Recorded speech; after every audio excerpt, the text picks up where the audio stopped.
Reservation Blues. A novel. Sherman Alexie. For Diane. For Etta Adams. Contents. 1 Reservation Blues. 2 Treaties.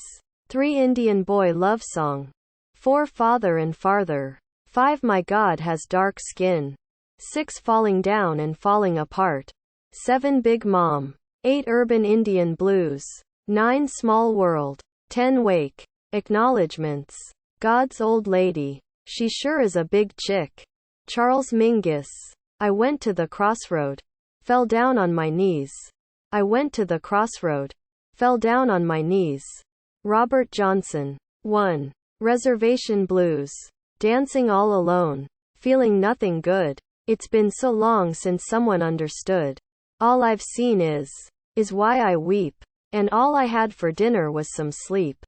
You know I'm lonely. I'm so lonely. My heart is empty and I've been so hungry. All I need for my hunger to ease is anything that you can give me, please. Chorus. I ain't got nothing. I heard no good news. I fill my pockets with those reservation blues. Those old res blues. Those old reservation blues. And if you ain't got choices, what else do you choose? Repeat chorus twice.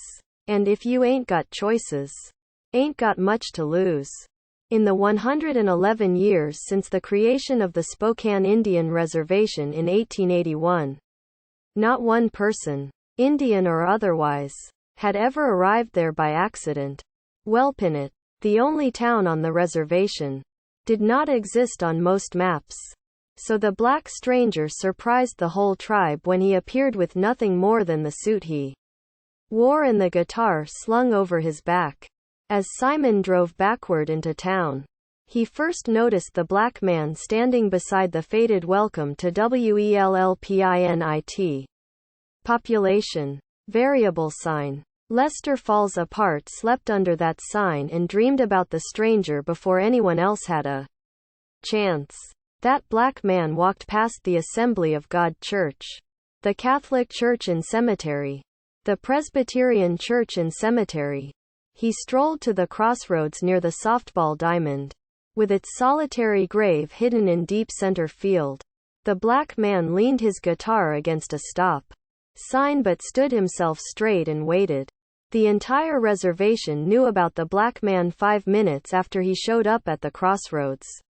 All the Spokanes thought up reasons to leave work or home so they could drive down to look the stranger over. A small man with very dark skin and huge hands. He wore a brown suit that looked good from a distance but grew more ragged, frayed at the cuffs. As he came into focus, the black man waved at every Indian that drove by. But nobody had the courage to stop. Until Thomas Builds the Fire pulled up in his old blue van. "Yeah, hey," Thomas called out. "Hey," the black man said. "Are you lost?" Quote. "Been lost a while, I suppose. You know where you're at?" Quote. "At the crossroad," the black man said. But his words sounded like stones in his mouth and coals in his stomach. "This is the Spokane Indian Reservation," Thomas said. "Indians? I ain't seen many Indians." Thomas parked his van and jumped out. Although the Spokanes were mostly a light-skinned tribe, Thomas tanned to a deep brown, nearly dark as the black man. With his long, black hair pulled into braids, he looked like an old-time salmon fisherman. Short, muscular legs for the low center of gravity. Long torso and arms for the leverage to throw the spear. Just a few days past 32. He carried a slightly protruding belly that he'd had when he was 8 years old and would still have when he was 80. He wasn't ugly, though, just marked by loneliness. Like some red L was tattooed on his forehead. Indian women had never paid much attention to him, because he didn't pretend to be some 20th century warrior. Alternating between blind rage and feigned disinterest, he was neither loud nor aggressive, neither calm nor silent. He walked up to the black man and offered his hand. But the stranger kept his hands at his sides, out of view, hidden. "I'm careful with my hands," the black man said. "He might hear me if I use my hands." "Who might hear you?" Quote. "The gentleman." Thomas wanted to know more about the gentleman, but he was too polite and traditional to ask and refused to offend the black man with personal questions that early in the relationship. Traditional Spokaneans believe in rules of conduct that aren't collected into any book and have been forgotten by most of the tribe. For thousands of years, the Spokaneans feasted, danced, conducted conversations, and courted each other in certain ways. Most Indians don't follow those rules anymore. But Thomas made the attempt. "What's your name?" the black man asked after a long silence. Thomas builds the fire. "That a good name?" Quote, "I don't know. I think so. My name's Johnson," the black man said. "Robert Johnson. It's good to meet you, Mr. Johnson. Who's your traveling partner?" Quote, Johnson picked up his guitar, held it close to his body. "My best friend," Johnson said. "But I ain't gonna tell y'all his name. The gentleman might hear and come runnin'. He gets into the strings. You hear?"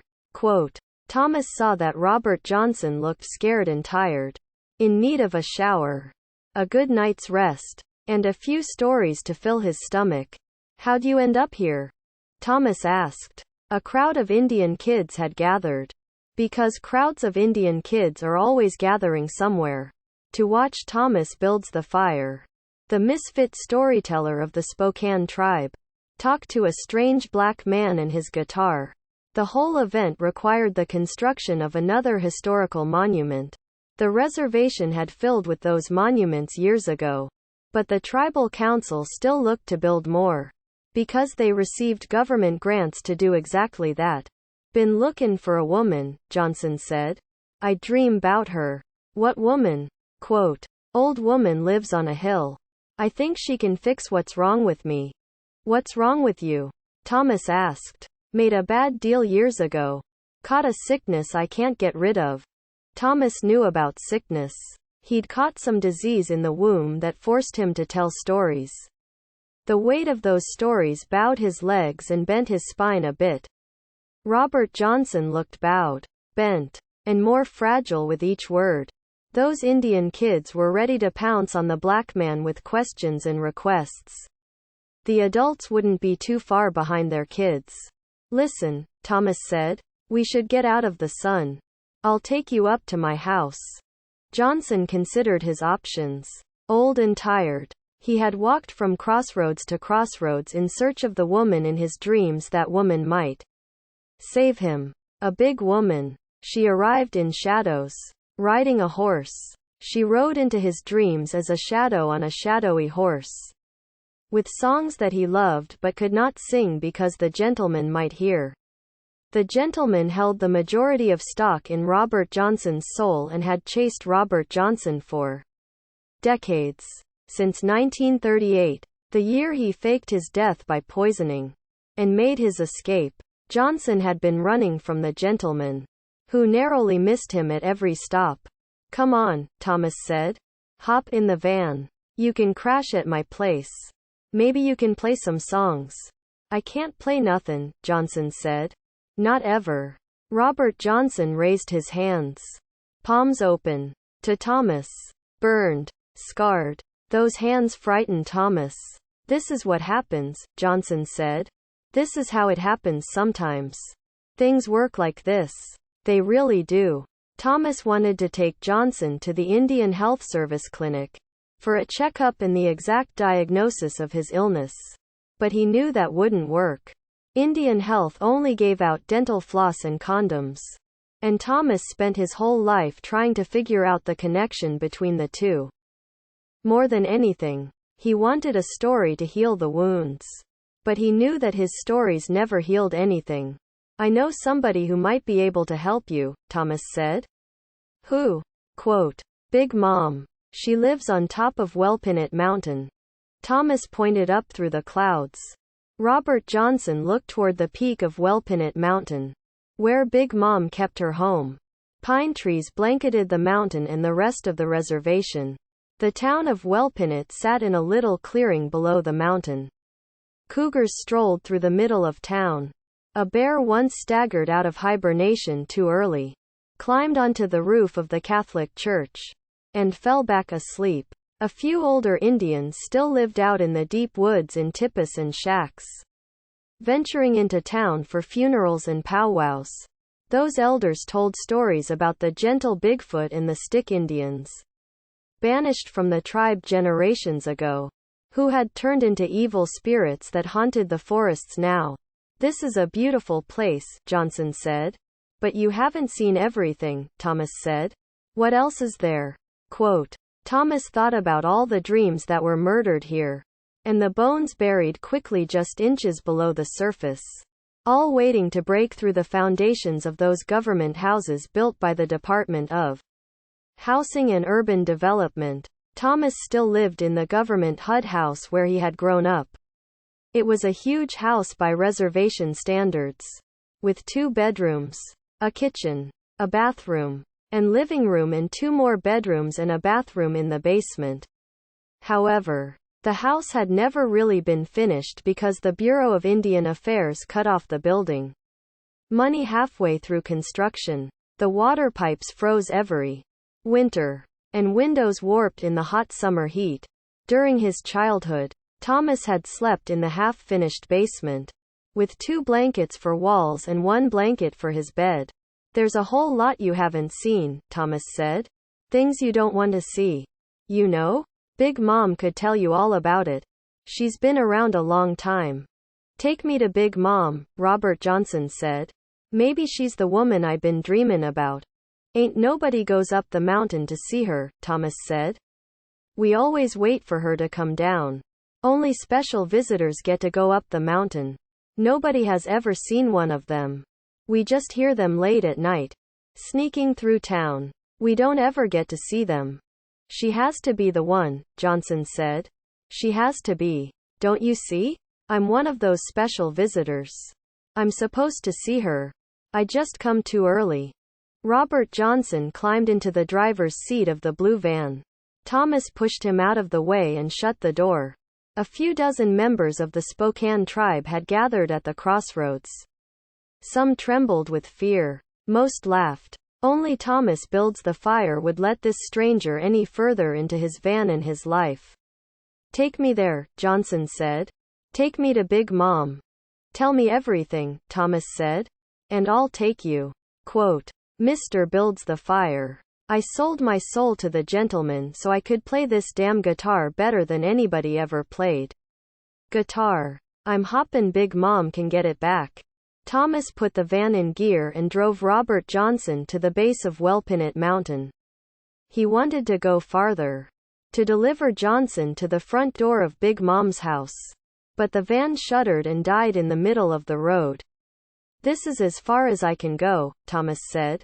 "You have to walk from here." Johnson stepped out of the van. "Look toward the summit. It's a long walk, ain't it?" Johnson asked. Thomas watched Johnson walk up the mountain until he was out of vision and beyond any story. Then Thomas saw the guitar. Robert Johnson's guitar, lying on the floor of the van. Thomas picked it up, strummed the strings, felt a small pain in the palms of his hands, and heard the first sad note of the reservation blues.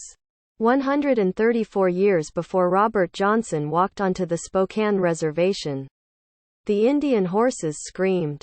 At first, Big Mom thought the horses were singing a familiar song. She had taught all of her horses to sing many generations before. But she soon realized this was not a song of her teaching. The song sounded so pained and tortured that Big Mom could never have imagined it before the white men came, and never understood it later. Even at the edge of the 21st century, she listened carefully to the horse's song, until she had memorized it and harmonized. She wanted to ask many questions about the new song when she visited the horses next. Finally, the horses stopped screaming their song, and Big Mom listened to the silence that followed. Then she went back to her work, to her buckskin and beads, to CNN. The horses' silence lasted for minutes, maybe centuries, and made her curious. She understood that silence created its own music but never knew the horses to remain that quiet. After a while, She stood and started the walk down her mountain to the clearing where the horses gathered. Of course, she wanted to ask about the silence that followed their new song. As she stepped out of her front door, Big Mom heard the first gunshot, which reverberated in her DNA. She pulled her dress up around her waist and ran for the clearing. Heard a gunshot with each of her footfalls. All she heard were the gunshots. Singular at first, and then in rapid plural bursts that she could not count. Big Mom ran to the rise above the clearing where the horses gathered. There, she saw the future and the past. The white soldiers in blue uniforms with black rifles and pistols. She saw the Indian horses shot and fallen like tattered sheets. Big Mom stood on the rise and watched the horses fall, until only one remained. Big Mom watched the Indian colt circled by soldiers. The colt darted from side to side, looked for escape. One soldier, an officer, stepped down from his pony, walked over to the colt, gently touched its face, and whispered in its ear. The colt shivered as the officer put his pistol between its eyes and pulled the trigger. That colt fell to the grass of the clearing, to the sidewalk outside a reservation tavern, to the cold, hard coroner's table in a veterans' hospital. Big Mom wept as the soldiers rode away on their own pale ponies and heard their trumpets long after. She walked to the clearing where the horses had fallen, walked from corpse to corpse, and searched for any sign of life. After she counted the dead, she sang a mourning song for 40 days and nights, then wiped the tears away, and buried the bodies. But she saved the bones of the most beautiful horse she found and built a flute from its ribs. Big Mom played a new flute song every morning to remind everybody that music created and recreated the world daily. In 1992, Big Mom still watched for the return of those slaughtered horses and listened to their songs. With each successive generation, the horses arrived in different forms and with different songs. Called themselves Janis Joplin, Jimi Hendrix, Marvin Gaye, and so many other names. Those horses rose from everywhere and turned to Big Mom for rescue. But they all fell back into the earth again. For 7 generations, Big Mom had received those horses and held them in her arms. Now on a bright summer day, she watched a black man walk onto the Spokane Indian Reservation. She heard that black man talk to Thomas builds the fire. She watched Thomas give that black man a ride to the base of her mountain and smiled as the blue van shuddered to a stop. Big Mom sat in her rocking chair and waited to greet her latest visitor. "The end of the world is near," shouted the crazy old Indian man in front of the Spokane tribal trading post. He wasn't a Spokane Indian, but nobody knew what tribe he was. Some said Lakota Sioux because he had cheekbones so big that he knocked people over when he moved his head from side to side. The old man was tall, taller than any of the Spokanes. Even though age had shrunk him a bit, people figured he was close to 7 feet tall in his youth. He'd come to play in an all-Indian basketball tournament in Welpinit 30 years ago and had never left. None of the Spokanes paid him much mind because they already knew the end was just around the corner. A few miles west, down by Turtle Lake, Thomas was the only Spokane who talked much to the man who was probably Lakota.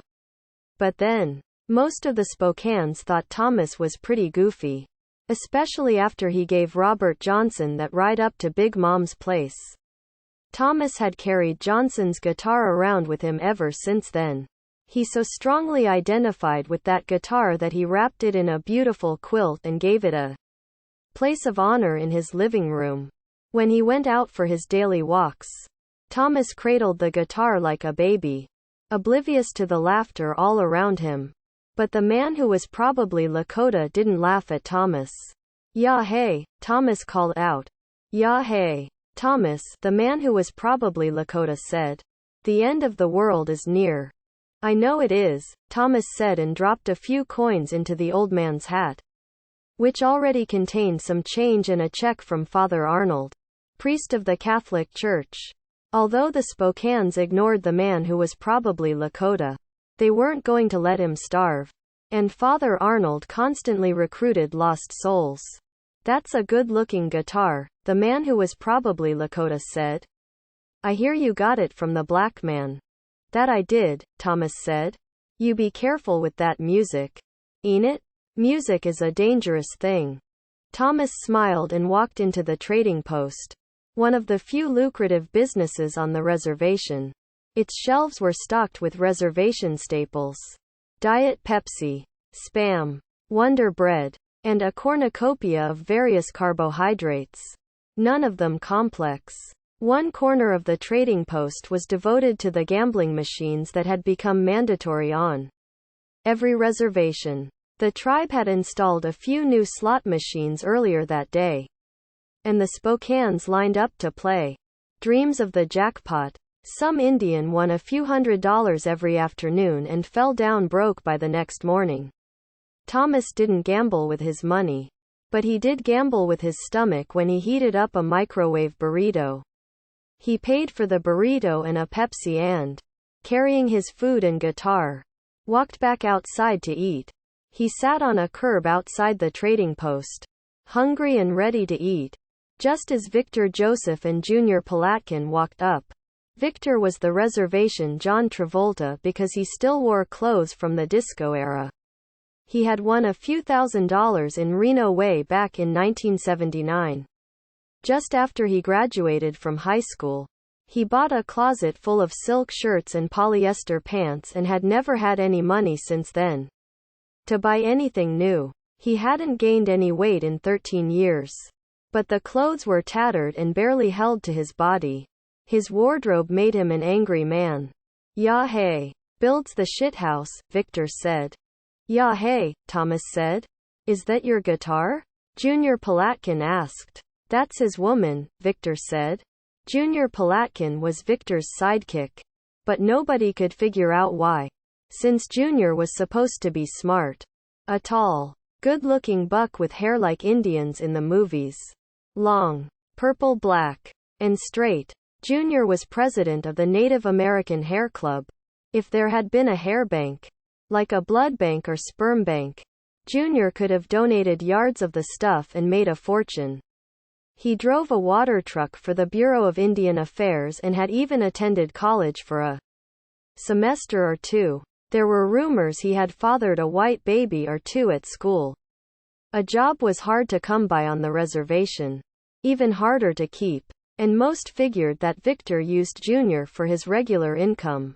But nobody ever knew what Junior saw in Victor. Still, Junior could be an asshole, too. Because Victor was extremely contagious. "This isn't my guitar," Thomas said. "But I'm going to change the world with it." Victor and Junior sat beside Thomas, one on either side. The three Spokane Indians sat together on the sidewalk in front of the trading post.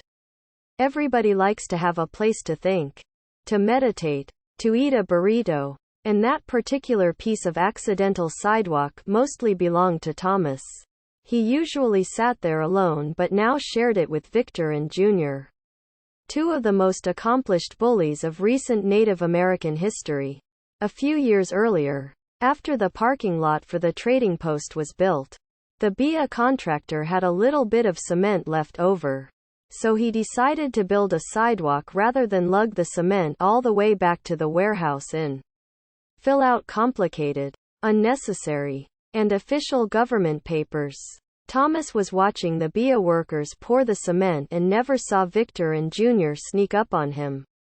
Victor and Junior knocked Thomas over, pressed his face into the wet cement, and left a permanent impression in the sidewalk. The doctors at Sacred Heart Hospital in Spokane removed the cement from his skin, but the scars remained on his face. The sidewalk belonged to Thomas because of that pain. "You named that guitar?" Junior asked. "It's a secret name," Thomas said. "I ain't ever going to tell anybody." Victor pulled Thomas into a quick headlock. "Tell me," Victor said and cut off Thomas's air for a second. "Come on," Junior said. "Take it easy. I ain't letting you go until you tell me," Victor said. Thomas was not surprised by Victor's sudden violence. These little wars were intimate affairs for those who dreamed in childhood of fishing for salmon, but woke up as adults to shop at the trading post and stand in line for USDA commodity food. Instead, they savagely, repeatedly, opened up cans of commodities and wept over the rancid meat, forced to eat what stray dogs ignored.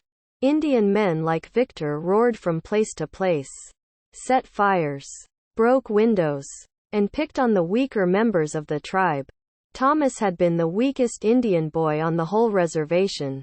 So small and skinny, with bigger wrists than arms, a head too large for its body, and ugly government glasses. When he grew older and stronger, grew into an Indian man. He was the smallest Indian man on the reservation. "Tell me the name of your goddamned guitar," Victor said and squeezed Thomas a little harder. Thomas didn't say a word, didn't struggle, but thought, "It's a good day to die. It's a good day to get my ass kicked." "Come on, Victor," Junior said. "Let him go. He ain't going to tell us nothing." "I ain't leaving until he tells us," Victor said, but then had a brainstorm. "Or until he plays us a song." "No way," Junior said. "I don't want to hear that." "I'll make you a deal," Thomas said. "If I can play your favorite Patsy Cline song. Will you leave me alone?" Quote, "What happens if you can't play the song?" Victor asked. "Then you can kick my ass some more." "We'll kick your ass anyway," Victor said. "If you can't play the song, we get the guitar. That's a pretty good deal. Ain't it?" Junior asked. "Ain't it?" Victor said. "It's better than hearing another one of his goddamn stories." Thomas repeated stories constantly. All the other Indians on the reservation heard those stories so often that the words crept into dreams. An Indian telling his friends about a dream he had was halfway through the telling before everyone realized it was actually one of Thomas's stealth stories.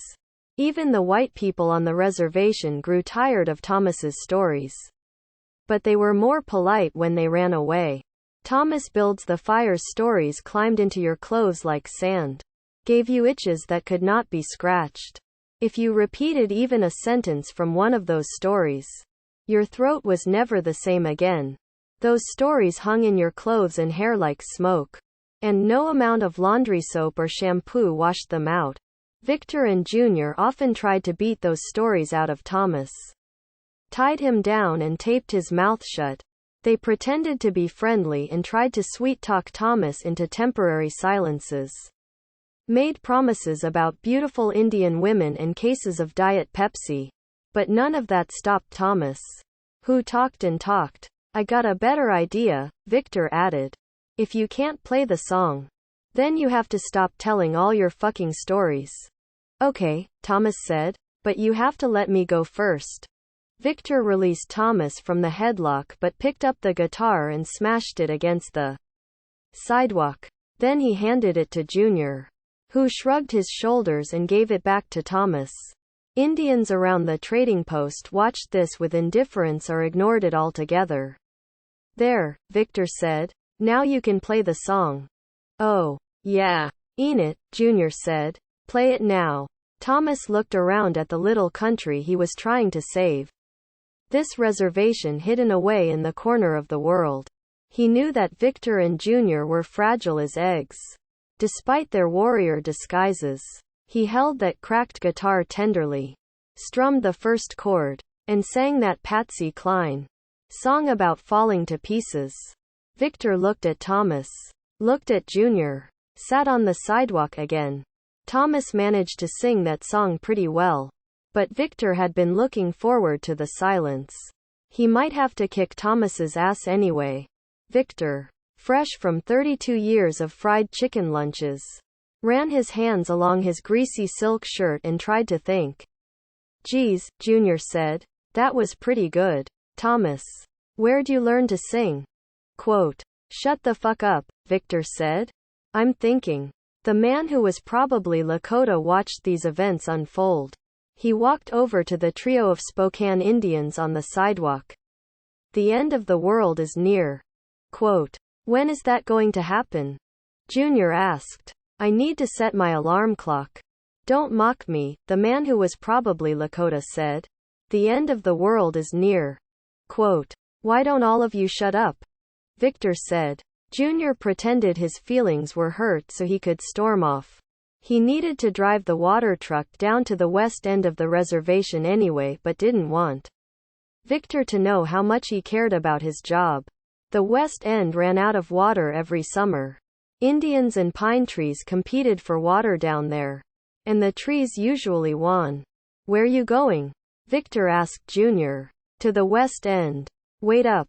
I'll ride with you, Victor said and ran after Junior. Thomas had received a pardon because of Victor's short attention span.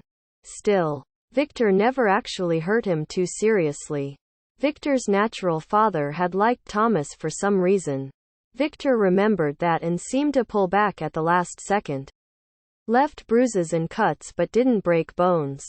After Victor's father died, Thomas had flown with Victor to Phoenix to help pick up the ashes. Some people said that Thomas even paid for Victor's airplane tickets. Thomas just did things that made no sense at all. I'll be back for you, Victor yelled and climbed into the water truck with Junior. The end of the world is near. My ass is near your face, Victor yelled out the window as the truck pulled away. The man who was probably Lakota helped Thomas to his feet. Thomas started to cry. That was the worst thing an Indian man could do if he were sober. A drunk Indian can cry and sing into his beer all night long. And the rest of the drunk Indians will sing backup. Listen, the man who was probably Lakota said as he put his arm around Thomas's shoulders. Go on home. Glue the guitar back together. Maybe things will be better in the morning. You think so? Thomas asked. Yeah. But don't tell anybody I said so. It would ruin my reputation. Okay. I'll see you tomorrow. Thomas climbed into his blue van with that broken guitar. Wondered if he could fix it. And noticed his fingers were cut shallowly. As if the first layers of skin had been delicately sliced by a razor.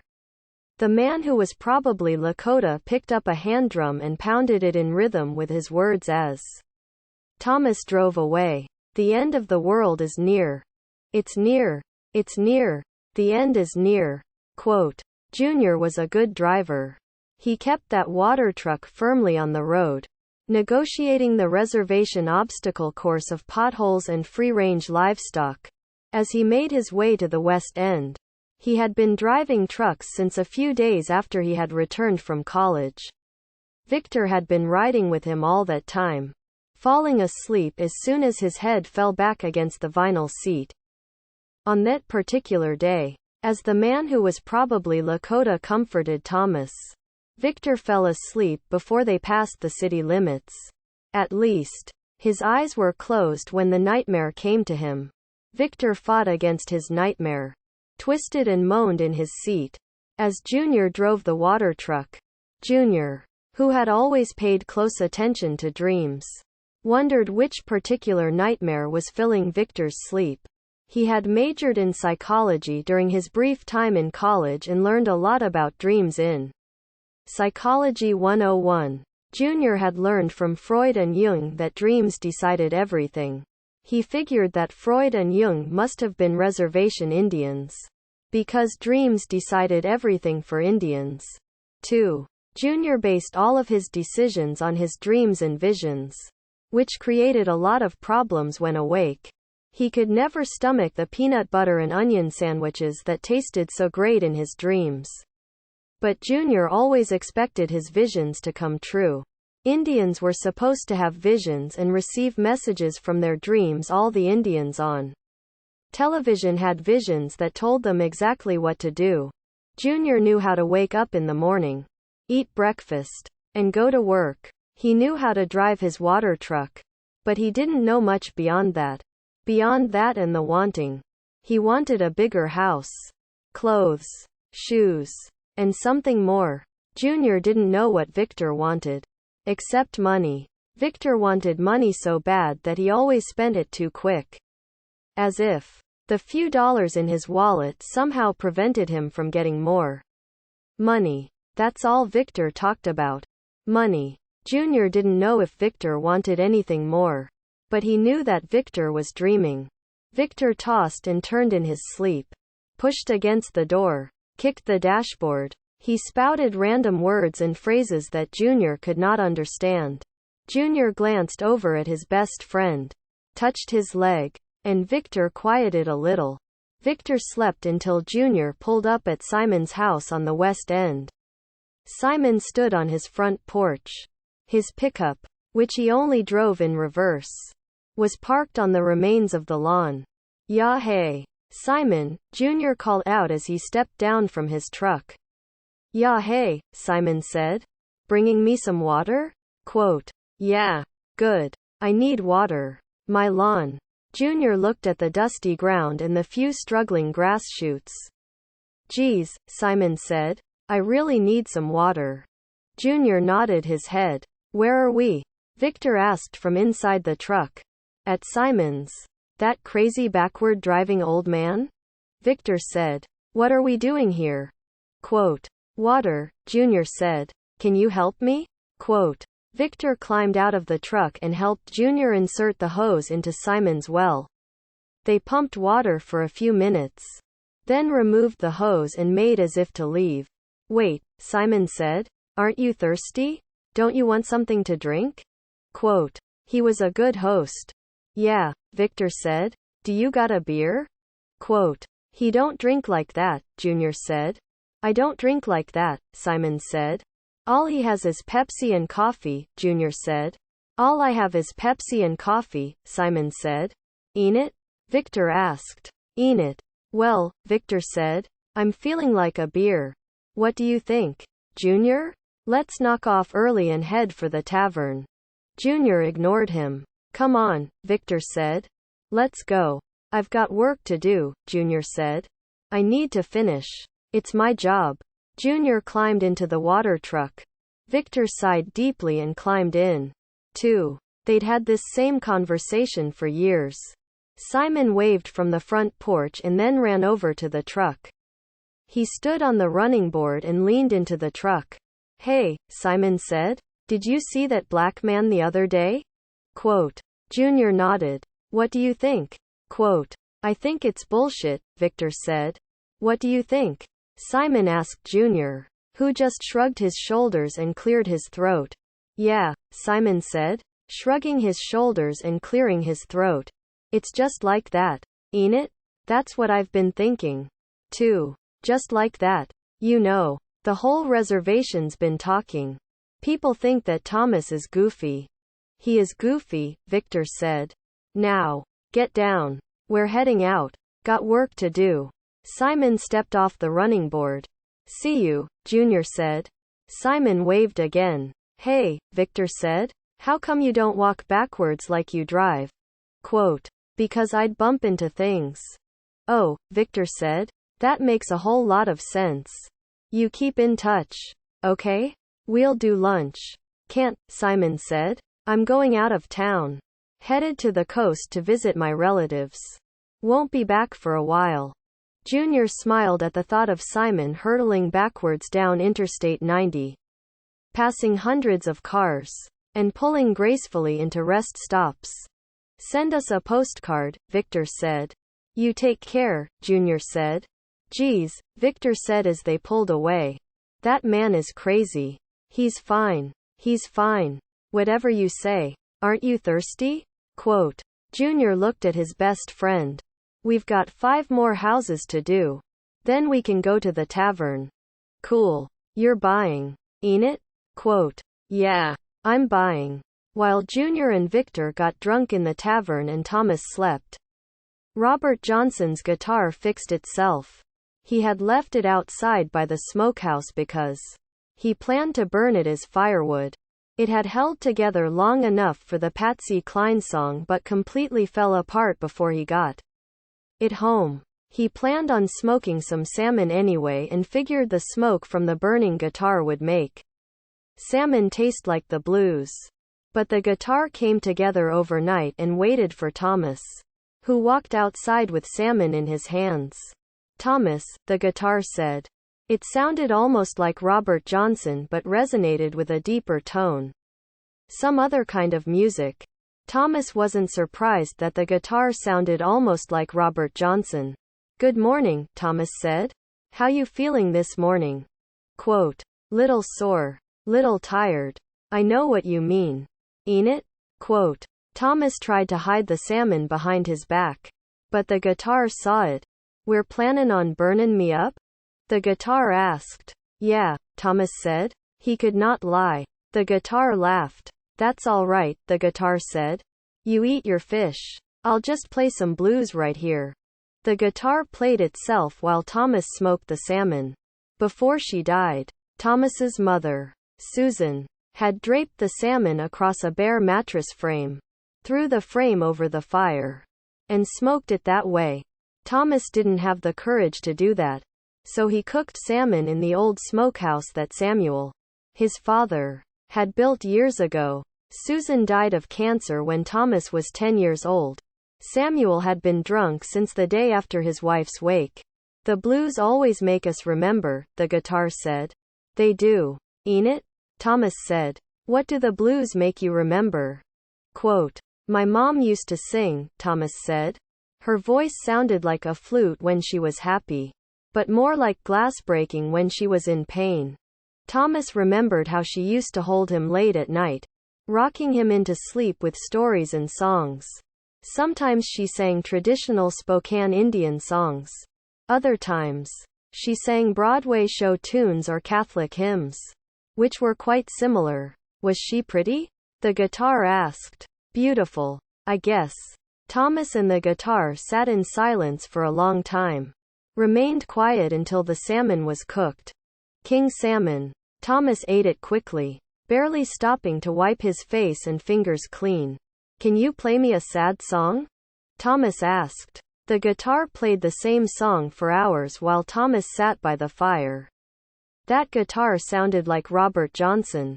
Like a cedar flute. Like glass breaking in the distance. Thomas closed his eyes, listened closely, and wondered if Victor and Junior heard the song. "They hear me," the guitar said. "Those two hear me good." Victor and Junior were passed out in the water truck on an old logging road. After they'd delivered water to the West End, they spent a long night in the Powwow Tavern and ended up here. The guitar's song drifted through the truck's open windows, fell down on the two Indians, and worked its way into their skins. They both tried to push the music away from their hangover dreams. "They be comin' soon," the guitar said. "Why?" Thomas asked. "Y'all need to play songs for your people. They need you. Those two boys need you." "What you talking about?" Thomas asked. "The music. Y'all need the music." Thomas thought he needed more money than music. Music seemed to be a luxury most days. He'd received some life insurance money when his mom died, but that was almost gone. And nobody on the reservation ever hired him to work. Still, Thomas heard music in everything, even in money. "Maybe you and me should go on the road," Thomas said. "On the road." "On the road," the guitar said. "We talkin' those two with us. We startin' up a band." "Those guys ain't going to play with me," Thomas said. "They don't even like me." The guitar played on and ignored Thomas's doubts. Music rose above the reservation, made its way into the clouds, and rained down. The reservation arched its back, opened its mouth, and drank deep because the music tasted so familiar. Thomas felt the movement, the shudder that passed through tree and stone, asphalt and aluminum. The music kept falling down. Falling down. After the tavern had closed, Junior and Victor climbed into the water truck and passed out. They spent many nights asleep in parking lots. During this night, they dreamed of their families. Junior dreamed of his two brothers, two sisters, mother and father. They all stood at a bus stop in Spokane, the White City just a few miles from the reservation, waiting to go downtown. Pawn shops and secondhand stores. The world was beautiful sometimes. Junior's father had owned a couple 100 acres of wheat that he rented out to a white farmer. Every harvest, Junior's father made enough money for a family vacation in Spokane. They stayed at the Park Lane Motel, ate Kmart submarine sandwiches, and watched bad karate movies at the Trent Drive-In. Junior dreamed of his parents' funeral in the Spokane Indian Longhouse. His siblings, who had long since dispersed to other reservations and cities, couldn't afford to come back for the funeral. None of his siblings had enough money to mourn properly. Victor dreamed of his stepfather, a short, stocky white man, red-headed and so pale that veins flowed through his skin like rivers on a map. Victor's mother and stepfather had met in a cowboy bar in Spokane when Victor was 9 years old. A few weeks after his real father had moved to Phoenix, Arizona. His mother and stepfather had two-stepped to Hank Williams all night long and fell in love. It was the cowboy hat, Victor's mother had said more than once. In Victor's dream, he could smell the dead body. His real father's. His real father had died of a heart attack during a heat wave in Phoenix and lay on a couch for a week before a neighbor discovered him. Victor hadn't seen his real father for years before his death. Victor could still smell that dead body smell. That smell never fully dissipated. Had always remained on the edges of Victor's senses. In that way, both dreamed of their families. Then the morning came and brought Robert Johnson's guitar with it. In Thomas's yard, the guitar played itself and the music did rise into the clouds. It did rain down on the reservation, which arched its back and drank deeply. It did fall on the roof of the water truck, disturbing Junior's and Victor's sleep. The music talked to them in their dreams, talking so loudly that neither could sleep. "Shit," Victor said. "What the hell is that noise?" Quote, "It's music," Junior said. "I think. Man, I got a hangover." "Me, too." The music played on, and gradually changed. "Geez," Victor said. "Now it sounds like Thomas singing out there. I'm going to kick his ass as soon as I can lift my head." "Thomas," Junior said, "will you keep it down? I got a headache." The music kept playing. "That's it," Victor said. "I'm kicking his ass good this time." Victor and Junior staggered out of the truck. But Thomas was nowhere to be found. The music continued. "What the hell is that?" Victor asked. "I don't know. That fucking Thomas has to be doing this. It's his voice. He's doing this. I say we go find him and kick his ass. It's getting louder." "That's it," Victor said as he slowly climbed back into the truck. "Let's go get him." Quote, Junior found his way into the driver's seat, started the truck, and made his way toward Thomas's house. He was a good driver. "I smell water," the guitar said. "It's the pond," Thomas said and pointed. "Down there." Benjamin Pond used to be called Benjamin Lake. But then a white man named Benjamin Lake moved to the reservation to teach biology at the tribal high school. All the Indians liked the teacher so much that they turned the lake into a pond to avoid confusion. "They're comin' now," the guitar said. "I feel 'em." Thomas walked into the house to get some food ready. He had to offer food to his guest, no matter how little he had. Even if Junior and Victor were the guests. The cupboards were nearly bare. But Thomas managed to find a jar of peanut butter and some saltine crackers.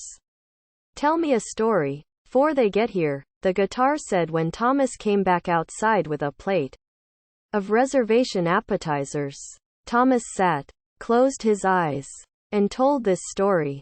"Benjamin Pond has been on the reservation longer than anything. Jesus sipped water from the pond. But Turtle Lake, on the other side of the reservation, has been here a long time, too. Genghis Khan swam there and was nearly eaten by the giant turtles. He decided not to conquer the Americas because even its turtles were dangerous." The tribal elders say that Benjamin Pond and Turtle Lake are connected by a tunnel. Those turtles swim from pond to lake. They live in great caverns beneath the reservation and feed on failed dreams. The elders tell the story of the horse that fell into Benjamin Pond, drowned in those waters, but washed up on the shore of Turtle Lake. Children swim in both places. But their grandmothers burn sage and pray for their safety. Sweet smoke. Save us. Bless us now. Indian teenagers build fires and camp at the water. They sometimes hear a woman crying but can never find the source of the sound. Victor Jr. and I saw Big Mom, the old woman who lives on the hill, walk across Benjamin Pond. Victor and Jr. pretend they don't know about Big Mom. But we heard her sing all the way.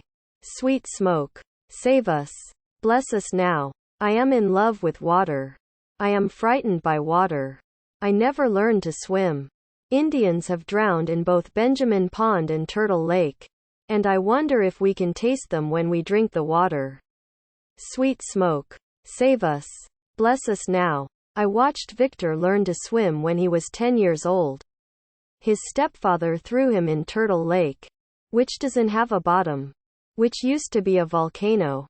Victor's screams rose like ash, drifted on the wind, and blanketed the reservation. Junior watched his oldest brother James slip on the dock at Benjamin Pond. James fractured his skull and woke up as somebody different. Thomas opened his eyes. The guitar was silent. "Yeah, hey," Thomas whispered. But the guitar didn't respond. The sun was almost directly overhead when Junior and Victor pulled up in the water truck. They stepped out of the rig at the same time and walked toward Thomas. "They're here," Thomas whispered to the guitar, which remained silent. He picked it up and strummed a few chords, thinking how nobody believed in anything on this reservation. All the Indians just dropped their quarters into the jukebox, punched the same old buttons, and called that music. Thomas shared his stories with pine trees because people didn't listen. He was grateful for the trees when the guitar left him. "I don't know what the fuck is going on," Victor said to Thomas. "But I can't get your voice out of my head." "What's he saying to you?" Junior asked Victor. "Something about being on the cover of Rolling Stone." "Yeah," Junior said. "Me too. I was wondering if you guys wanted to be in my band," Thomas said. "I need a lead guitarist and drummer." "I'll do it," Junior said, already convinced. 2 peanut butter and onion sandwiches waited in his lunchbox. "What's in it for me?" Victor asked. "This," Thomas said and handed Robert Johnson's guitar to him. Victor picked at the strings and flinched. "Damn," Victor said. "This thing is hot. How long it been in the sun?" Quote, "I thought we broke that thing," Junior said. "Nothing's broken yet," Thomas said. "Why the hell you want us in your band anyway?" Victor asked. "Who's to say I won't break this guitar over your head every damn day?" Quote, "Nothing I can say about that," Thomas said. But Victor held on to that guitar too tenderly to ever break it again. He already gave it a name and heard it whisper. Thomas couldn't hear the guitar at all anymore but saw it snuggle closer to Victor's body. "Play that thing a little," Thomas said. "Then tell me you don't want to be in my band." "No problem," Victor said. "He don't even play the guitar," Junior said. "He does now," Thomas said. Victor's fingers moved toward the chord. Index finger on first 2 strings. 1st fret. Middle finger on 3rd string. 2nd fret. Ring finger on 4th string. 3rd fret. He strummed the strings, hit the chord, and smiled. "I'll be your lead guitarist," Victor said. "But what are you going to do?" Quote, "I'm the bass player," Thomas said. "And the lead singer, too." Treaties. "Listen to me. Listen to me. Listen to me. Somebody breaks a hard promise. Somebody breaks your tired heart. The moon tears the sun in half. Love can tear you apart." Chorus. "What do you want from your father? What do you want from your brother? What do you want from your sister? What do you want from your mother?" Treaties never remember. They give and take, till they fall apart. Treaties never surrender. I'm sure treaties we made are gonna break this Indian's heart. I don't know what I want from love. I just know it ain't easy. I just know how it all feels. It's just like signing a treaty. Repeat chorus. I just know it ain't easy. It's just like signing a treaty. Thomas, Victor, and Junior rehearsed in Irene's grocery store. Even though the building had been condemned for years, boarded up and dangerous, everybody still called it Irene's.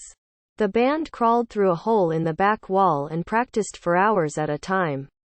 Thomas had spent most of his savings on a bass guitar and an amplifier for himself and a drum set. For Junior, Victor wore gloves when he played Robert Johnson's guitar but still suffered little burns and scratches.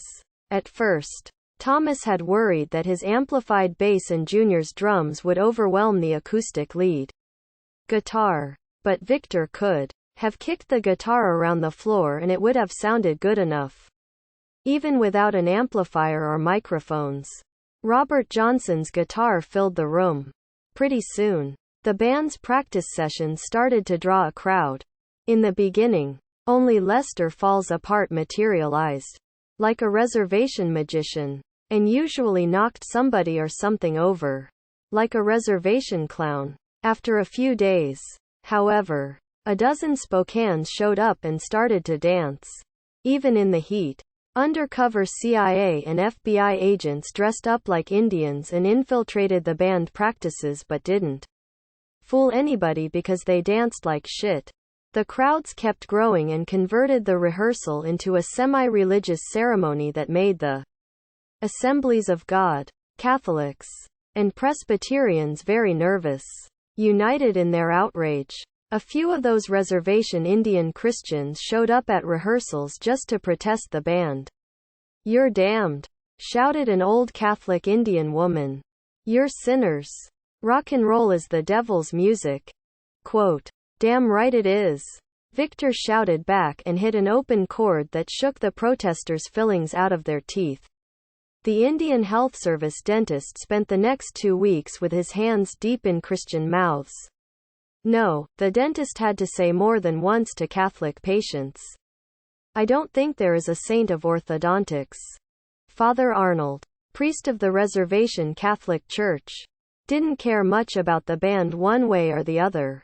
He thought the whole thing was sort of amusing and nostalgic. He'd been a little boy, maybe 5 years old, when Elvis appeared on The Ed Sullivan Show, and threw the entire country into a righteous panic.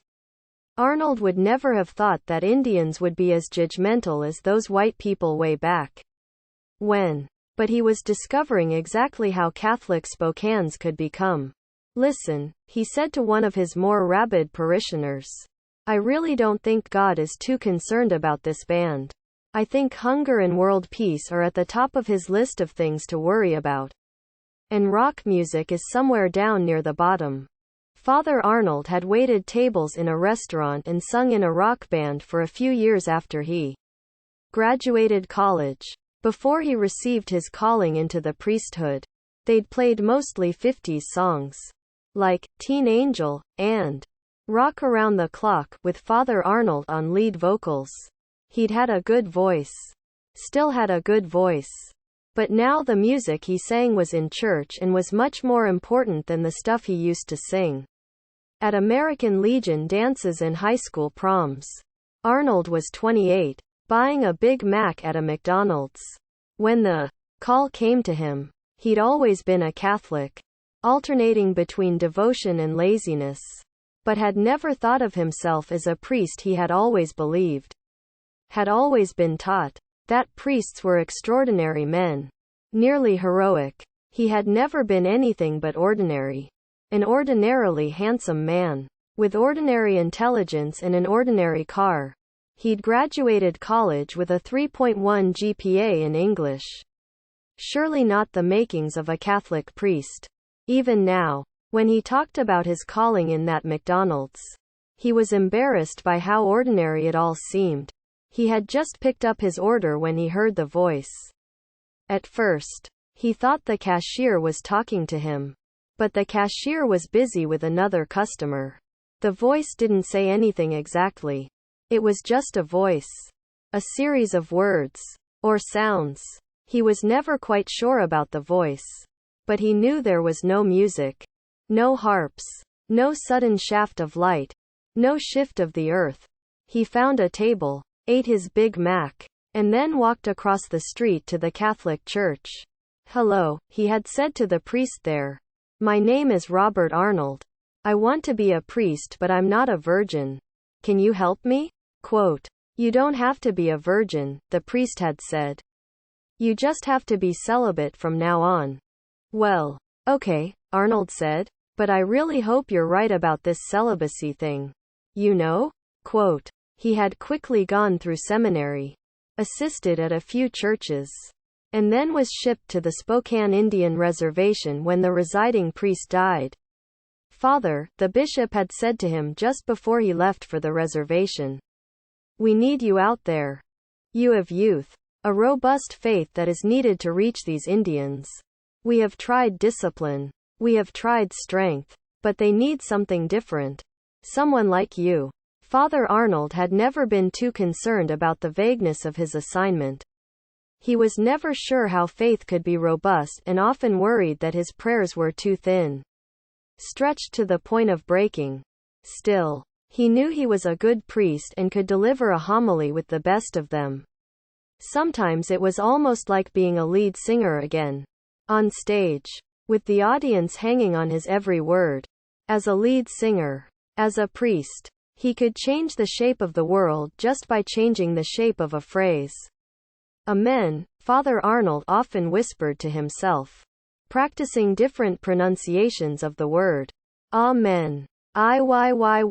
men. Amen. Arnold came to the reservation in his yellow VW van, expecting Tepee and buffalo, since he had never been told otherwise. He was genuinely shocked when the Indians in his congregation spoke English. Buffalo? Asked Bessie, the oldest Catholic on the reservation. What do you mean? Buffalo? You really thought there were going to be buffalo here? Quote, yes, he said. I was looking forward to it. Oh, Father, Bessie said and laughed. There weren't any buffalo here to begin with. We're a salmon tribe. At least, we were a salmon tribe before they put those dams on the river. What about the buffalo? I mean, Indians were always hunting buffalo on television. It was those dang Sioux Indians. Those Sioux always get to be on television. They get everything. Arnold's Indian education was quick and brutal. He heard much laughter. Father Arnold, we're not laughing with you. We're laughing at you. He was impressed by the Spokane's ability to laugh. He'd never thought of Indians as being funny. What did they have to laugh about? Poverty, suicide, alcoholism? Father Arnold learned to laugh at most everything, which strangely made him feel closer to God. However, he was most impressed by the Spokane's physical beauty. Perhaps it was because he had spent most of his life surrounded by white people and had grown used to their features. The Spokanes were exotic. Perhaps it was because of the Indians' tremendous faith. But Father Arnold thought the Spokanes were uniformly beautiful. When members of other Indian tribes visited the Spokane Reservation, he began to believe that every Indian in the country was beautiful. It's their eyes, he finally decided. Those Indians have the most amazing eyes. Truly amazing. David walks along. The Spokane Tribal Council chairman showed up at the band's rehearsal a few times. He was a tall, light-skinned Indian with brown eyes and a round face. He'd been a great basketball player in his youth. A slashing, brutal point guard who looked almost like an old-time Indian warrior. But he spent most of his time playing golf now and had grown fat in the belly and thighs. Walks Along had long, dark, beautiful hair 20 years ago but had cut it shorter and shorter as it grew more gray. Kind of loud, ain't it? Walks Along asked Thomas after a particularly intense set. What did you say? Asked Thomas. His ears were ringing. I said you're disturbing the peace. Quote, yeah, Thomas shouted. We're a three-piece band. Quote, no. I said you're too loud. Quote, yeah, Thomas agreed. It is a pretty good crowd. Walks Along was visibly angry. Listen, the chairman said. You better quit fucking with me. You're just like your asshole father. Quote, really? Thomas asked. You really think we're rocking? You think my father will like us too? Quote, Walks Along jabbed Thomas's chest with a thick finger. You might think you're funny. He shouted loud enough for Thomas to understand him. But I can shut you down anytime I want to. I just have to give the word. He stormed off. But Thomas just shrugged his shoulders. David Walks Along had never cared much about the Builds the Fire family. He always thought the Builds the Fires talked too much. And Thomas's father, Samuel, had been a better basketball player than Walks Along. Not a lot better, but enough to make all the Indian women chase him after the games. While Walks Along walked home alone. What was that all about? Junior asked Thomas. I don't know, Thomas shouted. I don't think he likes us. Bullshit, Victor shouted. He just doesn't like you. He ain't never liked you. Walks Along walked back to the Spokane tribal headquarters. Cussing to himself all the way. He stormed through the front door. Ignored his secretary's attempts at conversation. And used his whole body to push open his office door. The contractor had used cheap, warped wood for the door. And it was nearly impassable on warm days. "Allo, Uncle," said Michael Whitehawk. "Shit," Walks Along said. Surprised. "What the hell are you doing here? Why didn't you call me?" Quote. "Just got out," Whitehawk said. "Walked here." Michael Whitehawk had been in Walla Walla State Penitentiary for 2 years. He was a huge man before he went to jail. But hours of weightlifting had turned him into a monster. "Geez, nephew," Walks Along said. "You been shooting up steroids or what?" Quote. "Pumped iron. You know?" Quote. Whitehawk had been in the same class as Victor and Junior but didn't graduate from high school. He dropped out in 8th grade. Unable to read and write. He could sign his name. But he did that purely by rote. "Man," Walks Along said and hugged his nephew. "It's good to have you back. It's really good." Walks Along had raised his nephew since he was a toddler. Michael's mother had died of cirrhosis when he was just 2 years old. And he'd never even known his father. Michael was conceived during some anonymous 3 in the morning powwow encounter in South Dakota. His mother's drinking had done obvious damage to Michael in the womb. He had those vaguely Asian eyes and the flat face that alcohol babies always had on reservations. But he'd grown large and muscular despite the alcohol's effects. Even in grade school, he'd been as big as most men and terrorized his classmates. He bullied even older kids past the point of reason. He once shoved a pencil up a 7th grader's nose. That kid was in the hospital for a month and then moved to another reservation to live with some cousins. They'd sent Whitehawk to a boys' school near Spokane. But he beat the crap out of a few delinquent white boys. So they sent him back to the reservation. "Uncle," Whitehawk said and hugged Walks Along too hard. "Oh," Walks Along said. "Take it easy. You're going to bust my ribs." Whitehawk did not ease up. However, hugging his uncle with all he had. Walks Along was about to pass out when Whitehawk finally let him go. Uncle, look what I fucking got in prison." Quote. Whitehawk took off his t-shirt to show his uncle the dozen tattoos he had received in prison. There were dragons, bears, feathers, and naked women. There was a naked Indian woman with braids on his back and a naked Indian woman with unbraided hair on his stomach. The tattoos were incredibly crude. Little more than scars with ink embedded in them. Walks Along was amazed by how much pain his nephew must have gone through. "How was it in there?" Walks Along asked. "Okay," Whitehawk said. "How come you didn't come and see me?" Quote. Walks Along had driven to Walla Walla many times in the 2 years his nephew had been in prison. But he never once went inside. He sat in his car in the prison parking lot and smoked cigarettes. "I didn't want to see you in there," Walks Along said. "You didn't belong in there." "Uncle, it hurt in here." Whitehawk pointed to his chest. Pressed his finger against a horse tattoo. Walks Along had not seen his nephew cry in years. Although Whitehawk had screamed his way through childhood. But Whitehawk didn't cry. He just pointed to his chest.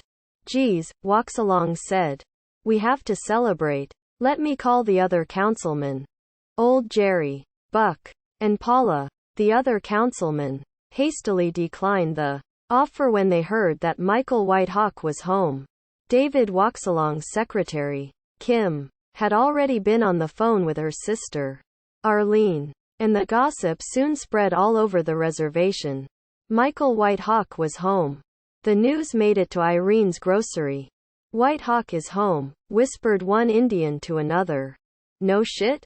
Whitehawk is home? Quote. Lester Falls Apart staggered up to Thomas after a song. Thomas.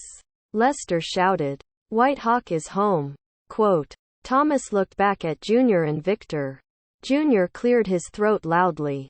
Victor shrugged his shoulders but felt something drop in his stomach. They barely made it through the next song and then went home. Disappointing the crowd. White strangers had begun to arrive on the Spokane Indian Reservation to listen to this all-Indian rock and blues band. A lot of those New Agers showed up with their crystals, expecting to hear some ancient Indian wisdom, and got a good dose of Sex Pistols covers instead. In emulation of all their rock heroes, who destroyed hotel rooms with style and wit, Victor and Junior trashed their own HUD house. Both lived together in a tiny HUD house with faulty wiring and no indoor plumbing. They slept in the house only when there was no other alternative. One evening, after a long rehearsal, Victor decided he was the Beatles. I'm McCartney and Lennon all rolled up into one, Victor said. Thomas is George. And Junior, you get to be Ringo. Shit, Junior said. How come I have to be Ringo? Quote. If the Ringo fits, Victor said, then wear it. Thomas knew it was just the beginning but was already frightened by how much Victor and Junior had improved. Victor, especially. He played that guitar like a crazy man. And chords and riffs and notes jumped out of that thing like fancy dancers. If you looked close enough, you saw the music rising off the strings and frets. Two white women, Betty and Veronica, had somehow found their way to the reservation and showed up at every rehearsal. They even parked their car outside Irene's grocery and set up camp. Betty slept in the front seat and Veronica slept in the back. Both had long blonde hair and wore too much Indian jewelry. Turquoise rings, silver feather earrings, beaded necklaces.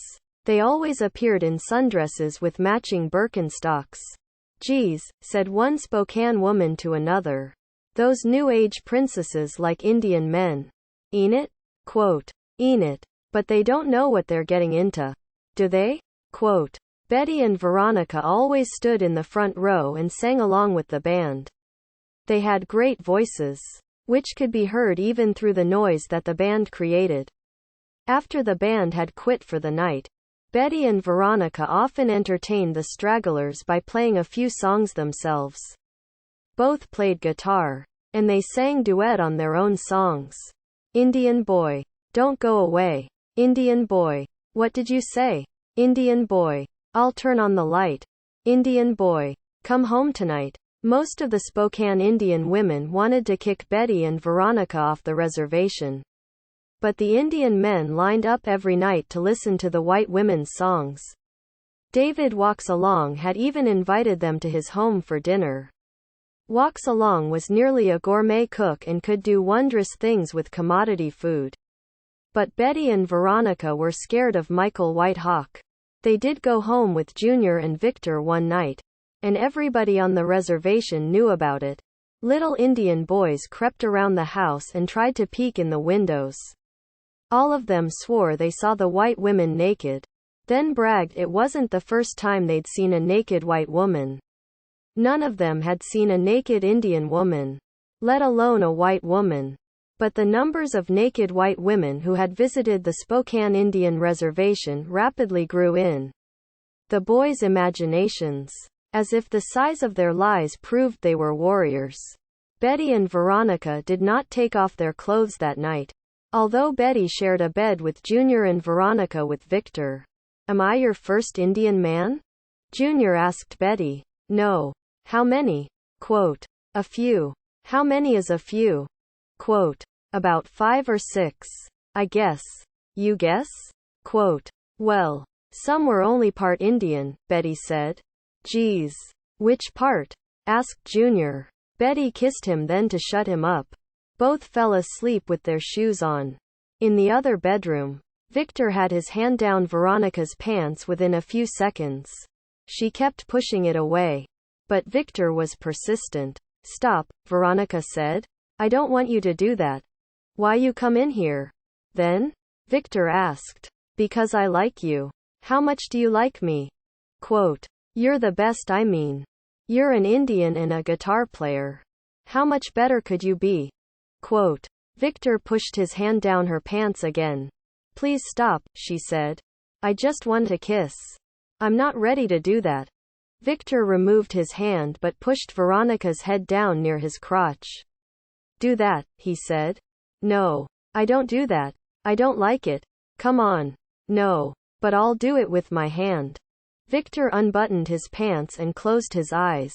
Afterwards, Veronica curled up next to him as he snored. She was cold and wanted to get under the blankets but didn't want to wake him up.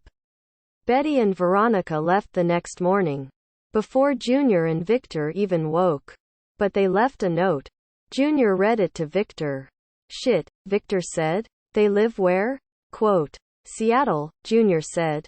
They have to go back to work. Work? Where do they work? Quote. At some bookstore. I guess. But it says here they own the bookstore. Own the bookstore? Man. They must be rich. Ain't it? I guess. Betty and Veronica were co-owners of a New Age bookstore in the Capitol Hill section of Seattle. They had temporarily closed it down when rumors of the all-Indian rock band hit the store. They had driven to Welpinit, 306 miles away, in 6 hours. What's the name of the bookstore? Victor asked. I don't know. They left a bookmark though. It says, doppelgangers. What the hell is a doppelganger? Quote. I think it means twins or something. Like a shadow of you. White shadows. Ain't it? Victor asked. I guess, Junior said. Do you think they'll be back? Quote. I hope so. The gossip about the band spread from reservation to reservation. All kinds of Indians showed up. Yakima, Lummi, Makah, Snohomish, Coeur d'Alene. Thomas and his band had developed a small following before they ever played a gig. If they'd had a phone, it would have been ringing. If they'd had a post office box, it would have been stuffed. Indians talked about the band at powwows and feasts, at softball tournaments and education conferences. But the band still didn't have a name. We need a name for this band, Thomas said after another well-attended rehearsal. How about Bloodthirsty Savages? Victor asked. That's a cool name. Ain't it? Junior asked. I was thinking about Coyote Springs, Thomas said. That's too damn Indian, Junior said. It's always coyote this, coyote that. I'm sick of coyote. Fuck coyote, Victor said. Lightning fell on the reservation right then. And a small fire started down near the Midnight uranium mine. Coyote stole Junior's water truck and hid it in the abandoned dance hall at the powwow grounds. The truck was too big for the doors, so nobody was sure how that truck fit in there. Junior lost his job, but he had to take that truck apart piece by piece and reassemble it outside first. The entire band was unemployed now, and Coyote had proven his strength. So the band accepted the name and became Coyote Springs. But it wasn't a happy marriage. Coyote Springs argued back and forth all the time. Victor and Junior threatened to quit the band every day. And Thomas brought them back with promises of money and magazine covers. Victor and Junior liked to sit outside the trading post in Thomas's blue van and pose for all the women who happened to walk by. Yeah, hey, Victor called out to the full-blood Indian women. He also called out to the white women who worked for the tribe. Especially those nurses from the IHS clinic. Victor had a thing for white nylons. But the nurses ignored him. Yeah, hey, the Indian women shouted back. which was the extent of conversation. Most Indians never needed to say much to each other.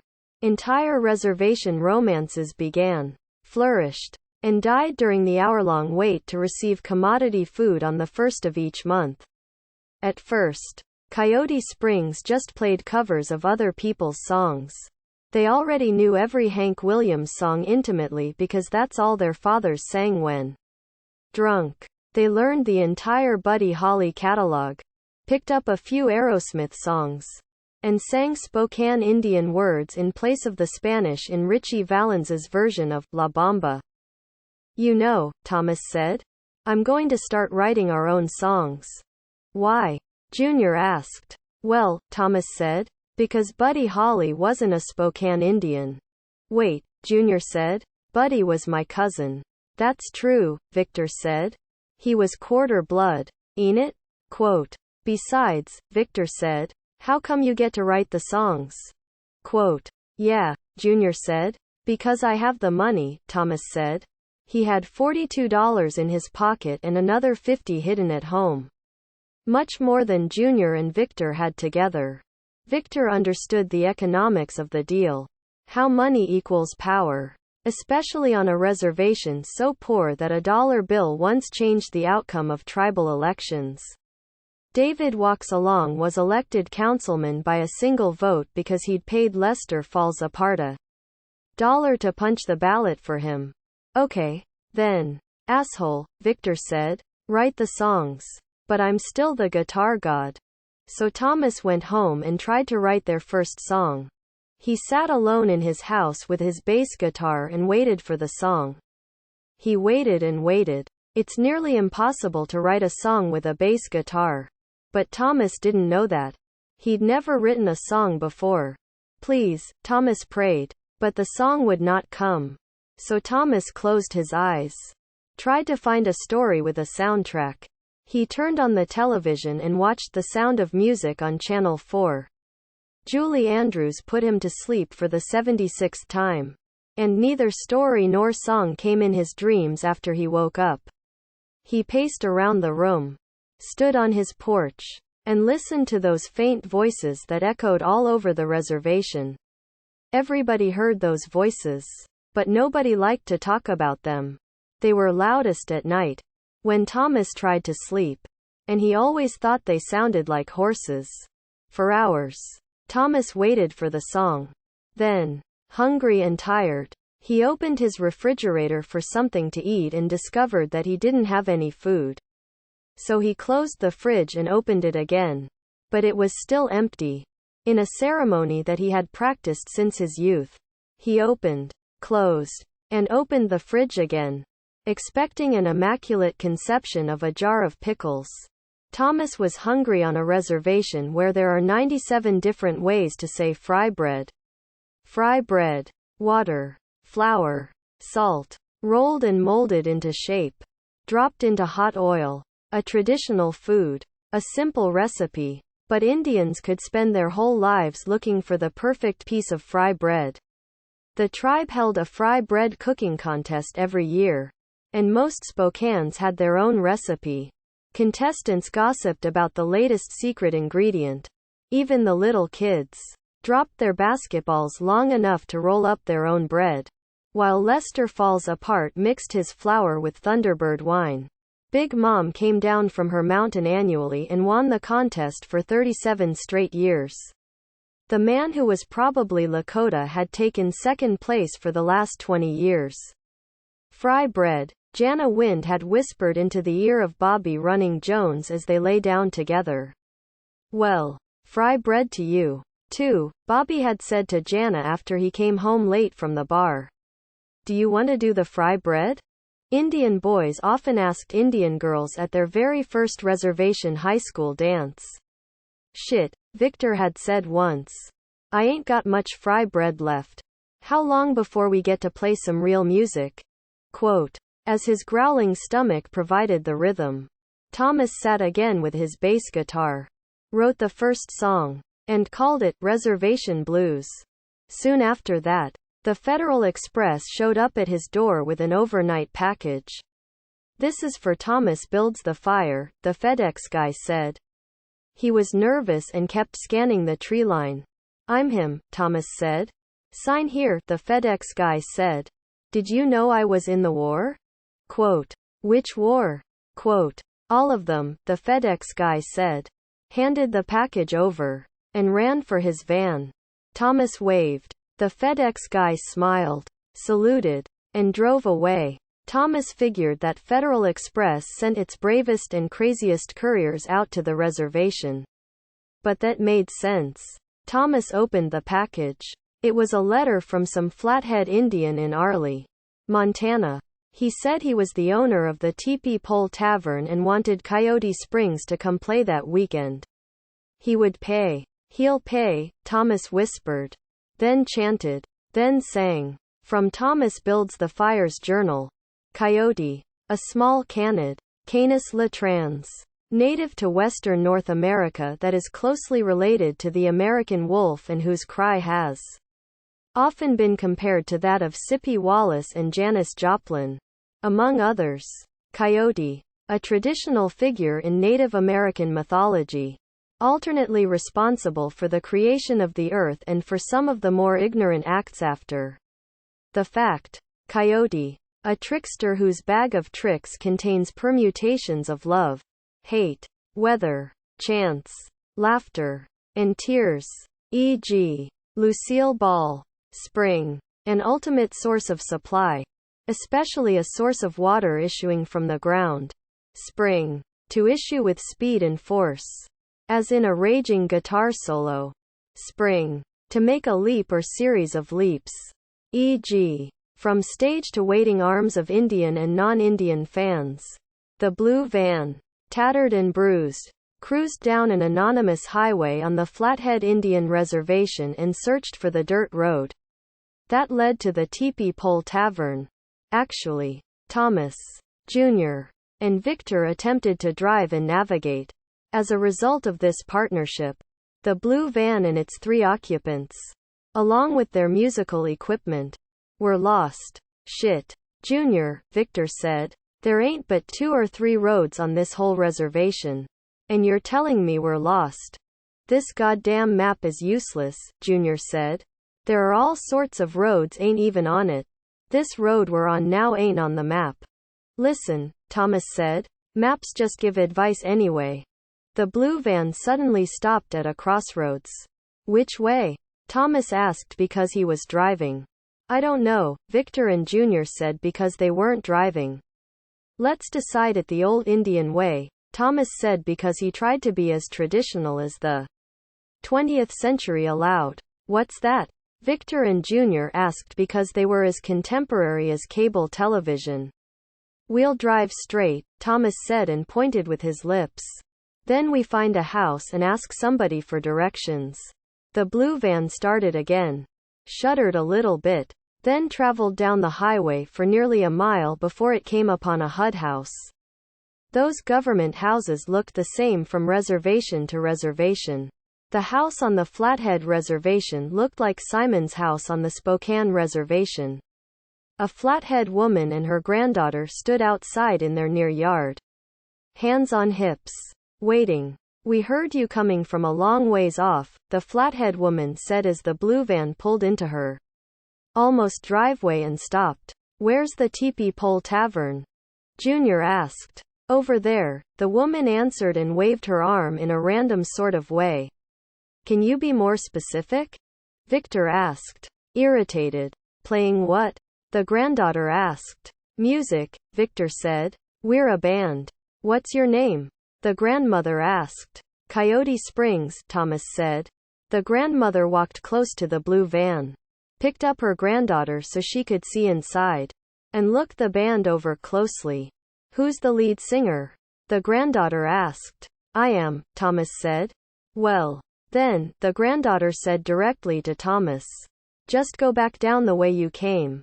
Take a left at the first intersection after a big tree stump painted red. Drive down that road for a while and then take the first right you see. About 3 mailboxes down that way is the Tepee Pole Tavern. Thanks, cousin, Thomas said. and the blue van pulled back onto the highway and made its way to the tavern. Jesus, Junior said. Ain't that the way it always is? They only want to talk to the lead singer. All they want to know is the lead singer. Lead singer this. Lead singer that. Ain't it, Victor said. Where the fuck would Mick Jagger be without Keith Richards? Quote. He'd be at the Tepee Tavern, Thomas said. Already done with the sound check. The blue van pulled up to the tavern only 2 hours later than scheduled. A little old flathead man sat alone by the front door. The tavern was closed, but that old man wanted to be the first customer when it opened. "Yeah hey," the old Indian man called out. "Yeah hey," the blue van called back. "Are you the band?" Quote. "Yeah. We're Coyote Springs. Little bit early. Ain't it?" Quote. "We thought we was 2 hours late by real time. At least an hour late by Indian time. Shit. People out here work on double Indian time. You could have showed up tomorrow and been okay. What kind of music you play? Anyway?" Quote. "Little bit of everything. Whole bunch of the blues. Reservation blues." "Huh?" Quote. "That's it, uncle." Coyote Springs climbed out of the blue van and sat with the old man. They offered him cigarettes, candy, dirty jokes. Then it was dark. "About time," the flathead said. "Time for what?" Quote. The old man pointed down the road and smiled as dozens of headlights appeared. "Shit," Victor said. "It's either your whole damn tribe or the cavalry." "Well," the old man said, "we heard you was an all-Indian band. And we wanted to hear you play. I guess even some of the sober ones are coming. Hope the bar has enough Diet Pepsi." Quote. The owner of the bar pulled up. He took a minute getting out of his pickup because of his enormous cowboy hat and dinner plate belt. Buckle engraved with the name Jimmy. The cowboy hat and belt buckle walked up to Coyote Springs and the old man. "You must be Coyote Springs," he said. "Yeah, we are." "You must be Jimmy." "Nah," the man said and looked down at his belt buckle. "I ain't Jimmy." "Not really?" "Well," Thomas said, confused. "We really are Coyote Springs." "The one and only," Victor said. "So," the bar owner asked, "who's the lead singer?" Quote. Thomas raised his hand. "Let's go." Then. The tavern soon filled with Indians of all sizes, shapes, and colors. They all waited to hear Coyote Springs for the first time. "Look at all those skins," Victor said. "They must think it's bingo night." "Are you ready?" Thomas asked. "Ready to he fucking immortal," Victor said. His 15-year-old green silk shirt and matching polyester pants glowed in the spotlight. Coyote Springs counted 1, 2, 3, then fell into their first paid chord together. Off rhythm. They stopped. Counted again. Rose into that first chord again. Then the second, third, and in a move that stunned the crowd and instantly propelled them past nearly every rock band in history. Played a fourth chord and nearly a fifth. 4.5 chords. And then Thomas Builds the Fire stepped up to the microphone to sing. 3. Indian Boy Love Song. I saw you walking with those dark legs of yours. I felt you walking through my sweat lodge doors. And don't you wonder when you're there in the dark, just hear the drummer beating time with your heart. I hear you talking about your trail of tears. If you feel the need, I can help calm all your fears. I'll be here watching and I'll wait for your call. I'll catch you, sweetheart, when you feel you may fall. Chorus. And I want to say hey. Yeah hey. Yeah hey. Yeah hey. I want to say hey.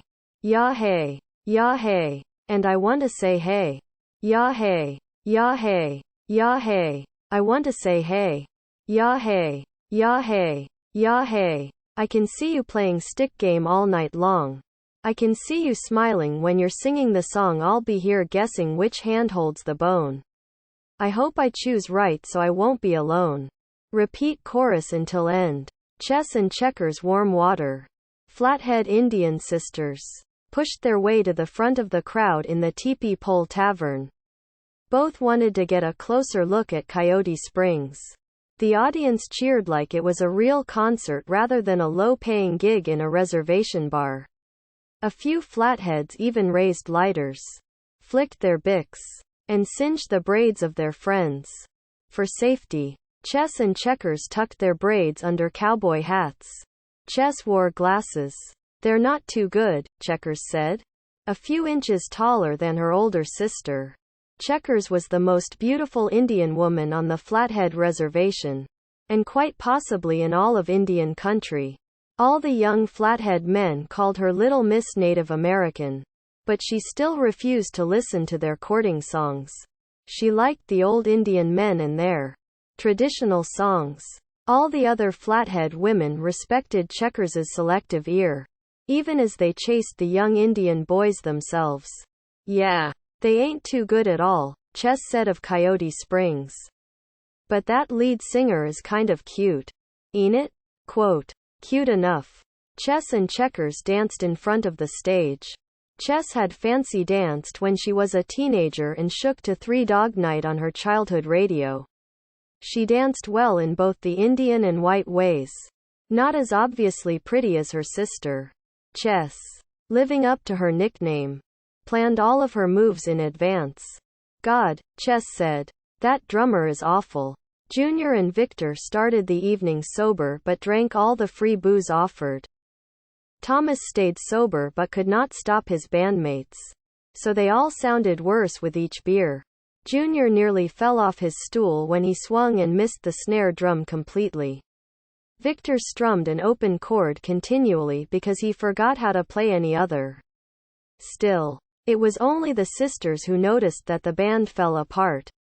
Because most of the audience drank more than Coyote Springs. All the other sober flatheads had already left. "Let's go home," Checkers said. "No," Chess said. "That lead singer is staring at me." Thank you, Thomas said after a particularly sloppy number. "We're going to take a short break now. We'll be back in a few." Coyote Springs staggered off the stage. Thomas left his guitar on stage. But Victor always carried Robert Johnson's guitar with him. "Did you see that woman in the front row?" Thomas asked. "Yeah, the one with black hair and brown skin?" Victor asked. "No. Really," Thomas said. "Did you see her?" Quote, "Yeah," Victor said. "The one with the cowboy hat and big tits." "Don't be an asshole," Thomas said. "I mean the one with glasses." "Yeah," Junior said. "I saw her. She's pretty, ain't it?" Thomas asked. "She's all right," Junior said. "Shit," Victor said. "I'd take the one with big tits." "She wouldn't have nothing to do with your drunk ass," Thomas said. "So what?" Victor said. "Who says I want an Indian woman anyway? I see some good-looking white women here." Surprised, Thomas and Junior looked around the room, because they hadn't noticed any white women and wondered what Victor saw. "You must be having a vision," Junior said. "I'm jealous." "Listen," Thomas said. "I want to play her a song." "Who?" Junior and Victor asked. "The woman in the front row." "That white woman?" Victor asked. Junior, completely confused, scanned the room again for any evidence of white women. "No," Thomas said. "The Indian woman. The one with glasses." "Why?" Victor asked. "Is Thomas trying to get laid?" Quote, "I want to play Indian boy love song," Thomas said. "Shit no," Victor said. "We ain't even practiced that one." "I don't think so," Junior said. "Ain't no Indian wants to hear a slow song anyway." "Well, I'll just go out there and do it myself." "Jesus Christ," Victor said as Thomas walked back on stage. "The little asshole's already thinking about a solo career." "Well, let's go," Junior said. "We're a band." Junior followed Thomas, but Victor stayed behind and made goofy eyes at a blonde mirage near the back of the bar. Victor had started to drink early in life, just after his real father moved to Phoenix. And he drank even harder after his stepfather moved into the house. Junior never drank until the night of his high school graduation. He'd sworn never to drink because of his parents' boozing. Victor placed a beer gently in his hand. and Junior drained it without hesitation or question, crashing loudly, like a pumpkin that dropped off the World Trade Center and landed on the head of a stockbroker. Thomas's father still drank quietly, never raising his voice once in all his life, just staggering around the reservation, usually covered in piss and shit. "Come on, Victor," Junior yelled from the stage. "Get up here." "Fuck you," Victor said. But the guitar throbbed in his hands and pulled him to the stage. "Thank you. Thank you," Thomas said as Coyote Springs reclaimed the stage amid a drunken ovation. "We're going to slow things down a little now. I want to play this song for that Indian woman standing right here in front of me." Thomas pointed at Chess. The whole crowd, because they had known the Warm Water Sisters all their lives, chanted her name. "Well, Chess," Thomas said, "this one is for you." Nerves and bar smoke cracked his voice. But Thomas sang loudly, shut the whole bar up, and even sobered up a few drunks. Thomas stunned all the flatheads when he dared to serenade an Indian woman with his ragged voice. They figured he must be in love. "You're not going to fall for this?" Checkers asked her sister. "Not completely," Chess said. "Maybe just a little." Thomas got carried away, though, and warbled his song for Chess a few more times. He sang blues, country, and punk versions, even recited it like a poem. Once, he closed his eyes and told it like a story. The crowd went crazy and pushed Chess on stage in their frenzy. "Can you sing?" Thomas asked her. "Yeah," she said. "Let's do it, then," Thomas said.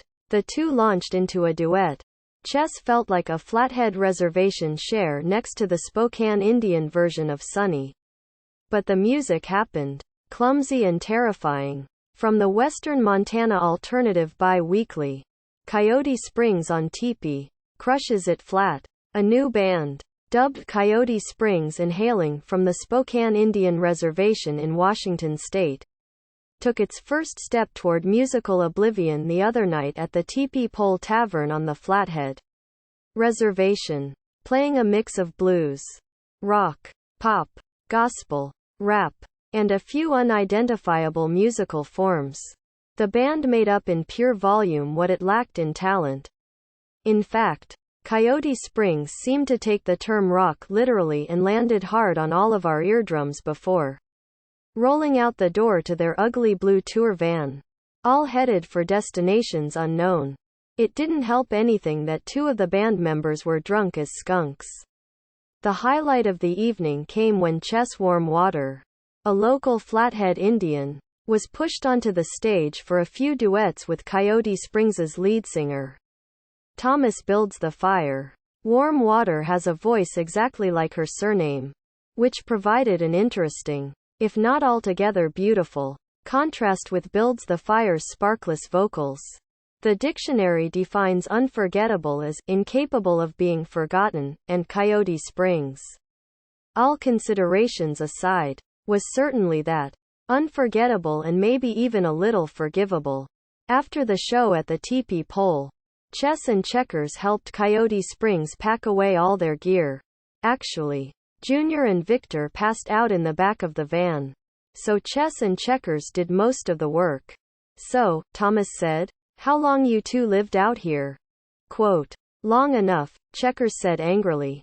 "Because she wanted to go home." "Don't pay her no mind," Chess said. "We've lived here our whole lives." "You're Flatheads, ain't it?"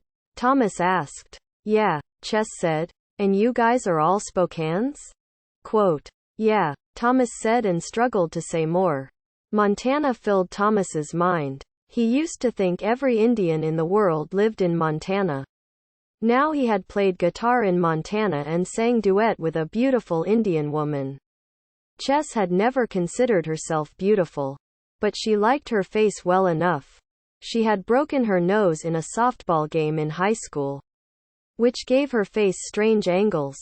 And it had never looked quite right since. She didn't believe that shit about a broken nose adding character to a face.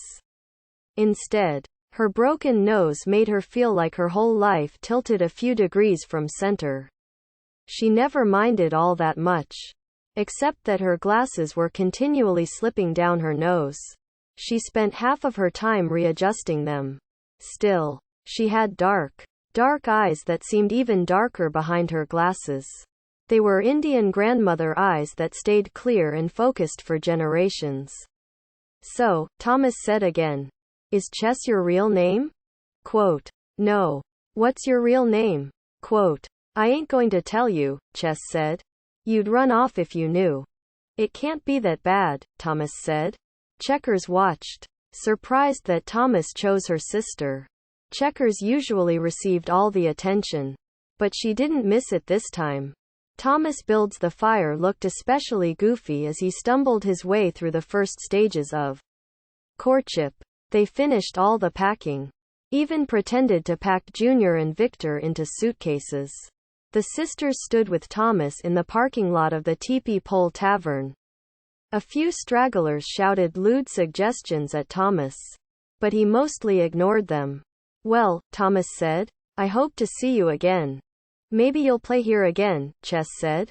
"Maybe," Thomas said. Checkers sent a telepathic message to her sister. "Invite him back to the house." "You fool. You've got him snagged." "Listen," Chess said. "You want to come back to our house?" "I've got you snagged." "Fool. You've got me what?" Thomas asked. He didn't know what snag meant, although every other Indian on the planet understood that particular piece of reservation vocabulary. Snag was noun and verb. A snag was a potential lover or the pursuit of a lover. Snagged meant you'd caught your new lover. "I meant," Chess corrected herself, "that you must be all dragged out. Why don't you come back to the house?" Quote, "What about them?" Thomas asked of Junior and Victor. "They can sleep in the van," Checkers said.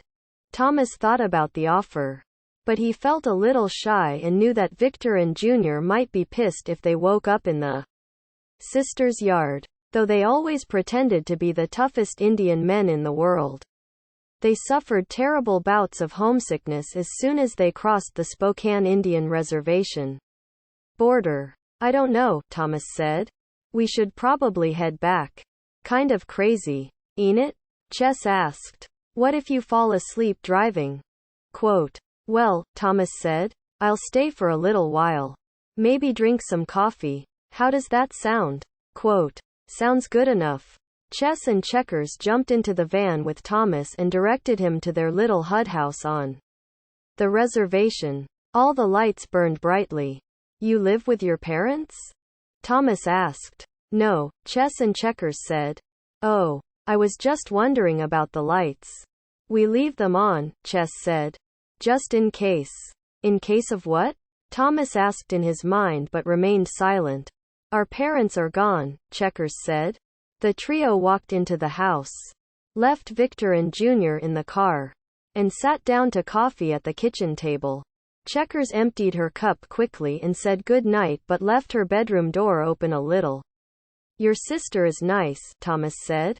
"She's always crabby," Chess said, because she knew that Checkers was eavesdropping.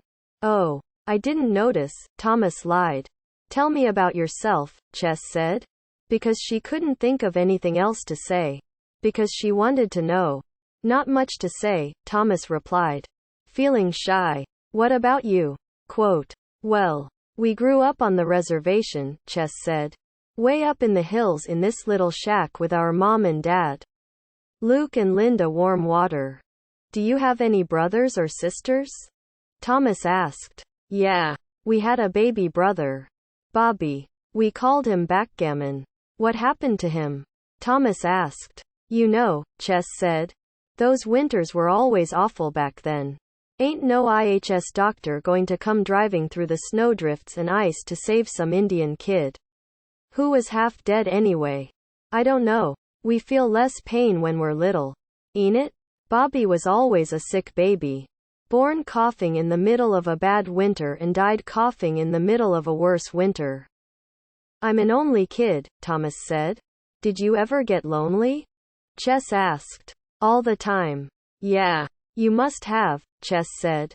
"I get lonely when I think about the winters. I mean, it got so cold sometimes that trees popped like gunshots." Really. All night long. Pop, pop, pop. Kept us awake sometimes so we'd all play rummy by candlelight. Mom, Dad, checkers, me. Those were some good times. But it makes me lonely to think about them. Thomas and Chess sipped at their coffee. How about your parents? Chess asked. My dad's still on our reservation. Drinking and staggering around. Thomas said. But my mom died when I was 10. Yeah. My mom is dead, too. What about your dad? Thomas asked. He went to Catholic boarding school when he was little, Chess said. Those nuns taught him to play piano. Ain't that funny? They'd teach him scales between beatings. But he still loved to play and saved up enough money to buy a second-hand piano in Missoula. Man, that thing was always out of tune. He used to play when it was too cold and noisy to sleep. He'd play and Mom would sing. Old gospel hymns. Mostly. Mom had a beautiful voice. Like a reservation diva or something. Mom taught Checkers and me to sing before we could hardly talk. Bobby slept in his crib by the stove. Those really were good times. What happened after Bobby died? Thomas asked. Although he wanted to know more about her mother's death. Too. You know, my dad never drank much before backgammon died. I mean, he always brought home some food.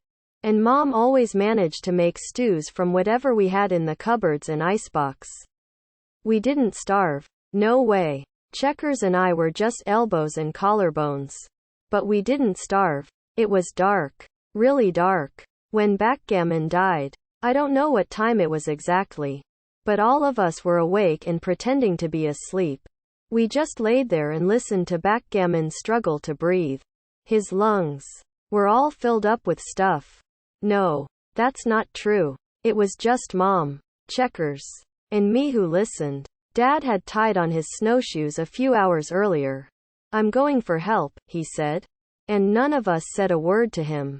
Mom helped him put his coat on and then she kissed his fingers before he put on his gloves. Really. It's still so vivid in my head. Mom kissed his fingertips. 10 kisses. Before he tramped out the door into the dark. I don't know for sure how long we waited for him. We weren't even sure he could make it back. He walked out in a Montana snowstorm to find help. He wasn't even sure what kind of help he was looking for. There weren't no white doctors around. There weren't no Indian doctors at all yet. The traditional medicine women all died years before. Dad just walked into the storm like he was praying or something. I mean, even if he made it to other Indians' houses. Like the Abramson family or the Huberts. They couldn't have done much anyway. The Abramson family had their own sick kids. And the Huberts were an old Indian couple who didn't speak English and only stayed alive to spite the Bia. Your father must have been scared, Thomas said. He didn't know what to say to Chess. Yeah, he must have been really scared, Chess said. But I don't know how far he walked or when he decided to turn back. I always imagined he pounded on some stranger's door. But there was no answer.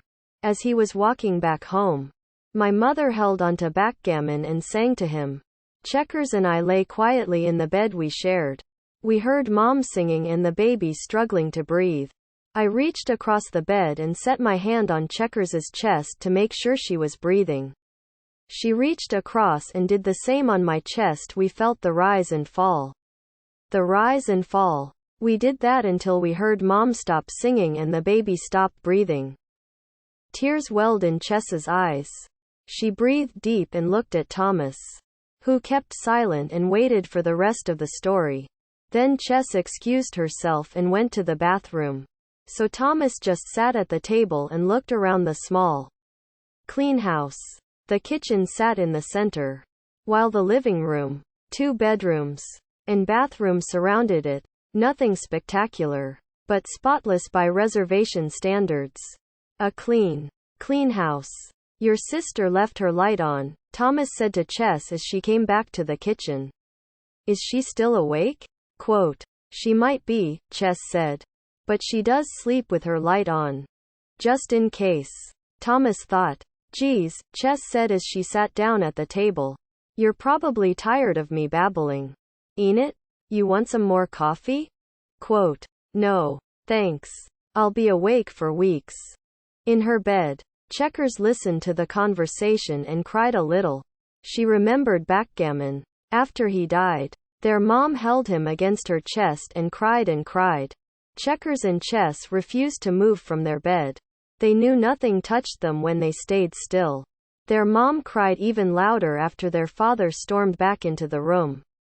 Shouted and cursed like a defeated warrior. He shouted until his wife raised backgammon up to him like an offering. Lukewarm water started to scream then. A high-pitched wail that sounded less than human. Maybe it sounded too human. Colors poured out of him. Red flowed out of his mouth. And black seeped from his pores. Those colors mixed together and filled the room. Chess grabbed Checkers's hand and squeezed it until both cried out in pain. Don't look, Chess said to her sister. Don't even move. The sisters kept their eyes closed for minutes. Hours. Days. When Chess and Checkers opened them again, they buried backgammon in a grave lukewarm water dug for 3 days because the ground was frozen solid. When the sisters opened their eyes, Linda Warm Water took a knife to her skin and made 300 tiny cuts on her body. In mourning, when the warm waters opened their eyes, Luke traded his snowshoes for a good coat, a case of whiskey, and stayed warm and drunk for weeks. Checkers remembered so much about her father. She was sure she remembered more than her sister ever did and wondered if Chess would tell Thomas any secrets.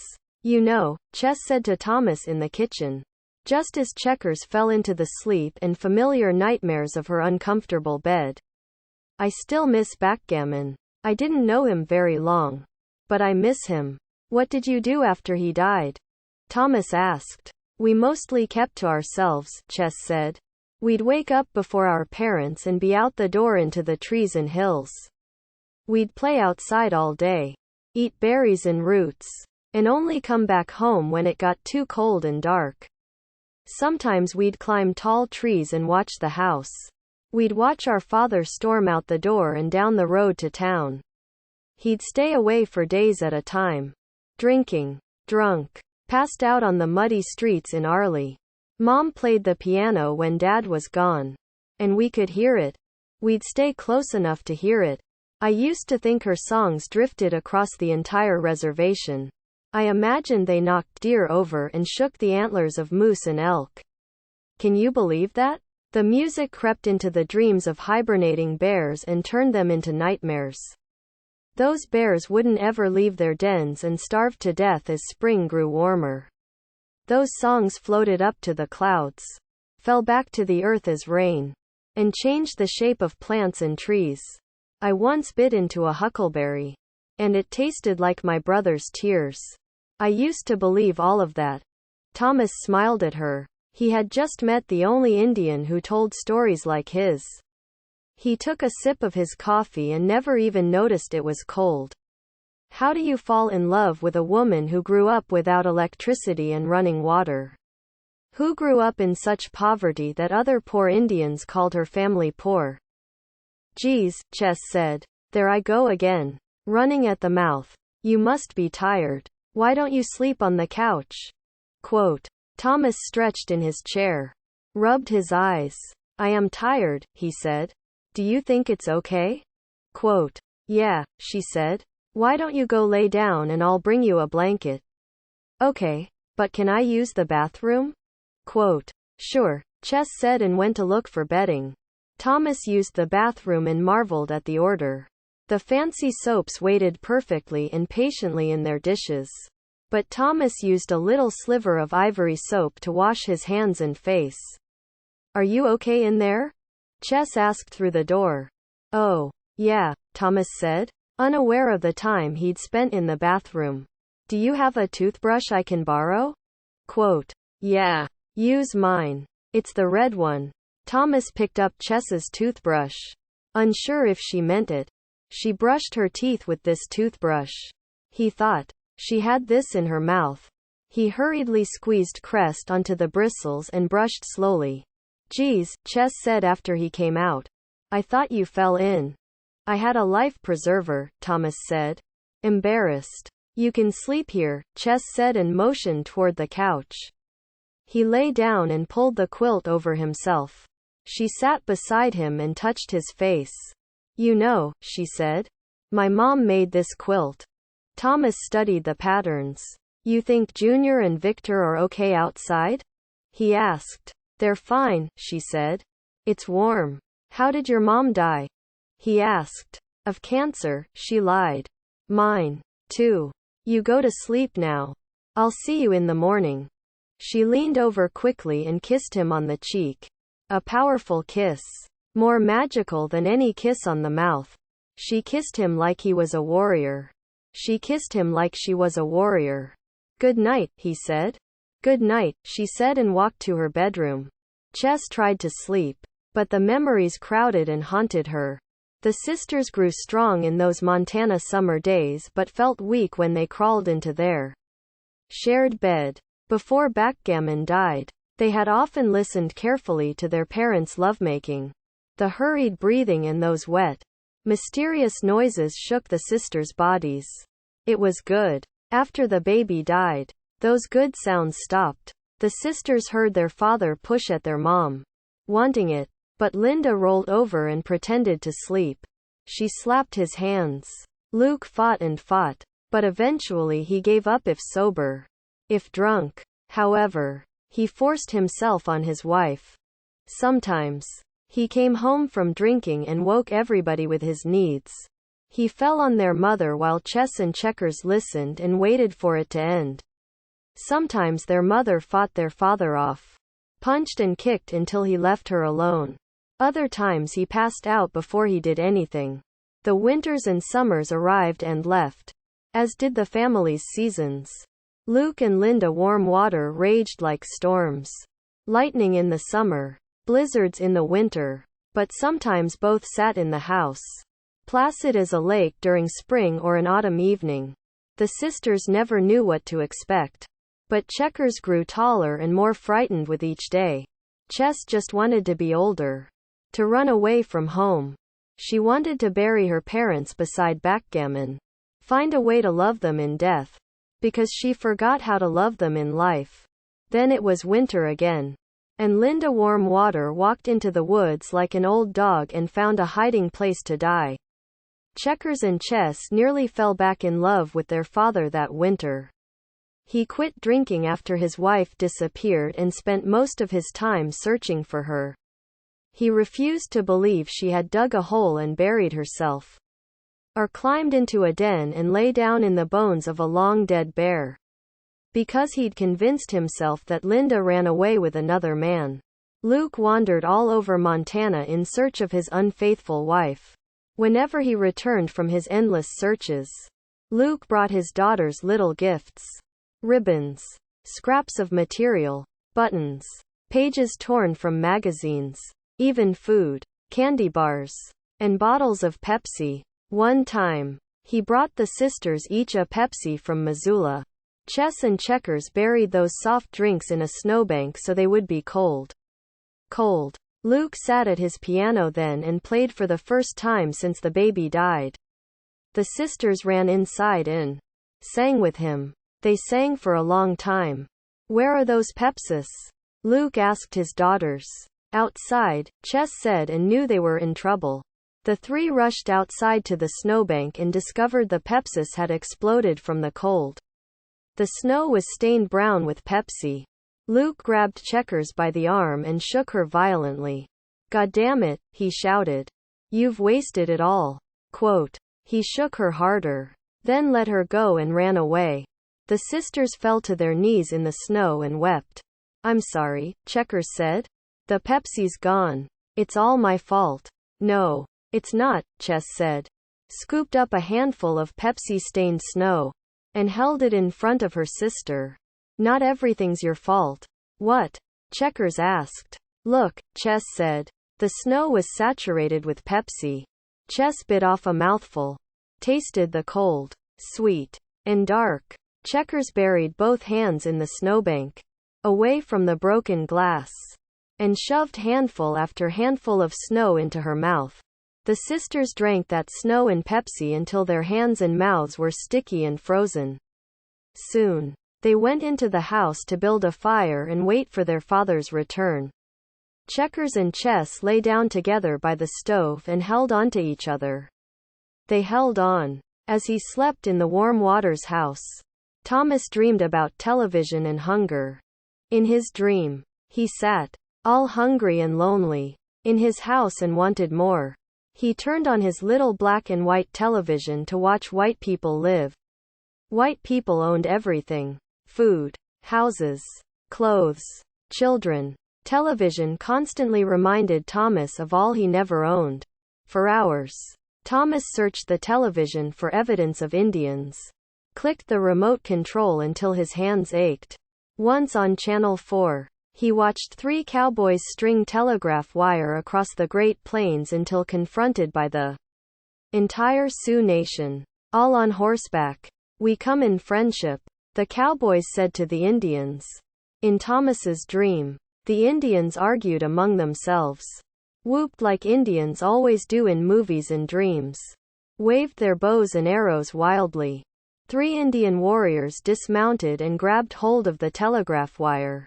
"We come in friendship," the cowboys said, cranked the generator, and electrocuted the 3 Indians.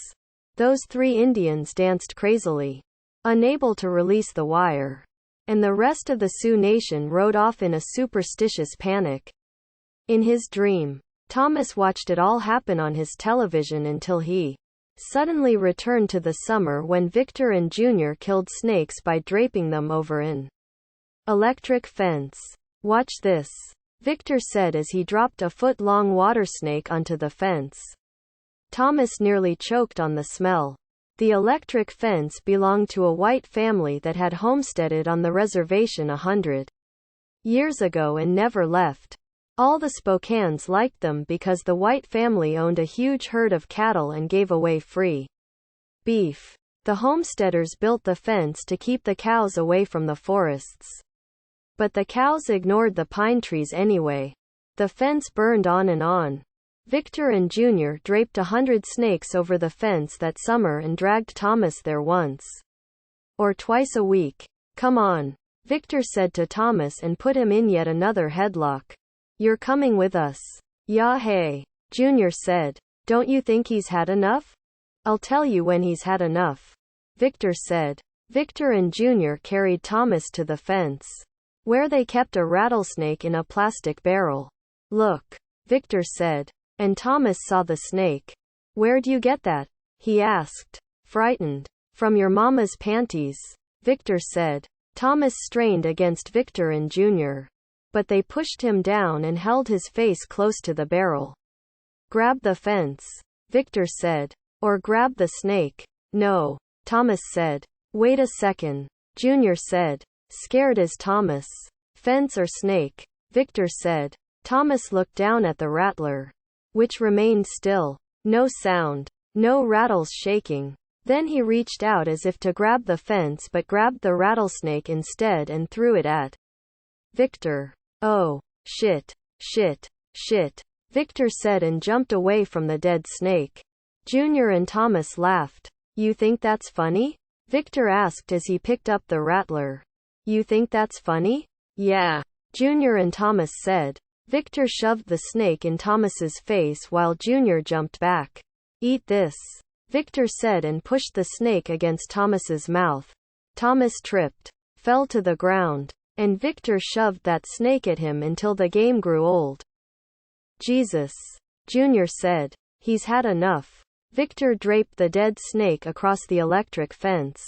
It danced and danced, fell off the wire, squirmed its way back to life, and started to rattle. "Oh, shit," Victor said and ran away. Junior and Thomas ran after him, kept running. Soon, in his dream, Victor and Junior ran into a large empty room. Thomas followed them. The 3 picked up musical instruments and started to practice. "You know," Thomas said between songs, "I hope we don't make it." "Make what?" Junior asked. "Make it big. Have a hit song and all that," Thomas said. Why the hell not? Victor asked. I don't know. Maybe we don't deserve it. Maybe we should have something better in mind. Maybe something bad is going to happen to us if we don't have something better on our minds. Like what? Victor asked. Well, Thomas said. What if we get rich and eat too much? We'll all get fat and disgusting. Shit. Victor said. I'm not Elvis. Yeah, hey. Junior said. Did you know Elvis was a cavalry scout in a previous life? In his dream, Thomas strummed the guitar and pleaded with Victor. Really? Thomas said. I'm scared to be famous. Well, Junior said. I think we should worry about learning to play our instruments better first. Yeah, Victor said. And we don't have nothing to worry about if we keep you as the lead singer anyway. Yeah, Junior said. And besides, the only famous Indians are dead chiefs and long-distance runners. In his dream, Thomas looked at his bandmates. He wondered what they really felt. He wondered what those snakes felt on the electric fence. Thomas held his guitar closely and felt its power. Then noticed that he was holding Robert Johnson's guitar. In the dream, he hit a chord, felt a sharp pain in his wrists. But the music tasted like good food. What you doing with my guitar? Victor shouted and ripped Thomas from his dream. Thomas lay on the couch in the Warm Waters house with Robert Johnson's guitar beside him. It's Victor's guitar now. Thomas corrected himself. I didn't want it to get cold, Thomas mumbled.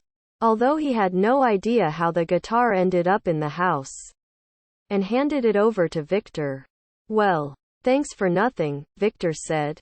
It was hotter than hell outside. Oh, man, Junior said as he stumbled into the house. I got a hangover. There's coffee in the kitchen, Thomas said. Junior made his way to the kitchen just as Chess and Checkers emerged from their rooms. What's going on? Checkers asked. What's for breakfast? Victor asked. Your ass on a plate, Chess said. Fix it yourself. Oh, a rowdy one, Victor said. I like them rowdy. Victor opened the refrigerator, pulled out the ingredients for a cheese and vegetable omelet, and cooked up enough for everybody. They were all shocked by Victor's culinary skills. Where'd you learn to cook? Chess asked. Prison? Quote. My father used to cook, Victor said.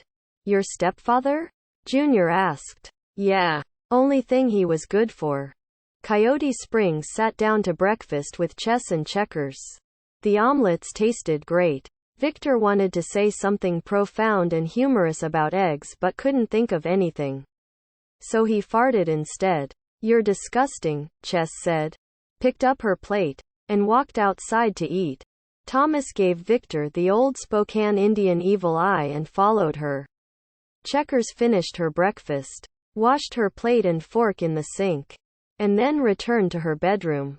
Junior and Victor watched her the entire time. She's real pretty, ain't it? Junior asked after Checkers closed her bedroom door. A great ass, Victor said. You don't have a chance. Checkers shouted from her room.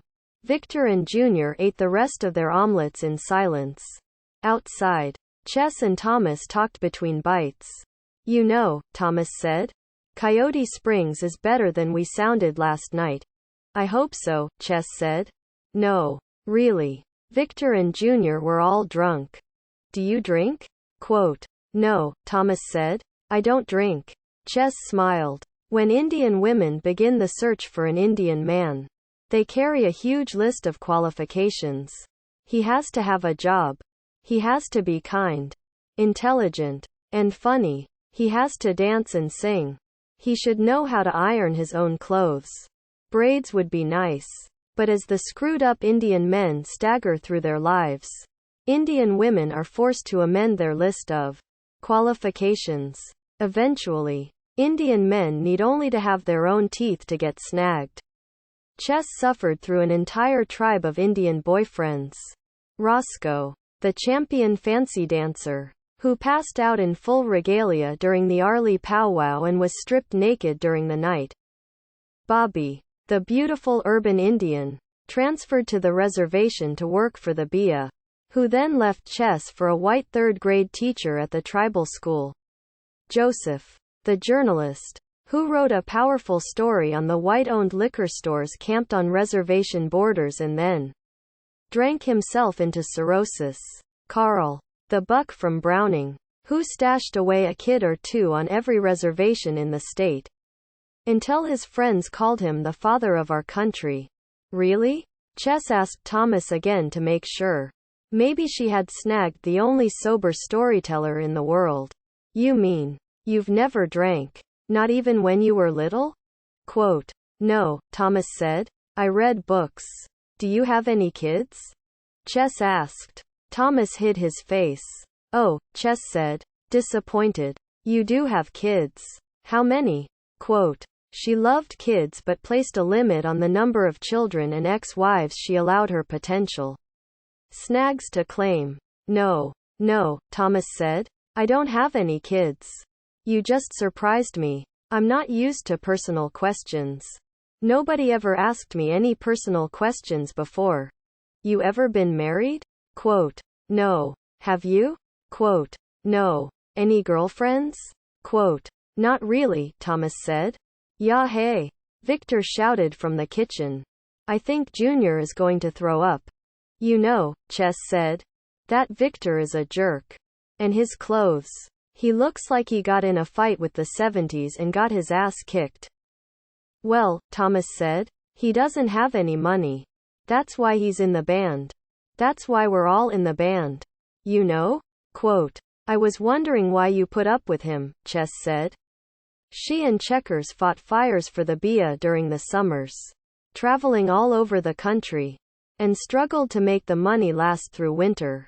Only problem is we're not making any money. Really? Even a bad band can make money. Ain't it? Quote, I hope so. But we're pretty good. Really? I believe you. Really, Chess said. That Junior is nice. Ain't it? He's good looking, but sort of goofy. Though, he sure lets Victor boss him around. Ain't it? Quote, yeah. It's always been that way. Too bad, Chess said. Junior could be a major snag. You mean, Thomas said, that he's in the way? Quote, no, Chess said. I mean he could be a good catch for an Indian woman. A snag. You know? Quote, oh, Thomas said, still clueless. So he changed the subject. I really liked singing with you last night. You're really good. Yeah. I had a good time. Too. Quote, you know, Thomas said, I have an idea. How would you and Checkers like to join the band? Quote, I don't know, Chess said. Do we have to dress like Victor? Quote, not at all. I don't know, she said again. We have to hang around here during the summer, in case we get called to fight a fire. Listen, you can sing great, and I'm sure Checkers can sing, too. We need you. Something tells me we need you. I don't think so, Thomas. I mean, I like you a lot. But Checkers and I live here.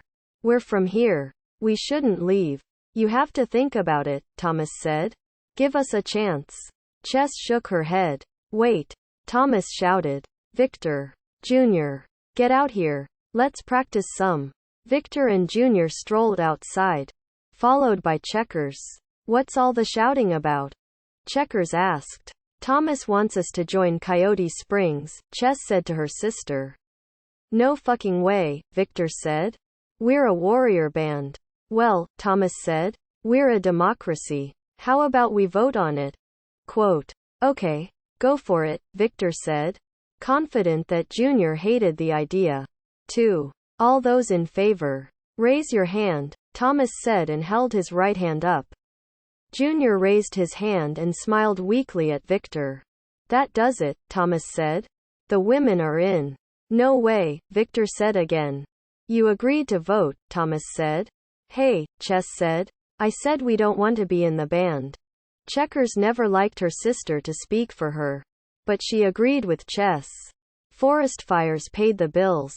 Wait, Thomas pleaded with everybody. How about we play some?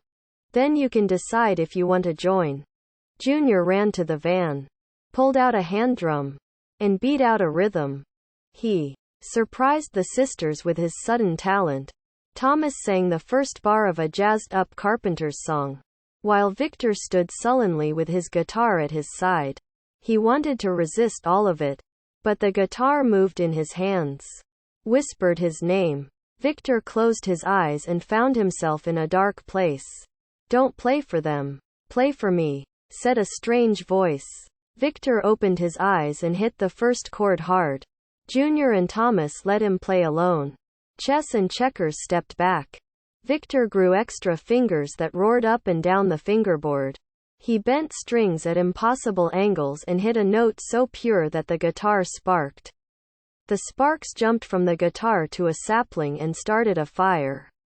It was a good thing that Chess and Checkers had extensive firefighting experience, and they hurriedly doused the flames.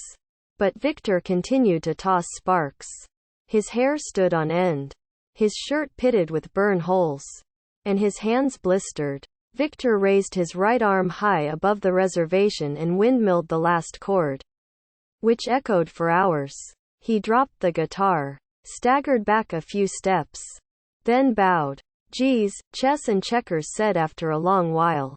"Where do we sign up?" Quote, Thomas Jr. and Victor camped on the Flathead Reservation for a week after the Warm Waters joined the band. Living meagerly on their shared money, the boys stayed at the sisters' house. Although Chess and Checkers objected to the smell, but all agreed the band needed to practice with its new members. Thomas even drove down into Missoula to buy a third-hand synthesizer for Chess and Checkers to share. "How much that cost you?" Victor asked him. $5 and a funny story," Thomas told him. Coyote Springs rehearsed for hours in the Warm Waters' backyard. At first, they sounded awful, dissonant, discordant. Victor only occasionally replicated the stunning performance that convinced the sisters to join the band. Junior broke so many drumsticks that he switched to pine branches instead. Chess and Checkers sang better than Thomas, which made the distinction between backup and lead singers less sure. Thomas decided to share the lead. Still, Coyote Springs melded faster than any garage band in history. "We should call that Tepee Pole Tavern guy," Victor said. "I think we're ready to rock." The owner of the Tepee Pole Tavern listened to the newest incarnation of Coyote Springs and agreed to hire them again. Coyote Springs packed their gear into the blue van and headed for the tavern. "Ladies and braves," the bartender announced, "it's a great honor to welcome back that rocking band from the Spokane Indian Reservation, Coyote Springs." The crowd cheered. "And it's a special honor to introduce the two newest members of the band," the bartender continued. "Two of our own Flathead Indians, Chess and Checkers Warm Water." Coyote Springs walked on stage with confidence. Thomas smiled as he stepped to the microphone. "Hello, Arlie," Thomas shouted. And the place went crazy. Victor counted off, and the band launched into its first song, a cover of an old Kiss tune. The sisters joined in on the vocals after a bit. Chess pounded the keyboard hard, like her fingers were tiny hammers. She wanted to play it right but loved the noise of it all. Checkers pulled the ties from her hair and sang unbraided. Chess picked the ties up from the floor and somehow braided her hair with one hand. Both threw away "Ya Hi Yo" into the chorus of the song. Coyote Springs created a tribal music that scared and excited the white people in the audience.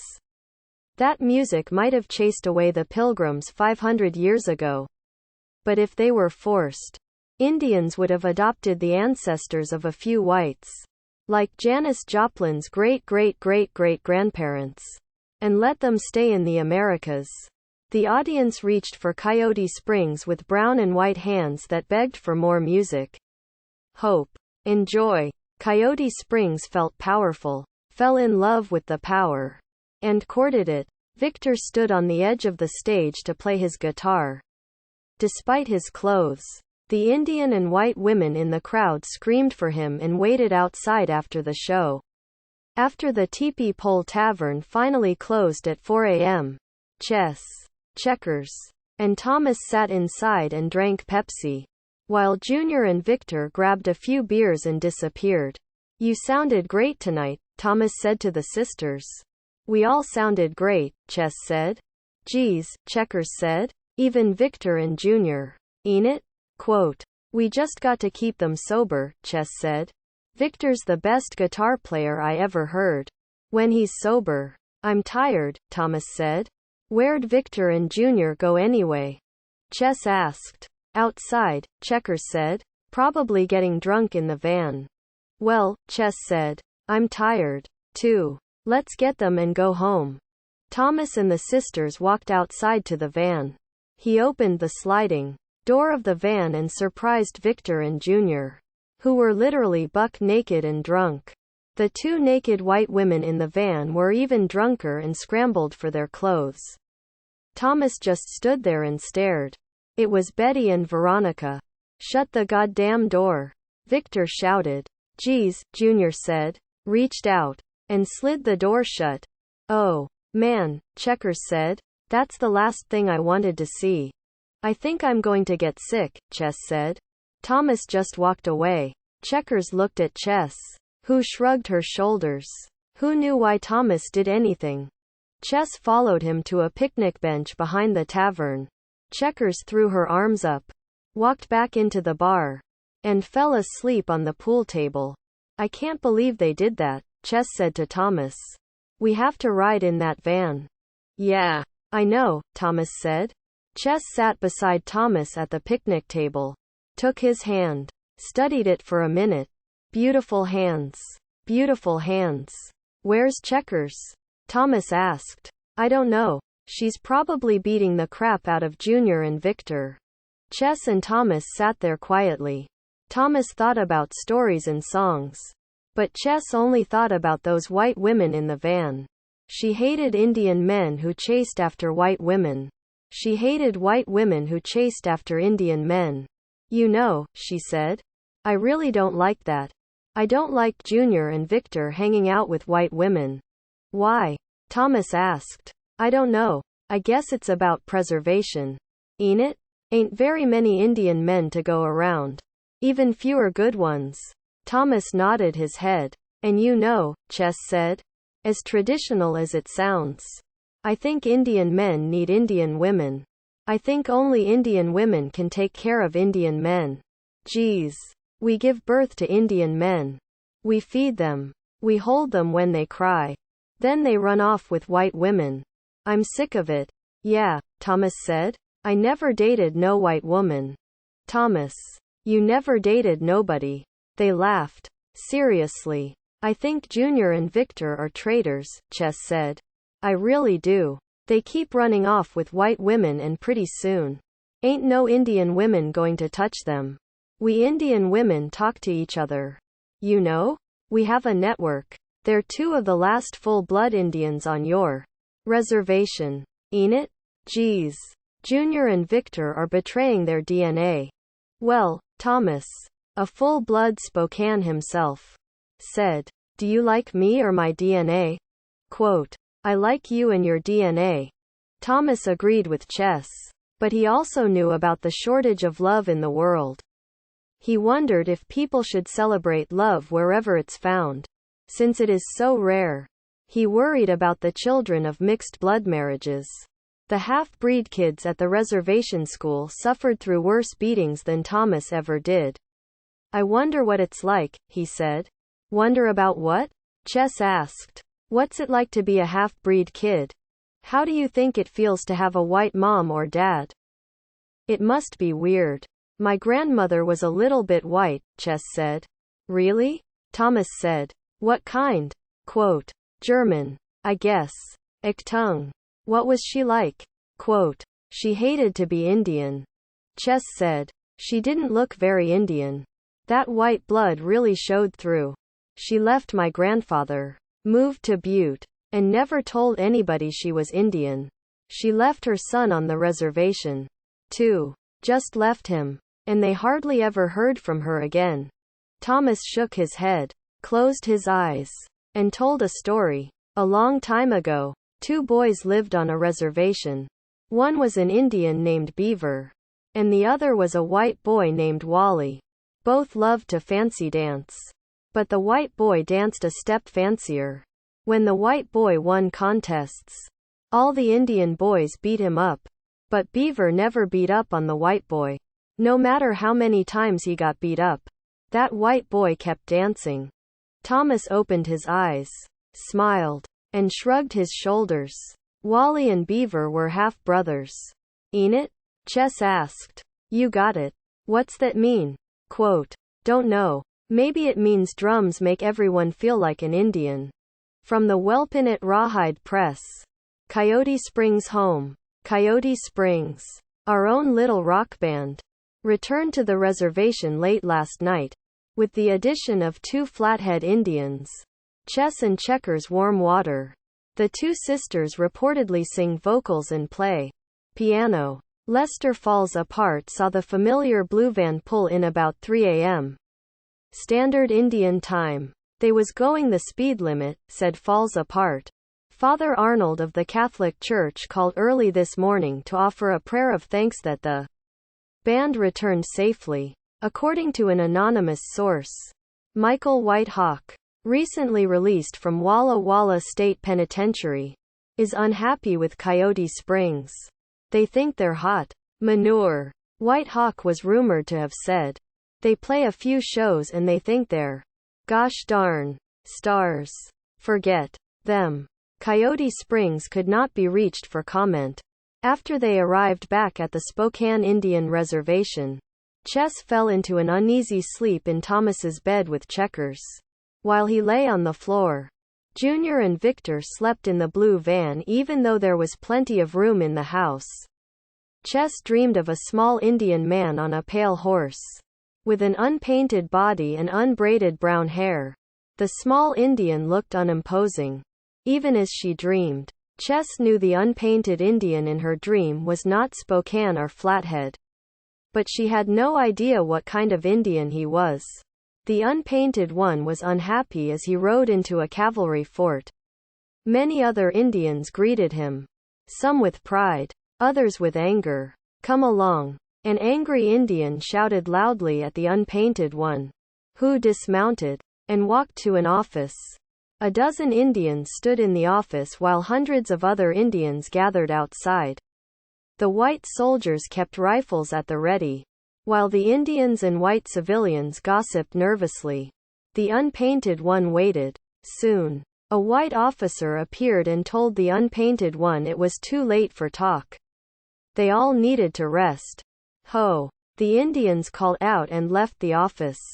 The unpainted one left last with the white officer in front of him, the angry Indian behind him, and 2 soldiers on either side. The unpainted one followed the officer without question. They led him to a small building, and the unpainted one quickly pulled a knife when he saw the barred windows and chains. The angry Indian grabbed the unpainted one from behind. In that way, both staggered into the open. "He's got a knife." In Chess's dream, the soldiers trained their rifles on the Indians who might help the unpainted one. The angry Indian knocked the knife away from the unpainted one and pinned his arms behind his back. "Kill the Indian." A soldier lunged forward with his bayonet and speared the unpainted one once, twice, 3 times.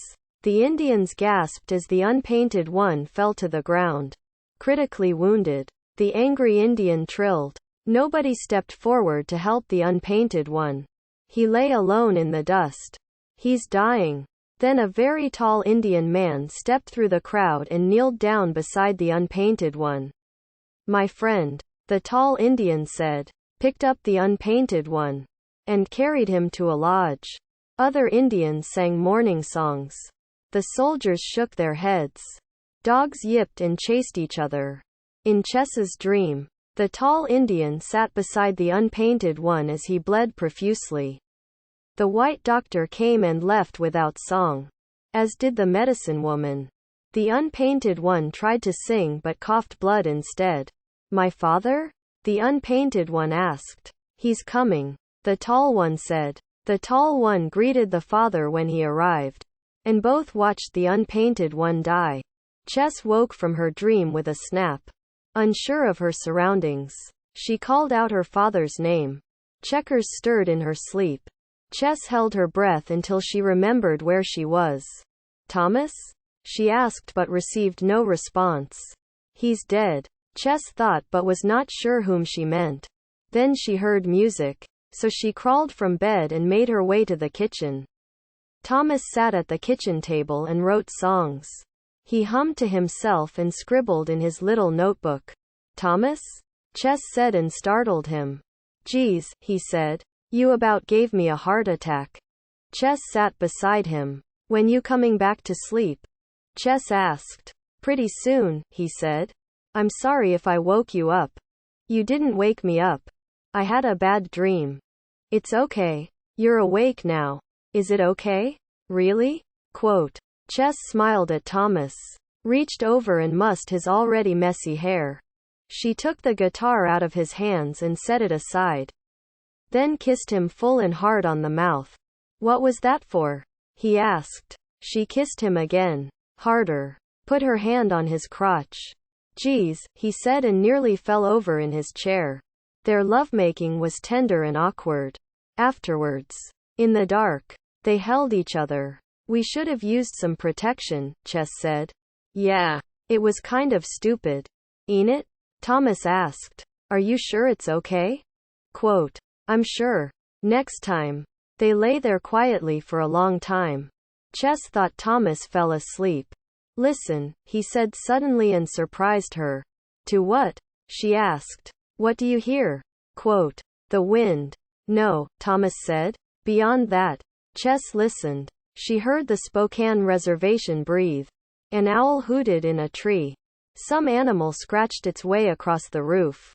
A car drove by. A dog barked. Another dog barked its answer.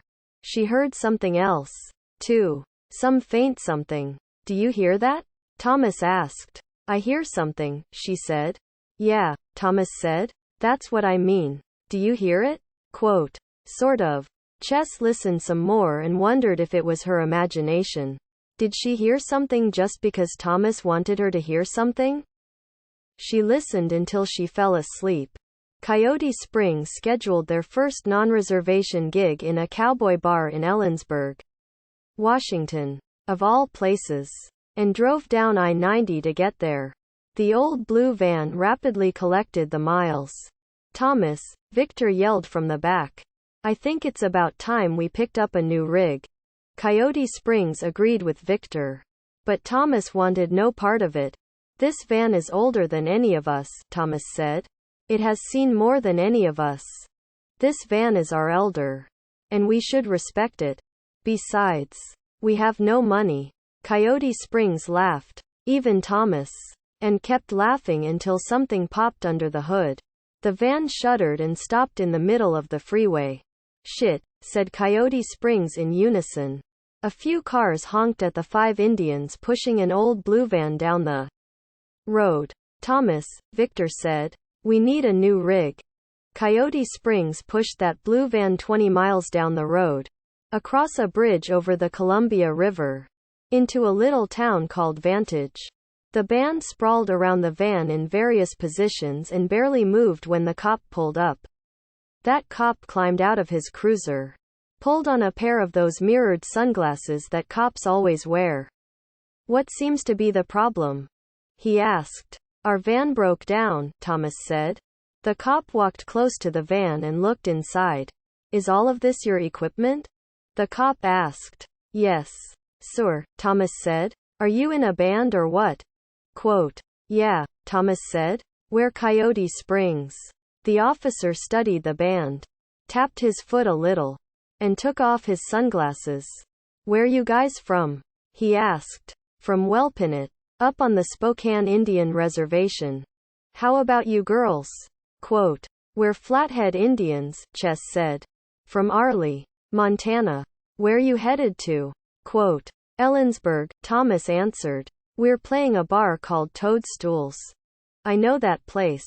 You sure you're playing there? Quote. The cop waited briefly for an answer, then asked the band for identification. Thomas and the women pulled out their driver's licenses. Junior offered his Spokane tribal driver's license. And Victor lifted his shirt and revealed his own name tattooed on his chest. Are you serious about this tattoo?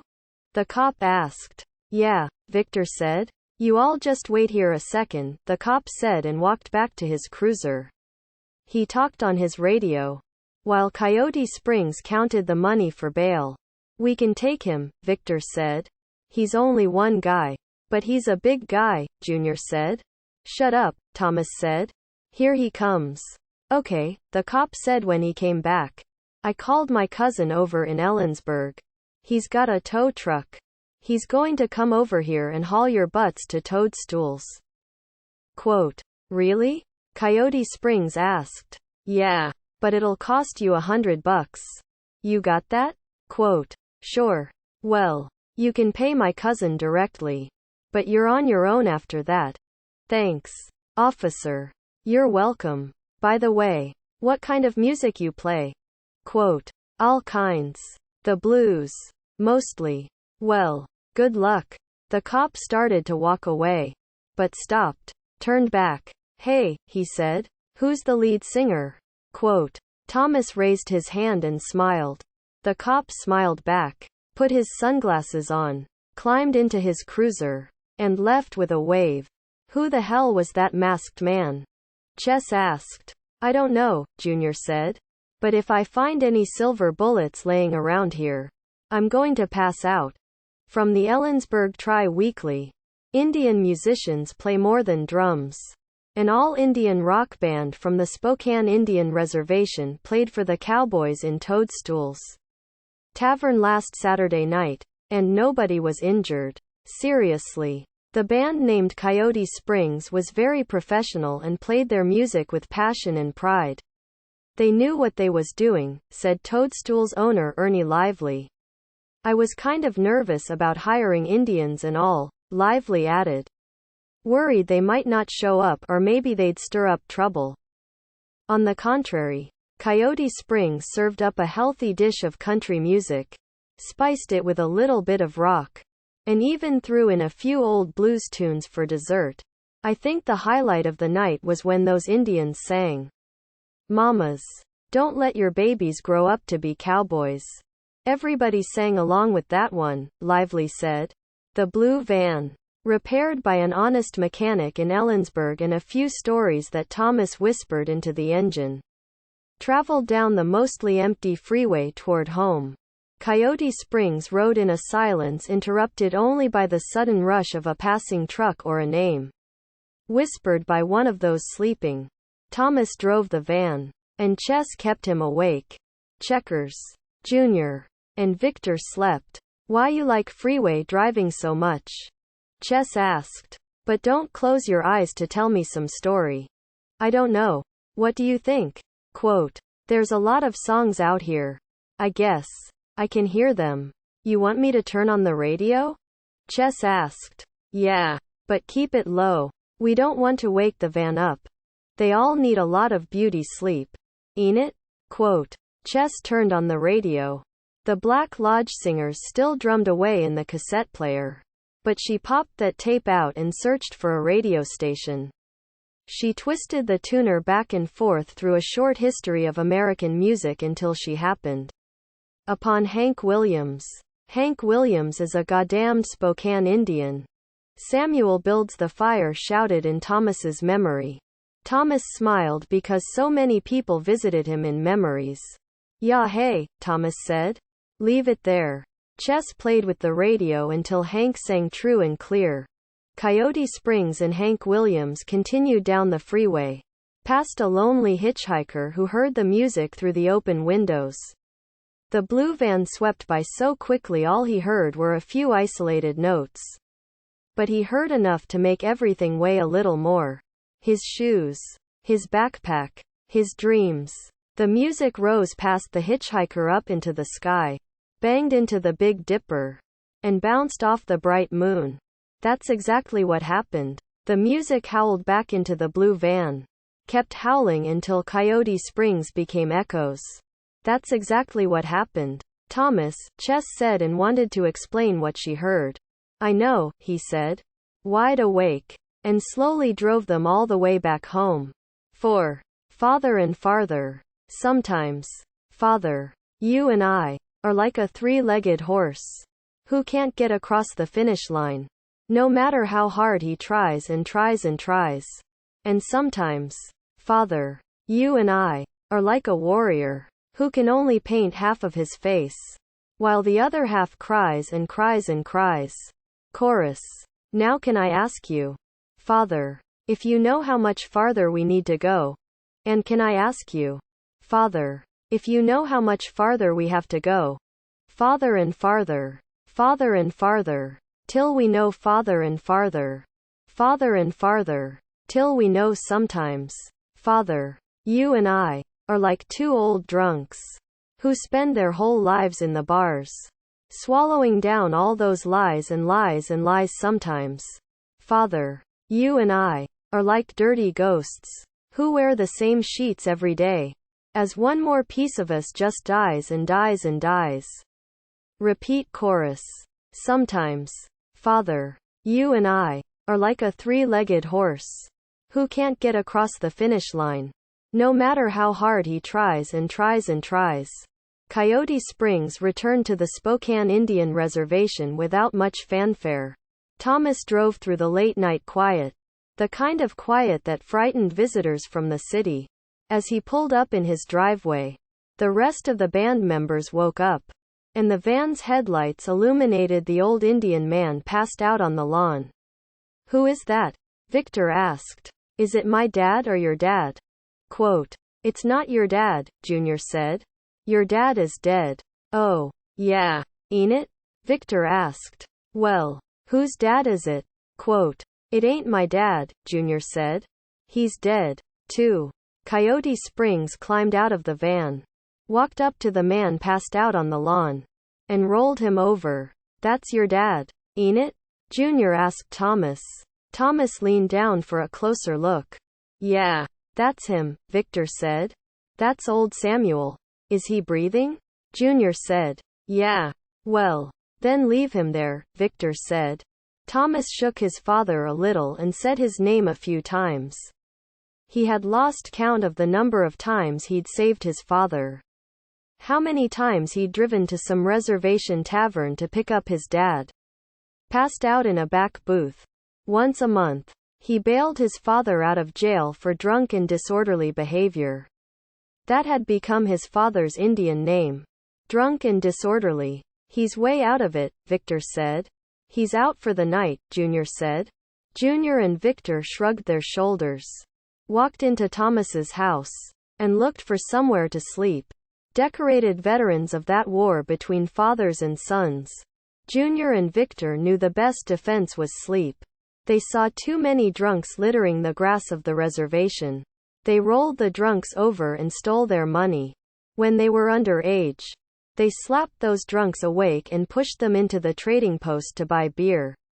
Now, when they saw Samuel builds the fire passed out on the lawn, they crawled into different corners of Thomas's house and fell right to sleep.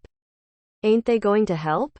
Chess asked. It's my father, Thomas said. I have to handle this myself. But Chess and Checkers helped Thomas carry his father into the house and lay him down on the kitchen table. The three sat in chairs around the table and stared at Samuel builds the fire, who breathed deep in his alcoholic stupor. I'm sorry, Thomas, Chess and Checkers said. Yeah, me too. Chess and Checkers were uncomfortable. They hated to see that old Indian man so helpless and hopeless. They hated to see the father's features in his son's face. It's hard not to see a father's life as prediction for his sons. Our father was like this, too, Chess said. Just like this. But he never drank at all until backgammon died, Checkers said. Where's your dad now? Thomas asked. He's gone. The word gone echoed all over the reservation. The reservation was gone itself. Just a shell of its former self. Just a fragment of the whole. But the reservation still possessed power and rage, magic and loss, joys and jealousy. The reservation tugged at the lives of its Indians, stole from them in the middle of the night, watched impassively as the horses and salmon disappeared. But the reservation forgave, too. Sam Bone vanished between footfalls on the way to the trading post one summer day and reappeared years later to finish his walk. Thomas, Chess, and Checkers heard the word gone shake the foundation of the house. Where's he gone to? Thomas asked. He's just gone, Checkers said. He's AWOL. He's Mia. The second-hand furniture in Thomas's house moved an inch to the west. It wasn't always this way, Thomas said and touched his father's hand. It wasn't always this way. Samuel slept on the table while Thomas closed his eyes and told the story. Way back when. My father was an active alcoholic only about 3 months of every year. He was a binge drinker. You know? Completely drunk for 3 days straight. A week. A month. Then he jumped back on the wagon again. Sober. He was a good man. A good father. So all the drinking had to be forgiven. Ain't it? My father was Washington State High School Basketball Player of the Year in 1956. Even the white people knew how good that Indian boy played. He was just a little guy too.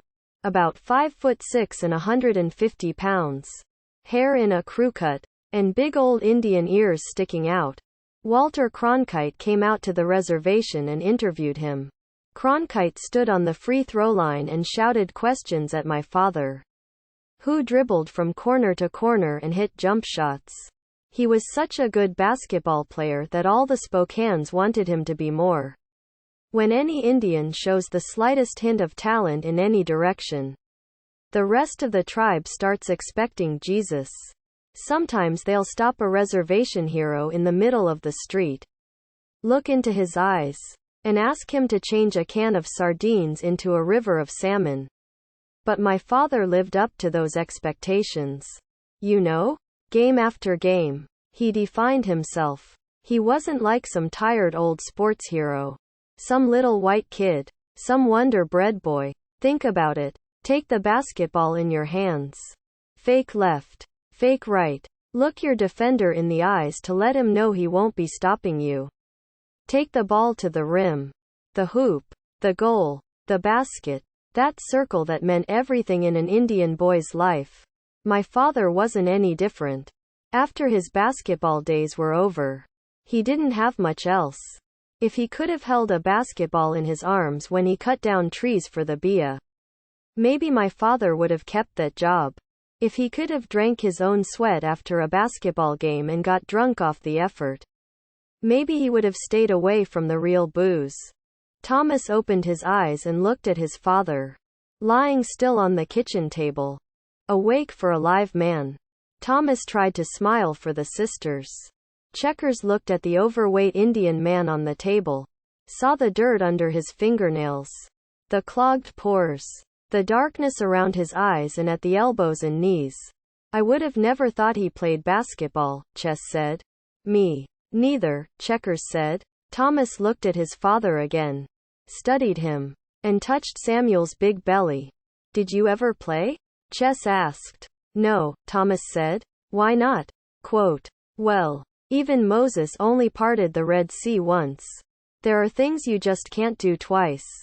Sometimes, Checkers said. I hate being Indian. Ain't that the true test? Chess asked. You ain't really Indian unless there was some point in your life that you didn't want to be. Ain't it? Thomas said. You know, Chess said. Like when you're walking downtown or something, and you see some drunk Indian passed out on the sidewalk. Thomas looked at his father. Oh, Chess said. I didn't mean your father. That's okay, Thomas said. I have been walking in downtown Spokane and stumbled over my father passed out on the sidewalk. Yeah, Checkers said. And I hate it when some Indian comes begging for money, calling me sister or cousin. What am I supposed to do? I ain't got much money myself, so I give it to them anyway. Then I feel bad for doing it, because I know they're going to drink it all up. Checkers was always afraid of those Indian men who wandered the streets. She always thought they looked like brown-skinned zombies. Samuel builds the fire looked like a zombie on the kitchen table. Those Indian zombies lived in Missoula when she was little. Once a month, the whole warm water family traveled from their little shack on the reservation to pick up supplies. In Missoula, those drunk zombies always followed the family from store to store. Still, Checkers remembered how quiet and polite some of those zombies were. Just as quiet as Samuel passed out on the table. In Missoula they stood on street corners, wrapped in old quilts, and held their hands out without saying a word. Just stood there and waited. Once, Checkers watched a white man spit into a zombie's open hand. Just spit in his palm. The zombie wiped his hand clean on his pants and offered it again. Then the white man spit again. Checkers saw all that happen. After the white man walked away, she ran up to the zombie and gave him a piece of candy. Her last piece of candy. Thank you, the zombie said. He unwrapped the candy, popped it in his mouth, and smiled. What are we supposed to do? Chess asked Thomas, as Checkers remembered her zombies. What should we do for your father? Quote, I don't know. Samuel groaned in his sleep, raised his hands in a defensive position. Listen, Thomas said, do you want something to drink? Quote, Thomas gave them all a glass of commodity grape juice. It was very sweet, almost too sweet. Thomas loved sugar. Our cousins are drinking this stuff mixed with rubbing alcohol at home, Chess said. Really? Thomas said. The creativity of alcoholics constantly surprised him. Yeah, they call it a rubby-dubby. Drinking that will kill them. I think that's the idea. Thomas, Chess, and Checkers stayed quiet for a long time. After a while, Chess and Checkers started to sing a flathead song of mourning. For awake, Samuel was still alive, but Thomas sang along without hesitation. That mourning song was B7 on every reservation jukebox. After the song, Thomas stood and walked away from the table where his father lay flat as a paper plate. He walked outside while the women stayed inside. They understood. Once outside, Thomas cried. Not because he needed to be alone. Not because he was afraid to cry in front of women. He just wanted his tears to be individual. Not tribal. Those tribal tears collected and fermented in huge beer barrels. Then the beer poured those tears into beer and Pepsi cans and distributed them back onto the reservation. Thomas wanted his tears to be selfish and fresh. Hello, he said to the night sky. He wanted to say the first word of a prayer or a joke. A prayer and a joke often sound alike on the reservation. Help, he said to the ground. He knew the words to a million songs. Indian, European, African, Mexican, Asian. He sang, Stairway to Heaven, in 4 different languages but never knew where that staircase stood. He sang the same Indian songs continually but never sang them correctly. He wanted to make his guitar sound like a waterfall. Like a spear striking salmon. But his guitar only sounded like a guitar. He wanted the songs, the stories, to save everybody. Father, he said to the crickets, who carried their own songs to worry about. Just minutes, days, years, maybe a generation out of high school. Samuel builds the fire. Junior raced down the reservation road in his Chevy. He stopped to pick up Lester Falls Apart, who hitchhiked with no particular destination in mind. Yeah, hey, Samuel said. Where you going, Lester? Quote, same place you are now. Good enough. Quote, Samuel dropped the car into gear and roared down the highway. I hear you're getting married to that Susan, Lester said. Ain't it? You want to have kids. There's already one on the way. Congratulations, Lester said and slapped Samuel hard on the back. Surprised, Samuel swerved across the center line, which caused Spokane Tribal Police Officer Wilson to suddenly appear. Officer Wilson was a white man who hated to live on the reservation. He claimed a little bit of Indian blood and had used it to get the job but seemed to forget that. Whenever he handcuffed another Indian, He read Tom Clancy novels, drank hot tea year-round, and always fell asleep in his chair. At 1 a.m. every morning, he woke up from the chair, brushed his teeth, and then fell into bed. The years rushed by him. Shit, Lester said. It's the cops. Shit. You're right. Samuel pulled over. Wilson stepped out of his car, walked up to the driver's window, and shone his flashlight inside the Chevy. You two been drinking? Quote, I've been drinking since I was 5, Lester said. Kindergarten is hard on a man. I'll pretend you didn't say that, Wilson said. And we'll pretend you're a real Indian, Samuel said. Wilson reached inside the Chevy, grabbed Samuel by the collar, and grinned hard into his face. Officer Wilson was a big man. Better watch your mouth, Wilson said, or I'll have to hurt those precious hands of yours. I wonder how you'd play ball after that. He'd still kick your ass, Lester said. Shit, Wilson said. Let's go for it right now. Let's go over to the courts and go one-on-one. Hell, I'll call up Officer William and we'll play 2-on-2. 2 of you ain't going to be near enough, Samuel said. Lester and me will take on all 6 of you fake bastards. Full court to 10 by 1s. Make it. Take it. No shit. Ain't it? Lester asked. How's that fucking treaty for you, officer? Quote, You're on, Wilson said, and got on his radio to round up his teammates. Shit, said Lester, who never played basketball on purpose. What are you doing? Quote, Don't worry about it, Samuel said. Just give me the ball and get out of the way. Samuel and Lester arrived at the basketball courts behind the tribal school a few moments after the entire Spokane Tribal Police Department. Wilson and William were the big white men, certifiably 1/4 Spokane Indian. William had made the varsity basketball team in junior college. The brothers Plato, Socrates, and Aristotle Heavy Burden were the forwards. Everybody on the reservation called them Phil, Scott, and Art. The tribal police chief, David, walks along, tied up his shoes and stretched his back. He would later be elected tribal chairman. But on that night, he played point guard. You take it out first, walks along said and threw the ball hard at Samuel's chest. You better take it out, Samuel said and threw the ball back. It's the only time you'll touch it. The chief faked a pass to his right and passed left. But Samuel stole the ball and dribbled downcourt for the slam. Samuel and Lester. 1. Tribal cops. 0. Thomas stood outside while Chess and Checkers jealously watched Samuel builds the fire sleep. The sisters really needed to sleep but knew those stick Indians might haunt Thomas if he stayed up alone. What should we do? Chess asked. I don't know. I don't know, either. I know you're falling in love. Ain't it? Quote, with Samuel? Chess asked. No way. You know who I'm talking about. Maybe I am. Maybe I ain't. I mean, he's got a lot going for him. He's got a job. He's sober. He's got his own teeth. Yeah, Checkers said. Remember the one I dated? Barney? Quote, Chess remembered that Checkers always chased the older Indian men and never even looked at the young bucks.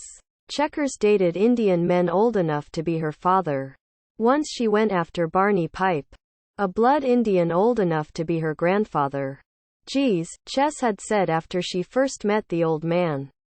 I know we're supposed to respect our elders, but this is getting carried away. Barney liked to take out his false teeth while dancing and usually dropped them in the front pocket of his shirt.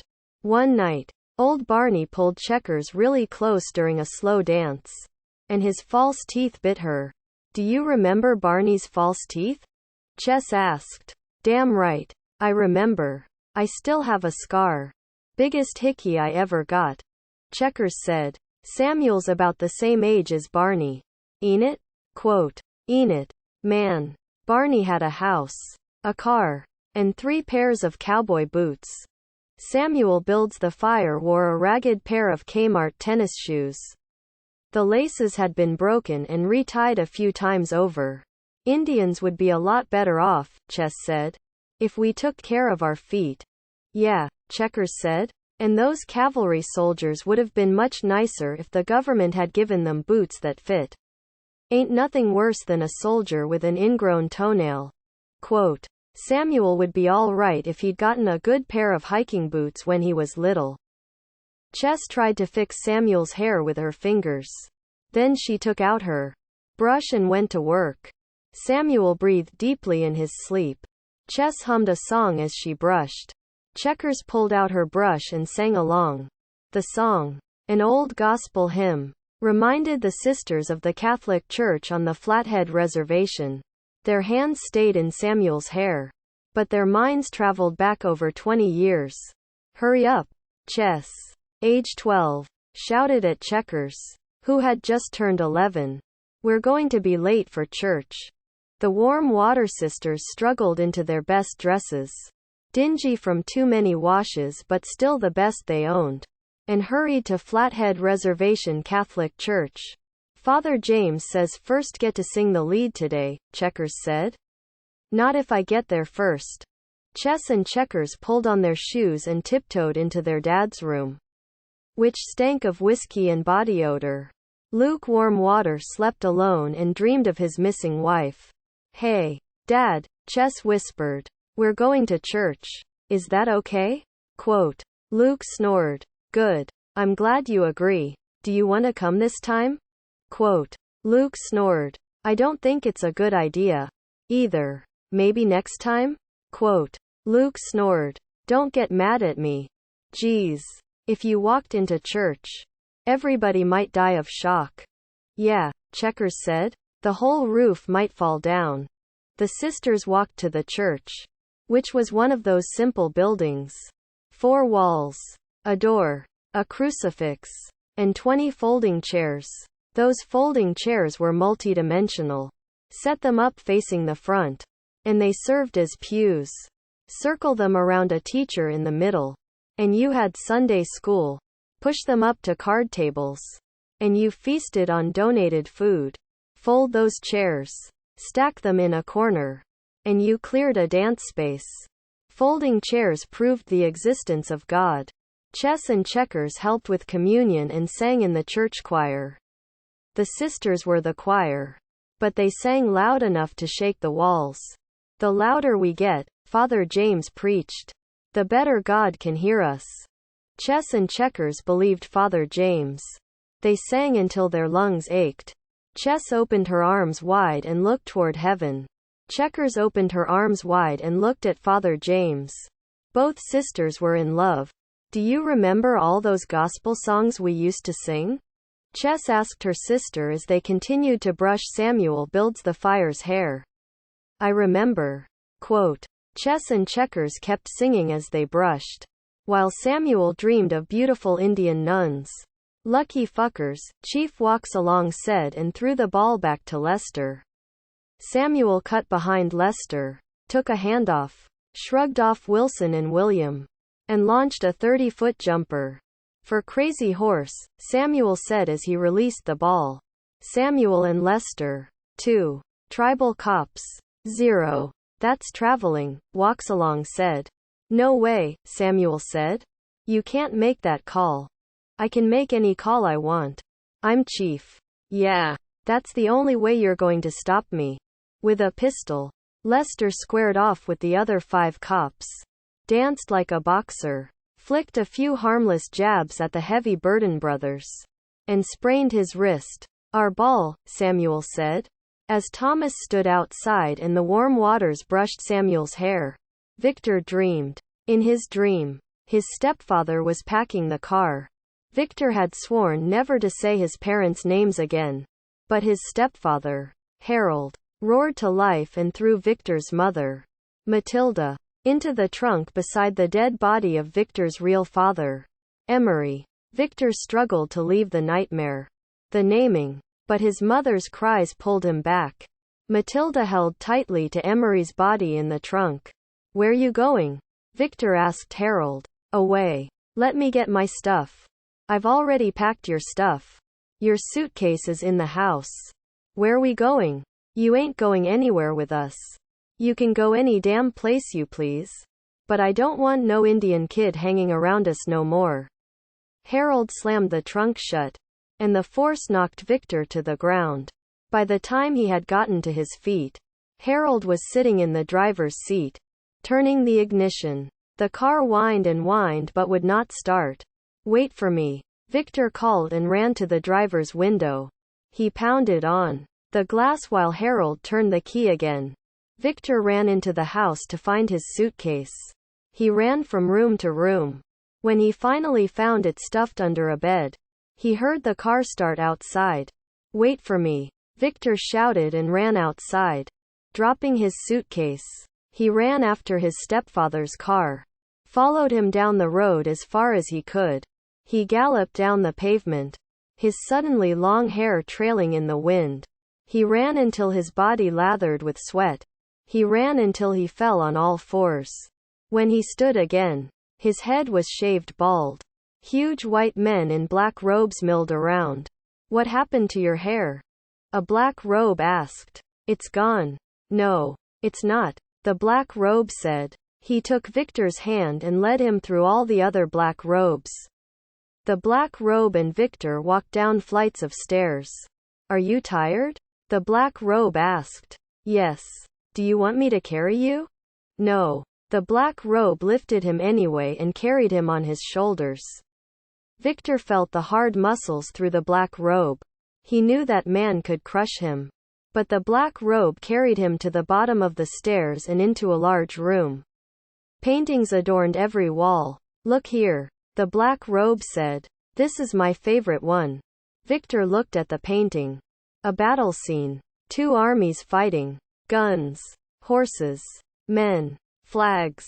Horses. Smoke. Blood. Horses. Victor stared at the painting until he smelled blood and smoke.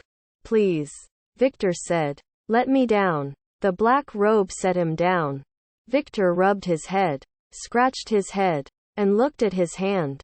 Blood. I'm bleeding. So you are. The black robe said, pulled out a handkerchief, and dabbed at Victor's wounds. When the cloth was saturated, the black robe rolled it up into a little ball and swallowed it. Here, the black robe said, I want to show you something. The black robe held Victor's hand and led him through a series of doors. Victor lost track of place and time. He closed his eyes and followed the black robe. He heard the black robe sing. Here, the black robe said. We're here. Victor opened his eyes in a room filled with the stink of burning hair. Other black robes shoveled hair into burning barrels, furnaces, and open fires. Long, black hair. Here we are, the black robe said. We made it. Victor ran from the room. He ran past doors into strange rooms. He ran until he lost his breath and collapsed on the cold, hard floor of a barren room. He lay there for hours, until the floor grew warm, then grew grass. He dug his fingers and toes into the grass. The dirt. He dug until his fingers and toes bled with the effort. He dug because he had forgotten how to stand. He dug because his father, Emery, and mother, Matilda, waited on a better reservation at the center of the world. Samuel dribbled the ball between his legs. Between William and Wilson, who crashed into each other in their defensive effort. Then breezed past Phil, Art, and Scott heavy burden, and jumped over walks along for the bucket. Samuel and Lester. 3. Tribal cops. 0. That shot was for every time one of you assholes wrote somebody a traffic ticket on this reservation, Samuel said. I mean, how could you find some Indian who doesn't have enough money to feed his kids? Quote. Yeah, Lester said. They wrote old Moses a ticket for failure to stop when there wasn't another car on the reservation. Even working at the time, Moses had to pawn one of his eagle feathers to pay that fine. Never got it back either. Fuck both of you, the chief said. Quit talking smack and play ball. Shit, Samuel said. I should be writing you all tickets for failing to stop me. Samuel gave the ball to Lester, who dribbled it to his left, off his feet, and into the hands of Officer Wilson. Enraged by his turnover, Lester played tough defense by breathing on the officer with Thunderbird wine breath. Wilson nearly threw up but recovered well enough to break Lester's nose with an elbow and throw a nice pass to the chief for an easy basket. Samuel and Lester. 3. Tribal cops. 1. Lester kicked and screamed on the ground. The tribal police celebrated their first basket, while Samuel stood with hands on hips and knew it was the same old story. "That was a foul," Samuel said. "We didn't see nothing." As Victor, in one corner of the house, dreamed of black robes, Junior fell into his own dream in another corner. In his dream, Junior was in the back seat of his parents' car outside the Powwow Tavern. Below freezing, so he shared a sleeping bag with his 2 brothers and 2 sisters. Junior struggled to remember his siblings' names. "Run the heat for a little while," his siblings pleaded, because he had the car keys. "No," Junior said. "Mom and Dad said I have to save gas. We just got enough to get home." In his dream, Junior tried to remember his parents' names, but they eluded him. Those names always eluded him, even in waking. In his dream, Junior's siblings tried to wrestle the keys away, but he fought them off. They wrestled and argued until their parents staggered out of the bar. "Oh, good," his siblings said. "We're going home." Junior's parents knocked on the window. He rolled it down. "You warm?" they asked. "Warm enough," Junior said and silenced his siblings with a mean look. "Here's some food," Mother and Father said, and shoved potato chips and Pepsi through the open window into the arms of their children. "We'll be out soon, okay?" Mother and Father said. Junior and his siblings watched their parents stagger back toward the bar. Mother and Father turned and waved. Then they danced a clumsy 2-step. "Geez," Junior said in his dream. "They love each other." Mother and Father wove their way back inside the bar, and Junior turned back to his siblings. "Make sure everybody gets enough," Junior said. They ate their potato chips and Pepsi. "I'm bored," his siblings said after dinner. So Junior sang to them. "I'm bored," his siblings said again, and Junior started to cry. He cried as each of his siblings climbed out of the car and ran away on all fours. They ran into the darkness. Hands and feet sparked on the pavement. They ran to other reservations and never returned. They ran to crack houses and lay down in the debris. They ran to tall buildings and jumped off. They joined the army and disappeared in the desert. Junior cried until his parents came out of the bar at closing time. "Where is everybody?" Mother and Father asked. "Gone. Gone. Gone. Gone," Mother and Father cried. Then they drove down the highway and looked for their children. "I don't mean to say it's all your fault," Mother and Father said, "but it is all your fault." They drove and drove. Mother and Father sat behind the wheel and drank beer. When finished, they rolled down the window and threw the empty bottles into the dark. Junior heard them shatter against road signs. He saw the little explosions they made at impact. Impossible Reds. Impossible Reds. He lost count of the bottles. "Yeah, hey," Junior called out, but his parents pushed him back. "I don't want to hurt you," Mother and Father said, "but I might hurt you." Junior leaned back, curled into a ball in the back seat. He heard the road sing under the wheels of the car. He heard his parents' soft tears and quiet whispers. Then he noticed the car moving faster and faster. His parents' tears and whispers growing into sobs and shouts. "Wait," Junior said. But the car suddenly rolled. Junior counted the revolutions. 1, 2, 3, 4, all the way to 20. The car came to rest on its wheels, with Junior still tucked into a ball in the back seat. He listened to a faint song in the distance. He heard something dripping in the engine. He heard coughing. "Yeah, hey," Junior said as he climbed out of the car and saw his mother and father completely still on the grass. He grabbed his parents by the arms and dragged them across the grass. It took hours. He dragged his parents upstairs and into a strange house. It took days. He dragged his parents into a bedroom and laid them down on the bed. It took years. He kneeled at the foot of the bed. He folded his hands to pray. He opened his mouth, but nothing came out. He strained and strained. His vocal cords ached with the effort, but nothing came out. Then he heard music from the radio beside the bed. He turned up the volume until the walls and bed shook. His parents stared with fixed pupils. They danced on the bed. Their arms and legs kicked wildly, until their fingers locked, and they pulled each other back and forth. Back and forth. Chief walks along, hit 2 quick jump shots over a seriously handicapped Lester falls apart, who protected his broken nose with one hand. Officers William and Wilson made baskets, and Samuel ran ragged trying to defend himself against the entire world. Tribal cops. 5. Samuel and Lester. 3. Samuel, the chief asked, "Don't you sing pretty good?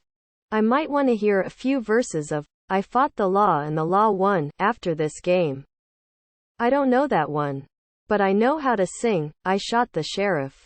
The chief threw the ball to Art Heavy Burden, who missed a jumper, but the chief followed the shot and put the rebound back in. Tribal cops. 6.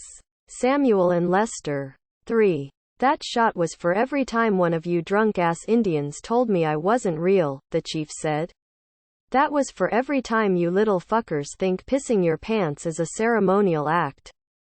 "Did you ever drink?" Thomas asked Chess after he came back inside the house.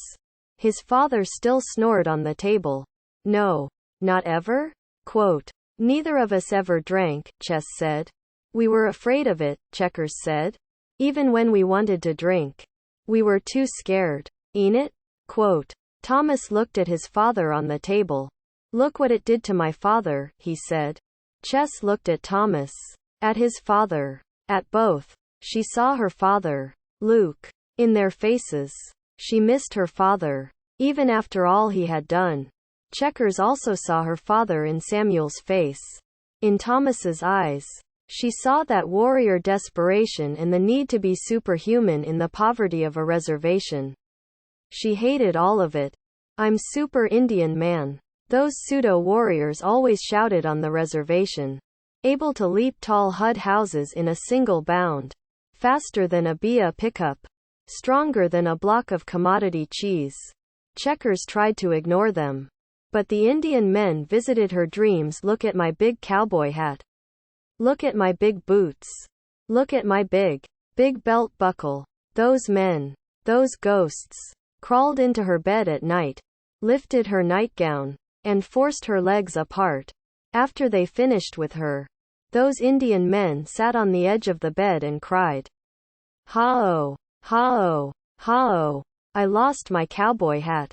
Somebody stole my boots. I pawned my belt buckle." No matter how bad she felt, those tears always moved her heart.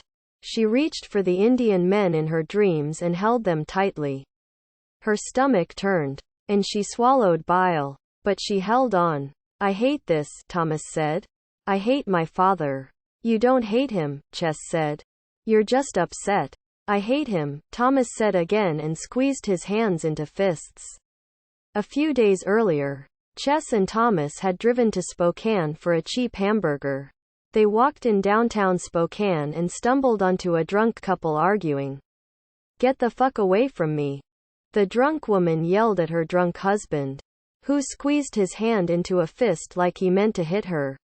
Thomas and Chess flinched, then froze, transported back to all of those drunken arguments they'd witnessed and survived. The drunk couple in downtown Spokane pulled at each other's clothes and hearts. But they were white people. Chess and Thomas knew that white people hurt each other, too. Chess knew that white people felt pain just like Indians. Nerve endings. Messages to the brain. Reflexes. The doctor swung hammer against knee. And the world collapsed. "You fucker," the white woman yelled at her husband, who opened his hands and held them out to his wife. An offering. That hand would not strike her. He pleaded with his wife until she fell back into his arms. That white woman and man held each other, while Chess and Thomas watched. 100 strangers walked by and never noticed any of it. After that, Chess and Thomas had sat in the van in a downtown parking lot. Thomas began to weep. Deep ragged tears that rose along his rib cage filled his mouth and nose, and exploded out. "You don't hate him," Chess said to Thomas as Samuel builds the fire. Inhaled sharply and held his breath too long. They all waited for the next breath. When he finally exhaled loudly, it surprised him to be alive, and he smiled in his sleep. Chess looked across Samuel's body lying on that table, looked at Samuel's son, and wanted a mirror. "Here," she wanted to say to Thomas. "You don't look anything like your father. You're much more handsome. Your hair is longer, and your hands are beautiful." But Thomas needed more than that. His father lay on the table. But it could have been any Indian man. It could have been a white man on the table. "What's going to happen to him?" Checkers asked. "What's going to happen to who?" Chess and Thomas asked her back. Samuel made 2 beautiful moves and scored twice. But the tribal cops answered with 2 buckets of their own. The game broke down into a real war after that. Hard fouls on drives to the hoop, moving screens, kidney punches. The cops targeted Lester's broken nose and drove Samuel into a basket support pole. Fresh wounds. "That's a foul," Samuel yelled as he made a move on the chief. "You goddamn pussy." Samuel held the ball in his arms like a fullback and ran the chief over. "First down," Lester yelled. "Now," Samuel said. "That's a foul." The chief stood, touched his head where it hit the court, and found blood.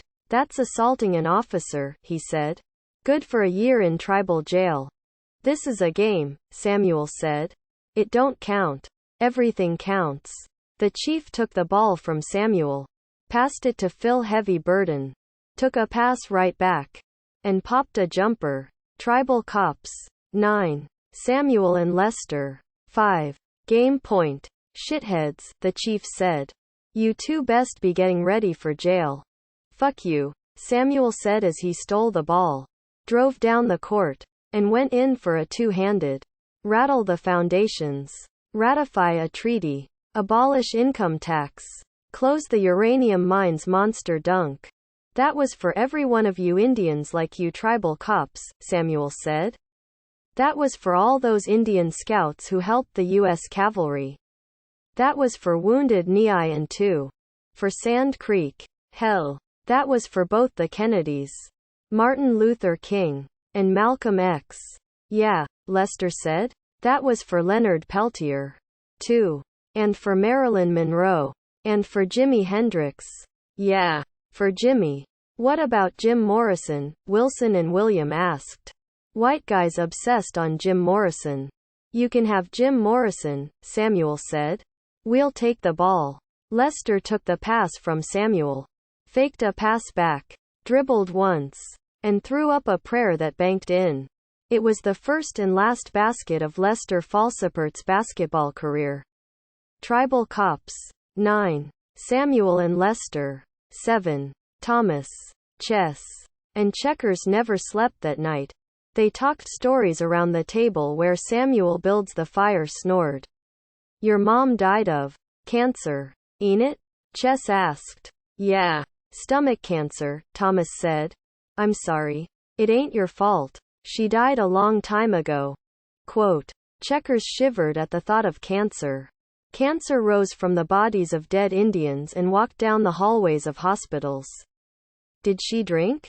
Chess asked. "She did. But she quit. She was sober when she died." "Really? Quit just like that?" Quote. "Cold as a turkey," Thomas said. "She quit the morning after this really bad New Year's Eve party at our house." "This house? What happened?" Quote. "Dad got real drunk, kicked everybody out, and then took all the furniture out on the front lawn and burned it." "Shit. You must have been scared." "Not too scared. It wasn't that big a fire. I mean, we barely had any furniture." But then he threatened to burn down the house with all of us in it. So Mom threw me into the car. And we drove to her sister's up in Colville. Her sister wasn't home. So we sat in this all-night diner and waited. The sun came up. And we drove back here. Mom never drank again. What happened then? Quote, she kicked Dad out. Divorced him Indian style. Ain't it? Then went to work for the tribe as a driver. She drove the senior citizens van all over the countryside. Took the elders to every powwow. She got all traditional. Started dancing, singing, playing stick game again. Geez, Checkers said. That must have been some party. Ain't it? Quote, yeah, Thomas said. Dad even hired a band. A real band? Quote, kind of. It was just a couple of guys from the reservation. Louie and Merle. They played the blues. They were pretty good when they weren't drunk. Sounds like a couple guys we know. What else happened at the party? Quote, same old things, Thomas said. People got drunk. People fought. People got pregnant in the back rooms. A couple went to jail. One got his stomach pumped. 2 died in a car wreck on the way home. And there was a partridge in a pear tree.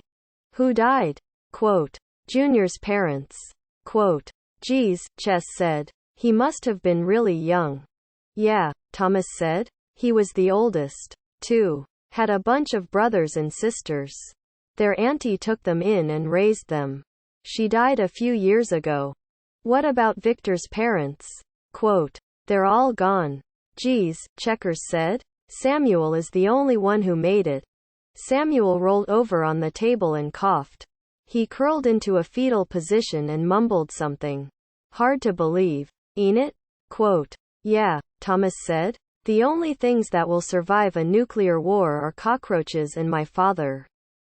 Our father was crazy, too, Chess said. He'd come home all drunk and screaming. Be talking about how he was a radio man during World War II. I thought all those radio men were Navajo, Thomas said. They all were Navajo. And my dad was too young for the war anyway. But he kept saying it. Man. You never hear about those Navajo radio guys. Do you? They won the war. Those Germans and Japanese couldn't figure that code out. Yeah. Just like that. Mom would tell him about all that. Too. But my dad kept going on and on. He was a war hero. Jumped out of airplanes. He killed Hitler. Ain't it? Thomas asked. Yeah, Chess said. Old lukewarm water told us he was the one who killed Hitler. Caught up to him in that bunker and made him drink poison. Thomas laughed. What's so funny? Quote, my dad always told me he was the one who killed Hitler. They must have been on that mission together. Our fathers. The war heroes. Thomas thought about all the imagined and real wars their fathers fought. He thought about that New Year's Eve party. All those parties that seemed to celebrate nothing at all. He remembered the 2 Indians who played the blues at that party. Where Samuel burned the furniture on the front lawn. 2 old Indian men played blues. In sunglasses. Big bellies. Big knuckles. Thomas tried to remember if they were any good. He searched his mind for some melody they played but heard nothing.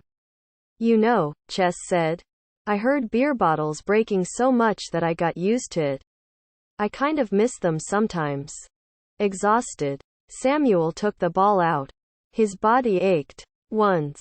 Pain had been a drug to him. He needed pain. But then it had just become pain. Just more weight on his body. It's over, the chief said. You don't have nothing left. Art. Scott. And Phil. Heavy burden surrounded Lester and prevented him from moving. The chief and the 2 white officers guarded Samuel. Fuck you twice, Samuel said. Samuel looked at Chief walks along. At all the tribal cops.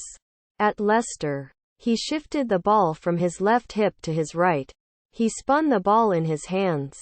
Felt the leather against his fingertips. And closed his eyes. What the hell you doing? The chief asked. With his eyes still closed. Samuel drove to the basket. Around his defenders. And pulled up for a short jumper. The ball rotated beautifully. Years later. Lester still swore that ball stopped in midair. Just spun there like it was on a stick. Like the ball wanted to make sure everyone noticed its beauty. That shot was vain, Lester said. That shot was the best story I ever told, Samuel said. Tribal Cops. 9. Samuel and Lester. 8. The man who was probably Lakota stood in front of the trading post every morning. He studied his watch, waited for the top of the hour, and then started his ceremony at the same exact time every morning. The end of the world is near. He chanted. The end of the world is near. Quote. Geez, Thomas said as he heard the chant. It can't be 6 already. We stayed up all night. Victor and Junior stumbled into the room. Shit, Victor said. Does that crazy Lakota have to do that every morning? Quote. Ain't it? Junior said. He must think he's one of those Plains Indian roosters. Geez, Victor said and looked at Samuel. How's your old man? Quote. He's all right. I'm hungry, Junior said. There's some applesauce in the fridge. Commodity applesauce or real applesauce? Quote. Commodity. Shit. We'll eat it anyway. Yeah, hey, Victor said. Maybe we should stick an apple in Samuel's mouth and roast him up. Checkers rose in anger and slapped Victor. What the fuck's wrong with you? Victor asked as he grabbed her wrists. That ain't funny. That ain't funny. Victor held Checkers until she stopped struggling. He let her go, and Checkers slapped him again. She wailed on Victor. The rest of Coyote Springs remained silent, too sleepy and stunned to move. Checkers slapped and kicked the Indian man in front of her. That Indian man. Those Indian men. Stop it, Chess shouted as she came back to life. She tried to separate Checkers and Victor, but her sister pushed her away. Checkers balled her hands into fists and started to punch Victor. That's it, Victor said. Picked Checkers up and threw her down. Checkers bounced back up and threw a few more wild punches. Thomas jumped Victor then, and the two wrestled around the room, bumped into walls and the other band members. Checkers crawled under the kitchen table for cover, while Samuel builds the fire slept on. Chess screamed at Thomas and Victor. Knock this shit off. Quote. Victor pulled away from Thomas. They stood face to face like boxers before a bout, breathing hard. They stared each other down. You assholes, Chess said. Quit this macho bullshit. Yeah, hey, Junior said. I've got applesauce. Junior stepped between Thomas and Victor. I've got enough spoons for all of us. 2. I don't want any, Thomas said and walked out the door. Chess followed him. Victor took the applesauce and spoons from Junior. Checkers stayed beneath the table, while Samuel sat up, looked around, then fell back to sleep. Hey, Chess said as she caught up to Thomas outside. What the hell you think you're doing? You think you're some kind of tough guy, ain't it? Quote. He can't do that to people no more, Thomas said. I won't let him. I don't give a shit what that guitar said. I don't care. Well, call it off, Chess said. Let's kick them out of the band. We don't need them. We can be a trio. Me, you, and Checkers. We'll get a new name. We'll move to a new place. Get the hell away from this reservation. Any reservation. Quote. The horses screamed. What do you think? Thomas asked. Should we do that? Quote. Yeah, we should. Victor swallowed the last bite of applesauce just as Thomas and Chess returned to the house. Junior had crawled beneath the table with Checkers. She pushed and kicked at him, but he still sat under there. He wanted some applesauce. I think she's hurt, Junior said to Chess, who crawled beneath the table. 2. Is she okay? Thomas asked. My ass hurts, Checkers said. She shook as Chess held her. She's completely fucking nuts is what she is, Victor said. Listen, Thomas said, and the rest of Coyote Springs looked at him. He wanted to tell them about the new plan to kick Junior and Victor out of the band. But he heard a knock on the door. Who the hell is that? Victor asked. Thomas opened the door to nothing. He looked around. Nobody. He was about to shut the door when he heard a voice. Hey, the voice whispered from inside a bush on the front lawn. Your builds the fire, right? Quote. Yeah. The lead singer, right? Quote. Yeah. Okay, the voice said. I have a letter for you. The Federal Express guy jumped out of the bush and handed the letter to Thomas. Then he saluted him, jumped off the porch, and ran for his truck. Thomas watched the FedEx truck kick up dust and smoke as it peeled out of the driveway. What was that? Chess asked. This, Thomas said and opened the letter. He read it slowly. Well, Chess said. What is it?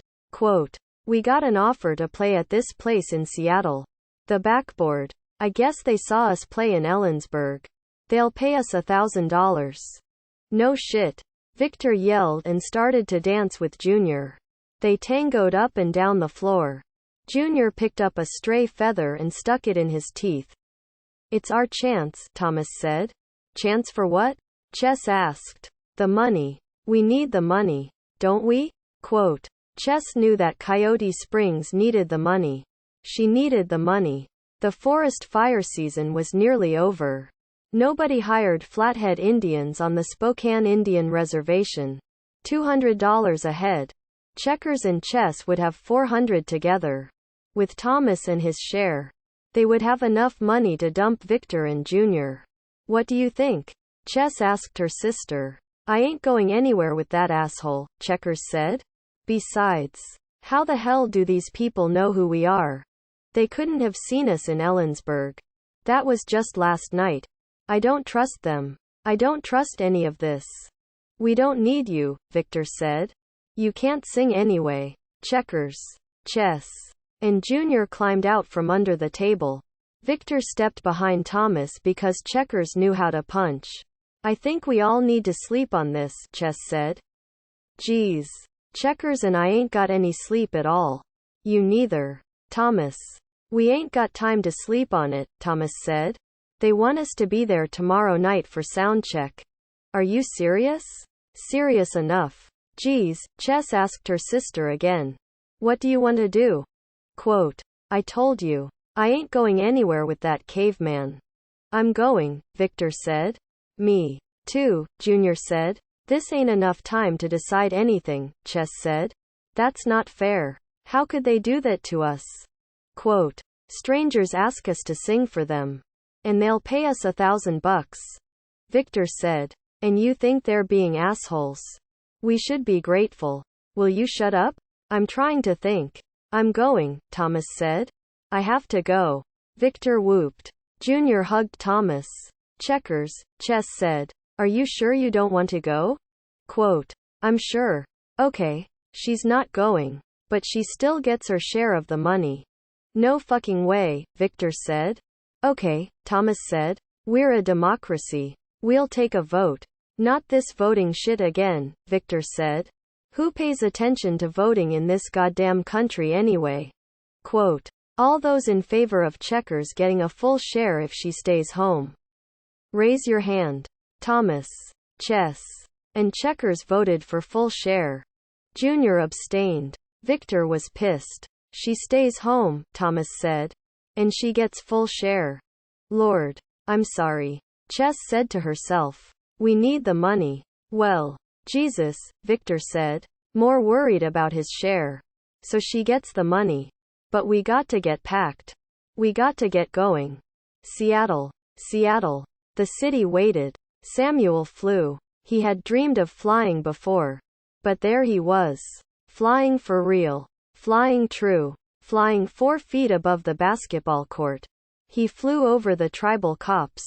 Over Chief walks along. He switched the ball from left to right hand and back again. He closed his eyes. Opened them. Shuttered them like a camera taking photos of a historic moment. Samuel laid the ball gently over the rim. Samuel missed the shot. Shit, Samuel yelled as Officer Wilson grabbed the rebound. He was still cussing as Walks-Along received a pass and drove the baseline. Samuel stopped the drive. Forced the chief toward the middle of the court. This is game point. The chief yelled. We make it. We win. The chief dribbled once, twice, 3 times and lifted off the ground. Samuel leapt with him, arms outstretched, watched the ball float just above his fingertips, and still watched as the ball made its lazy way toward the hoop. Checkers waved goodbye as the blue van pulled onto the reservation highway. She waved at Chess with most of her hand, saved a little for Thomas, and maybe a bit for Junior. She excluded Victor from her wave. "What are you going to do this weekend?" Chess had asked her sister before she climbed into the van.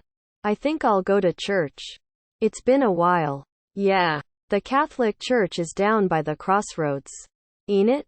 Quote. "Yeah. I've walked by it a couple times," Checkers had said. Checkers continued to wave goodbye as the blue van rolled out of sight. She walked back into the house, nervous, unsure what to do with her time. Maybe she should sing scales.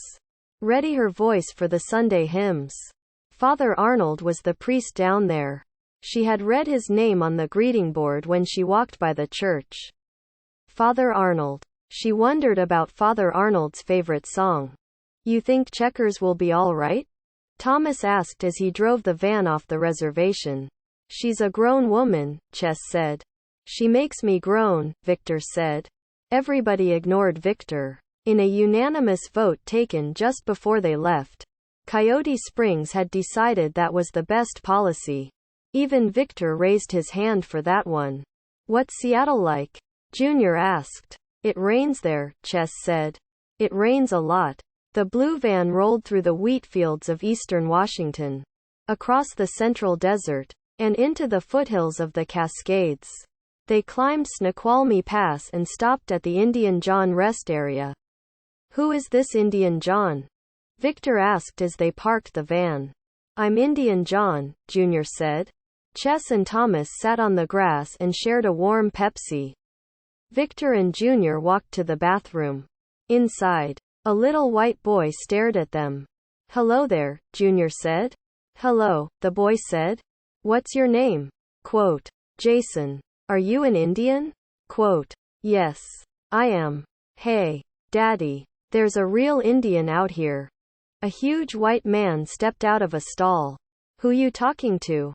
the white man asked his son. "This Indian. He's real." Junior waved weakly to the man. Victor turned away and pretended not to know Junior. But they were the only 2 Indians in the bathroom. Both wore white t-shirts that had Coyote Springs scribbled across the front. Although Junior had on jeans and Victor had on his purple bell-bottoms. "You're an Indian, huh?" the white man asked. "Yeah," Junior said and prepared to run. On a reservation, this white man would have been all alone. In America, this white man was legion. "That's cool," the white man said. "Did you know this rest area was named after an Indian?" Quote. "Yeah," Victor said and put his arm around Junior. "And you're looking at the grandsons of Indian John himself." "Really? What's your names?" Quote. "I'm Indian Victor and this is Indian Junior." The white man almost believed them but came to his senses and stormed away with his son in tow. "What took you so long?" the white man's wife asked.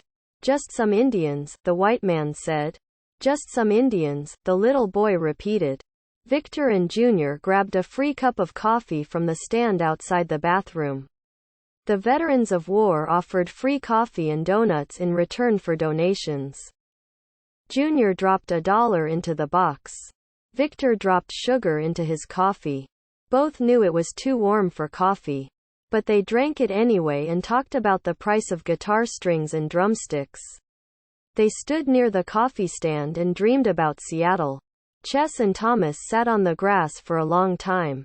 Neither wanted to rise and leave the rest stop, because Seattle waited somewhere down the mountain. Seattle. Seattle. The word sounded like a song. "It's named after an Indian," Chess said. "Seattle is named after a real Indian chief." "Really?"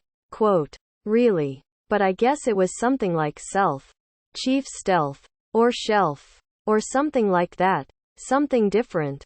Seattle was his white name." "Huh?" Quote. "Yeah. I guess. Geez. You know his granddaughter lived in some old shack before she died. They named the town after her grandfather. And she lives in a shack downtown. Too bad. Ain't it awful? You know, I was wondering where your father was. Where'd he take off to anyway? I never even saw him get off the table. I don't know. You never told us who won that game between your father and the tribal cops. Who do you think? Thomas asked. Who you think won that game? Quote 5. My God has dark skin. My braids were cut off in the name of Jesus. To make me look so white. My tongue was cut out in the name of Jesus. So I would not speak what's right. My heart was cut out in the name of Jesus. So I would not try to feel. My eyes were cut out in the name of Jesus. So I could not see what's real. Chorus. And I've got news for you. But I'm not sure where to begin. Yeah, I've got news for you. My God has dark skin. My God has dark skin. I had my braids cut off by black robes. But I know they'll grow again. I had my tongue cut out by these black robes. But I know I'll speak, till the end. I had my heart cut out by the black robes. But I know what I still feel. I had my eyes cut out by the black robes. But I know I see what's real. Repeat chorus.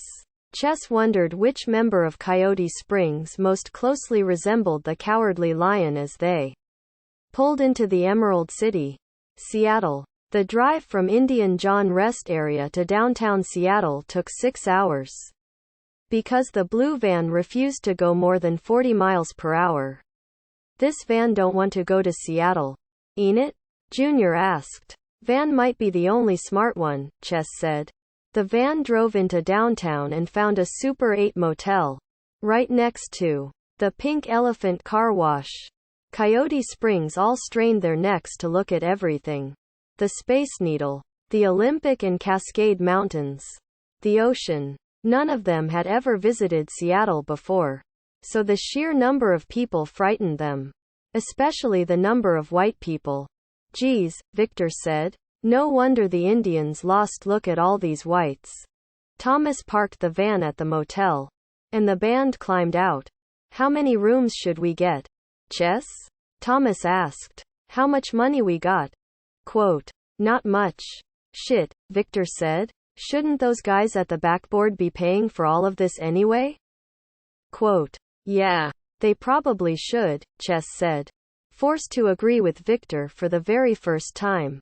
Coyote Springs walked into the lobby and surprised the desk clerk. Up to that point, how many desk clerks had seen a group of long-haired Indians carrying guitar cases? That clerk was a white guy in his 20s. A part-time business student at the University of Washington. Can I help you? The clerk asked. Yeah, Thomas said. We need a couple rooms. And how will you be paying for your rooms? Quote. With money, Victor said. What did you think? Seashells? Quote. He means cash or credit, Chess said. Cash. Then, Victor said. What Indian has a goddamn credit card? Quote. Okay, the clerk said. And how long do you plan on staying with us? Quote. 3 nights, Thomas said. But listen. I need to use your phone and call the Backboard Club.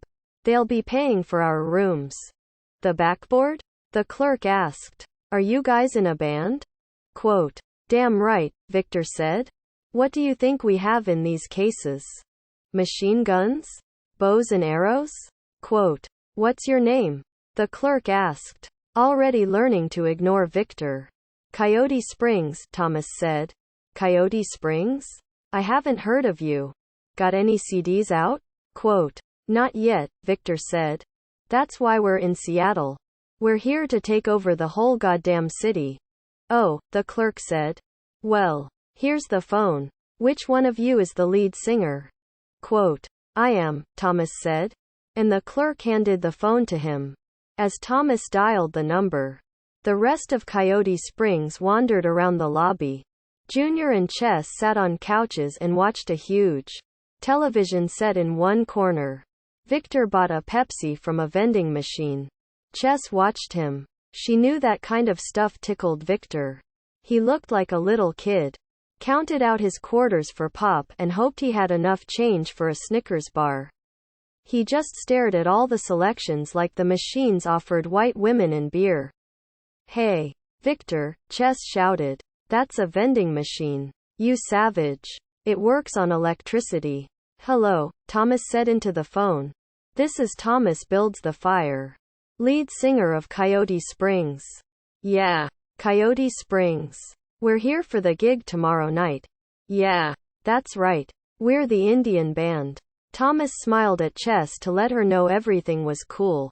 Yeah, we're over at the Super 8 motel by that pink elephant car wash. We got a couple rooms. And the clerk wondered how you were going to pay for it. Thomas lost his smile. Chess looked around the room for it. I don't understand. You mean we have to pay for it ourselves? But you invited us. Thomas listened carefully to the voice at the other end. Okay, I see. Well, thanks. What time should we be there tomorrow? Quote. Thomas hung up the phone and walked over to the rest of the band. What's wrong? Chess asked. They said we're supposed to pay for it, Thomas said. No fucking way, Victor said. What's happening? Junior asked. I guess it's a contest tomorrow, Thomas said. A lot of bands are going to be there. The winner gets $1,000. The losers don't get nothing. I guess I didn't understand the invitation too well. What are you talking about? Coyote Springs asked. It's a battle of the bands tomorrow. We have to play the best to get the money. Otherwise, we don't get nothing. Geez, Junior said. How many bands are there going to be? Quote. 20 or so. Shit, Victor said. Let's forget that shit. Let's go home. We don't need this. We're Coyote Springs. We don't have enough money to get home, Thomas said. Fuck, Victor said. Well, let's get the goddamn rooms ourselves and kick some ass at that contest tomorrow night. We don't have enough money to get the rooms and eat, too. Thomas, Chess said. How much money do we have? Quote. Enough to eat on. But we can't afford the rooms. Looks like Checkers was right in staying home, Chess said and missed her sister. What are we going to do? Junior asked. We can sleep in the van, Thomas said, feigning confidence. Then we go and win that contest tomorrow. $1,000. We go home in style. Ain't it? Quote. Coyote Springs had no other options. Thomas started the van without a word, pulled out of the motel parking lot, and searched for a supermarket. He found a food mart and went inside. The rest of Coyote Springs waited for Thomas. He came out with a case of Pepsi, a loaf of bread, and a package of bologna. Silently, Coyote Springs built simple sandwiches and ate them. Checkers walked to the Catholic church early Saturday to meet Father Arnold. She wanted to join the choir. Enough of the rock music. She needed to reserve her voice for something larger. She braided her hair, pulled on her best pair of blue jeans, red t-shirt, and white tennis shoes. Nike running shoes. Checkers always bought expensive tennis shoes, no matter how poor she was. Go in the supermarket. Lukewarm water had said to his daughters during one of their shopping visits to Spokane.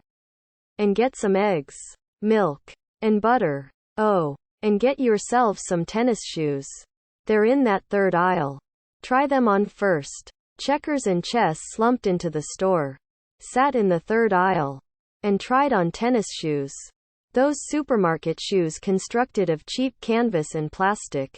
Other shoppers, white people, stared as the warm waters tried on shoes. Checkers saw the pity in their eyes. Those poor Indian kids have to buy their shoes in a supermarket. Both sisters cried as they paid for the essential food items and those ugly shoes. Ever since her father had gone, Checkers bought the most expensive pair of shoes she found. Those shoes felt good on her feet as Checkers walked into the church. A small church. 4 walls. A few pews. An altar. Jesus crucified on the wall. Mary weeping in a corner. It felt like home. Checkers crossed herself and kneeled in a pew. She folded her hands into a prayer. Please, she whispered. Let good things happen. She lost track of time as she prayed. Amen. Amen. Coyote Springs entered her mind.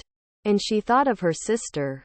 Tried to send a few prayers over the mountains. She felt a little guilty for leaving the band. But they played well without her. Chess sang and played the piano better than her. Thank you, Lord, Checkers whispered as she opened her eyes, surprised to see a priest sitting a few pews in front of her. Father Arnold. Hello, Father, Checkers said. Father Arnold turned and smiled. He was a handsome man, with brown hair and blue eyes, slightly tanned skin, even teeth. Checkers smiled back. She believed that every priest should be a handsome man. Hello, Father Arnold said. You're one of those sisters, aren't you? Quote. Yes, Checkers said, thrilled. I'm Checkers Warm Water. Checkers? That's an unusual name. Well, it's not my real name. What is your real name? Quote. I don't think I'd even tell you that in confession. Father Arnold stood, walked back toward Checkers, and sat beside her. He smelled like cinnamon. So, Father said, how is the music business? Quote. Not too good. I quit the band. Oh, that's too bad. Do you want to talk about it? Quote. No, not really. Checkers thought about Coyote Springs. She already missed the stage. There was something addicting about it. She loved to hear her name shouted by strangers. Are you interested in joining our community here? Father Arnold asked. I'm thinking about it, Checkers said. But I'm from the Flathead Reservation. Is that okay? Quote. Are you confirmed? Quote. Yeah. Father James over there did that. A long time ago. Checkers swore she remembered her baptism, though she was only a few months old at the time. Sometimes, she still felt that place on her forehead where Father James poured the water. Once, while fighting fires in her teens, she found herself trapped in a firestorm. Convinced she was going to burn, she suddenly felt the cold, damp touch on her forehead. She felt the water flow down her face, into her mouth, and she drank deeply. Satiated, she burned down a circle of grass, lay down in the middle, and lived as the fire crowned the pine trees above her. So, Father Arnold said, tell me about your faith. You know, Checkers said, it's hard to talk about. I mean, there's a lot I want to talk about. I'm sure. Checkers thought about what she had seen during her brief time with Coyote Springs. She remembered Junior and Victor naked in the van with those two white women, Betty and Veronica, who had disappeared soon after. You know, Checkers said. Two of the guys in the band, Junior and Victor, they've been doing bad things. I know them. Are you here to talk about them or you? Quote. Both, I guess. Father Arnold reached for Checkers's hand and held it gently. Her heart quickened a little. You can talk to me, Father Arnold said. It's just that everywhere I look these days, I see white women. We caught Junior and Victor having sex with some white women. They're always having sex with white women. It makes me hate them. Hate who? Quote. White women. Indian men. Both, I guess. Are you romantically involved with Junior or Victor? Quote. Oh, God. No. Well, then, what is it? Quote. Those white women are always perfect. You know? When I was little and we'd go to shop in Missoula, I'd see perfect little white girls all the time. They were always so pretty and clean. I'd come to town in my muddy dress. It never mattered how clean it was when we left Arlie. By the time we got to Missoula, it was always a mess. Did you travel with your parents? Quote. Yeah. Dad drove the wagon. Can you believe that? We still had a wagon. And Dad made that thing move fast. The horses and wheels would kick up dirt and mud. Chess. My sister and I always tried to hide under blankets. But it never worked. There'd be mud under our nails. And we'd grind mud between our teeth. There'd be dirt in the bends of our elbows and knees. Dirt and mud everywhere. You know?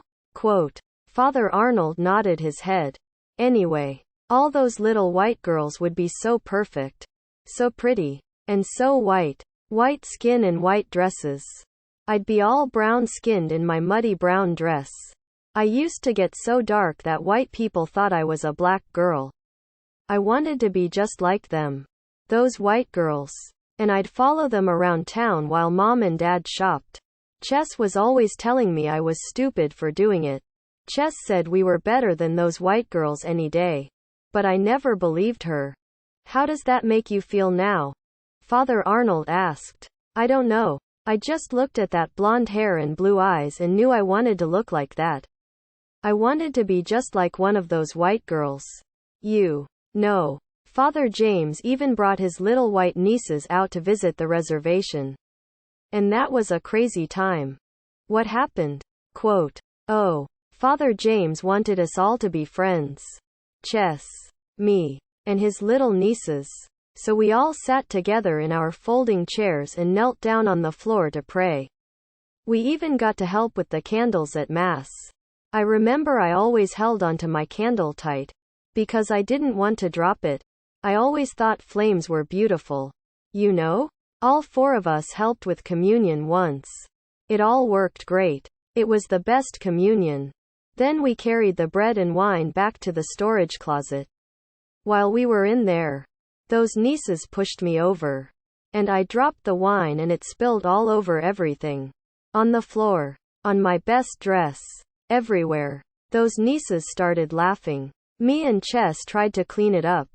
Father James came running to see what the noise was all about. When he came into the closet, those nieces started crying like babies. They told Father James that Chess and I'd been messing around and dropped the bottles. Father James really scolded Chess and me and never let us help with communion for a long time. That's a sad story, Father Arnold said. Yeah, it is. I guess. But his nieces could be nice. Too. They let me play with their dolls sometimes. They were really good dolls. Too. I taught the nieces how to climb trees and watch people walk by. I'd leave Chess at home and stand outside Father James's house and wait for his nieces to come out and play. Sometimes I waited until after dark. I'd walk home in the dark all by myself. But sometimes they came out. And we played. And when they left the reservation, Chess and I rode down to the train station with Father James to say goodbye. Chess really didn't want to come. But Mom and Dad made her. We stood there on the train platform. And those nieces wouldn't even look at us. They were in their perfect little white dresses. They looked like angels. I wanted to go with them. I wanted to go live in the big city. I knew I wouldn't get in the way. I'd sleep with their perfect dolls and eat crackers. I wanted to be just like them. I wanted to have everything they had. I knew if I was like them, I wouldn't have to be brown and dirty and live on the reservation and spill communion wine. I wanted to be as white as those little girls because Jesus was white and blonde in all the pictures I ever saw of him. You do know that Jesus was Jewish?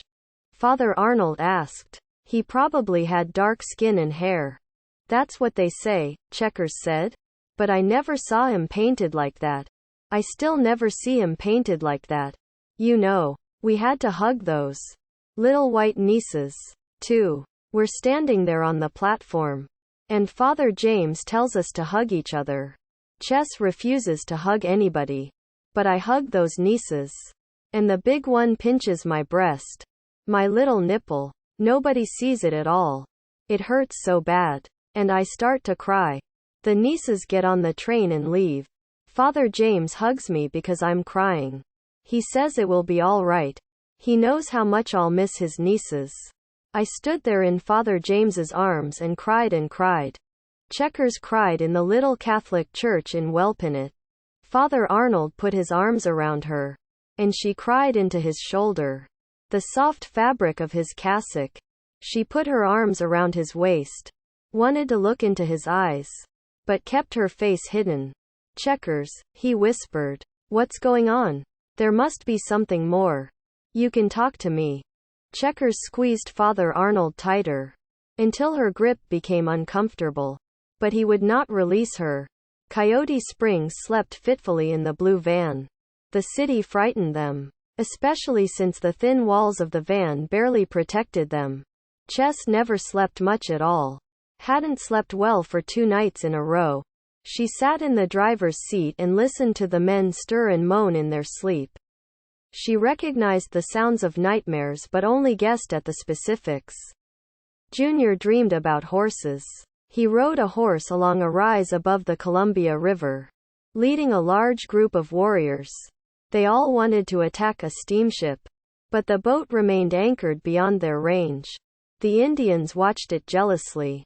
The Indians cried in frustration. Some splashed their ponies into the river and attempted to swim out to the boat.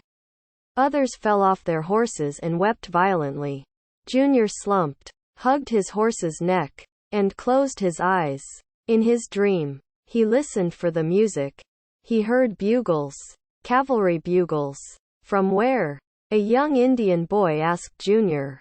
Junior whirled his horse, looked for the source of the bugle.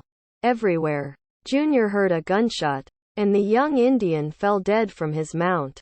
Then the young Indian boy's horse was shot and fell, too. The gunshots came from all angles.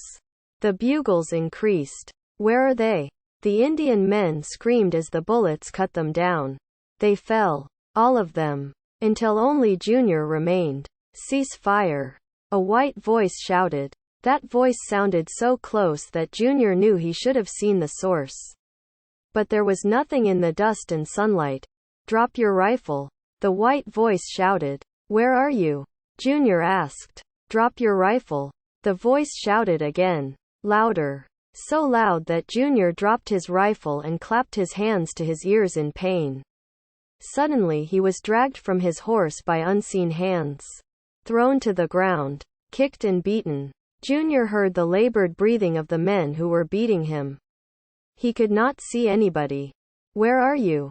Junior asked again. And he heard only laughter. Then the attackers began to materialize. Soldiers. White men in blue uniforms. They laughed. They spat on Junior. One soldier walked over to Junior's pony, placed a pistol carefully between its eyes, and pulled the trigger. The horse took a long time to fall. Who are you? Junior asked in his dream. A large soldier walked up to Junior and offered him a hand. Junior took it and got to his feet. I'm General George Wright, the large soldier said. Junior looked at Wright, then down at his dead horse. You killed my pony, Junior said. This is war, Wright replied. A few other soldiers tied Junior's arms behind his back, dragged him to a table, and sat him down. He sat across from Wright. No voices. Wright drummed his fingers across the table, and it echoed all over the river valley. What are we waiting for? Junior asked. General Sheridan, Wright said. They waited for a long time, until an even larger white man rode up on a pale pony. The larger white man dismounted, walked over to the table, and took a seat next to Wright. General Sheridan, the larger white man said, and offered his hand to Junior. Junior looked at the hand, but his hands were tied.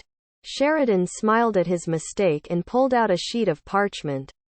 You've been charged with the murder of 18 settlers this past year, Sheridan said. How do you plead? Not guilty, Junior said. Well, Sheridan said. I find you guilty and sentence you to hang by the neck until you are dead. The soldiers pulled Junior to his feet and dragged him to the gallows. They hustled him up the stairs and fitted the noose. Junior closed his eyes in his dream. He heard a sportscaster in the distance. Ladies and gentlemen, we're here to witness the execution of Spokane Indian warrior Junior Palatkin for murder. 18 murders. To be exact. Quite a total for such a young man. General Sheridan and General Wright are presiding over the hanging. In his dream, Junior opened his eyes, and General Sheridan stood in front of him. I can save your life, Sheridan said. How? Junior asked. Sign this. What is it? Junior asked and looked at the clean white paper in Sheridan's hand.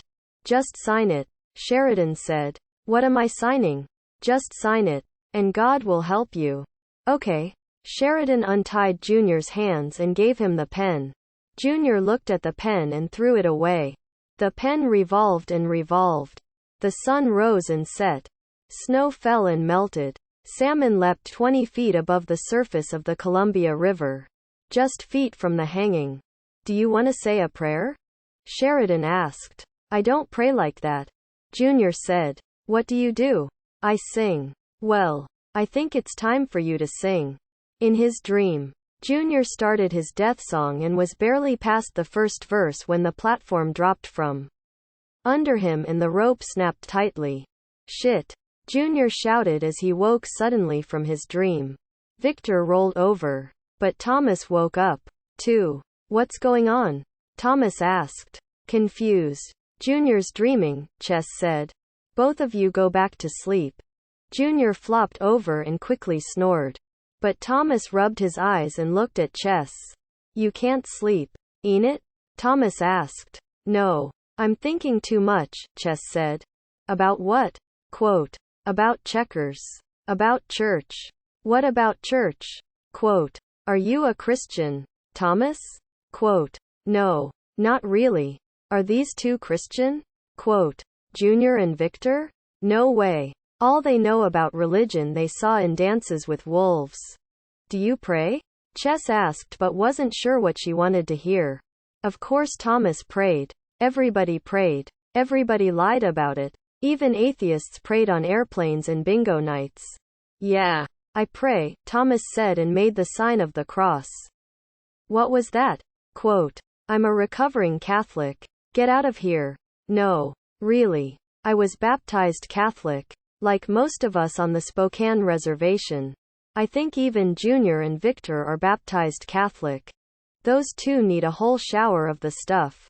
Yeah. Maybe. You know. I quit when I was 9. I went to church one day and found everybody burning records and books. Indians burning records and books. I couldn't believe it, even if I was just 9. These are the devil's tools. The white Catholic priest bellowed as his Indian flock threw books and records into the fire. Thomas figured that priests everywhere were supposed to bellow. It was part of the job description. They were never quiet. Never whispered their sermons. Never let silence tell the story. Even Thomas knew his best stories never found their way past his lips and teeth. Thomas mourned the loss of those books and records. He still mourned. He had read every book in the reservation library by the time he was in 5th grade. Not a whole lot of books in that library. But Thomas read them all. Even the auto repair manuals. Thomas could not fix a car. But he knew about air filters. Thomas. The priest bellowed again. Come forward and help us rid this reservation of the devil's work. Thomas stepped forward, grabbed the first book off the top of the pile, and ran away. He ran until he could barely breathe. He ran until he found a place to hide. In the back seat of a Bia pickup. He read his stolen book. How to Fool and Amaze Your Friends. 101 Great Tricks of the Master Magicians. Geez, Chess said. That really happened? Quote. Yeah, Thomas said. I still got that book at home. That wasn't Father Arnold who did that. Was it? Quote. No. This happened a long time before he got to the reservation. I don't even know Father Arnold too much. I just see him around. Is he a nice guy? Quote. Why you wanna know? Quote. Checkers wants to go to church there. You know? Maybe I'll start going when I get back. But I thought you wanted to leave the reservation if we won this contest. You still want to leave. Ain't it? Quote. I don't know. Maybe I just want Victor and Junior out of the band. I like your reservation. It's beautiful. You haven't seen everything, Thomas said. Victor was 100 miles from home. He was 9 years old. He was at the mission school for the summer. His mother and real father often sent him there for camp. Catholic summers. Catholic summers. Victor mopped the floors. Victor missed his parents. He cried constantly for the first few weeks away from the reservation. After a while, he cried only late at night, when all the Catholic Indian boys tried to sleep in their dormitories. Victor muffled his cries in a pillow and heard the muffled cries of others.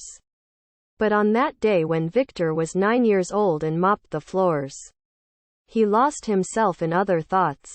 He remembered picking huckleberries with his family. He remembered climbing trees with his friends. Other Indian boys allowed to stay on the reservation.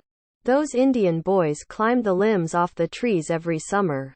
Victor was still lost in his memories when the priest stormed into the room. "Victor!" the priest shouted. Victor jumped back, frightened, and knocked his bucket of water over. Even more terrified, he mopped frantically and tried to clean up that minor flood. "Stop it!" the priest yelled. Victor stopped, stood at attention, shivered. "What are you afraid of?" the priest asked. Victor was silent. "Are you afraid of God?" Victor nodded his head. "Are you afraid of me?" Victor nodded his head faster. The priest smiled and leaned down. "There's no reason to be afraid," the priest said, taking a softer tone. "Now why don't we clean up this mess together?" Victor and the priest mopped up the water, mopped the rest of the floor clean, and put the supplies back in their places. The priest touched Victor's newly shaved head. "It's a shame we had to cut your hair," the priest said. "You are such a beautiful boy." Victor looked up at the priest and smiled. The priest smiled back, leaned over, and kissed Victor full and hard on the mouth. From Checker's Warm Waters Journal. "I went to see Father Arnold today and I think I fell in love. He held me closely and I held him back and I think he might love me too. He rubbed my back and whispered nice things to me. No man has ever held me that gently. He listened to me. Really listened to me. I don't even know what to think or do. I'm afraid to breathe. I don't want to tell Chess. I don't want to tell anybody. There's a reason I got in that fight with Victor.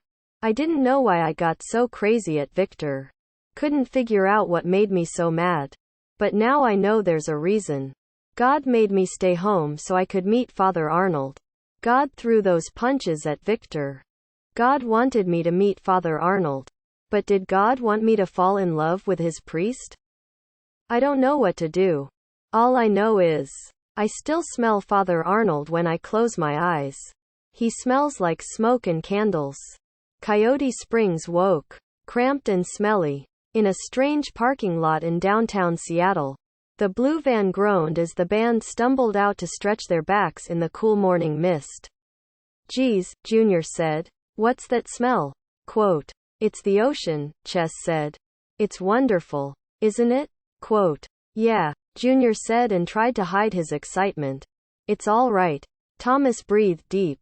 He tasted salt. "So what's the plan today?" Victor asked. "I don't know," Thomas said. "How about that Pike Place market? That's supposed to be cool. What do you think, Chess?" Quote, "Sounds good." Everybody climbed back into the van, with Thomas as driver and Chess as navigator. Coyote Springs soon found the market. Along the way, they noticed there were brown people in Seattle.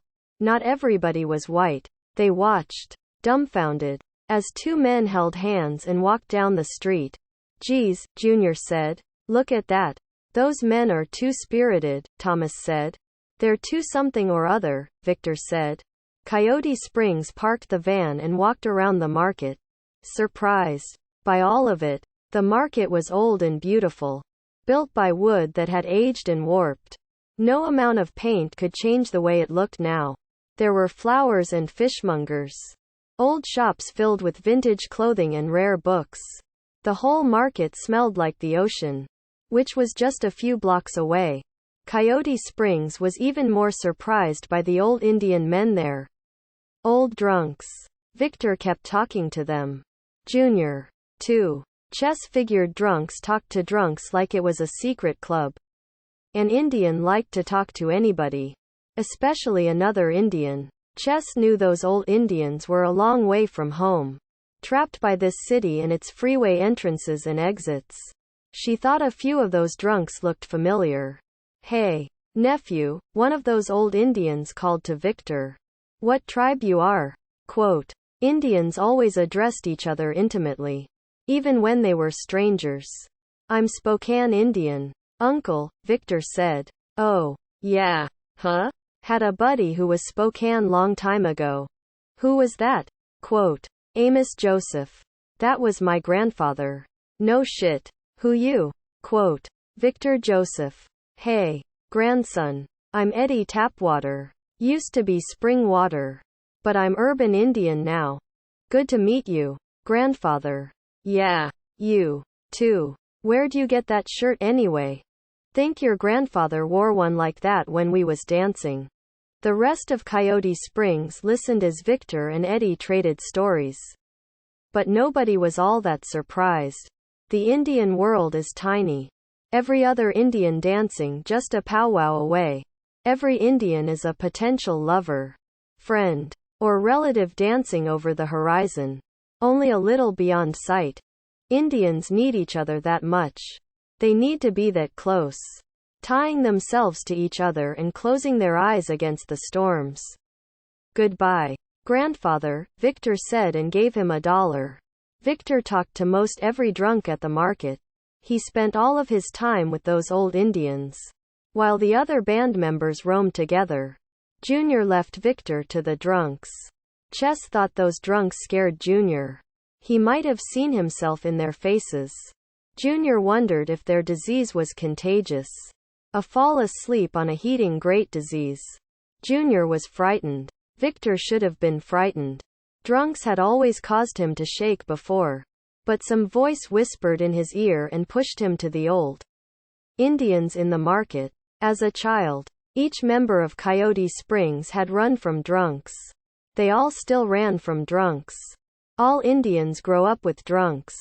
So many drunks on the reservation. So many. But most Indians never drink. Nobody notices the sober Indians. On television, the drunk Indians emote. In books, the drunk Indians philosophize. Lester falls apart. The most accomplished drunk on the Spokane reservation.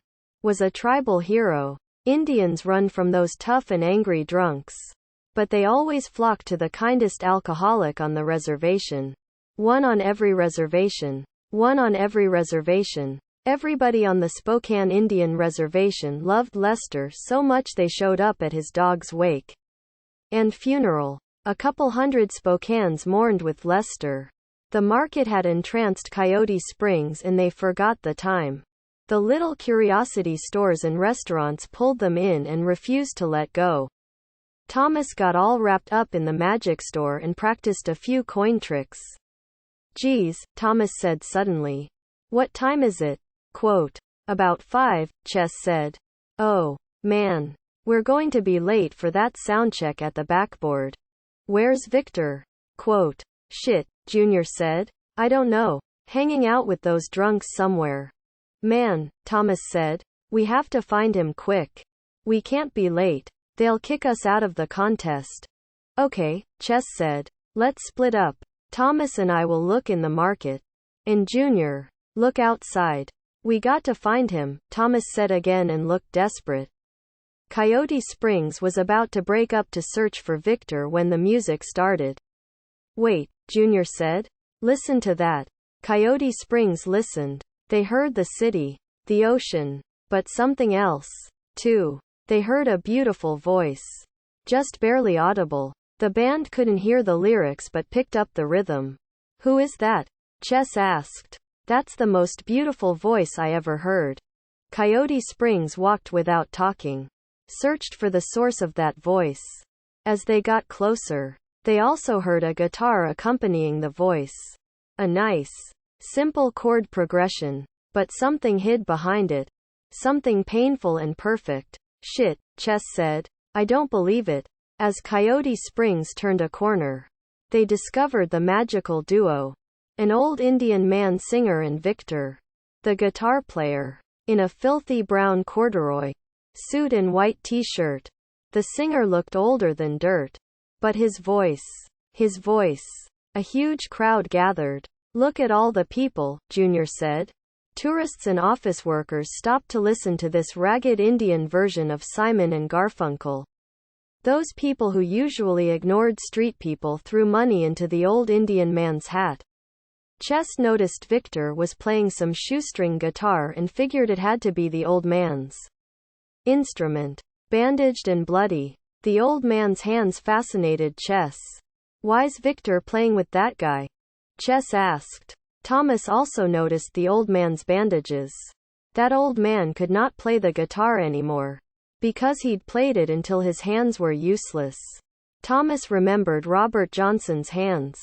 He felt pain in his hands in memory of Robert Johnson's guitar. "Victor's guitar now," he said to himself. "Geez," Chess said. "Victor sounds pretty good on that guitar. That thing's a mess though. Ain't it? Looks like it's made from cardboard." The old man's guitar was constructed of cardboard, but the sound that rose from the strings defied its construction. Thomas watched the money fall into the old man's hat. $100. Maybe 200. "Thomas, we're going to be late. Remember?" Chess said. "It can wait," Thomas said, frightened, but needing to see the end of that little story in the market. Victor played with the old Indian man for another hour. The money fell into the hat. "Thomas!" Chess shouted. "We need to go." Thomas broke from his trance, rushed to Victor, stole the guitar away, and handed it back to the old man. It burned. "We need to go," Thomas said to Victor, who briefly reached for the guitar but pulled back. The crowd jeered Thomas. "Shit," Victor said. "What time is it?" Quote, "After 6. Man. We got to go."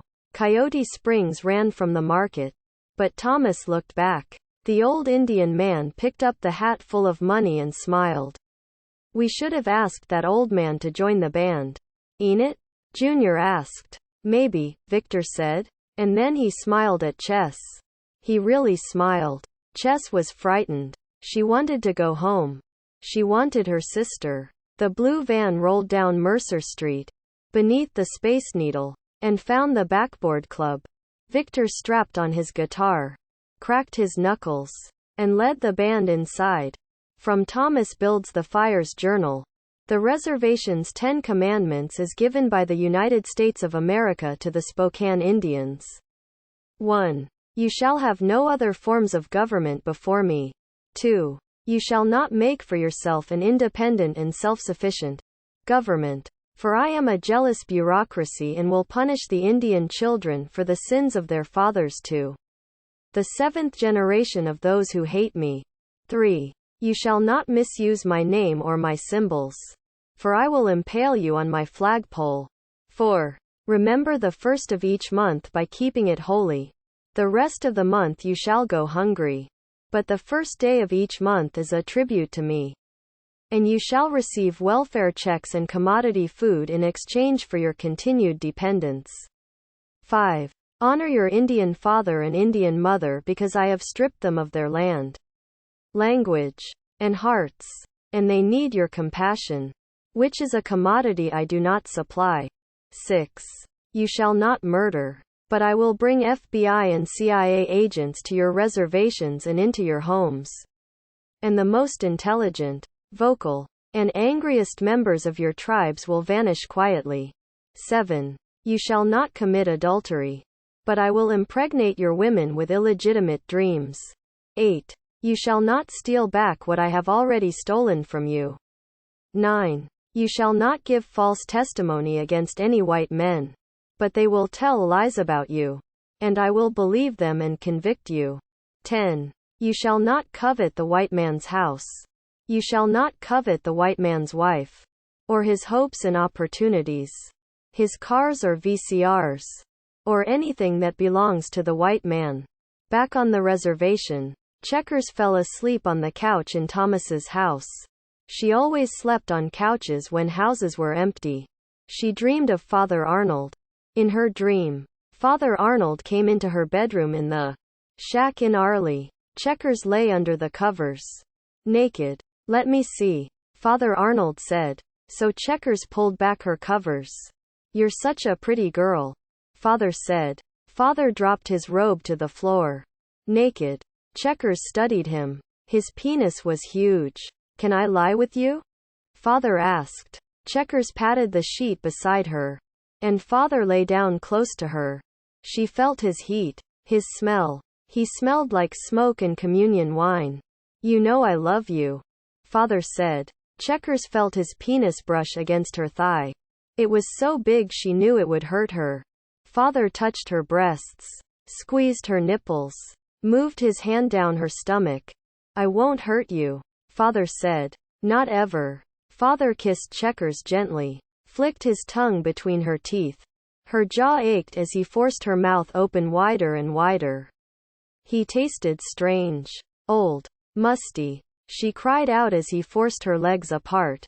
I forgive you, father said. Checkers held her breath as father climbed between her legs and entered her roughly.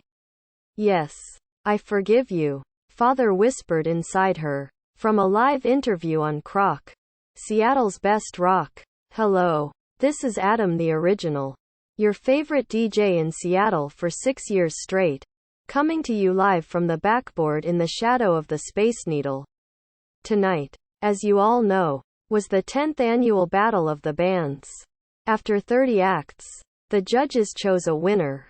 And it's a shocker, folks. The best band tonight happened to be a bunch of Spokane Indians from the Spokane Reservation on the other side of the mountain. The name of the band is Coyote Springs. Of all things. And I have with me the lead singer. Thomas builds the fire. Now, Thomas, tell me about yourself. Like you said, I'm a Spokane Indian from the Spokane Indian Reservation. I play bass guitar and share vocals with Chess Warm Water. She's a Flathead Indian from Montana, not Spokane. I've talked to some people here tonight who said they've seen quite a few of your shows.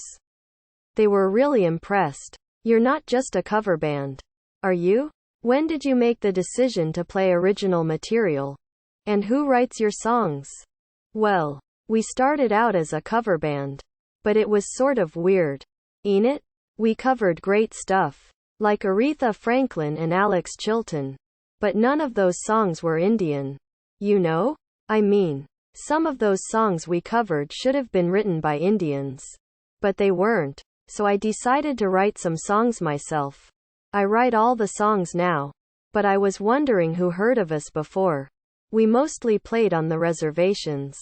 I didn't see no Indians here tonight. A couple people mentioned they saw you. But seriously, how does songwriting make you feel? Good. I've noticed that you had 2 white women singing backup for the band tonight. That seemed sort of unusual. How do you think other Indians look at that? And how do you think it affects your sound? I don't even know those women all that well. They were waiting for us when we got here. I've seen them before though. They've been following us for a while. Way back on the reservation even. Then in Montana, I caught Junior and Victor, the drummer and lead guitarist, all naked with them a while back. They sound really good, ain't it? We took a quick vote to see if they would sing with us. And the vote was 2-2. So we flipped a coin. And the white women were in. It's kind of tough, though. They only sang backup because they're sleeping with Junior and Victor. I don't know how it affected the music. But we won, didn't we? I don't know what Indian people will think about those white women. But hey, an Indian woman invented the blues a day before Columbus landed. And rock and roll the next day. We're not stealing, those white women are stealing the music. It's not like we're all white because we have white women in the band. Well, if nothing else, the irony is incredible, isn't it? And I was wondering who voted against the white women. And what are the white women's names? Chess and I voted against them. And their names are Betty and Veronica. Really? Really? How would you assess their relationship with Junior and Victor? I'm not like a therapist or something. But I don't think it has much of a chance. I mean, I think they're all using each other as trophies. Junior and Victor get to have beautiful white women on their arms. And Betty and Veronica get to have Indian men.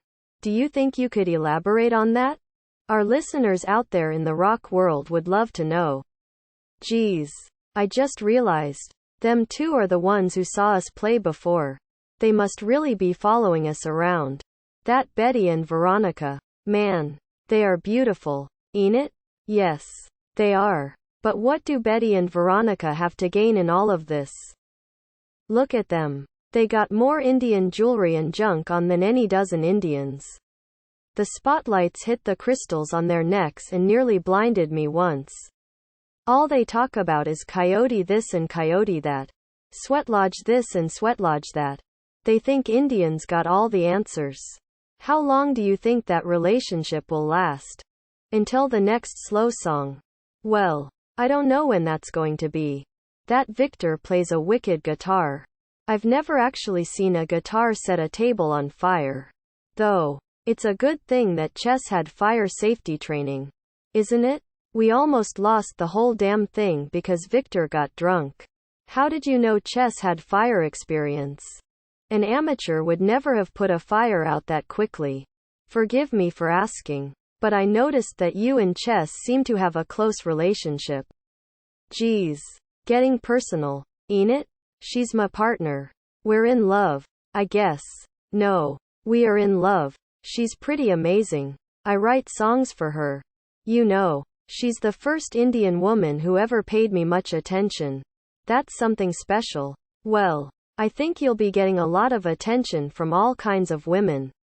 Now. Especially white women. I don't need that. Well, I hope that's true. I also heard that Chess has a sister who used to be in the band. Is that true? Yeah. Checkers. Her sister stayed home on the reservation. She wants to sing in the church choir instead. They're both Catholic women. You know? Don't you think that's odd? I don't think it's odd at all. I mean, I think God loves to dance as much as the rest of us. I think we'd all be better off if we put more rock music into our churches. Chess told me that God is a long ways up. And we need to be loud so God can hear us. What's louder than rock and roll? Do you believe in God? Yeah, I do. Do you believe in the devil? I don't know. I'm beginning to. Seems there's more proof of the devil than proof of God. Ain't it? Is God a man or a woman? God could be an armadillo. I have no idea. Checkers stood in the back row of the choir. She was much taller than all the altos, baritones, and sopranos. She was taller than everybody in the church and wondered if Spokane Indian Catholics were short by nature, easily distracted by the details. She tried to concentrate on the service. Father Arnold led the service with intensity and passion, like he was more Baptist than Catholic. Most priests just went through the motions, recited platitudes by rote, and turned communion into a Sunday brunch. Let us pray together now, Father Arnold said. In the words our Father gave us. Checkers held the hands of the choir members on either side of her. Nina and Maria Christopher. Checkers always loved this part most. The Lord's Prayer. The holding of hands. The circling of the community. She recited the prayer and watched Father Arnold. He glanced around the church, made eye contact with his flock, and smiled. Let us now offer each other a sign of peace, Father Arnold said. Peace be with you. Peace be with you. Peace, sister. Peace, brother. The members of the choir hugged as they offered peace to each other. Nina and Maria hugged Checkers. But she held the hugs way past the comfort level of the Christophers. Peace to all of you, Father Arnold said. Outside the ceremony. And the community responded. Peace be with you. Father Arnold sang his prayers. A beautiful voice. Checkers wondered if he ever sang in a band. Maybe in college. He almost had soul. Catholics were supposed to save souls, not possess them. This is the body. This is the blood. Checkers greedily took communion. Happy to be one of the first, she opened her mouth, offered it to Father Arnold, who placed the bread gently on her tongue. She felt his fingertips, smelled his soft cologne. The ritual. The ritual. She smiled at Father, who smiled back, then looked past her. Amen. Checkers stepped past the communion wine. Though she still smelled the alcohol. She fought back memories of her father's breath after he came home from a long night of drinking. Checkers? Little one? Are you awake? Checkers returned to her place in the choir.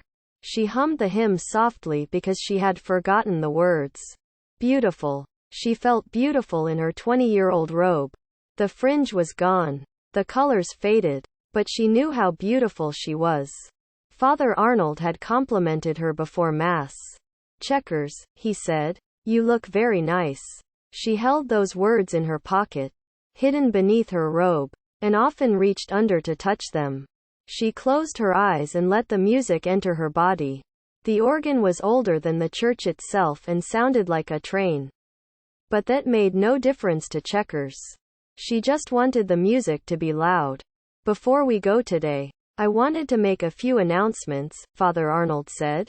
Checkers wanted the service to continue.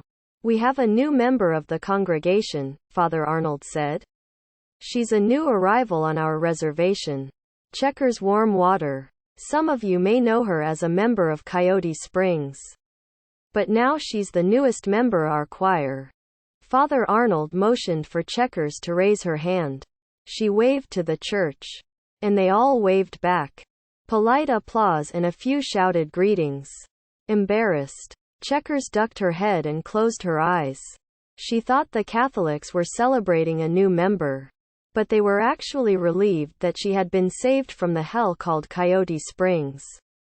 Also, I want you to remember that we have a potluck dinner Tuesday night. Right after the elders' meeting. And Bessie, you remember to bring your fry bread. The crowd cheered. Bessie Moses had taken third place in the fry bread cook-off for the last 10 years. Finishing behind only Big Mom and the man who was probably Lakota all that time. Since Big Mom and the man who was probably Lakota weren't members of the church. Bessie cooked the best Catholic fry bread on the reservation. One last thing, Father Arnold said. I know it's really early. But basketball practice starts next week. Wednesday. I'm taking signatures. Remember, we only have room for 10 players. We need to start practice early this fall. The Presbyterians and Assembly of God really kicked our butts last year. And remember, no matter what you see on television, God really doesn't care if we win this or not. So, we have to do it by ourselves. The Spokane Indian Christian Basketball Tournament was held every November at the Tribal Community Center. The Assembly of God had won the tourney every year since its inception. Last year, the Assemblies had beaten the Catholics 126-105 in a run and gun shooting match. The Presbyterians had played a stall game and beat the Catholics 42-30. Now, I want you all to go out there. Go into the community and serve God, Father Arnold said. The congregation applauded and quickly filed out of the church. Catholics exited churches faster than any other denomination. But Checkers took her time because she wanted to have a few minutes alone with Father Arnold. The church was completely empty when Checkers finally came out of the dressing room. Checkers, Father Arnold said. I was wondering what happened to you. I was changing, Checkers said. Don't change. I like you just the way you are. Checkers laughed too loudly at his little joke. You did really well today, Father Arnold said. So did you. But I forgot some of the words to the hymns. It's been a while. Yeah. Well, things will get better. I have faith in you. Thanks. Checkers played with the hem of her t-shirt. Well, she said, I should get going. The band is coming home tonight. I need to clean up the house. Okay. I'll see you next Sunday. Right? Quote. Yeah. And maybe my sister, too. That would be wonderful. Checkers looked at Father Arnold. He smiled. She kissed him quickly on the cheek and ran away. Father Arnold watched her run, touched his cheek, and smiled. Father Arnold fell to the couch in his study, exhausted because of the insomnia he suffered the night before services. On the couch, he closed his eyes and dreamed. In his dream, he stood in front of a huge congregation of Indians. He had come to save them all. His collar starched and bleached so white that it blinded, and was so powerful that he had a red phone at the altar that was a direct line to God.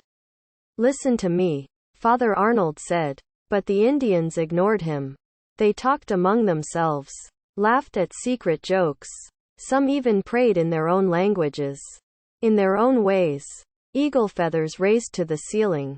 Pipes smoked. Sweetgrass and sage burned.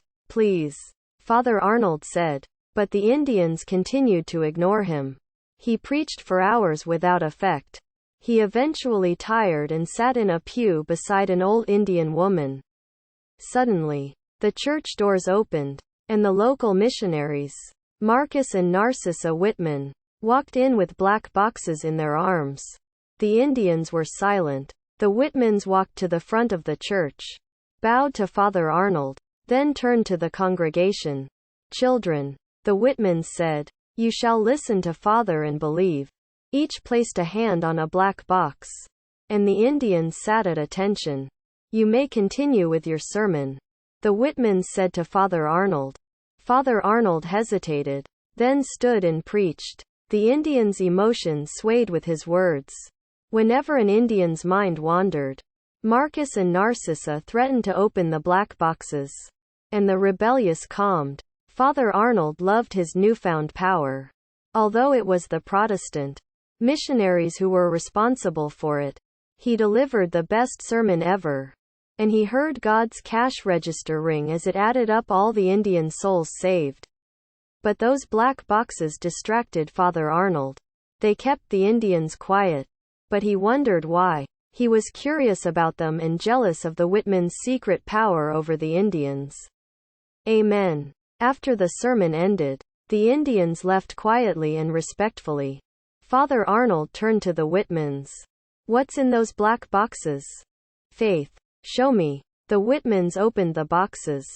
Father Arnold expected to see jewels, locks of hair, talismans, but discovered nothing. They're empty. Of course. What do you mean? We told the Indians the boxes contained smallpox. And if we opened them, the disease would kill them. Why would you do something like that? It's the only way to get them to listen. And you saw how well it works. They listened to you. But it's wrong. We should teach through love. Don't be such a child. Religion is about fear. Fear is just another word for faith. For God. Father Arnold looked at the empty black boxes. In his dream, he stared at them for days. Until the boxes closed tight. Wait. Father Arnold said and noticed the Whitmans were gone. Replaced by two Indian women who held the boxes. These are for you. The Indian women said. What's in them? We don't know. With $1,000 in prize money, Coyote Springs made the trek from Seattle back to the Spokane Indian Reservation. Thomas drove from Seattle to Moses Lake, and Chess drove the rest of the way. Junior and Victor slept the whole time. Betty and Veronica, the new white women backup singers, slept beside Junior and Victor. So, Chess asked Thomas as the blue van crossed the reservation border. Are you coming to church Sunday? Quote, I don't know. It's been a long time, Thomas said. What's that Father Arnold like? Quote, he seems pretty nice. He's always hanging around the trading post and stuff. Thomas looked at Chess. Looked at the pine trees outside the car window. He looked at the highway. At the deer continually threatening to cross in front of the van. Checkers probably has a crush on him by now, Chess said. On who? Thomas asked. On Father Arnold. Really? Quote, yeah, she always does that. She had a crush on the guy who delivered our mail back home. She stays away from young guys but always gets crushes on older guys. You know?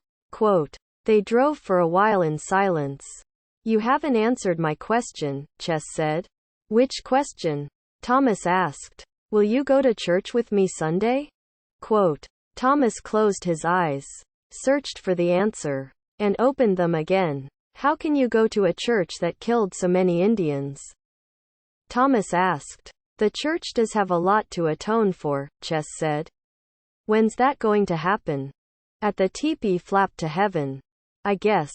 I don't know if I can wait that long. Besides, how do we know they're going to pay for it? Maybe we got it all backwards and you get into heaven because of hate. You have to have faith. But what about Hitler and Ted Bundy? How do you explain George Bush and George Custer? If God were good, why would he create Rush Limbaugh? Quote, sometimes the devil is easier to believe in. Ain't it? Quote, really? How do you explain all of that? How do you explain all of the murdered Indians? Quote, the van rolled on. How do you explain Gandhi and Mother Teresa? Chess asked. How do you explain Crazy Horse and Martin Luther King? There's good and bad in the world. We all get to make the choice. That's one of the mysteries of faith. Now you sound like Agatha Christie, Thomas said. Yeah. And it was God who done it. Who done what? Quote, God created all of this. I mean, how can you look at all of this, all this life, and not believe in God? Look at this reservation. It's so pretty. Do you think the river and the trees are mistakes? Do you think everything is accidental? Quote, no, Thomas said, looked at his hands, at the reservation as it rushed by. He loved so much. He loved the way a honeybee circled a flower. Simple stuff, to be sure, but what magic. A flower impressed Thomas more than something like the Grand Coulee Dam. Once he'd stood on the dam for hours and stared at a nest some bird built atop an archway. Thomas looked into himself. He knew his stories came from beyond his body and mind, beyond his tiny soul. Thomas closed his eyes and told Chess this story. We were both at Wounded Knee when the ghost dancers were slaughtered. We were slaughtered at Wounded Knee. I know there were whole different tribes there. No Spokanes or Flatheads. But we were still somehow there. There was a part of every Indian bleeding in the snow. All those soldiers killed us in the name of God. Ain't it? They shouted, Jesus Christ, as they ran swords through our bellies. Can you feel the pain still? Late at night, when you're trying to sleep, when you're praying to a God whose name was used to justify the slaughter. I can see you running like a shadow, just outside the body of an Indian woman who looks like you. Until she was shot by an 18-year-old white kid from Missouri. He jumps off the horse, falls on her and you. The Indian, the shadow, he cuts and tears with his sword. His hands, his teeth. He ate you both up like he was a coyote. They all ate us like we were mice. Rabbits. Flightless birds. They ate us whole. Thomas opened his eyes and saw Chess was crying. I'm sorry, he said. Don't you understand that God didn't kill any of us? Chess asked. Jesus didn't kill any of us. But they allowed it to happen. Ain't it? Quote, they didn't allow it to happen. It just happened. Those soldiers made the choice. The government made the choice. That's free will, Thomas. We all get to make the choice. But that don't mean we all choose good. But there's so much evil in the world. That's why we have to believe in the good. Not every white person wants to kill Indians. You know, most any white who joins up with Indians never wants to leave. It's always been that way. Everybody wants to be an Indian. That's true, a voice whispered from the back of the van. Who's that? Thomas and Chess asked. It's me, Betty. What's true? Chess asked, irritated at the interruption. White people want to be Indians. You all have things we don't have. You live at peace with the earth. You are so wise. You've never met Lester Falls Apart. Have you? Chess asked. You've never spent a few hours in the powwow tavern. I'll show you wise and peaceful. I'm sorry I said anything, Betty said and remained quiet. The other white woman, Veronica, took Betty's hand, squeezed it, and sent a question along her skin. What are we doing? Victor and Junior snored away. Like I was saying, everybody wants to be an Indian. But not everybody is an Indian. It's an exclusive club. I certainly couldn't be Irish. Why do all these white people think they can be Indian all of a sudden? Quote, Thomas smiled. You know, he said, I've always had a theory that you ain't really Indian unless, at some point in your life, you didn't want to be Indian. Good theory, Chess said. I'm the one who told you that. Oh, he said. The blue van crossed the Welpinit city limit. Thomas, Chess said. You know there ain't no such thing as an Indian atheist, and besides, how do you think Indians survived all the shit if there wasn't a God who loved us? Why do you think you and me are together? Quote, because of love. That's what faith is. Love. Thomas was nervous. Sweating. He closed his eyes. Searched for another one of his stories. But came back to Chess's words instead. He listened to her story. Okay, Thomas said. I'll go to church with you. But I ain't promising nothing. Hey, Chess said. Don't make me any promises. I'm an Indian. I haven't heard many promises I believed anyway. The blue van pulled into Thomas's driveway. Checkers stood in a window. All the house lights blazed brightly in the reservation night. Junior and Victor rolled over in their sleep, only momentarily bothered by the lights and noise. While Betty and Veronica pretended to sleep, Chess jumped out of the van and ran for her sister. Thomas watched Chess and Checkers hug in his front yard. Then he closed his eyes and left them alone. 6. Falling down and falling apart. I know a woman, Indian in her bones, who spends the powwow dancing all alone. She can be lonely. Sometimes she can cry, and drop her sadness into the bread she fries. I know a woman, Indian in her eyes, full blood in her heart. Full blood when she cries she can be afraid. Sometimes she can shake, but her medicine will never let her break. Chorus. But she don't want a warrior, and she don't want no brave, and she don't want a renegade heading for an early grave. She don't need no stolen horse. She don't need no stolen heart. She don't need no Indian man falling down and falling apart. I know a woman, Indian in her hands, wanting me to sing, wanting me to dance. She's out there waiting, no matter the weather. I'd walk through lightning just to give her a feather. Repeat chorus. Robert Johnson sat in a rocking chair on Big Mom's front porch. Big Mom's rocking chair. He had no idea where she had gone. Big Mom was always walking away without warning. Robert, Big Mom had said upon his arrival at her house. You're safe here. Ain't nobody can take you away from this house. But Johnson was still not comfortable in his safety. He dreamed of that guitar he had left in Thomas Builds the Fire's blue van. He couldn't decide if he had left it there on purpose. Certainly, he had tried to leave it behind before. On trains. In diners. On the roadside. He buried that guitar. He threw it in rivers. Dropped it off tall buildings. But it always came back to him. Sometimes. The guitar took weeks to find him. Those were glorious days. Johnson was free to wander and talk to anybody he wished. He never searched for the gentleman's eyes hidden behind a stranger's face. The gentleman was just a ghost. Just a small animal dashing across the road. When that guitar was gone, Johnson had even considered falling in love. But the guitar would eventually find him.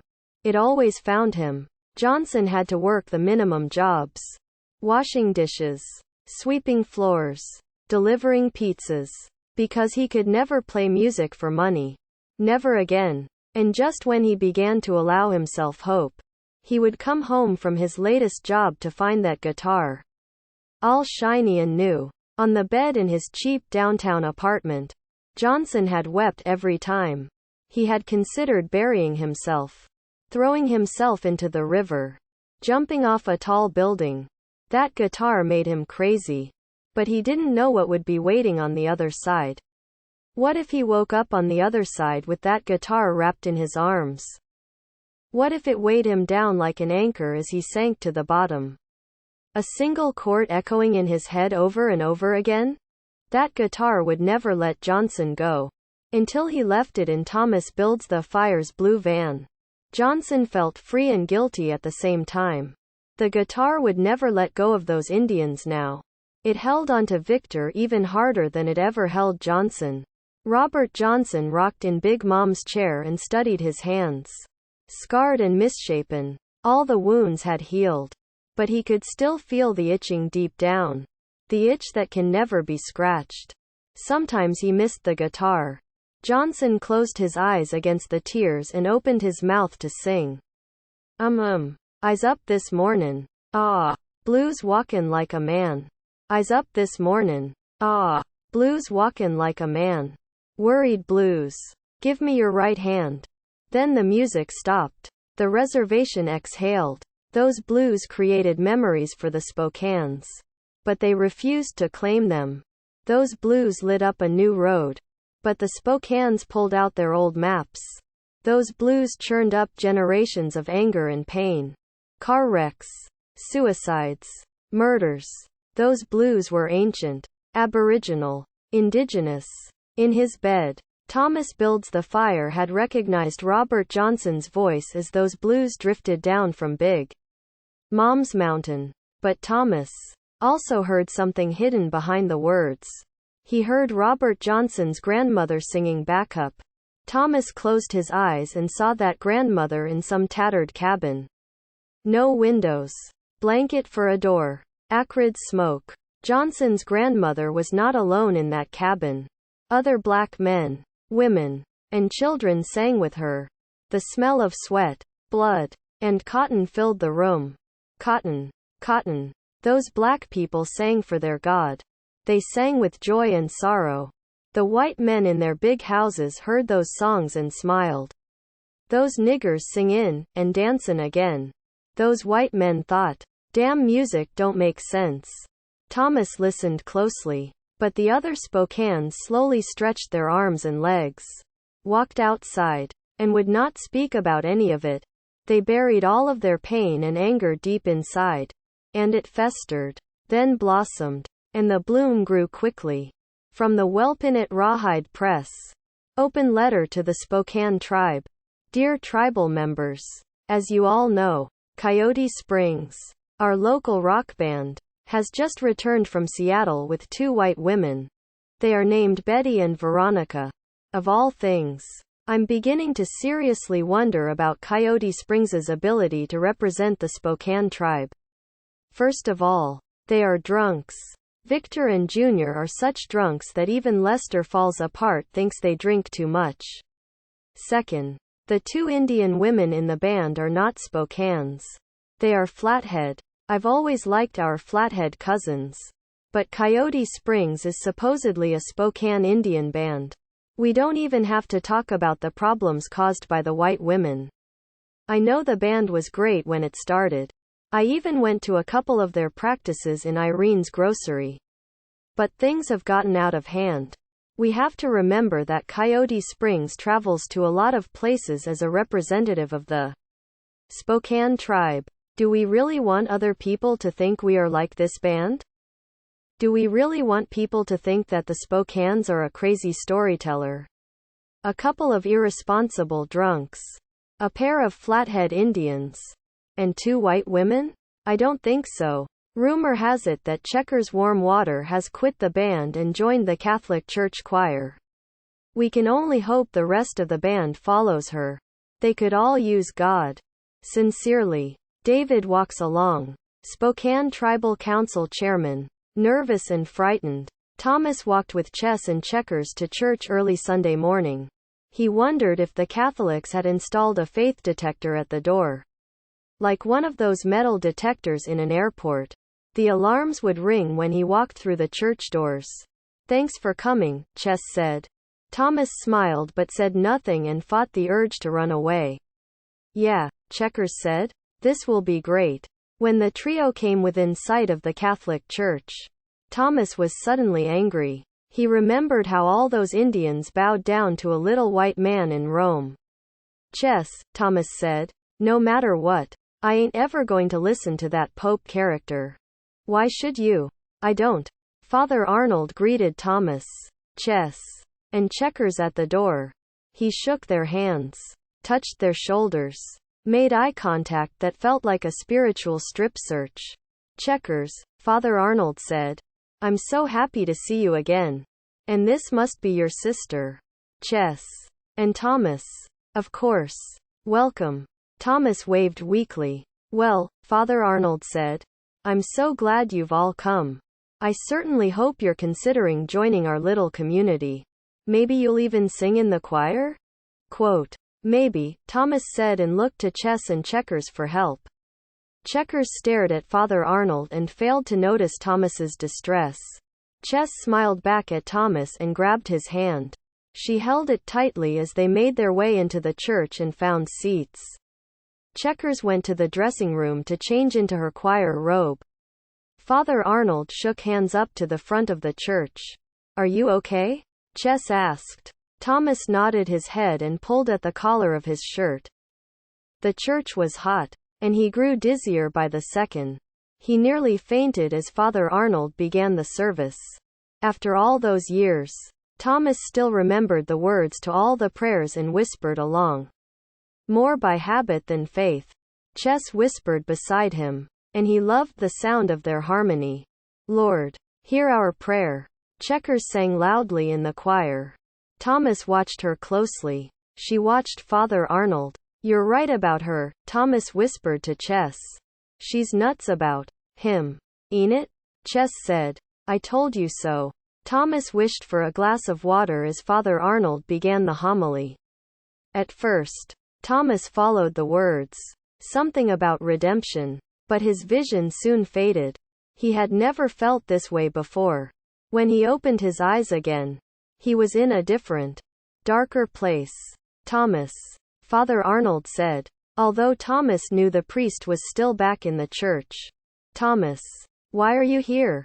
Thomas shook his head, tried to wake up, but felt the heat increase instead. He closed his eyes inside his dream, opened them again, and found himself in a sweat lodge. Inside there, it was too dark to see. But Thomas knew the smell and feel of a sweat lodge. He could also sense the presence of others inside the lodge. "The next brother, please," a voice said out of the darkness. Thomas knew he was supposed to pray next. He could pray silently, and that would be respected. He could pray aloud, scream and cry, and that would be understood. If he sang, his brothers in the sweat lodge would sing with him. "Brothers," Thomas said, "I don't have any traditional songs. I don't even know if I belong here. I don't know if anybody belongs in here. People are listening to us pray. They have come into the sweat lodge to steal from us. We have to keep our songs private and hidden. There is somebody in here now who would steal from us. I can smell him." Somebody splashed water on the hot rocks in the middle of the sweat lodge. Steam rose. Quiet laughter drifted. Thomas could barely breathe. He saw images of people just beyond his vision. Heard strange voices. Felt the rustle of an animal beside him. That animal brushed against Thomas and drew blood. "All my relations," Thomas cried out. And the door was opened. "Thomas."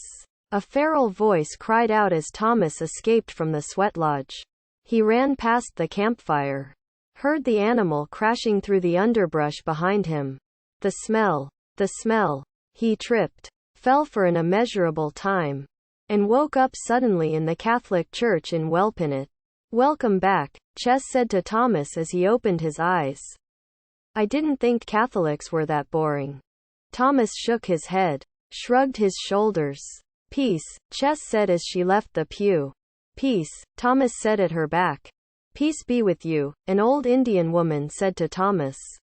But he heard, "Pleased to meet you." "Pleased to meet you, too," he said. The old woman looked puzzled, then smiled. "You're that builds the fire, ain't it?" she asked. "Yeah. I'm glad to see you here. I'm glad you quit that band. That rock and roll music is sinful." Thomas nodded his head blankly. "I can't tell you how happy we were to see that Checkers in here last week. She was saved. She was saved. Now, you've come and her sister, too." People were starting to talk. "You know?" Quote. The old Indian woman knelt in the pew. Thomas knelt, with no idea where Chess had gone. Then he saw her with the communion wafers. Father Arnold worked quickly. "This is the body. This is the blood. This is the body. This is the blood. This is the body. This is the blood. What are people saying about us?" Thomas asked the old woman. "The Christians don't like your devil's music. The traditionals don't like your white man's music. The tribal council don't like you're more famous than they are. Nobody likes those white women with you. We spit in their shadows. We don't want them here. But what about Father Arnold? He's white. He's a good white man. Those women in your band are trouble. But everybody liked us before. Before you left the reservation. Before you left. The old woman rose to receive communion. And Thomas followed her down the aisle. Checkers sang the communion hymn wonderfully. Thomas knew she had to rejoin the band. Coyote Springs needed 2 Indian women. Not 2 white women. If Checkers rejoined, Betty and Veronica could be voted out by a majority. Thomas had felt the change in the reservation air but ignored it. At the 2 rehearsals they'd held since they returned from Seattle, only Lester Falls Apart had shown up. But we still live here, Thomas said to the old woman. But you left. Once is enough. The old woman opened her mouth to take communion. Thomas offered his cupped hands. Father Arnold placed the wafer gently in Thomas's hands. Amen, Thomas whispered, palmed the wafer, and pretended to eat it.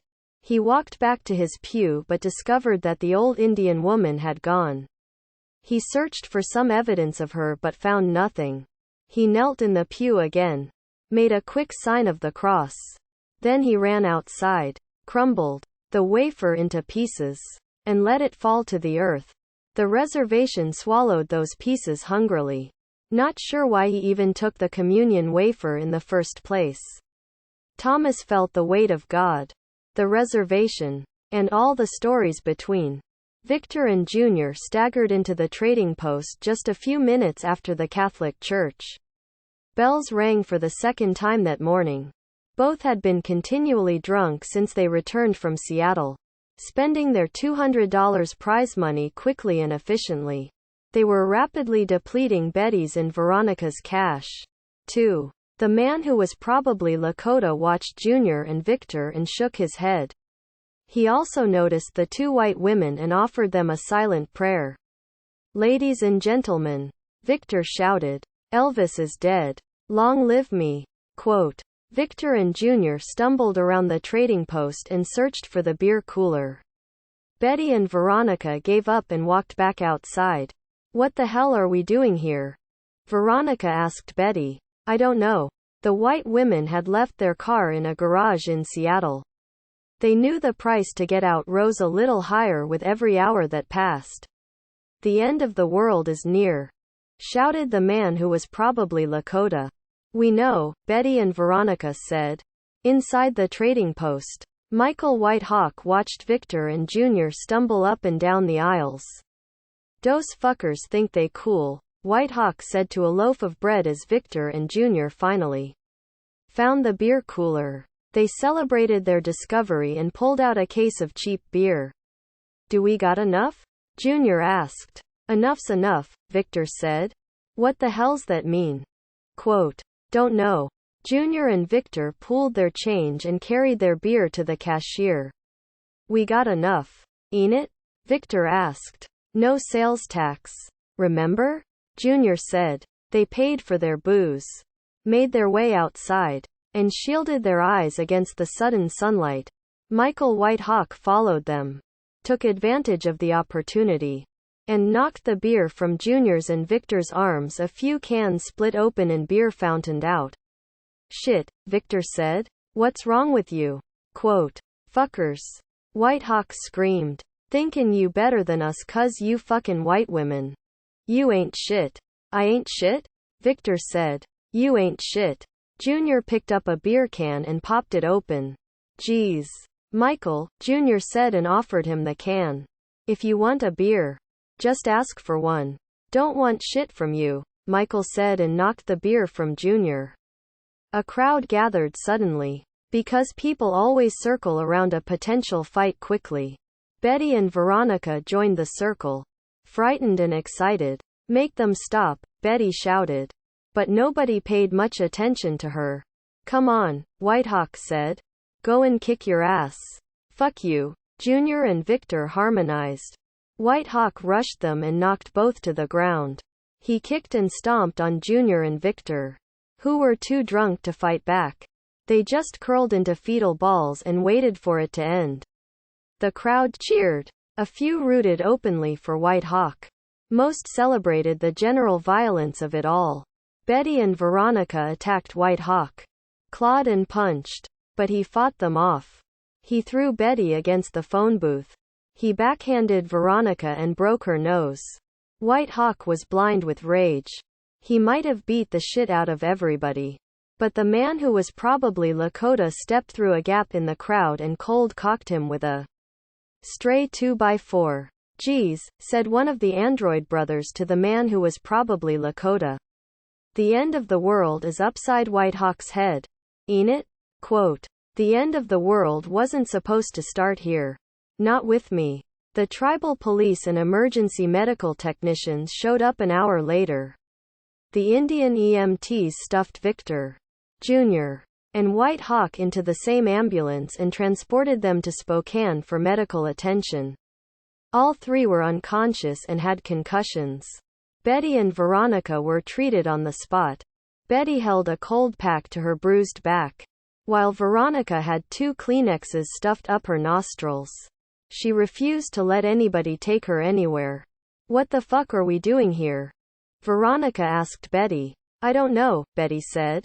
The tribal police dispersed the crowd and then went into the trading post for lunch. Coffee and microwave chili. The ambulance ride was an adventure. White Hawk woke up and tried to continue the fight. But the EMT with braids smacked him with an oxygen tank. Reservation emergency medical training covered a lot of situations. White Hawk was bleeding from 2 head wounds when they pulled into the hospital. What happened here? The emergency room doctor asked the EMT with braids. Car wreck, the EMT lied. He had his orders handed down directly from the tribal council. The council always tried to keep white people's laws off the reservation. White Hawk had violated his parole by fighting. But the council was more interested in maintaining tribal sovereignty than in putting him back in a white jail. Besides, Victor and Junior were drunk. And drunk Indians usually had a way of avoiding serious injury. Above all, White Hawk was Dave Waxalong's nephew. And that counted for everything. Shit, the doctor said. Car wrecks are an Olympic sport for you Indians. Bronze medals all around, the EMT said. These 3 lived. The nurses sterilized and bandaged the Spokanes. Kept them overnight for observation. And ignored them until check-out. You guys weren't in any car wreck, the white doctor said to the 3 Spokanes before they were sent back to the reservation. White Hawk was sentenced only to a few weeks in tribal jail. Junior and Victor moved into Thomas's house the day after they returned to the reservation. Because White Hawk's buddies had ransacked their house and stole all the furniture. Men with concussions should not sleep on floors, Victor said as he plopped down on the couch in Thomas's house. Junior just lay down in the corner, holding his aching head. Minutes after Junior and Victor returned from the hospital, Betty and Veronica packed up their bags and waited outside for a ride to Spokane. Thomas stood outside his house with the white women and considered moving. 2. He didn't want to live with his lead guitarist and drummer. Where the hell you 2 going? Chess asked. Wherever, Betty said. Listen, Veronica said. We just want a ride to Spokane. We'll catch a Greyhound back home to Seattle. It's nuts here. Geez, Chess said. I thought you wanted some of our wisdom. We didn't want it to be like this, Veronica said. How were we supposed to know? Everybody always spits on our shadows. What the hell does that mean? I mean, we're walking down the street, minding our own business, and an old Indian woman spits on our shadows. What the hell is that? Quote. What? Chess asked. Can't you handle it? You want the good stuff of being Indian without all the bad stuff. Ain't it? Well, a concussion is just as traditional as a sweat lodge. This isn't what we wanted. What did you New Agers expect? You think magic is so easy to explain? You come running to the reservations. To all these places you've decided are sacred. Geez. Don't you know every place is sacred? You want your sacred land in warm places with pretty views. You want the sacred places to be near malls and 7-Elevens. 2. You're nuts, Veronica said. Just plain nuts. Almonds and cashews. Walnuts and pecans. Okay, Thomas said. That's enough. I'll give you a ride to town. Thomas, Betty, and Veronica packed up the van and headed off. Chess and Checkers stood in the yard and watched them go. I don't know, Checkers said. Those two women could really sing. What? Chess asked. We should have kept them. They could really sing. You don't know what you're talking about. Besides, you're not even in the band anymore. Well, I might have been. It would have been cool to have white women singing backup for us Indian women. It's usually the other way around. Yeah, maybe. Checkers and Chess went back inside the house to check on Junior and Victor. While Thomas drove the blue van down the driveway. Indian men with concussions should not get their own glasses of water, Victor said as Chess and Checkers walked into the house. Indian men with concussions should not irritate Indian women with access to blunt objects, Chess said. The blue van rolled down the highway, past all the pine trees and rocks filled with graffiti. Running Bear LLOVES Little White Dove. That van rolled past the HUD houses with generations of cars up on blocks. Past Indian kids standing idly on the side of the road. Not hitchhiking. Not going anywhere at all. Just standing there to watch traffic. One car every 10 minutes or so. What is it about this place? Betty asked and waved her arms around. What do you mean? Thomas asked. What place? Quote. She wants to know what's wrong with all of it, Veronica said. Wrong with all of what? Quote. This reservation. You Indians. Thomas smiled. There's a whole bunch wrong with white people, too, he said. Ain't nothing gone wrong on the reservation that hasn't gone wrong everywhere else. Thomas drove off the reservation, through the wheat fields past Fairchild Air Force Base, and into Spokane. The Greyhound station was, of course, in the worst section of town. You sure you'll be all right here? Thomas asked as Betty and Veronica climbed out of the van. What's the difference between here and the reservation? Quote. More pine trees on the reservation, Thomas said. Betty and Veronica walked into the bus station. Thomas was about to drive away when Betty stepped back out of the station. She waved. Thomas waved and drove home. Coyote Springs spent most of their time in Thomas's house over the next few weeks. They ventured out for food but were mostly greeted with hateful stares and silence. They didn't go to church. Only a few people showed any support. Fights broke out between the supporters and enemies of Coyote Springs. After a while, the trading post refused to let Coyote Springs in the door because there had been so many fights. The tribal council even held an emergency meeting to discuss the situation. I move we excommunicate them from the tribe, Dave Walksalong said. They are creating an aura of violence in our community. The tribe narrowly voted to keep Coyote Springs but deadlocked on the vote to kick Chess and Checkers off the reservation. They're not even Spokane's, Walksalong argued. The council was trying to break the tie when Lester Falls Apart staggered into the meeting, cast his vote to keep Chess and Checkers, and passed out. Chess and Checkers sat in the kitchen of Thomas's house and chewed on wish sandwiches. 2 slices of bread with only wishes in between. Geez, Chess said. Maybe we should go back to Arlie. They like us there. How come all the Indians like us? Except the Indians from here? Quote. I'm not leaving, Checkers said and thought of Father Arnold. And besides, we don't have money to leave. What are we going to do when we get to Arlie? Quote. We don't have much money left to live here. The $1,000 prize money from the Battle of the Bands had disappeared. Thomas, Jr., and Victor had each received his monthly stipend of commodity food. But that wouldn't last long. Thomas called small record companies in Spokane, but they weren't interested in the band. Indians? Those record companies said. You mean like drums and stuff? That howling kind of singing? We can't afford to make a record that ain't going to sell.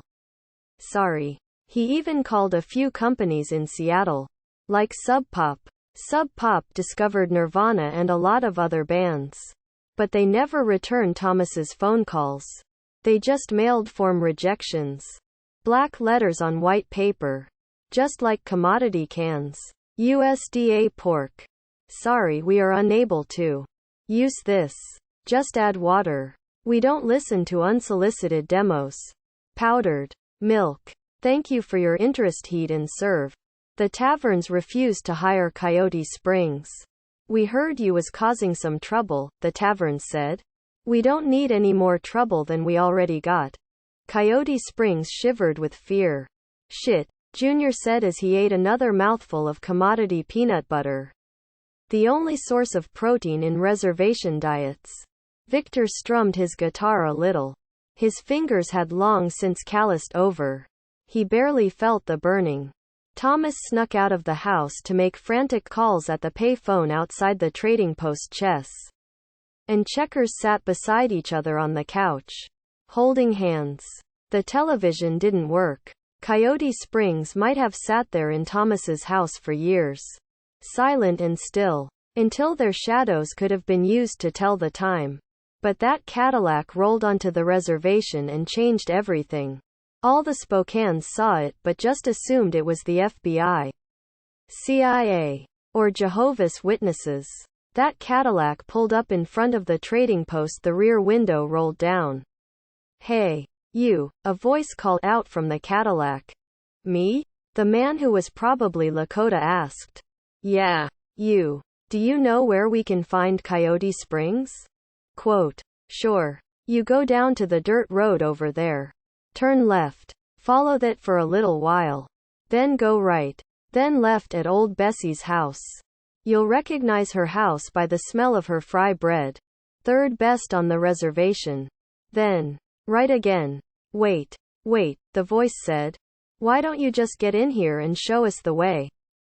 Quote. That's a nice car. But I can't fit in there, the man who was probably Lakota said. I'll just run. Follow me. Okay. But this ain't our car anyway. We rented it and this goofy driver, too. The man who was probably Lakota shrugged his shoulders and ran down the road with the Cadillac in close pursuit. Can't we go any faster? The voice yelled from the Cadillac. Sure, the man who was probably Lakota said and picked up the pace. He ran past a few other cars, which forced the Cadillac to make daring passes. They raced by Old Bessie's house and then made a right. Damn, that fry bread does smell good. Doesn't it? One white man in the car said to another.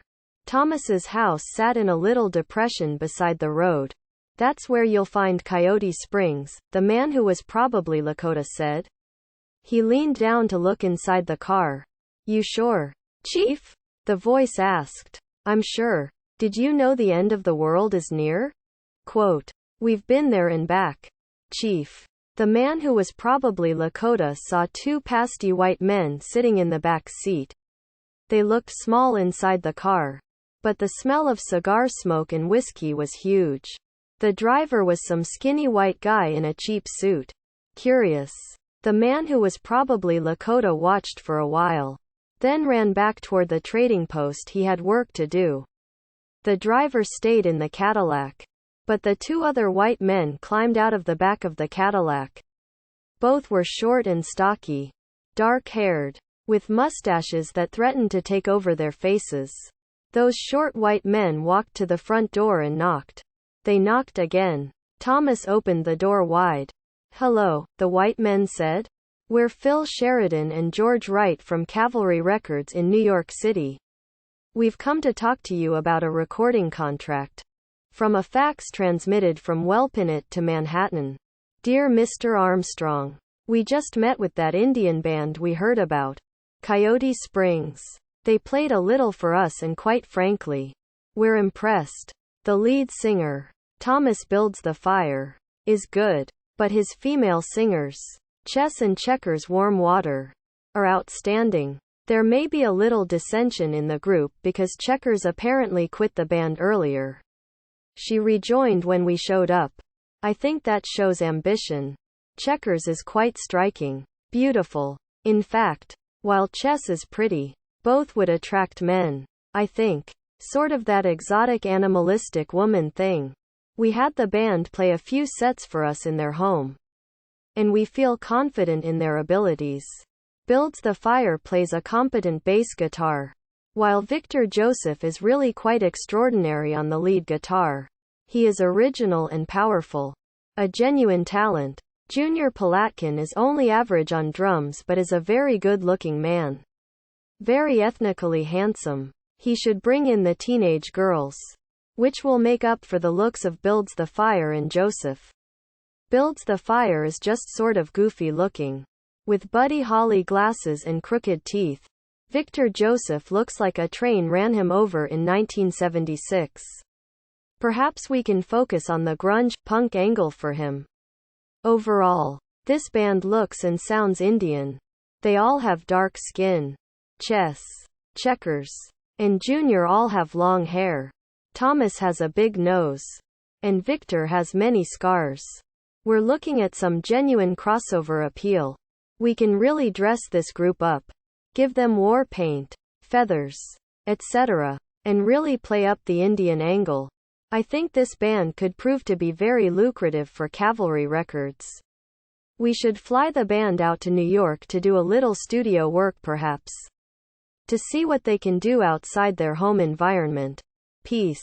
Phil Sheridan. George Wright. Father Arnold, Checkers called. Are you in here? Quote. She searched the church but finally found Father cleaning graves out in the cemetery. He cleaned the graves of 5 generations of Spokane Indian Catholics. Hello there, Checkers. Hello, Father.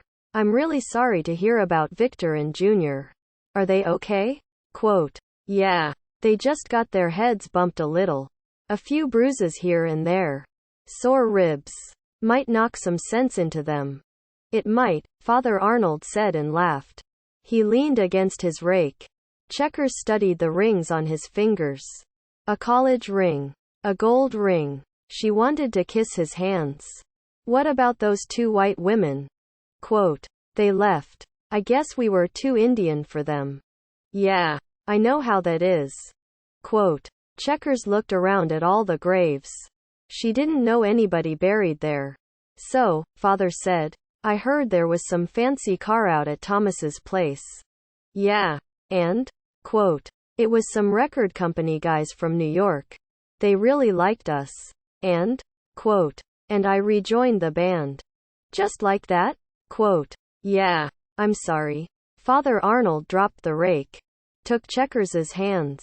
He squeezed her fingers a little. Smiled at her. She tried to maintain eye contact but turned her head. Ashamed. I'm really sorry, she said. Are you sure this is what you want? Quote. No. But we need the money. We ain't got no money. Does everything have to be about money? Quote. Of course it does. Only people with enough money ever ask that question anyway. There's a kind of freedom in poverty. That's a lie. Checkers thought and felt worse for contradicting a priest. Her priest. Jesus didn't have any money, Father Arnold said. Yeah. But Jesus could turn 1 loaf of bread into a few thousand. I can't do that. You're right, Checkers. You're right. Checkers looked down at the ground. She had not wanted to be right. She wanted Father Arnold to forbid her to leave. I think we should pray for all of your safety, Father Arnold said. Okay, she said. Both kneeled on the ground. Still face to face. Holding hands. You pray, Father said. Dear Father, she began. Stopped. Started again. She struggled through a brief prayer. Amen. Amen. Checkers, he whispered. It will be okay. She leaned forward and kissed him. Full on the lips. Surprised. He pulled back. She kissed him again. With more force. And he kissed her back. Clumsily. Checkers, he said and pushed her away. She looked up at him. He closed his eyes and prayed. Wright and Sheridan sat in the back of the Cadillac. Sheridan was on the car phone. It had taken the driver more than an hour to find a place on the reservation where the reception was good. They sat on top of Lookout Hill. But there was still a lot of static on the line. "Well," Sheridan said. "What do you think?" He nodded his head, grunted in the affirmative for a few minutes, shrugged his shoulders once or twice. He hung up the phone with a dejected look on his face. "Oh, shit," Wright said. "He doesn't like the idea. Does he?" Quote, "Mr. Armstrong says he got our fax. And he loves our idea," Sheridan deadpanned. "You're shitting me. He wants us to go check out some duo in Seattle, first couple of hot white chicks. I guess. Just started out and already causing a buzz. Then we're supposed to come back here next week and take, as he says, those goddamn Indians to New York." "Well, this calls for a drink," Wright said. "A couple drinks," Sheridan agreed. The horses screamed. "Well, we should tell them, don't you think?" Wright asked. "Yeah," Sheridan said. "Driver, take us to Coyote Springs." The driver carefully drove the car toward Thomas's house. He watched the two record company executives drink directly from a flask. That flask was old, antique, stained. Sheridan and Wright had been drinking from that flask for a century. Give or take a few decades. They were never sure how long it had been. "You've always been a good soldier," Wright said to Sheridan. "You've been a fine goddamn officer yourself," Sheridan replied. Coyote Springs was sitting in the front yard when the Cadillac pulled up. Drunk, Sheridan and Wright hurried out of the car with the good news. Everybody danced. Junior and Victor tangoed. Thomas too stepped up a pine tree. Wright and Sheridan dipped chess and checkers. "When do we get to go?" Thomas asked. "Next week," Sheridan said. "That long?" Quote, "Well, we have to go to Seattle first for some other business." Coyote Springs's stomach growled. "But we ain't got no money," Thomas whispered. "No money?" Sheridan asked. "None. Why didn't you say so?" Sheridan asked and opened his wallet. "I've got a few $100 on me. Is that enough?" Quote, Coyote Springs took the money, bribed their way back into the trading post, and bought a week's worth of Pepsi, Doritos, and Hershey's chocolate. Victor and Junior bought beer with their share and drank slowly. "What a fine beer," Victor said. "A wonderful bouquet. Lovely. Fruity taste with a slight bitterness." "Yeah," Junior said, swished a little beer around his mouth, and then swallowed. "Gorgeous. Gorgeous beer. Even better with corn nuts. Ain't it?" Victor asked. "You're such a fucking gourmet," Junior said. Sheridan and Wright left the reservation before Junior and Victor even finished that first beer and barely waved goodbye. "We'll see you in a week," Sheridan said before they left. "Have all your shit packed. We're flying you over there. So don't take too much." "Flying?" Thomas asked. "Of course. What did you think? You'd ride on horses?"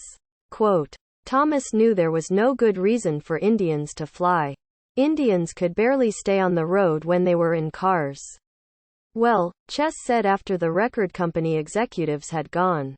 "Well," Thomas said, "what do we do now?" Quote, Checkers felt dizzy, sat on the ground, and wished for a glass of cold water. From a letter received on the day after Wright and Sheridan left. "Dear Thomas builds the fire. I've heard you have a chance to audition for a large record company in New York.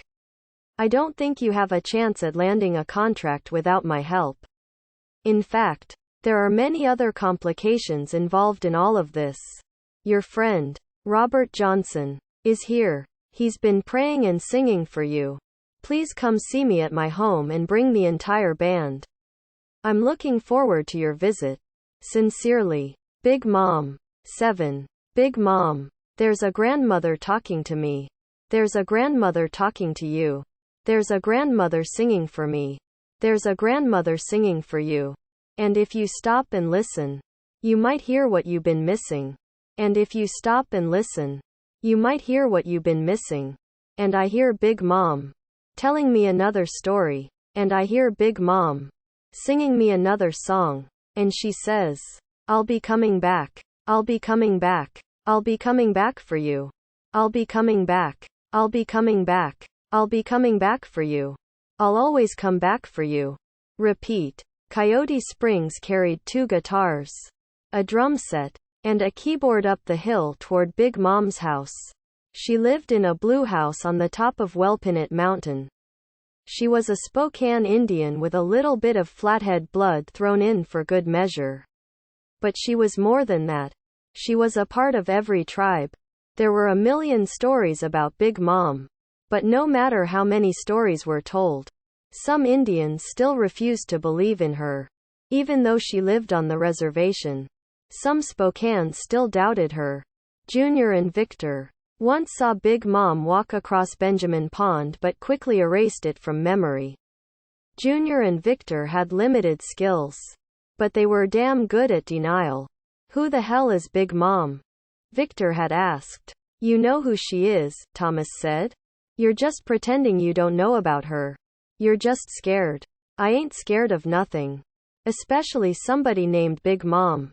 What the hell does that mean anyway? Quote, she's powerful medicine, Thomas said. The most powerful medicine. I can't believe she called for us.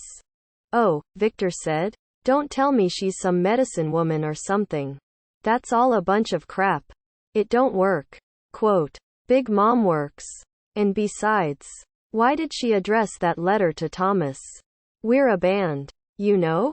Quote, because he's the lead singer, answered everybody else. We have to go there, Thomas said. When? Chess asked. Right now, Thomas said. Everybody grab an instrument and follow me. Wait a second, Checkers said.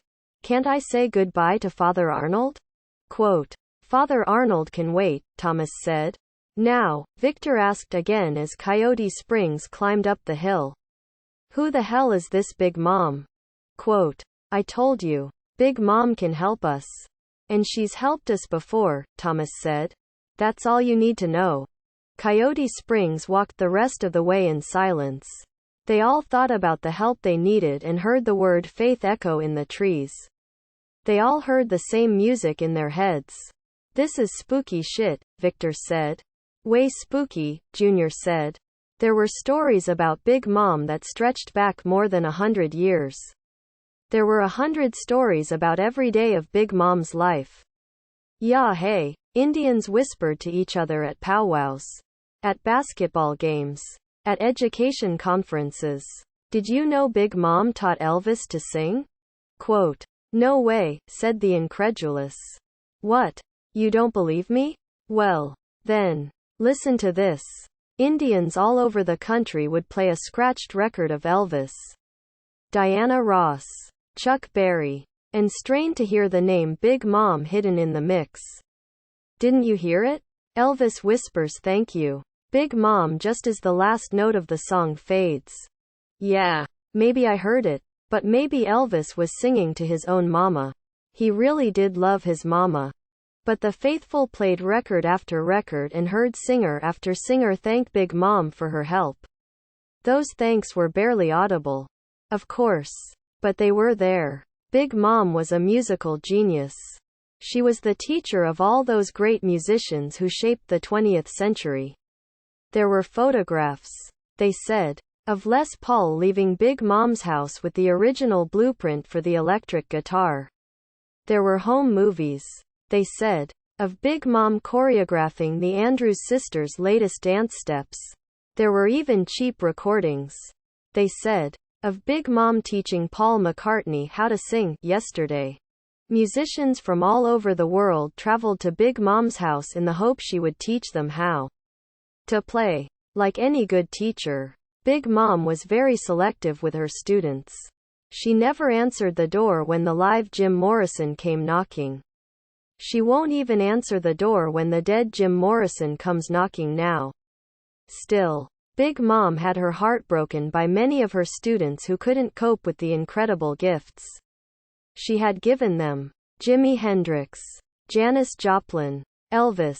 They all drank so much and self-destructed so successfully that Big Mom made them honorary members of the Spokane tribe. Late at night, Big Mom's morning song echoed all over the reservation. The faithful opened their eyes and took it in, knowing that another of her students had fallen. The unbelieving shut their doors and windows and complained about the birds howling in the trees. But those birds weren't howling. They all stood quietly, listening to Big Mom. 2. She didn't teach just humans how to sing. When those birds heard her morning song, they also wondered which of their tribe had fallen. Who is that? Chess and Checkers asked as Coyote Springs crested a rise and saw a huge woman standing in the doorway of a blue house. That's Big Mom, Thomas said. Big Mom was over 6 feet tall and had braids that hung down past her knees. Her braids themselves were taller than any of the members of Coyote Springs and probably weighed more. 2. She had a grandmother face, lined and crossed with deep wrinkles. But her eyes were young. So young that the rest of her face almost looked like a mask. Big Mom filled up the doorway of that blue house. She wasn't obese at all. Just thick and heavy. "Yeah, hey," Big Mom called out to them. And her voice shook the ground. "Did we take some bad acid?" Victor asked Junior. "I hope so," Junior said. Big Mom walked across her yard to greet the band. She wore a full-length beaded buckskin outfit. "You're the lead singer," Big Mom said. "Thomas builds the fire." "Yes, I am," Thomas said. "Where's Robert Johnson?" Quote, "He's away in the trees, looking for some good wood. He's going to build himself a new guitar." "What about his old guitar?" Thomas asked. "That guitar is Victor's responsibility now," Big Mom said. "I just wanted to see it. I just wanted Victor to know he gets to make choices. He can play the guitar or not. I don't think he should. But I won't take it away. If you want, I can throw it away." Victor. "Shit," Victor said. "I'd like to see you try and take this guitar away." That guitar nuzzled Victor's neck. Big Mom watched it carefully. "And you're all going to play for some record company?" Big Mom asked. "Yeah, we are. How did you know that anyway?" Quote, "Ancient Indian magic." "Shit," Victor said. "Everybody on the reservation knows about it by now. Ain't no magic in that." "Well," Big Mom said, "I guess you're right. But gossip can be a form of magic. Ain't it, Victor?" Quote, "I don't believe in magic." "Victor," Big Mom said, "you should forgive that priest who hurt you when you were little. That will give you power over him. You know? Forgiveness is magic, too." "What are you talking about?" Victor asked. But he knew. He still felt the priest's hands on his body after all those years. "That poor man hasn't even forgiven himself yet," Big Mom said. "He's in an old age home in California. He just cries all day long." Victor couldn't talk. He was frozen with the thought of that priest's life. He had prayed for his death for years. Had even wanted to kill him. But never once considered forgiveness. "And you're Junior Palatkin," Big Mom said. "Yeah, I am," Junior said. "And I'm scared." Big Mom reared her head back and laughed a thunderstorm. Junior nearly pissed a rain shower in his shorts. "Don't be scared, Junior," Big Mom said and held out 2 huge drumsticks. "These are for you." "I can't use those. I don't think I can even lift them." "Take them. They're yours." Junior reached for the sticks. Hesitated. Then grabbed them quickly. They were too heavy at first. And they dropped to the ground. But Junior reached down and pulled them up. Then he smiled and pounded a little rhythm across the ground. "Beautiful," Big Mom said. "Shit," Victor said. "She thinks she's a medicine woman. She thinks she's Yoda and Junior is Luke Skywalker. Use the Force. Junior. Use the Force." Big Mom ignored Victor. "And you two are the sisters. Eunice and Gladys Warm Water," Big Mom said. "You're special women. Come sweat with me." "Eunice and Gladys?" Junior. Victor. And Thomas asked. Chess and Checkers ducked their heads. Hid their faces. "Eunice and Gladys?" Victor said again. "Geez. Your parents must have been seduced by the dark side of the Force when they named you. Ain't it?" Quote, "Eunice?" Thomas asked Chess. Yeah. I'm Eunice, Chess whispered. Don't be ashamed, Big Mom said. Chess and Checkers each took a hand. And Big Mom led them to the sweat lodge, leaving the men of Coyote Springs to their fears and drumsticks. From Checkers. Gladys. Warm Waters Journal. I was so scared when I first saw Big Mom. She was this huge woman with fingers as big as my arms. I kept thinking she could squash me like a bug. But then she called me a special woman. It made me realize Big Mom is really a woman and we could have a good talk. She took Chess and me into the sweat lodge. And I kept thinking that Big Mom was inside my head. I've always been able to sort of read people's minds. Been able to get into their heads a little bit. Even Chess always told me I had a little bit of magic. But there were always people, especially women, who had more magic. I remember I was trying to read this old white lady's mind on a bus ride to Missoula when she turned to me and said, "Get out." Well, she really said it in her head. That old white lady threw me out of her mind. And I had a headache for a week. But that was nothing compared to Big Mom. I kept feeling like she could have made commodity applesauce out of my brain. Anyway, we took a sweat together. And it was great. Big Mom sang better than anybody I ever heard. Even Aretha Franklin. That steam in the lodge felt so good in my throat and lungs. It made me feel like I could sing better. Chess said the steam made her feel that way, too. And Thomas said we could sing better after we came out of the sweat lodge with Big Mom. But I was also kind of scared that Big Mom would know that I was in love with Father Arnold. She might know that I kissed him and that he kissed me back. I was scared of what she would think of me. How can an Indian woman love any white man like that? And him being a priest besides? Big Mom felt like she came from a whole different part of God than Father Arnold did. Is that possible? Can God be broken into pieces like a jigsaw puzzle? What if it's like one of those puzzles that Indian kids buy at secondhand stores? You put it together and find out one or two pieces are missing. I looked at Big Mom and thought that God must be made up mostly of Indian and woman pieces. Then I looked at Father Arnold and thought that God must be made up of white and man pieces. I don't know what's true. I'm hungry, Victor said as they all lay on the floor in Big Mom's living room. You're always hungry, Chess said. Will you two be quiet, please? Thomas said. Big Mom is still sleeping. Oh, Victor said, loudly. I didn't think God needed to sleep. I thought God was a 24-hour convenience store. She's not God, Thomas said. Oh, my, Victor said. The perfect Thomas admitting that Big Mom ain't God. That's blasphemy, ain't it? Quote. It's not blasphemy, Thomas said. There is no God but God. Well, Victor asked. Who is she then? Quote. The rest of Coyote Springs looked for the answer. 2. She's just a part of God, Thomas said. We're all a part of God. Ain't it? Big Mom is just a bigger part of God.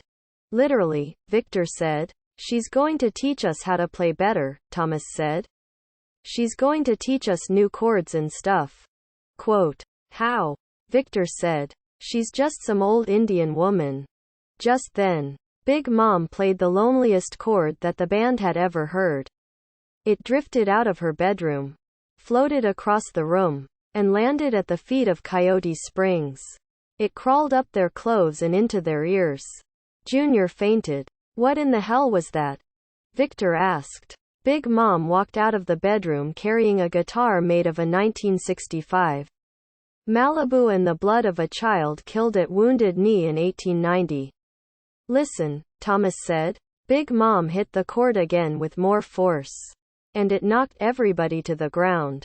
Everybody except Junior, who was already passed out on the ground. Please, Chess said. But she didn't know if she wanted Big Mom to please quit playing. Or please, don't stop. Big Mom hit that chord over and over. Until Coyote Springs had memorized its effects on their bodies. Junior had regained consciousness long enough to remember his failures before the force of the music knocked him out again. Enough. Victor shouted. I can't hear myself think. Quote. There, Big Mom said to Victor. Have you learned anything? Quote. I've learned that a really big guitar makes a really big noise. Is that all? Quote. What do you want me to say? I keep waiting for you to call me grasshopper and ask me to snatch some goddamn pebble from your hand. Thomas stood up and reached for Big Mom's guitar. Patience, Big Mom said and pushed his hand away. I can play that chord, Thomas said. But I need your guitar to do it. All Indians can play that chord, Big Mom said. It's the chord created especially for us. But you have to play it on your own instrument. Thomas. You couldn't even lift my guitar. What about Victor? Thomas asked. He's got Robert Johnson's guitar. Why can't I have your guitar? Quote. That guitar is different, Big Mom said. That guitar wanted Victor. Shit, Victor said. This is all starting to sound like a new age convention. Where are the fucking crystals? Well, I know who's got the fucking crystals. Jim Morrison's got the fucking crystals. And he's dancing naked around the campfire with a bunch of naked white people. Singing and complaining that his head feels just like a toad. Please don't say that name, Big Mom said. I'm so tired of that name. It's irritating how much I have to hear that name. What? Victor asked. Which name? Jim Morrison? Quote. Stop that, Big Mom said. Jim Morrison, Victor said and laughed. Jim Morrison. Jim Morrison. Jim fucking Morrison. Big Mom shook her head. Walked out of the house. And left Coyote Springs alone. You're such an asshole, Chess said. What's going on? Junior asked as he finally woke up. I know I can play that chord, Thomas said. I kind of like the Doors, Checkers said. This is the end. My friends. This is the end, Victor said. Victor wasn't the first Indian man to question Big Mom's authority. In fact, many of the Indian men who were drawn to Big Mom doubted her abilities. Indian men have started to believe their own publicity and run around acting like the Indians in movies. Michael White Hawk, Big Mom said to the toughest Spokane Indian man of the late 20th century. Don't you understand that the musical instrument is not to be used in the same way that a bow and arrow is? Music is supposed to heal. But, Big Ma, Whitehawk said. I'm a warrior. I'm posed to fight. No, Michael, you're a saxophone player. And you need to work on your reed technique. Most times, the Indian men learned from Big Mom. But Michael White Hawk never admitted his errors. White Hawk had actually been something of a prodigy. An idiot savant, who could play the horn even though he couldn't read or write. I hate white men, White Hawk said. I smash my saxophone on their heads. Michael, Big Mom said. You run around playing like you're a warrior. You're the first to tell an Indian he's not being Indian enough. How do you know what that means? You need to take care of your people. Smashing your guitar over the head of a white man is just violence. And the white man has always been better at violence anyway. They'll always be better than you at violence. You don't know what you talkin' bout, Whitehawk said. You just a woman. He left Big Mom's house after that and ended up in Walla Walla State Penitentiary for smashing his saxophone over the head of a cashier at a supermarket in Spokane. He tryin' to cheat me for my carrots, White Hawk shouted as he was led away to prison. When are Indians ever going to have heroes who don't hurt people? Quote. Big Mom asked her students. Why do all of our heroes have to carry guns? All Indian heroes have to be Indian men. 2. Why can't Indian women be heroes? Quote. Some of her Indian men students would get all pissed off and leave. They suddenly saw Big Mom as a tiny grandmother without teeth or a life. She shrank in their eyes. Until she was just some dried old apple sitting on a windowsill. In their minds, she changed into a witch. Bitter and angry. I'll get you, my pretty, Big Mom said in their heads. Although it didn't sound like her at all. And your little dog, too. Because you goddamn Indian boys always got some dog following you around. And those Indian men would never play their music right again. You can still see them. Standing by the drums at powwows. Trying to remember how to sing in the Indian way. You don't remember, do you? Asks the strange voice in their heads. Listen to me. I'll teach you. They attempt to tap their feet in rhythm with the dancers but can never quite get it. Follow me. That wild voice said. I'll give you everything you want. Everything. All the guitar players cut their fingers to shreds on guitar strings. Let me fix those wounds for you. There. Let me suck the infection out. There. That's good. That's good. Forgive us. Save us, said those repentant guitar players. With hands bandaged and bloodied. When they crawled back to Big Mom. I ain't Jesus. I ain't God, Big Mom said. I'm just a music teacher. But look what you did to us. I didn't do anything to you. You caused all this. You made the choices. What can we do? Quote. You can change your mind. I want you to play that chord again, Big Mom said to Victor. I can't play it anymore, Victor said. I'm tired. I want to go to sleep. Coyote Springs had been practicing 12 hours a day for nearly a week. They were exhausted but had improved greatly. Despite Victor's continual challenges of Big Mom's magic, there wasn't enough room to rehearse in Big Mom's house. So she rigged up some outside lights, which attracted mosquitoes and moths. Play it again, Big Mom said. I can't. My fingers don't even work that way. Robert Johnson watched from a distance. Hidden in the treeline. He held some scrub wood in his hands. It wasn't strong wood. There was no way he could make a desk or a chair. That wood wasn't even good enough to make a broomstick. But somehow Johnson believed that his new guitar waited somewhere in that wood. Proud of his discovery, he was still frightened by his old guitar. Victor's guitar now. Johnson winced when Victor hit the chord. Play it, Big Mom said. Yeah, Thomas said. Play it hard. Come on, Big Mom. Thomas, Chess said. We're all tired. Why don't we quit for the day? Quote. We'll quit when Big Mom says it's time to quit, Thomas said. Sheridan and Wright are coming to get us in a couple days. And we just ain't good enough yet. Geez, Victor said. You sound like we're in some goddamn Reservation coming-of-age movie. Who the fuck you think you are?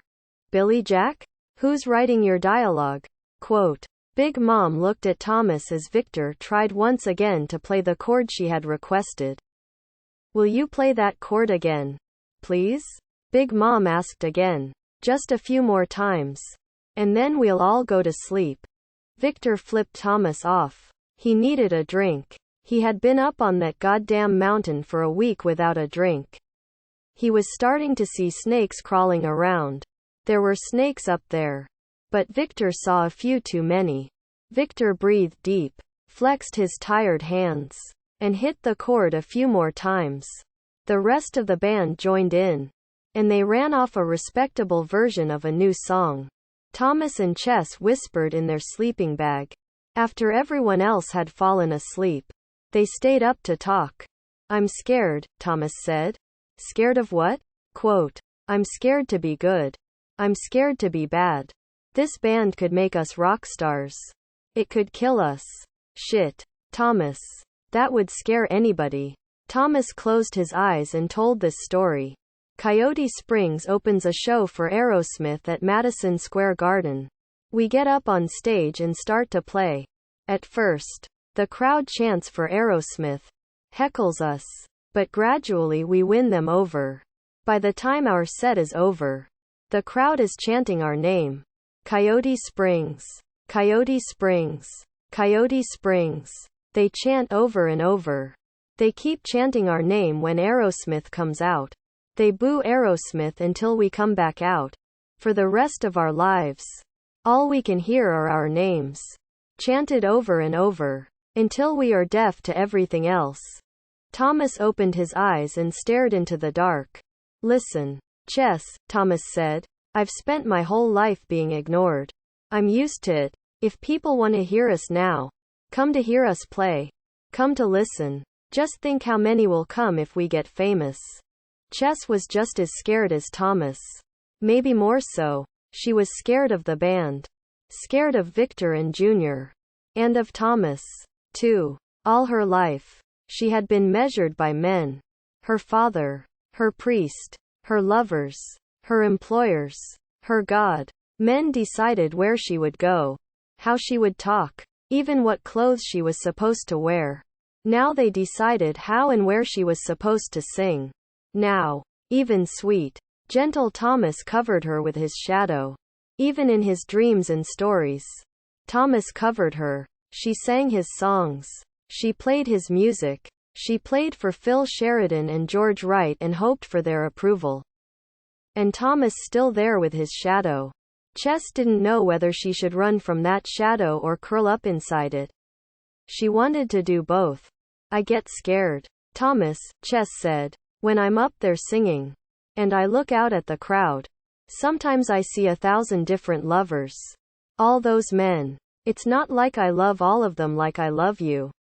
I don't. And I know they don't love me like you do. But I still feel all this pressure from them. Sometimes I feel like I have to be everybody's perfect lover and I ain't nobody's perfect nothing. So what are we supposed to do? Thomas asked. Sing songs and tell stories. That's all we can do. Thomas thought back to all those stories he had told.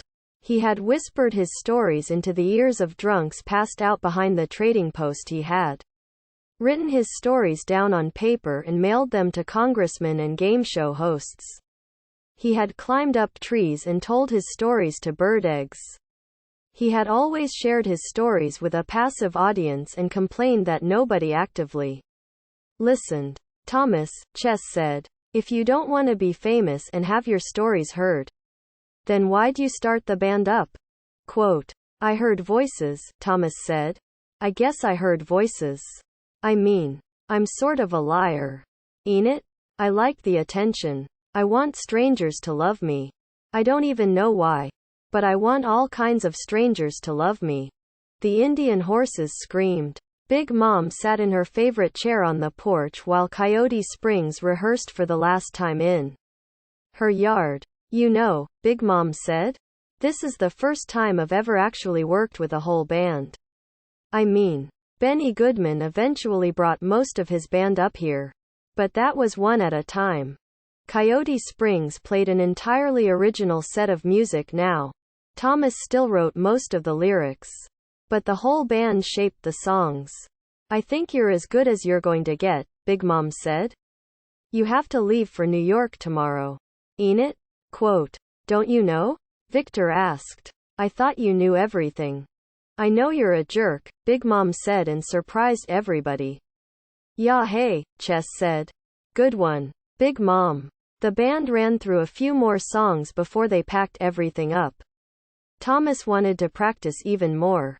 Right up until they had to leave. But the rest of the band quickly vetoed that idea. Even Big Mom had had enough. But we're not good enough yet, Thomas said. Thomas, Chess said. This is as good as we're going to get. Even you think we're pretty good. You said so yourself. Pretty good ain't good enough, Thomas said. It's going to have to be. But it ain't. We have to come back as heroes.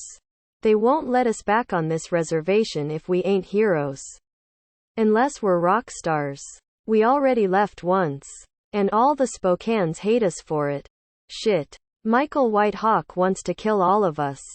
Dave Walks Along wants to kick us completely out of the tribe.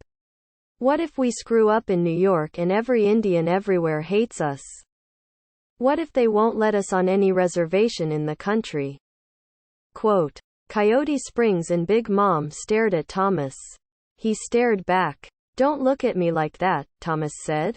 We need more help. We need Robert Johnson. We need him. Where is he? Big Mom? Quote, he's out there right now, Big Mom said and pointed with her lips toward the treeline. Watching us. Thomas scanned the pine for any signs of Johnson. Robert Johnson. Thomas shouted. We need you.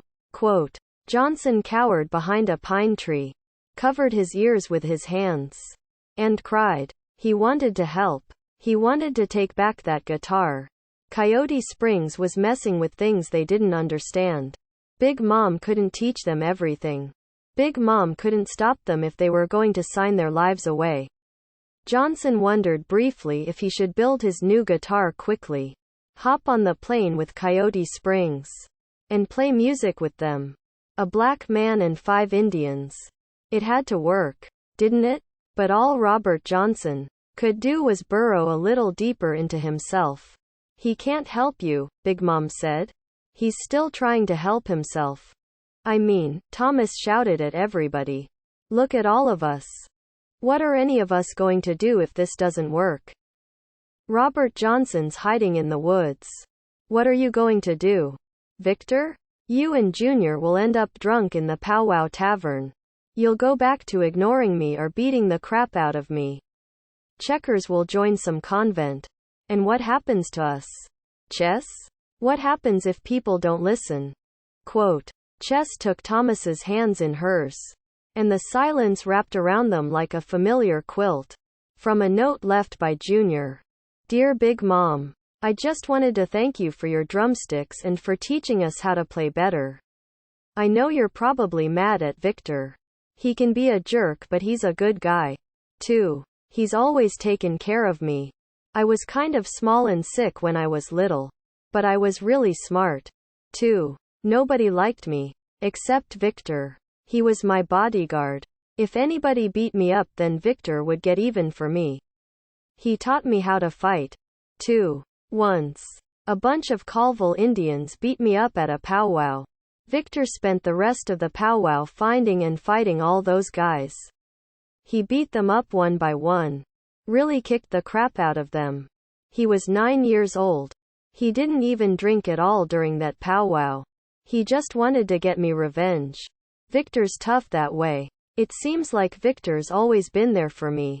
After his real dad left and my dad died, we hung out a lot. We took turns being the dad, I guess. Sometimes all we had was each other. I know we both picked on Thomas too much, but we didn't really mean it. We never really hurt him too much. I never wanted to really hurt anybody. So I hope you ain't too mad at Victor. He was the one who came and got me when I flunked out of college. Victor just borrowed money and his uncle's car and drove to Oregon and got me. He even bought me a hamburger and fries at Dick's. We just sat there at a picnic table outside Dick's and ate. We didn't talk much. Just passed the ketchup back and forth. You know, I get mad at Victor all the time. But I remember that he's been good to me, too. He's just a kid sometimes. Even though he's a grown-up man. Anyway, I hope you have a good life and I hope we get to see you again. Wish us luck in New York. Sincerely, Junior Palatkin. Big Mom watched Coyote Springs walk down her mountain. She had watched many of her students, her children, walk down that mountain. She was never sure what would happen to them. They could become the major musical voice of their generation, of many generations. But they could also fade into obscurity. Her students also fell apart, and were found in so many pieces they could never be put back together again. What's going to happen to us? Chess asked Big Mom just before Coyote Springs left. I don't know, Big Mom said. It's not up to me. You sound like a reservation fortune cookie sometimes, Victor said. You know, you open up a can of commodity peanut butter, and there's Big Mom's latest piece of wisdom. Listen, Big Mom said. Maybe you'll go out there and get famous. I've had plenty of students get famous. Really famous. I've had students invent stuff I never would have thought of. Like jazz and rap. I've seen it all. But I ain't had many students who ended up happy. You know? So what do you want me to say? It's up to you. You make your choices. Coyote Springs looked at Big Mom.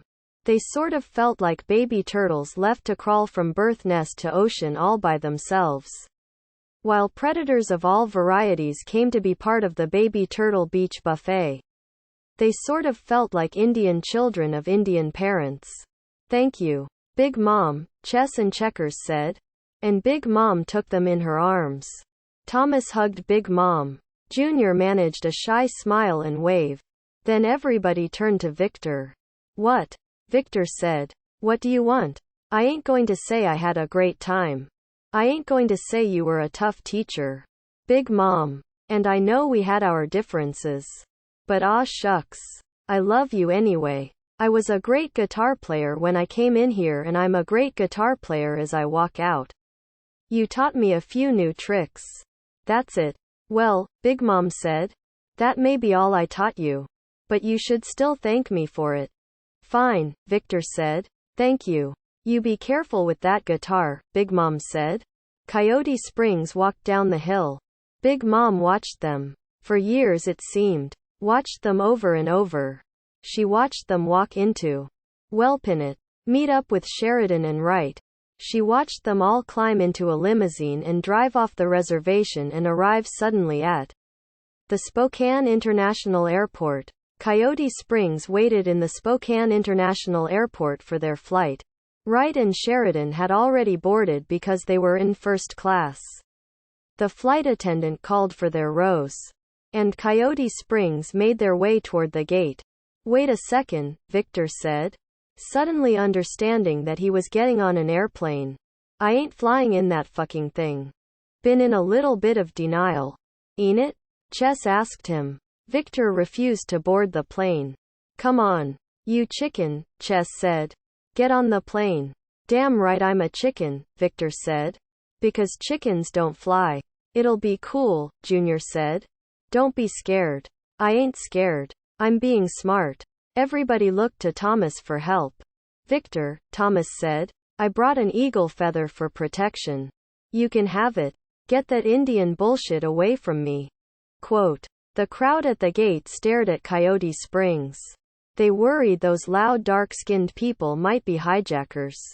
Coyote Springs did their best not to look Middle Eastern. That ain't going to do nothing, Victor continued. In a lower volume. It's just a feather. Hell. It fell off some damn eagle. So it obviously wasn't working anyway. Ain't it? Quote. Victor was being as logical as a white man. You can't go to New York if you don't get on that plane, Chess said. Please, Checkers said. Victor stared out the terminal window at the plane. That plane just looked too damn big to fly. All right, Victor finally said. I'll get on that goddamn plane. But I'm going to get wasted. And you're all going to buy me drinks. Okay, said all the rest of Coyote Springs. Happy for once to be codependents. Listen, Thomas said. You can still have my eagle feather. I told you to get that thing away from me, Victor said. I don't believe in that shit. Coyote Springs boarded the plane. Waved to Wright and Sheridan as they walked back to the coach section. Victor started drinking immediately. He put down shot after shot. Closed his eyes as the plane took off. Shit, Victor said after the plane reached cruising altitude. That was easy. Victor was drunk enough to forget about flying for a while. Until the plane hit some nasty turbulence. Sorry, folks, the captain said over the intercom. We've run into some choppy air. And we're going to have to ask you to return to your seats and buckle yourselves in. This is going to be a bumpy ride. The plane bounced up and down like crazy. And Victor went pale. The whole band turned white. Hey, Thomas, Victor slurred. Do you still got that eagle feather? Quote. Sure, Thomas said and handed it to Victor, who held it tightly in his hand and whispered some inexpert prayer. The rest of Coyote Springs looked to Thomas for help. So he produced an eagle feather for each of them. Geez. Thomas, Chess said. I love you so much. Thomas just smiled and held tightly to his eagle feather. Chess and Checkers held hands. Held their feathers. Junior put his feather in his mouth and bit down to prevent himself from calling out. Coyote Springs was flying to a place they had never been. They didn't know what would happen or how they would come back. Meanwhile, the reservation remained behind. It never exactly longed for any Indian who left. For all those whose bodies were dragged quickly and quietly into the 20th century while their souls were left behind somewhere in the 19th. But the reservation was there. Had always been there. And would still be there. Waiting for Coyote Springs's return from New York City. Every Indian, every leaf of grass, and every animal and insect waited collectively. The old Indian women dipped wooden spoons into stews and stirred and stirred. The stews made of random vegetables and commodity food. Of failed dreams and predictable tears. That was the only way to measure time. To wait. Those spoons moved in slow circles. Stir. Stir. The reservation waited for Coyote Springs to fall into pieces. So they could be dropped into the old women's stews. It waited for the end of the stick game. One chance to choose the hand holding the colored bone. Those old women always hid the colored bone in one hand and a plain bone in the other. Those old women smelled of stew and pine. If an Indian chose the correct hand, he won everything. He won all the sticks. If an Indian chose wrong, he never got to play again. Coyote Springs had only one dream. One chance to choose the correct hand. 8. Urban Indian Blues. I've been relocated and given a room. In a downtown hotel called The Tomb. And they gave me a job and cut my hair. I trip on rats when I climb the stairs. I get letters from my cousins on the res. They wonder when they'll see me next. But I've got a job and a landlady. She calls me chief. She calls me crazy. Chorus. I'm walking sidewalks miles from home. I'm walking streets alone. I'm walking in cheap old shoes. I've got the urban Indian blues. I'm working for minimum. I'm working the maximum. I'm working in cheap old shoes. I've got the urban Indian blues. I paint the ceilings. I paint the walls. I paint the floors and I paint the halls. That's my job and that's my boss there. He gave me the clothes that I wear. We drink a few in his favorite bar. We drink a few more in his car. He's a friend of the Indian. He says. He's been to the res. He's been to the res. Repeat chorus. I'm saving money for the Greyhound. 'Cause I want to be homeward bound. But the landlady raises the rent. The boss don't know where my check went. And the neighbors are lonely. And the neighbors are ghostly. And I watch my television. And I dream of the reservation. Inside the recording studio at Cavalry Records in New York City, Coyote Springs nervously retuned their already tuned instruments. Chess and checkers sang scales. Junior tapped his foot to some rhythm he heard in his head. Victor stroked his guitar gently. The guitar purred. "Are you folks ready yet?" asked a disembodied voice from the control booth. "Who are you?" Victor asked. "Just the engineer," said the voice. "Where are you?" Quote. "Right here," said a young white woman in pressed denim shirt and blue jeans. She waved at Coyote Springs and grinned. Phil Sheridan and George Wright sat behind the engineer. They were just as nervous as Coyote Springs.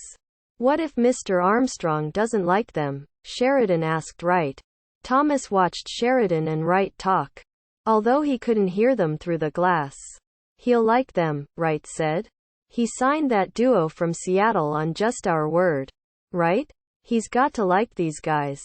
Indians are big these days. Way popular. Right? Besides, these Indians are good. They're just plain good. They're artists. When was the last time we signed artists?" Quote. "Shit. As if being good meant anything in this business. They don't need to be good. They just need to make money. I don't give a fuck if they're artists. Where are all the executives who signed artists? They're working at radio stations now. Right?" Quote. The engineer studied her soundboard. She flipped switches in patterns that would make the music sound exactly like she wanted it to sound. "I'm just going to tell Armstrong this was your idea," Sheridan said and laughed. "Fuck you, too," Wright said. Sheridan and Wright continued to reassure each other until Mr. Armstrong, the president and CEO of Cavalry Records, arrived. "Mr. Armstrong," Sheridan and Wright said and stood. "Where are the Indians?" Armstrong asked. "Right there," Sheridan said and pointed at the band. "They look Indian," Armstrong said. "Of course. Sir. Mr. Armstrong was a small man, barely over 5 feet, but he weighed 300 pounds. The weight looked unnatural on him, though, like he had been padded to play a fat guy in a movie. His blonde hair was pulled into a ponytail that hung down past his waist. He spoke in short sentences. "Can they play?" Armstrong asked Sheridan and Wright. "Yes, sir." "Can they play?" Armstrong asked the engineer, who just shrugged her shoulders and ran Coyote Springs through a sound check. "Geez," Chess said. "That's the big boss man. Ain't it?" Quote, "Yeah, it is," Victor said. "And he's going to sign me up for a solo career after he hears me play. He's just going to send all you losers home." "Are you ready to run through a song?" asked the engineer. "Damn right," Victor said. "Well, let's go for it." "Tape's running," said the engineer. "What do you think we should play?" Thomas asked. "How about Urban Indian Blues?" Chess asked. "Makes sense. Ain't it?" Checkers asked. "Damn right," Victor said. "Okay," Thomas said. "Count it off." "Junior." The horses screamed. 1, 2, 1, 2, 3, 4. Coyote Springs dropped into a familiar rhythm together. Thomas, Chess, and Checkers sang well. Thomas strummed note by note on the bass. Chess and Checkers both played keyboards. Junior flailed away at the drums. Lost a few beats here and there, but mostly kept up. But Coyote Springs needed Victor to rise. Needed his lead guitar to define them. Victor knew how important he was. He closed his eyes and let the chords come to him. At first, the music flowed as usual, like a stream of fire through his fingers and the strings. Victor remembered how much the music had hurt him before. That guitar had scarred his hands. Yet he had mastered the pain. He thought he could have placed his calloused hands into any fire and never felt the burning. But then, as the song moved forward, bar by bar, his fingers slipped off the strings and frets. The guitar bucked in his hands, twisted away from his body. He felt a razor slice across his palms. "Shit! Shit!" Victor shouted. "What's the problem?" asked the engineer. "Could we start over?" Victor asked. Sheridan and Wright exchanged a worried look. Mr. Armstrong cleared his throat loudly. "Whenever you want," said the engineer. "Tape's still rolling." "What's wrong?" Thomas asked Victor. "Nothing," Victor said, wiped his hands on his pants, and left bloodstains. The rest of Coyote Springs studied those bloodstains as Junior counted off again. 1, 2, 1, 2, 3, 4. Checkers could not remember what she was supposed to play. She looked to her sister for help. But Chess's hands stayed motionless a few inches above the keyboard. Thomas sang half of the first verse before he noticed he was singing alone. "Hold up a sec," said the engineer. "Where are the keyboards and vocals? Ladies?" Quote, "Are you okay?" Thomas asked the sisters. Chess and Checkers shook their heads. Junior continued to pound the snare drum. Victor's guitar kept writhing in his hands until it broke the straps and fell to the floor in a flurry of feedback. The engineer let that feedback whine until Sheridan jumped to the intercom. "What the hell's going on?" Sheridan asked Coyote Springs. Coyote Springs all stared down at Victor's guitar. "What the hell's happening?" Sheridan asked everybody in the control booth. "I don't know," said the engineer. "I think they're just nervous. Give them another chance." Mr. Armstrong rose from his seat, adjusted his tie and jacket. "They don't have it," Armstrong said. "Don't you think you're being a little hasty?" "Sir?" Wright asked. "No, I don't," Armstrong said and left. Coyote Springs was still staring at the guitar on the floor when the engineer spoke. "Hey, that's it, I guess." Coyote Springs looked up at the engineer, who looked pained behind the glass. Wright and Sheridan were arguing violently. Silently, Coyote Springs watched the two cavalry officers gesture wildly, argue for a few more minutes, and then storm out of the control booth. "What the hell happened?" Chess asked after a long time. I don't know, the engineer said over the intercom. I thought you were pretty good. What the hell happened? Chess asked Thomas.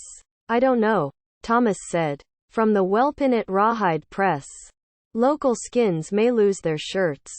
Our local rock band, Coyote Springs, left yesterday for a meeting with Cavalry Records in New York City.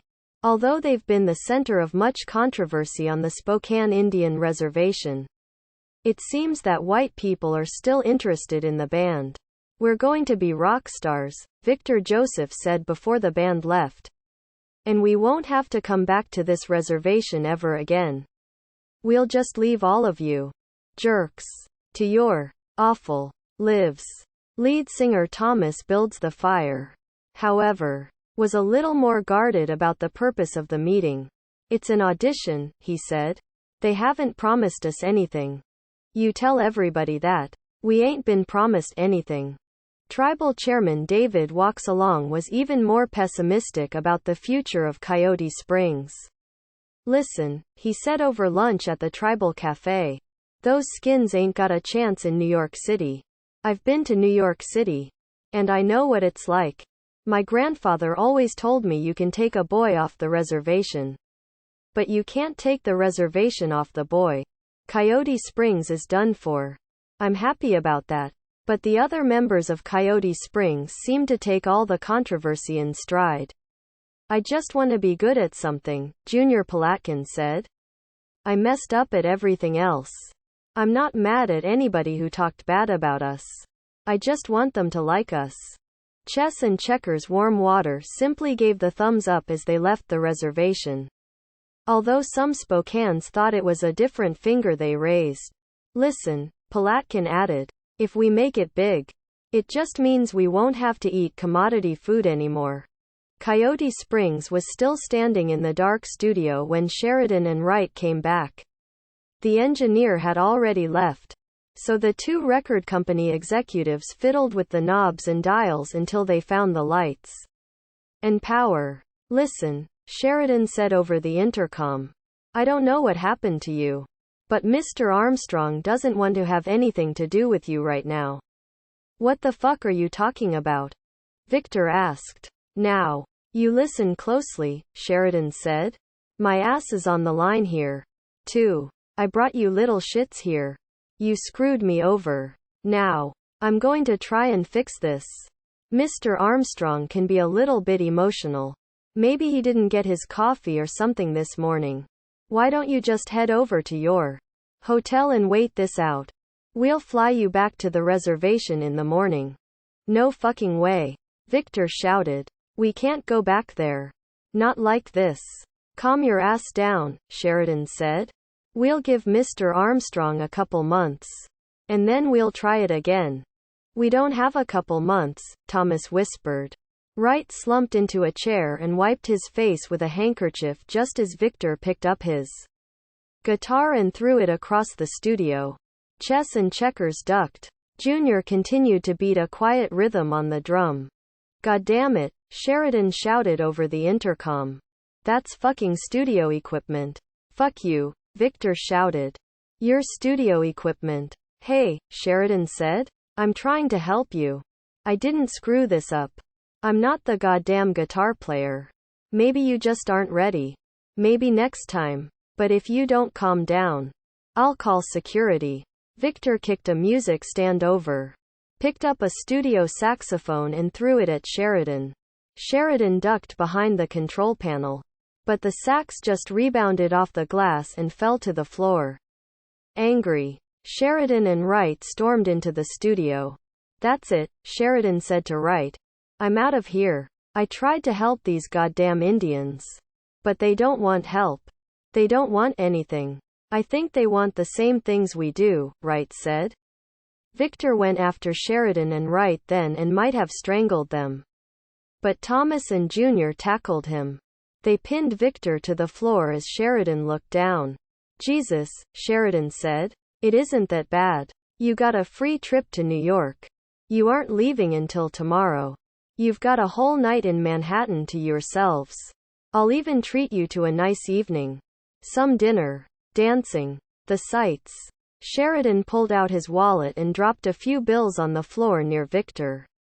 Chess and Checkers quickly picked up the money and threw it in Sheridan's face. "That's it," Sheridan said.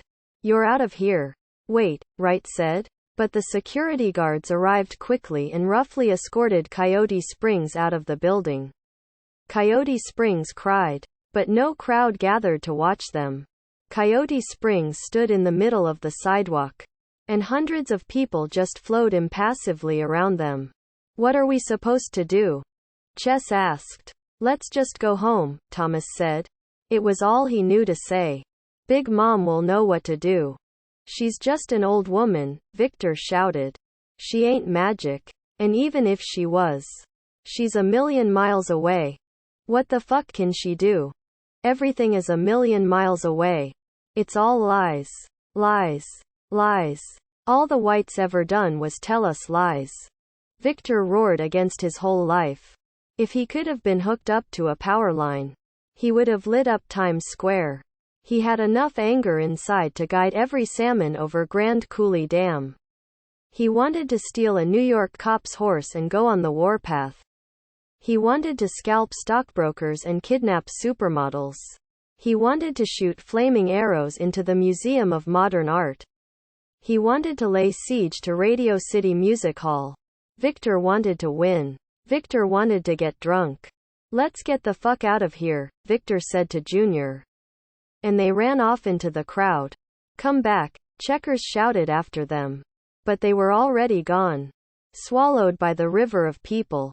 "I'm so scared," Chess said to Thomas and moved into his arms. "I am, too," Checkers said and held onto Thomas and Chess. Thomas felt his whole body shake. If any New Yorkers had stopped to look, they would have seen 3 Indians slow dancing, their hair swirling in the wind. The whole scene could have been a postcard.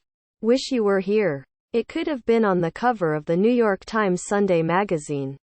Chess, Checkers, and Thomas stood in the hotel lobby with no idea what to do about Junior and Victor, who were getting drunk somewhere in Manhattan.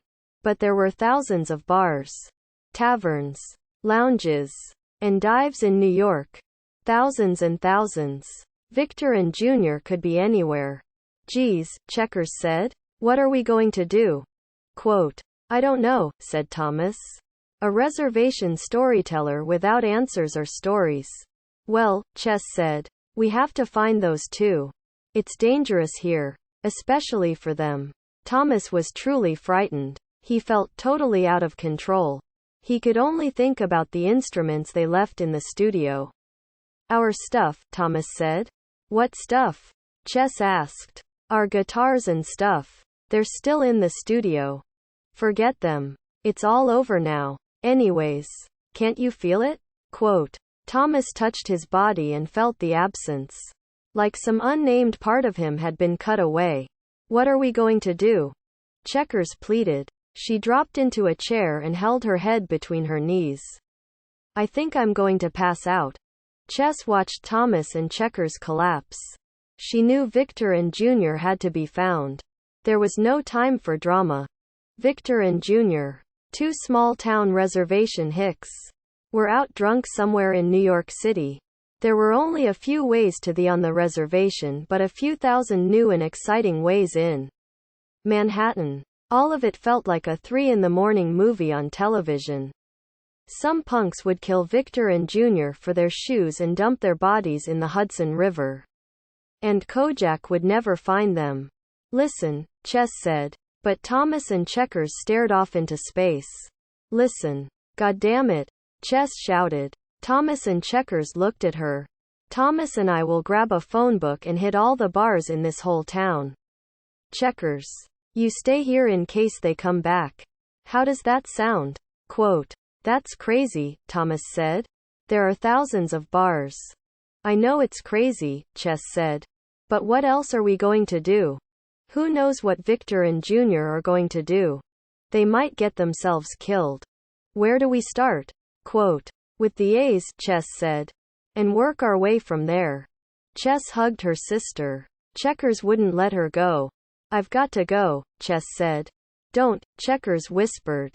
Chess led her sister across the lobby and into the elevator. 11th floor, Chess said to the elevator man. Yes, ma'am. The elevator doors slid closed. Chess and Thomas left the hotel with a few dozen pages of the phone book.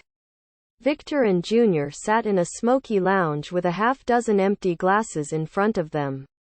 Fucking assholes, Victor shouted. Be quiet, Junior said. You'll get us kicked out of here. 2. It was the fourth bar that Junior and Victor had been in since they ran away from the rest of Coyote Springs. The bouncers had tossed them out of the first bar for fighting. The second lounge had closed early. And the third established a new dress code 15 minutes after Junior and Victor sat down. Still, these bars they visited in New York City weren't all that different from the bars on the reservation. A few tables and chairs. A few stools at the bar. A television. And a pool table. The only difference between bars was the program on the TV. Everybody's a liar, Victor whispered. He laughed drunkenly and looked around the bar. The bartender stared at Victor and mentally cut him off. Man, Victor said. Look at all the beautiful white women in here. Junior looked around the room. He saw beautiful white women in the bar. Had seen beautiful white women in all 4 bars that night. And Victor had made sure to shout about it. There were beautiful women of all colors in those bars and some plain white ones. But Victor and Junior never seemed to notice the plain ones. This city's filled up with beautiful white women, Victor said and laughed his drunk laugh. Phlegm rattled in his throat and spit fell from his mouth. Victor, Junior said. Why you like white women so much? Quote. Don't you know? Bucks prefer white tail. Junior didn't feel like laughing. He just ate a handful of peanuts and stared at the television. Victor babbled on about nothing. The bartender cleared the glasses away from Junior's and Victor's area. Victor ordered another beer. But Junior gave the bartender a look that said he don't need no more. The bartender gave Junior a look back that said I wasn't going to give him one anyway. Junior knew that white women were trophies for Indian boys. He always figured getting a white woman was like counting coup or stealing horses. Like the best kind of revenge against white men. Hey, Indian men said to white men. You may have kicked our ass in the Indian Wars. But we got your women. But that was too easy an explanation. And Junior knew it. He knew he loved to walk around with Betty and Veronica. Especially on the reservation. He loved to have something that other Indians didn't have. He'd had his first white woman back when he was in college in Oregon. Junior had met Lynn when he had spent a Christmas break in the dorms. Neither of them could afford to go home. All during the break, Junior read books and stared out the window into the snow. He watched cars pass by and wondered if white people were happier than Indians. They met each other while checking their mail the day after Christmas. So, Lynn had asked, "What's it like being the only Indian here?" Quote, "It gets pretty lonely, I guess. Do you drink much?" Quote, "What do you mean?" Quote, "Well, I see you at parties. You seem to drink a lot." "Yeah, maybe I do." Lynn studied Junior's face. "You know," she said. "You're very pretty. You're pretty, too." They walked around campus for hours. Talking and laughing. Then Lynn suddenly stopped and stared at Junior. "What?" he asked. "Listen," she said and kissed him. Just like that. Junior had never kissed a white woman before. So he used his tongue a lot. And tried to find out if she tasted different than an Indian woman. "Irish," said Lynn as she broke the kiss. "I'm Irish." "Who's Irish?" Victor asked Junior and pulled him from his memories. "What?" Junior asked. "What the hell are you talking about?" Quote, "What do you mean?" Quote, "You said you were Irish." "I didn't say that." "Yeah, you did," Victor said. "Where the hell were you? On another planet?" Quote, "Yeah," Junior said. "On another planet." From the Night Report. 34th Precinct. Manhattan. 12:53 a.m. 2 Native Americans. Thomas builds the fire and Chess warm water. Reported disappearance of two friends, Victor Joseph and Junior Palatkin. All are from Welpinit, Washington, and are in a rock band called Coyote Springs, along with a Checkers Warm Water, who is waiting at the band's hotel. The disappeared supposedly took off on drinking binge after confrontation at record company. Took down stats on the missing but informed others that we couldn't do much unless there was some evidence of foul play. Joseph and Palatkin will probably stagger into hotel at dawn. Builds the Fire was lead singer of the band. Checkers waited in the hotel room and stared out the window. At the clock. At the door. She was afraid for the rest of Coyote Springs. Because she knew that Indians always disappeared. She knew about Sam Bone. That Indian who waved to a few friends. Turned a corner. And was never seen again. Please, Checkers said. Her only prayer. She lay on the bed. Closed her eyes. And prayed. She prayed until she fell asleep. And then she dreamed. Checkers? Asked the voice. Like a knock on the door. Chess. Checkers whispered as she rushed to the door and opened it. Hello, said Phil Sheridan as he pushed his way into the room. What do you want? Checkers asked. I came to apologize. Sheridan said. Where is everybody? They all just left. They'll be back soon. You're alone? For just a little while. Checkers said and edged back toward the door. Sheridan stepped around her, shut the door, and locked it. He stared at Checkers. His eyes were wild, furtive. You guys really blew it. Sheridan said. What do you mean? You blew it by acting like a bunch of goddamn wild Indians. I might have been able to talk Mr. Armstrong into listening to you again. He might have given you another chance. But not after that shit you pulled in the studio. You caused a lot of damage. We didn't start it. That's what you Indians always say. The white men did this to us. The white men did that to us. When are you ever going to take responsibility for yourselves? Sheridan paced around the room, lit a cigarette, and waved it like a saber. You had a choice. Sheridan said. We gave you every chance. All you had to do was move to the reservation. We would have protected you. The U.S. Army was the best friend the Indians ever had. What are you talking about? Checkers asked. We're not in the army. We're a rock band. Checkers made a move for the door. But Sheridan grabbed her. This is just like you Indians. Sheridan shouted in her face. You could never stay where we put you. You never listened to orders. Always fighting. You never quit fighting. Do you understand how tired I am of fighting you? When will you ever give up? Sheridan threw Checkers to the floor. He pulled off his coat and necktie. Listen, he said and tried to regain composure. I don't want to hurt you. I never wanted to hurt anybody. But it was war. This is war. We won. Don't you understand? We won the war. We keep winning the war. But you won't surrender. Sheridan kneeled down beside Checkers and tied her hands behind her back with his necktie. I remember once, he said, when I killed this Indian woman. I don't even know what tribe she was. It was back in 72. I rode up on her and ran my saber right through her heart. I thought that was it. But she jumped up and pulled me off my mount. I couldn't believe it. I was so angry that I threw her to the ground and stomped her to death. It was then I noticed she was pregnant. We couldn't have that. Nits make lice. You know? So I cut her belly open and pulled that fetus out. Then that baby bit me. Can you believe that? I don't know what you're talking about.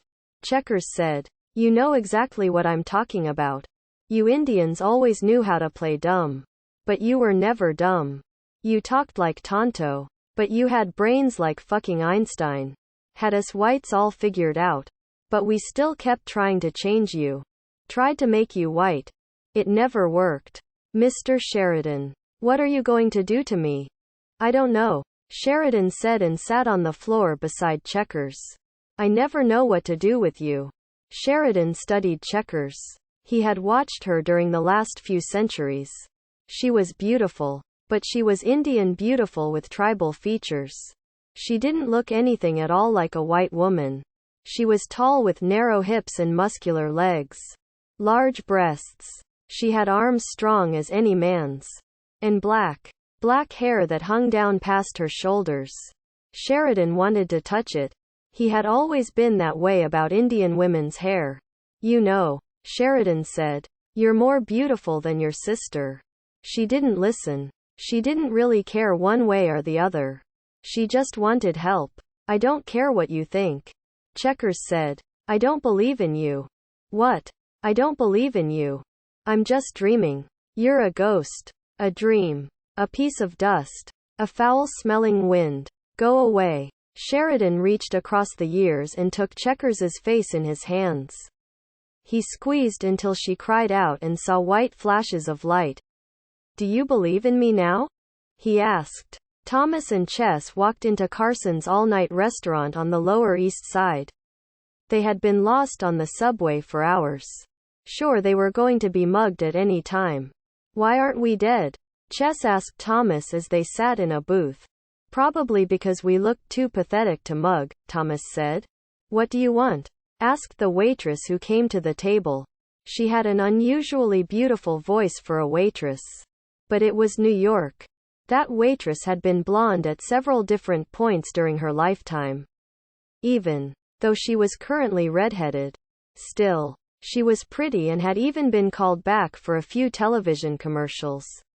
She hadn't gotten a role yet. But there was a bathroom cleaner spot in her future. Hey, Chess said. You ain't seen two Indian men come in here. Have you? Quote. What? The waitress asked. What do you mean? From India? Quote. No, Chess said. Not that kind of Indian. We mean American Indians. You know? Bows and arrows Indians. Cowboys and Indians. Oh, the waitress said. That kind. Shoot. I ain't ever seen that kind of Indian. Quote. We're that kind of Indian. Really? Quote. Really? Hey, Kit, the waitress yelled back at the fry cook and owner of the deli. Have you seen any Indians in here? Quote. What do you mean? Kit asked. You mean from India or what? Quote. No. Stupid, the waitress yelled. Indians like in the Western movies. Like Geronimo. Oh. I ain't seen none of those around for a long time.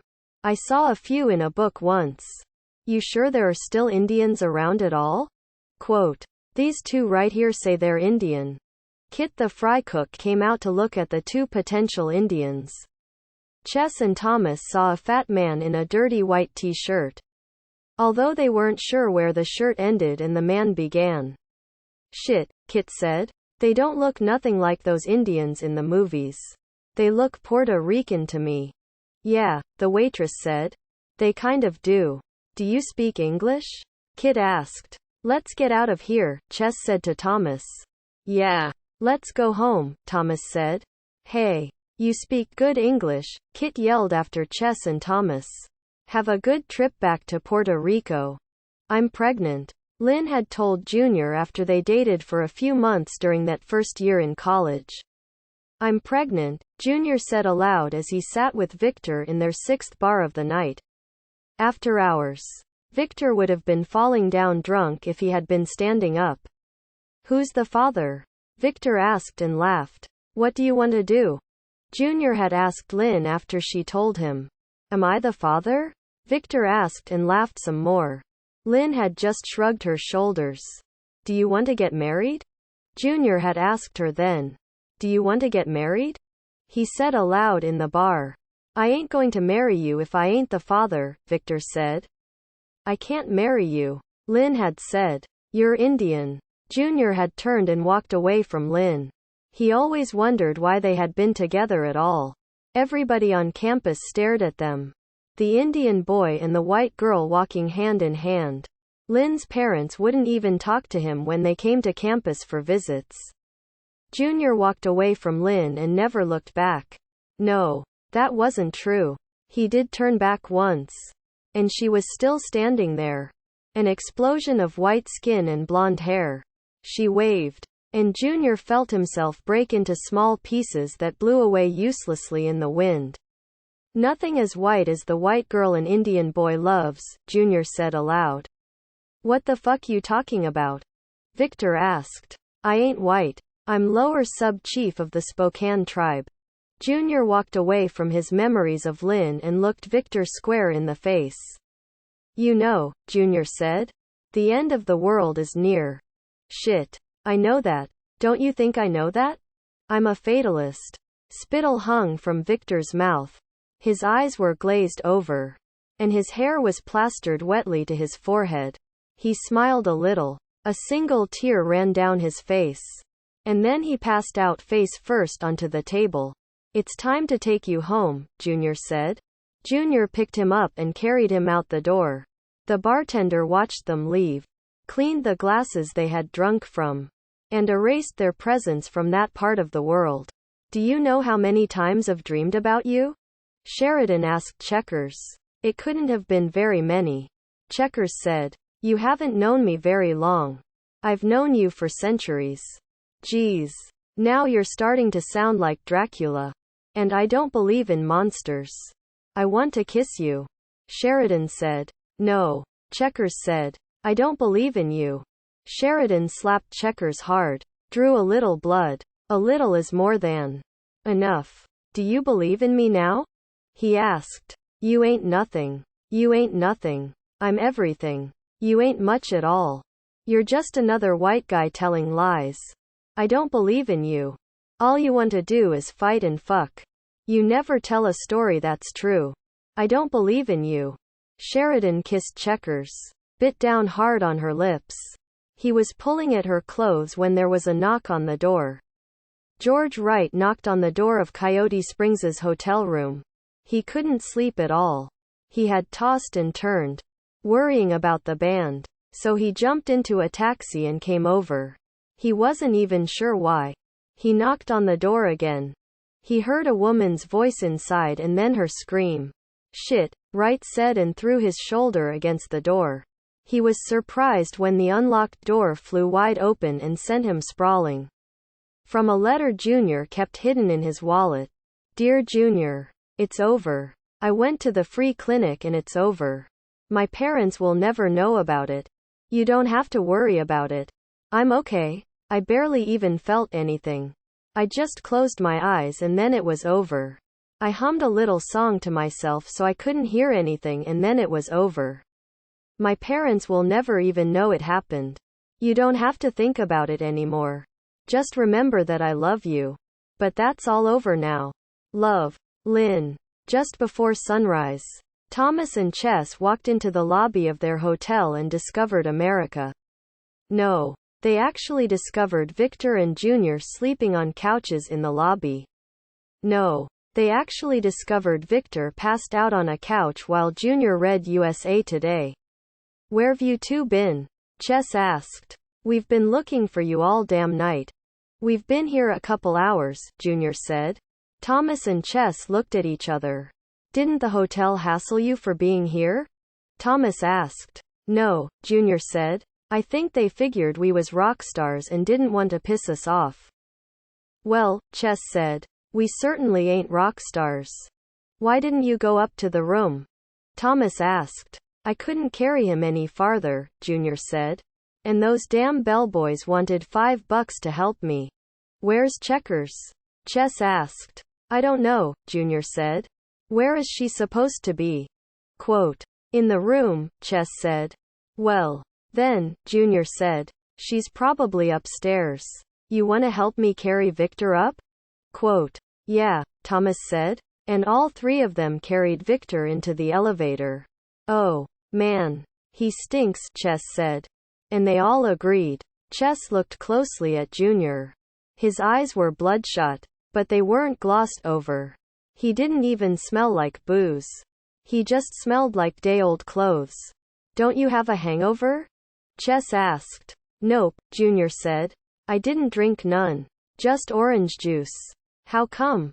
Quote. Somebody needed to stay sober, Junior said. This is New York City. Ain't it? Quote. Chess was surprised at Junior's logic. You know, Junior, Chess said. You're always saving Victor from something. Yeah, I know. They dragged Victor to their hotel room and knocked on the door. They were shocked all to hell when George Wright answered. "What's going on?" Thomas and Junior asked. "Ready to fight." "Listen," Wright said. "It's all right. I was just waiting for you to get back. Checkers asked me to wait. She's sleeping now." "What happened?" asked Chess as they dragged Victor into the room. "Where's Checkers? What did you do to her?" Quote, "She's okay. She's okay," Wright said. "I didn't do anything. It was just a nightmare. She just had a nightmare." "A nightmare?" Chess asked. "Yes," Wright said. "A nightmare." Chess went to look in on Checkers. Thomas and Junior surrounded Wright as best as they could. Victor snored on the floor. "What are you doing here?" Junior asked. "And where's that asshole Sheridan?" Quote, "I don't know where he is," Wright said. "I just came here to apologize." "Apologize for what?" Junior asked. Chess walked out of the bedroom. "How is she?" Thomas asked. "She's sore. But okay, I guess," Chess said. "She said it was the worst nightmare she ever had." Junior shivered. "Checkers said you saved her life," Chess said to Wright. "I just woke her up," Wright said. "Why you helping us?" Quote, "Because I owe you." "Owe us for what?" Quote, Wright looked at Coyote Springs. He saw their Indian faces. He saw the faces of millions of Indians. Beaten. Scarred by smallpox and frostbite. Split open by bayonets and bullets. He looked at his own white hands and saw the bloodstains there. 9. Small world. Indian boy takes a drink of everything that killed his brother. Indian boy drives his car through the rail. Over the shoulder off the road. On the res. Where survivors are forced to gather all his bones. All his blood. While the dead watch the world shatter. Chorus. But it's a small world. You don't have to pay attention.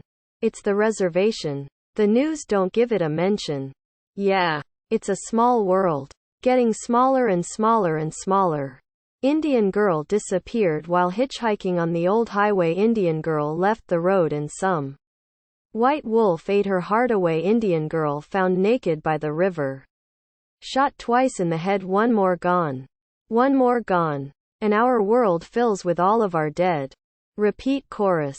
A week after Coyote Springs staggered from Manhattan back onto the Spokane Indian Reservation, Junior Palatkin stole a rifle from the gun rack in Simon's pickup. Junior didn't know anything about caliber. But he knew the rifle was loaded. He knew the rifle was loaded because Simon had told him so. Junior strapped that rifle over his shoulder and climbed up the water tower that had been empty for most of his life. He looked down at his reservation. At the tops of HUD houses and the trading post, a crowd gathered below him and circled the base of the tower. He could hear the distant sirens of tribal police cars and was amazed the cops were already on their way. Junior unshouldered the rifle. He felt the smooth, cool wood of the stock. Set the butt of the rifle against the metal grating of the floor. And placed his forehead against the mouth of the barrel. There was a childhood game like that, Junior remembered. With a baseball bat. Standing at home plate. You placed one end of the bat on the ground and held your forehead against the other. You were supposed to spin round and round the bat. Once. Twice. 10 times. Then you had to run from home plate to first base. Weaving and falling like a drunk. Junior remembered. He flipped the safety off. Held his thumb against the trigger. And felt the slight tension. Junior squeezed the trigger. The night before Junior Palatkin climbed the water tower. Checkers' warm water crawled out of a bedroom window in Thomas Builds the Fire's house. She had to climb out of the window because the tribal police had ordered the band to stay inside the house. The death threats had started soon after Coyote Springs returned to the reservation. And the tribal police weren't taking any chances. Michael Whitehawk had been released from tribal jail but didn't have much to say about the band.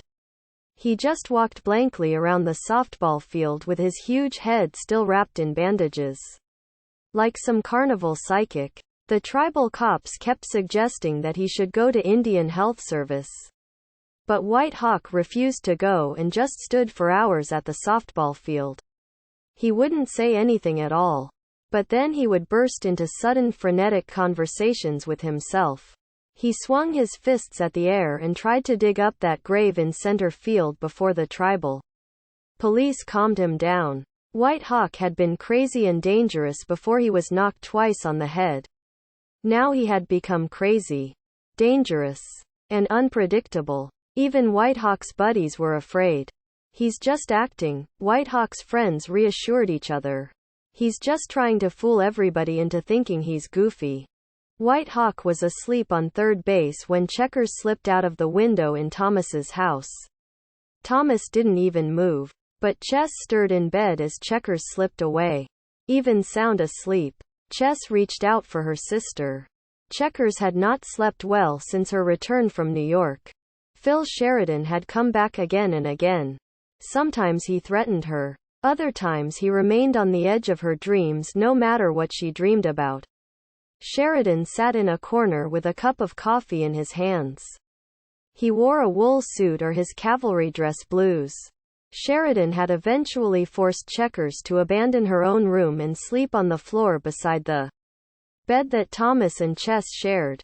Wide awake, Checkers climbed out the window and snuck past the tribal cops asleep in their cruisers. She avoided the roads and cut across fields. There was no moon on that night, and the walk was treacherous. She stepped in gopher holes, tripped over abandoned barbed wire, heard the laughter of animals. Checkers wasn't afraid of the dark. She was afraid of what waited in the dark. She heard rustling in the brush, the scratch of unseen animals as they climbed pine trees. But she made her way through to the Catholic church.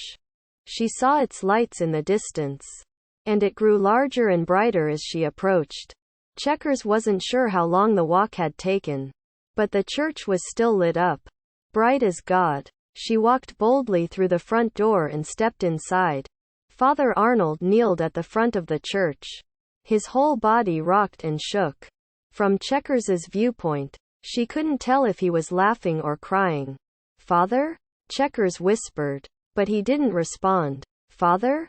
Checkers said louder, and Arnold turned around. He had been crying, was still crying. He wiped his face with a sleeve of his cassock. He stood. "Father?" Checkers asked. "Are you okay?" Quote. She slowly walked toward him. She had dreamed of this moment. Even as Phil Sheridan floated on the periphery, Checkers had dreamed of taking Father Arnold in her arms. She dreamed of the smell of his hair, washed with cheap shampoo, all that a priest could afford. She dreamed of the kiss they shared just before Coyote Springs left for Big Mom's house for Manhattan. Checkers wasn't dreaming as she walked across the church, her muddy feet leaving tracks on the wood floor. She trailed her right hand over the pews, felt the splintered wood. Father Arnold had once told her those pews were over 50 years old. But Checkers didn't really care about the age of that wood. She walked up to Father Arnold and stood just inches away. "Checkers," Father Arnold whispered. "Father." Checkers closed her eyes and expected the next kiss. "Checkers," Father Arnold said. "This is not going to happen. It can't." "I'm sorry." Checkers looked up at him. "What are you talking about?" she asked. Father Arnold led Checkers to a pew and sat beside her. "I'm leaving the reservation," he said. "I've lost my direction here."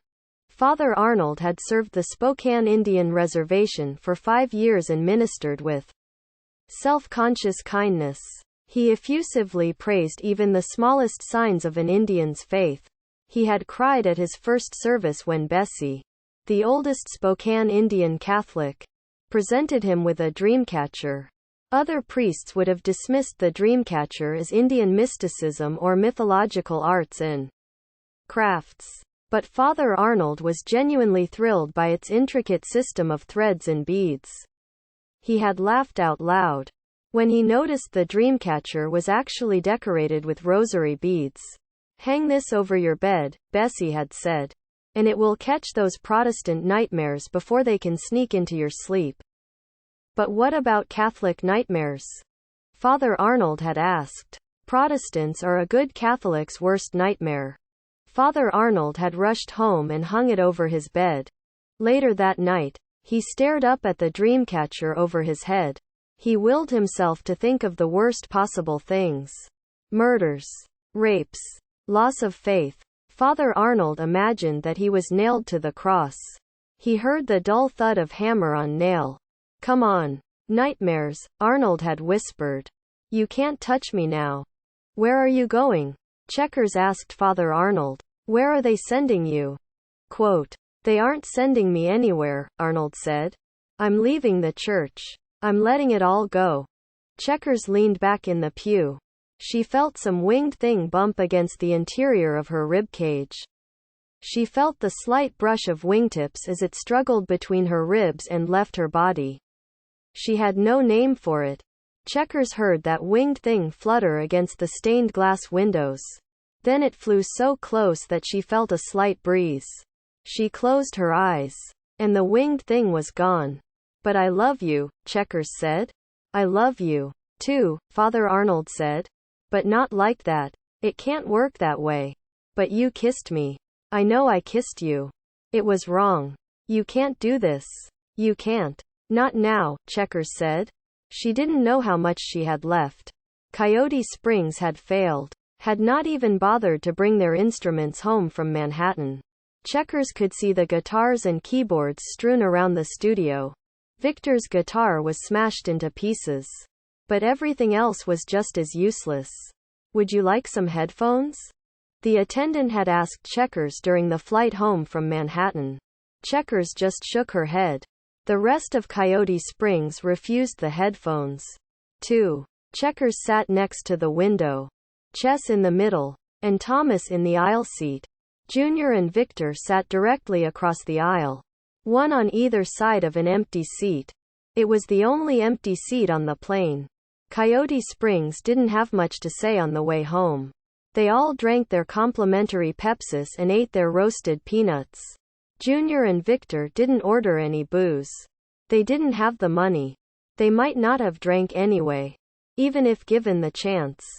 After they returned home, both just sipped at tall glasses of ice water.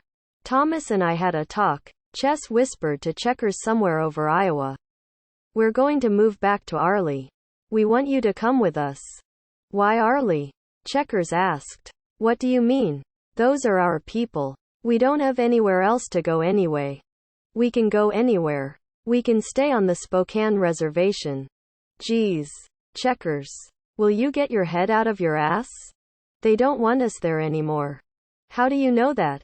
Checkers asked. Besides, it's only that white hawk causing all the trouble. The people at the church still like me. They only liked you because you quit the band, Chess said. And all you're worried about is Father Arnold anyway. The plane bounced through rough air. But Coyote Springs barely noticed. Junior looked out his window and wondered how he would feel if the plane lost power and began the long dive to the ground. The oxygen masks would drop from the ceiling while the flight attendants rushed from row to row, speaking in calm and practiced tones. Remove your eyewear. Remove all jewelry. Make sure the aisles are clear. Buckle yourself in tightly. We're going to make it. We're going to make it. Don't panic. Panic is your enemy. Don't feel guilty that you left college in the middle of an English class. During a boring discussion about the proper way to write an essay. Remember that you had no idea she was going to get an abortion. It's not your fault. You didn't want the baby either. Not really. Not until she didn't want you anymore. Not until she didn't want some half-breed baby. Not until you thought about how much her parents hated you. How they deserved a half-breed grandchild. How would they explain it to their friends? Please. Breathe slowly. Hold on to the hand of the person next to you at impact. Don't let them go. Don't let them go even when the flames roll through the cabin and melt you into your seat. She had no other choice. She had no other choice. Our pilot has thousands of hours of flying experience. The whole crew has been trained to deal with these emergencies. No matter what happens, the coroners will be able to identify you from your dental records. Indian Health Service keeps excellent records. And if you do survive the impact, survive the flames and the toxic smoke, then you will hear music. A cedar flute perhaps. Follow that music. Even though you don't deserve it.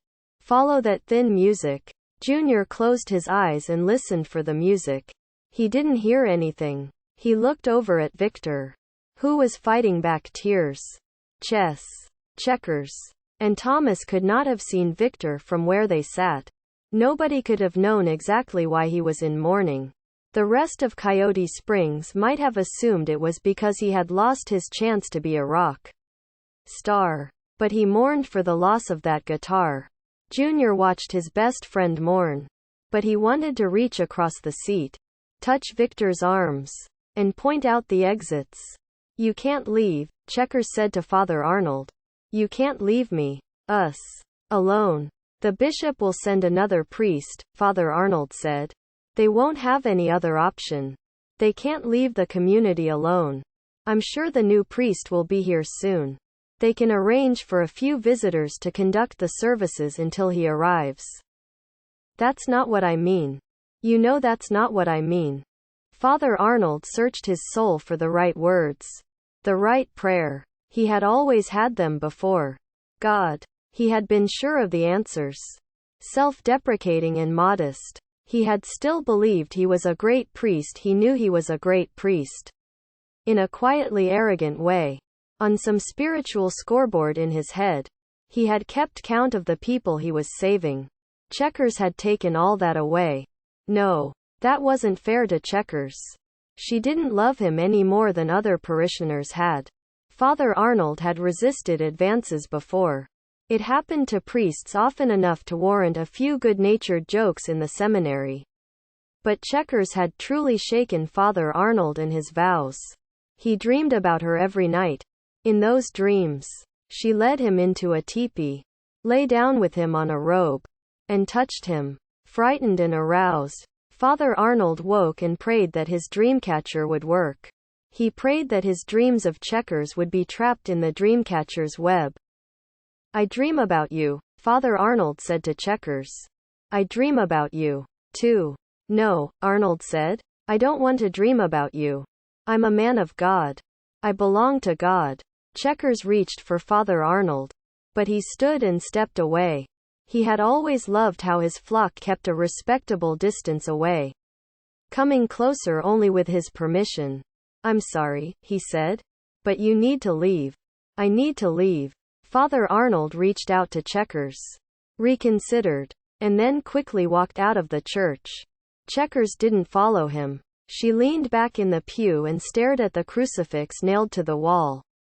Jesus nailed to the cross that's nailed to the wall. She felt a sharp ache deep in her chest. She curled her knees up next to her breasts, wrapped her arms around her legs, and slowly rocked back and forth. Back and forth. On the day before Checkers made her escape to the Catholic Church, Victor Joseph sat alone on the couch.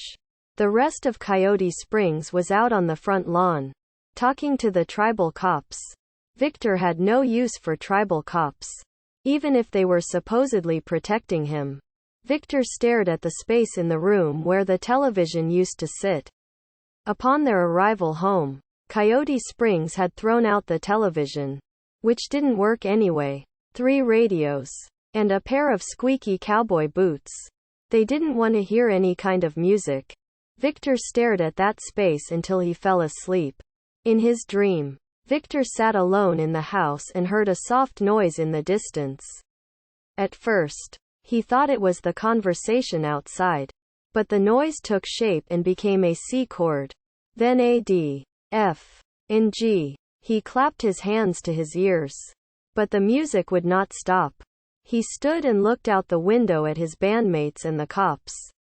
But they just continued, oblivious to the music. He searched the house for the source. The 2 bedrooms were empty, as were the bathroom and kitchen. The music grew louder as Victor descended the stairs. In the unfinished basement, the The blankets that served as walls swayed with the force of the cords. Victor searched under the stairs, in the bedrooms, and still couldn't find the source. He opened up the downstairs bathroom door and was knocked back by a vicious open cord. The guitar was leaning against the wall. "I think you left something behind in New York," said the guitar. Victor stepped inside the bathroom, shut the door behind him, and reached for it. "Take it easy there," the guitar said. "You can have me back. You can take me and you can be anybody you want to be. You can have anything you want to have. But you have to trade me for it." "Trade what?" Victor asked. "You have to give up what you love the most," said the guitar. "What do you love the most? Who do you love the most?" Outside, while Victor dreamt, Junior Palatkin thought he heard his name called out. He looked at the tribal cops, who just continued to flirt with chess and checkers. The warm water sisters ignored the tribal cops and talked to each other. Thomas sat on an old tire swing. Junior heard his name again and recognized Victor's voice. He looked toward the house, but he was the only one who heard it. Junior heard Victor whisper his name. On the night before Victor Joseph dreamed about the guitar. Thomas builds the fire and Chess warm water lay awake in bed. Both assumed Checkers was fast asleep on the floor. But she listened to their whispered conversation. "Thomas," Chess said, "what are we going to do?" Quote, "I don't know," Thomas said. "What do you want to do?" Quote, "I want to go back to Arlie." Thomas didn't say anything. He stared up at the stained ceiling. Water stains. He remembered the rain that had pounded his roof, seeped through the insulation, pooled in the crawlspace, and then dripped down onto the bed. "I want to go back to Arlie," Chess said again. "You said we could go back to Arlie." Thomas had agreed to go back to Arlie as Coyote Springs waited in Kennedy Airport in New York. He had never felt farther away. Never felt more away than at that moment. He didn't want to get on the plane for the flight home to Welpinit. He wanted to get on a different plane and fly to someplace different. Somewhere he had never even heard of. Some strange place with a strange name. He wanted to grab a map of the world, close his eyes, and spit. He would live wherever his spit landed on the map. Still, he knew he would probably spit on his own reservation. Just a green-colored spot on the map. "I'll go wherever you want to go," Thomas had said, but still knew that every part of him was Spokane Indian. "Good," Chess had said. But she also saw the doubt in Thomas's eyes. She knew what it felt like to leave her own reservation. She had felt something stretch inside her as that blue van pulled off the Flathead Reservation all those weeks ago. She had looked back and felt a sharp pain, like the tearing of tendon and ligament from bone. She had left her reservation because of that goddamn guitar. That sudden fire it had lit inside her. But that fire had consumed almost everything. And despite her years of firefighting experience, she had not been able to stop it. She had not dug fire lines. Had not provided herself with a quick escape route. She loved the music. She loved Thomas.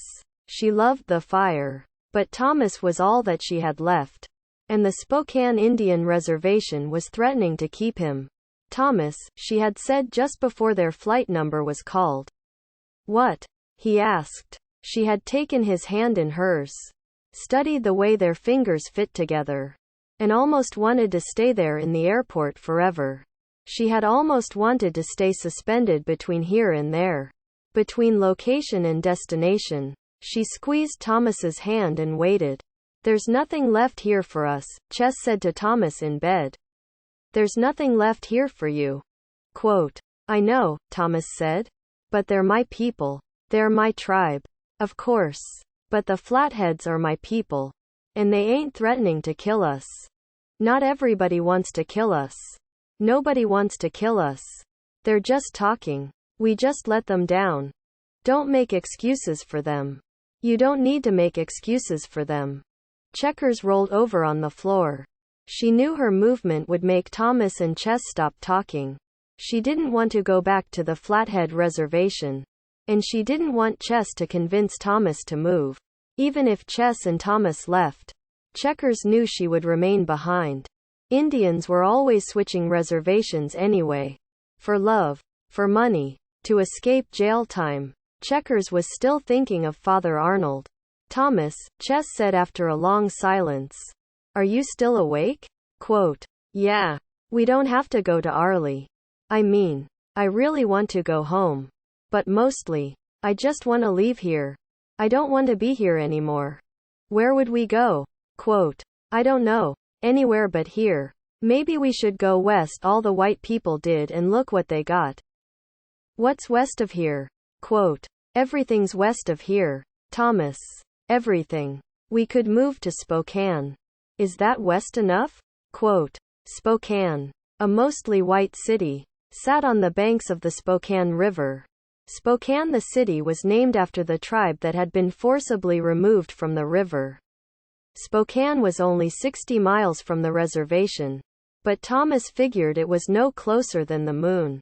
There was nobody waiting for Coyote Springs in the Spokane International Airport when they deboarded the plane. They had crossed 3 time zones and still had no idea how they worked. It's like fucking time travel, Victor said. Coyote Springs had waited at the baggage carousel until all the passengers had picked up their luggage. All except Victor. All the other passengers on the plane had been greeted by family and friends who took the luggage from their hands. All the other passengers had already left the airport. Coyote Springs waited for Victor's bag. Shit, Victor said. What happened? Quote, Coyote Springs was just about to abandon the bag when a guitar case slid down onto the carousel. The rest of Coyote Springs took a quick step back. But Victor reached for it and grabbed the handle. He pulled the guitar case off the carousel and turned back toward the rest of the band. It's my guitar, Victor said. It's my guitar. God damn it. We can start over. We can get the band going again. We don't need those fucking guys in New York City. We can do it ourselves. A young white man with a white shirt and dirty jeans came running back into the baggage area. He was in a panic but relaxed visibly when he saw Victor holding the guitar case. Oh, God, said the white man. I can't believe I almost forgot it. Coyote Springs looked at him blankly. He stared back. That's mine, the white man said and pointed at the guitar case. I almost forgot it. Victor pulled the guitar up close to his body. That's mine, the man repeated. That's my name there on the side. Coyote Springs looked at the black guitar case with Dakota written in white paint. Your name ain't really Dakota, is it? Chess asked. Yeah. My dad is way into the Indian thing. He's part Indian from his grandmother. She was a full-blood Cherokee. If he was Cherokee, Chess said, then why did he name you Dakota? Quote, what do you mean? Quote, Cherokee and Dakota are 2 different tribes. You know? Quote, I don't understand what you're trying to say. Coyote Springs took a deep breath. Exhaled. You ain't supposed to name yourself after a whole damn tribe, Victor finally said. Especially if it ain't your tribe to begin with. Well, said the white man. It's my name. And that's my guitar. Victor had known the guitar inside the case wasn't his. He had only wanted to be close to any guitar. Here, Victor said. Take the damn thing. The white man took the guitar from Victor and walked away. Coyote Springs watched him. Then he turned back after a few steps. You know, he said. You act like I'm stealing something from you.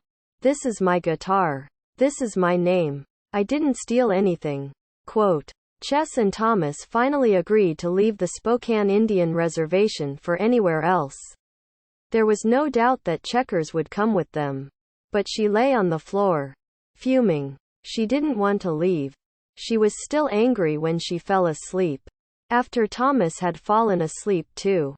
Chess climbed out of bed and walked quietly into the kitchen. She sat at the table with an empty cup.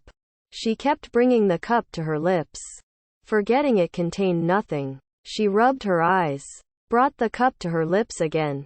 Set it back. She cleared her throat. Thought about the cup again. And then the sun rose so suddenly that she barely had time to react.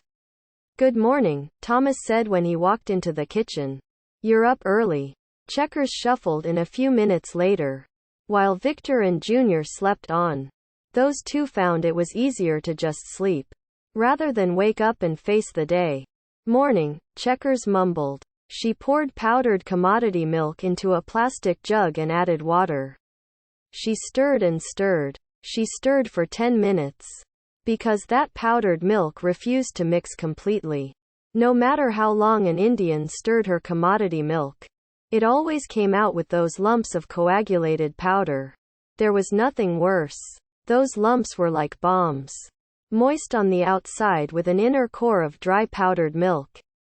An Indian would take a big swig of milk, and one of those coagulated powder bombs would drop into her mouth and explode when she bit it. She'd be coughing little puffs of powdered milk for an hour. "Do you want some breakfast?" Checkers asked Chess and Thomas. Neither of them was very excited about the milk, but they had to have something for breakfast. "Okay," Chess and Thomas said. Checkers poured milk into their cups and into a cup of her own. The three sat at the kitchen table, took small sips, then a big drink, and coughed white powder until Victor and Junior could not sleep through the noise. The day before, Chess and Thomas decided to leave the Spokane Indian Reservation for good. Robert Johnson sat on the porch at Big Mom's house while she sat in her rocking chair. Johnson's vision had improved tremendously during his time on the reservation. Back in his youth in Mississippi, he saw everything blurred. White spots clouded one eye. His sister bought him glasses when he was 10 years old, but he never wore them much. But now he could see the entire Spokane Indian Reservation when he looked down Welpinit Mountain. He watched Michael White Hawk march dumbly around the softball diamond, from home to first base, second, third, and back to home. "Home," White Hawk whispered to himself. Then he marched around the bases again. "What's wrong with him?" Johnson asked Big Mom. "Same thing that's wrong with most people," Big Mom said. "He's living his life doing the same thing all day long. He's just more obvious about it." What Dale mean? Quote, "Well, think about it. Most people wake up, have breakfast, go to work, come home, eat dinner, watch television, and then go to sleep. 5 days a week. Then they go see a movie, go to church, go to the beach on weekends. Then Monday morning comes, and they're back to work. Then they die." White Hawk's just doing the same thing on a different level. He's a genius. It's performance art. Well, I guess. You positive 'bout that? Maybe he just got hisself knocked too hard on the head. Like a fighter. I seen how fighters end up gettin' slugged too much. Maybe. You ain't serious 'bout that, are you? Quote, "Maybe." Robert Johnson and Big Mom sat for hours in silence. Big Mom thought about the young Michael White Hawk, who had come to get help with his saxophone. She remembered that version of White Hawk, who had nearly believed in Big Mom once, before he went to prison for assaulting that grocery store cashier. But Johnson had never known that White Hawk. Johnson watched him walk circles around the softball diamond. Home. First. Second. Third. Home again. "It happens that way," Johnson whispered. "It really does happen that way." Sunhouse, preacher and bluesman, had been a star in Robbinsville, Mississippi, way back when. Robert Johnson was just a teenager when he started to follow House from juke joint to joint. Johnson only played harmonica then, but he was good enough to join Sunhouse on stage every once in a while. Johnson loved the stage. He only felt loved when he was on stage, singing and blowing his harp. But it still wasn't enough. Johnson wanted to play guitar. "Oh, God," Sunhouse said to Johnson after he let him play guitar at a juke. "I ain't lettin' you play no more. I ain't ever heard such a racket. You was makin' people mad." Ashamed, Johnson packed up his clothes and guitar and left town. He just disappeared as he walked north up Highway 61. Just vanished after the first crossroads. Robert Johnson looked over at Big Mom. She was carving a piece of wood. Johnson had given up on carving a new guitar out of that scrub wood he had gathered when Coyote Springs was still practicing at Big Mom's house. That wood was still in a pile out there in the pine trees. He barely remembered his dreams of a new guitar. "What's you makin' there?" Johnson asked Big Mom. "None of your business," she said. "That a good piece of wood?" Quote, "Good enough." Quote. Johnson looked down the mountain and watched a group of Spokane Indians carrying picket signs marching in circles around the tribal community center. The very traditional Spokanes carried signs written in the Spokane language and chanted things in the Spokane language, too. But they all sounded pissed off. The Indian Christian signs read Coyote Springs needs to be saved and repent. Coyote Springs. Repent. While the non-secular signs said Coyote Springs can kiss my big red ass. "What's goin' happen down there?" Johnson asked Big Mom. "What's goin' happen to Coyote Springs?" Quote, "I don't know. It ain't up to me to decide." "That's what you always say." "I say it because it's true." "What do you want me to say?" Quote, "What do you want, Mr. Johnson?" asked the gentleman, a handsome white man. The gentleman wore a perfectly pressed black wool suit in the hot Mississippi heat. He leaned against the crossroads sign, picking at his teeth with a long fingernail. "I want to play the guitar," Johnson said. "But you already play the guitar." "No. I mean, I want to play the guitar better." "Better than what?" Quote, "Better than anybody ever." "That's a big want," the gentleman said. His lupine eyes caught the sunlight in a strange way, reflecting colors that Johnson had never seen before. "I want it big," Johnson said. "Well, then," said the gentleman after a long pause, "I can teach you how to play like that. But what are you going to give me in return?" Quote, "What you mean?" Quote, "I mean, Mr. Johnson, that you have to trade me. I'll teach you how to play better than anybody ever. But you have to give me something in return." "Like what?" Quote, "Whatever you love the most." "What do you love the most, Mr. Johnson?" Quote, Johnson felt the whip that split open the skin on his grandfather's backs. He heard the creak of floorboard as the white masters crept into his grandmother's bedrooms. "Freedom," Johnson said. "I love freedom." "Well, I don't know," the gentleman said and laughed. "You're a black man in Mississippi. I don't care if it is 1930. You ain't got much freedom to offer me. I'll give you all I got." The horses screamed. The gentleman leaned over, touched Johnson's guitar with the tip of a fingernail, and then smiled. "It's done," said the gentleman and faded away. Johnson rubbed his eyes. He figured he'd been dreaming. The hot summer heat had thrown a mirage at him. So he just turned around and walked back toward Robbinsville. He'd only been gone for a few hours. Nobody would even notice he'd left. And he was foolish for leaving. He'd forget about the guitar and play the harp with Sunhouse. Johnson vowed to become the best harp player that ever lived. He'd practice all day long. "Where you been?" Sunhouse asked when Johnson walked into the juke joint. House sat in a chair on stage. "What you mean?" Johnson asked. "You act like I been gone forever. I just walked out to the crossroads. Then I changed my mind and came back. You been gone a year. Do you hear me? You been gone a year." Stunned, Johnson slumped into a chair on the floor below House and laid his guitar on his lap. He heard an animal laughing in his head. "Don't you know where you been?" House asked. "Been at the crossroads," Johnson said. He looked down at his guitar. He looked at House. "Well, boy," House said, "you still got a guitar." "Huh? What do you do with that thing?" "You can't do nothing with it." "Well," Johnson said, "I'll tell you what." "What?" Quote, "Let me have your seat a minute." House and Johnson exchanged seats. Johnson sat on stage, tuned his guitar, while House sat on the floor. The very first audience, Johnson pulled out a bottle, a smooth bottle, and ran it up and down the fretboard. He played a few songs that arrived from nowhere. Son House's mouth dropped open. Robert Johnson was suddenly the best damn guitar player he had ever heard. Well, ain't that fast, House said when Johnson finished. Big Mom carved her wood while Johnson stared blankly at the Spokane Indian Reservation. He watched Victor sleeping. He could see Victor's dreams. That guitar. That guitar. I feel bad, Johnson said. About what? Big Mom asked. About that guitar of Victor's. I mean, my guitar. I mean, that gentleman's guitar. I mean, whose guitar is it?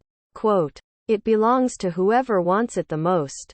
Well, I guess it don't belong to nobody anymore. It's all broken up back in New York.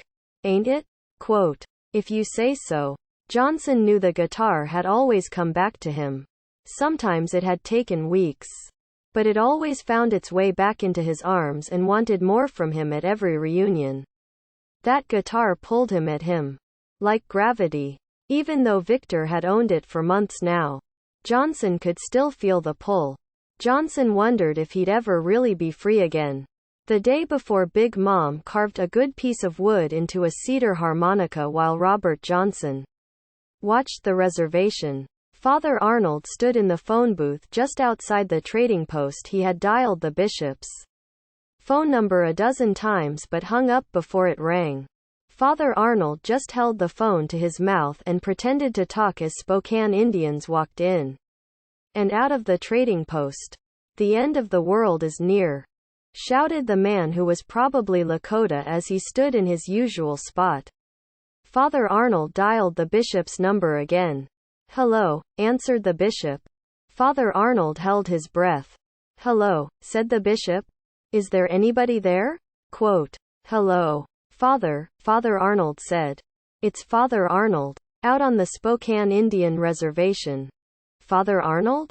Oh, yes. Father Arnold. How are you? Quote, I'm good. Well, no, I'm not. I have a problem.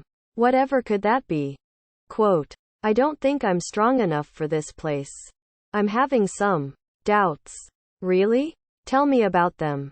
Father Arnold closed his eyes. Saw Checker's Warm Water singing in the church choir. I don't know if I'm being effective out here, Father Arnold said.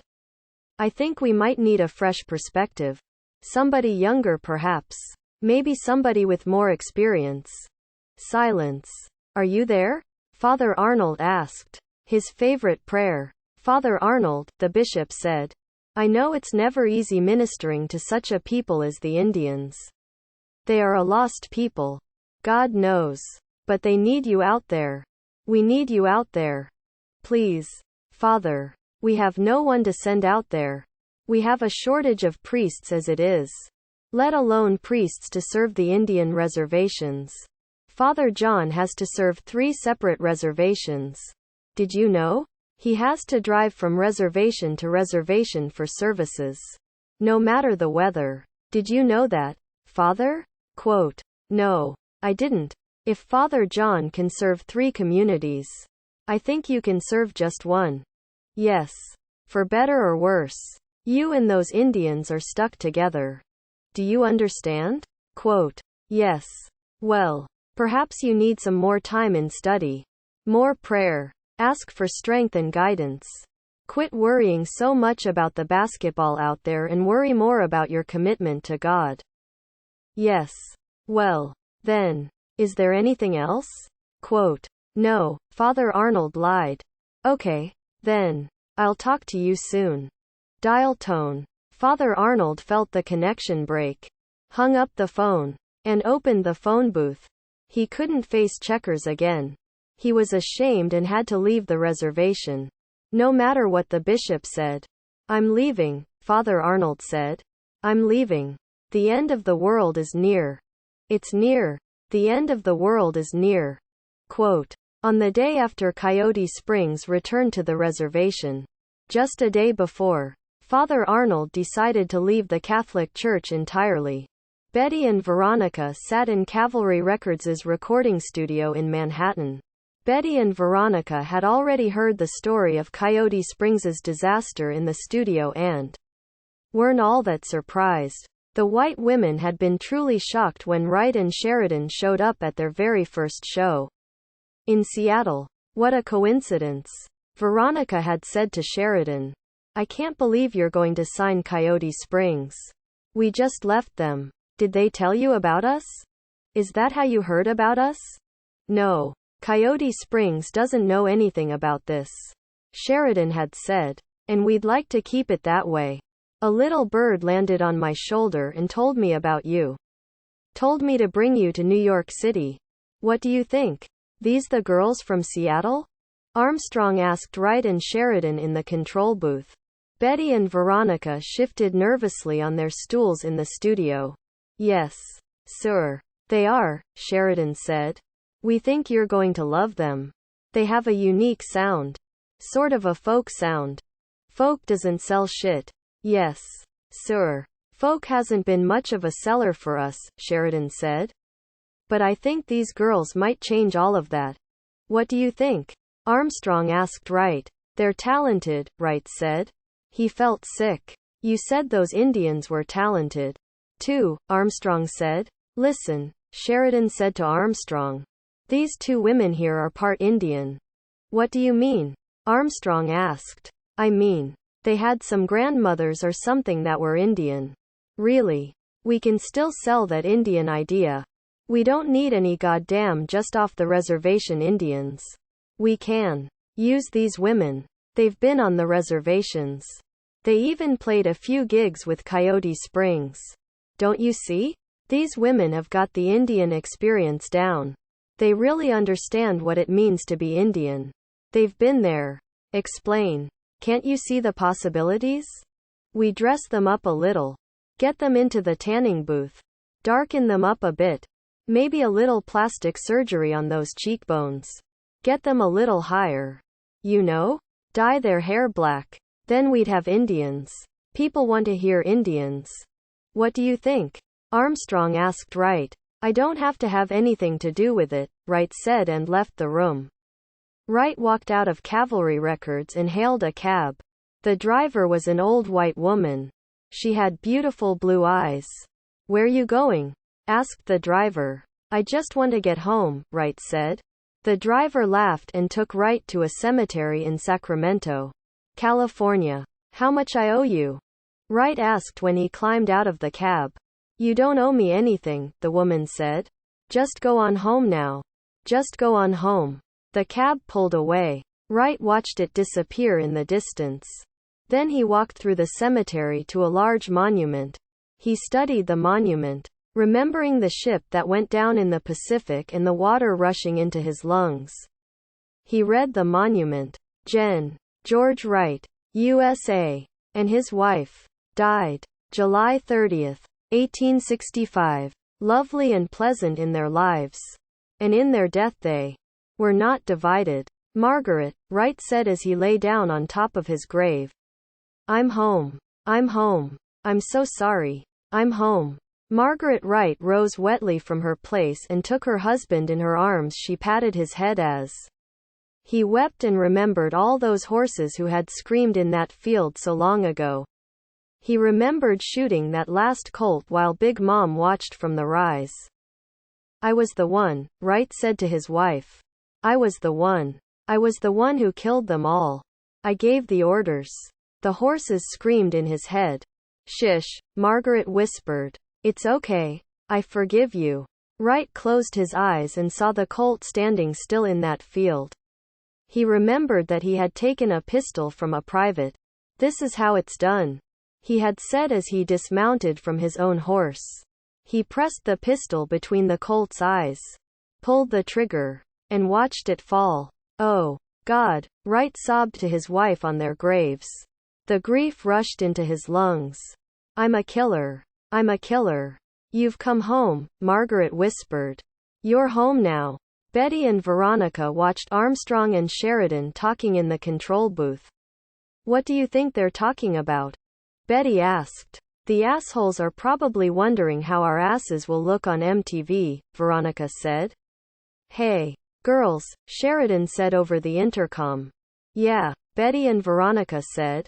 Could you come in here? Quote. Betty and Veronica set their guitars down, walked into the control booth. Listen, Sheridan said. Mr. Armstrong and I have been talking about your potential. Well, you see, there's a market for a certain kind of music these days. It's a kind of music we think you can play, given your heritage. But there's a whole lot of marketing we have to do. We have to fine-tune your image. What do you mean? Veronica asked. What's our heritage? Quote. Well, Sheridan said, there's been an upswing in the economic popularity of Indians lately. I mean, there's a lot of demographics and audience surveys and that other scientific shit. But I leave that to the boys upstairs. What I'm talking about here is pure musical talent. That's you. Pure musical talent shaped and guided by me. Well, I mean, under the direction of Mr. Armstrong. Certainly. Veronica looked at Betty. Now, Veronica said, what the hell are you talking about? Quote. Well, Sheridan said, our company, Cavalry Records, has an economic need for a viable Indian band. As you know, Coyote Springs self-destructed. We were thinking we needed a more reliable kind of Indian. Basically, we need Indians such as yourselves. But we ain't that much Indian. You're Indian enough, right? I mean, all it takes is a little bit, right? Who's to say you're not Indian enough? Quote. You want us to play Indian music or something? Quote. Exactly, Sheridan said. Now you understand.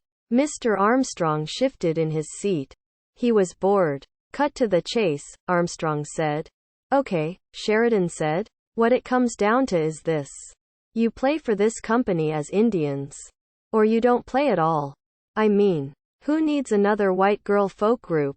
Quote. But we want to play our music, Betty protested. Listen, Sheridan said. You do things for us. We can do things for you. It's a partnership. We want you to have everything you ever wanted. That's the business we're in. The dream business. We make dreams come true. That's who we are. We just ask for a little sacrifice in return. A little something in exchange for our hard work. What do you think? Quote. Betty and Veronica looked at each other. They could hear drums. Coyote Springs staggered onto the reservation a couple of hours after they left the Spokane International Airport. Actually, they were hiding beneath a tarp in Simon's pickup. Coyote Springs had managed to walk only a few miles on Highway 2 before Simon pulled up. He'd been back on the reservation for just a few days after his visit with relatives on the coast. He only drove his truck in reverse, using the rearview mirror as guide. Even on white people's highways, he'd never been caught. Geez, Simon said. I thought you guys were in New York City. We were, Thomas said. But everything went wrong. Oh, man, Simon said. I don't know if you want to go back to the reservation. Ain't nobody too happy with you up there. I can't believe it. It's like the Spokane Indian Reservation has become Republican or something. Ain't it? Chess asked. What are you? Quote. Shit, Simon said. I'm a communist, a goddamn pinko redskin. Joe McCarthy would have pissed his pants if he ever saw me. Quote. Well, Thomas said, we have to go back there. We ain't got any money. We ain't got no place to go. Well, Simon said, if you insist, climb in the back and get under that tarp. I don't want nobody seeing you. What if they do? Victor asked. Any problems? Simon said as he patted the rifles hanging in his gun rack. And I'll have to take care of business. Are those loaded? Junior asked. You bet your ass, Simon said. Coyote Springs climbed under the tarp and pulled it over them. They had no idea where they were at any given time. They could only guess by certain curves in the road. The sudden stops. The sound of water rushing over Little Falls Dam as they crossed onto the Spokane Indian Reservation. 10. Wake. I saw 10 people die before I was 10 years old. And I knew how to cry before I was ever born. Wake alive. Alive. Wake alive. Alive. Sweetheart. I know these car wrecks are nearly genetic, sweetheart. I know these hands have been shaking for generations and they shake and shake and shake and shake. Sweetheart. I know these suicides are always genetic, sweetheart. I know we have to travel to the reservation for the wake and wake and wake and wake. And sweetheart, all these wakes for the dead are putting the living to sleep. I can't bury my grief unless I bury my fear. I can't bury my fear before I bury my friend. Wake alive, alive, wake alive, alive. Sweetheart, I know this cirrhosis is nearly genetic, sweetheart. I know this heart has been shaking for generations and it shakes and shakes and shakes and shakes. Sweetheart, I know these suicides are always generic, sweetheart. I know we have to travel to the reservation for the wake and wake and wake and wake. And sweetheart, all these wakes for the dead are putting the living to sleep. And I think it's time for us to find a way. Yeah. I think it's time for us to find a way. And I think it's time for us to find a way. Yeah. I think it's time for us to find a way. To wake alive. To wake alive. To wake alive. To wake alive. There wasn't much of a wake for Junior Palatkin. Coyote Springs just laid Junior in the homemade coffin and set it on top of the kitchen table in Thomas's house. Coyote Springs didn't have the energy to sing or mourn properly. And the rest of the reservation didn't really care. Although a few anonymous Indians did send flowers and condolences. Simon, whose rifle had been used in the suicide, felt so bad that he drove his pickup backwards off the reservation. And nobody ever saw him again. Assholes, Victor said when another reservation bouquet arrived. He kept thinking of the guitar he saw in the bathroom. In his dream. Why the fuck they sending flowers now?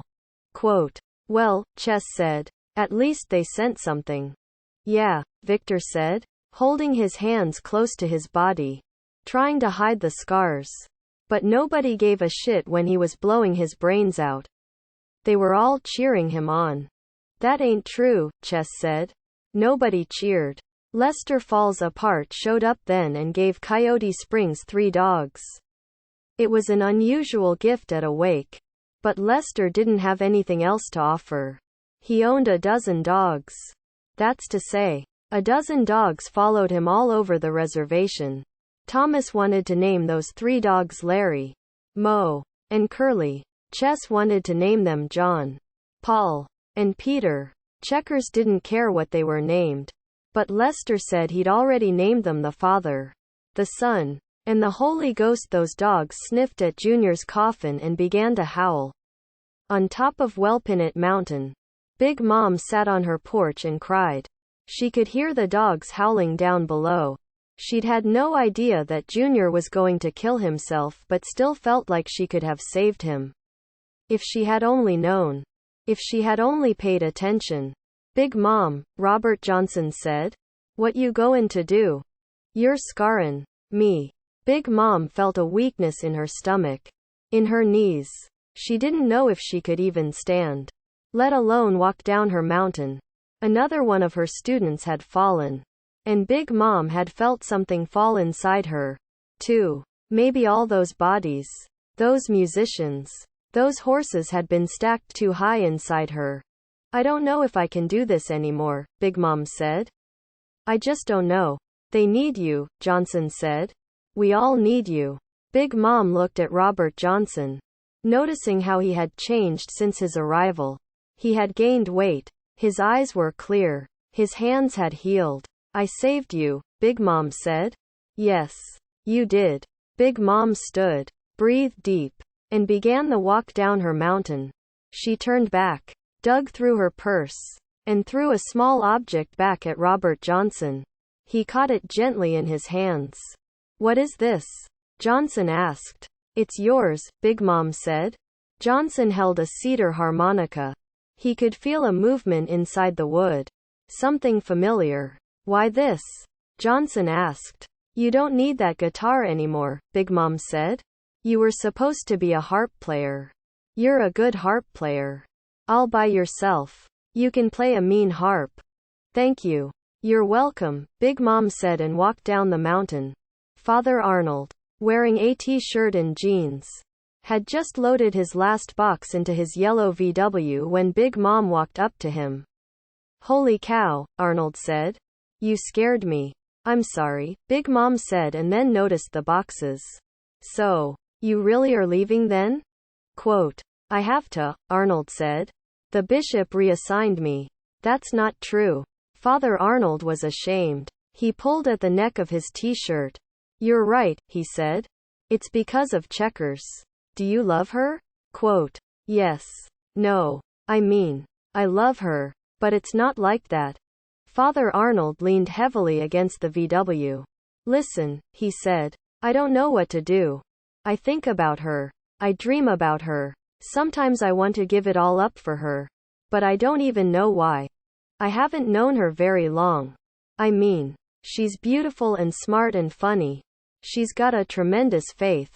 I just don't know. What are you supposed to know? Big Mom asked. Everything. I guess. Don't you know everything? Quote, no. I'm just as scared as you are. What am I supposed to do? Quote, Big Mom closed her eyes. She listened to the wind. The voices of the reservation. She heard the horses. I'm not sure, Big Mom said. But it's up to you. No matter what. Ain't it? Quote, Arnold nodded his head, pulled the car keys from his pocket, and looked down the road. Big Mom touched his arm, smiled, and then started to walk away. Wait, Arnold said. Where are you going? Quote, those kids need me, Big Mom said. They lost somebody, and they need help to say goodbye. Father Arnold swallowed hard. He ran his hand along his neck. Well, Big Mom said. Are you coming or not? Quote, I don't know. I mean, what about Checkers? What about all of it? You're not even Catholic, are you? Quote, listen, Big Mom said. You cover all the Christian stuff. I'll do the traditional Indian stuff. We'll make a great team. Are you sure? Quote, no. I'm not sure, said Big Mom as she grabbed Father Arnold's hand. Come on. But what about my collar? My cassock? Arnold asked. You don't need that stuff. That's a very powerful t-shirt you have on. Really? Quote, really, Big Mom said and led the way toward Coyote Springs. From the spokesman reviews classified ads. Help wanted. Western Telephone Communications seeking operators for entry-level positions. Must have good communication skills. Ability to type 45 WPM. And experience with computers. Please send resumes to P.O. Box 1999. Spokane, Washington, 99204. Coyote Springs buried Junior in the Spokane Tribal Cemetery. In the same row with his mother and father. Big Mom and Father Arnold took turns leading the service. While Checkers, Chess, Victor, and Thomas stood at the graveside. Lester falls apart and the three dogs kept a polite distance. No other Spokane Indians showed up. Ashes to ashes. Dust to dust. Father Arnold finished the ceremony and asked if anybody had any final words for the dearly departed. Final words? Chess asked. I don't know if I'll ever be able to stop talking about this. The Father, the Son, and the Holy Ghost howled. Lester tried to quiet them. But Big Mom had to walk over. She knelt down beside the dogs, whispered to them, and stroked their fur. The dogs whimpered and kissed Big Mom. What are their names? Big Mom asked Lester and laughed when he told her. Well, she said, I think we should change their names. That isn't exactly respectful. Well, Lester said, they ain't my dogs no more. I gave them to Coyote Springs. Yeah, hey, Big Mom called out. What are you going to name your dogs? Quote, Thomas looked at Chess. I don't know, Thomas said. It's not really up to us to decide. We're going to let Victor have the dogs. We've got other plans. How come I get the dogs? Victor asked. Big Mom wondered about Thomas's and Chess's plans but knew they had something to do with leaving the reservation. Is there anything anybody wants to say about the departed? Father Arnold asked. Junior never hurt anybody. Not on purpose, Victor said and surprised everybody. He was lying. Of course. But he wanted to make sense of Junior's life. He hurt himself the most, Big Mom said. He tried to be good, Thomas said. He tried really hard. Big Mom sang under her breath. A quiet little morning song. Coyote Springs trembled with the music. They didn't sing along. Did you know that Junior had a kid? Victor asked. Everybody on the Spokane Indian Reservation had heard the rumors. But nobody had known the truth except Junior. After Junior killed himself, Victor found that note in Junior's wallet and learned the whole story. Lynn. The little romance. The abortion. Yeah. A half-breed little boy, Victor lied.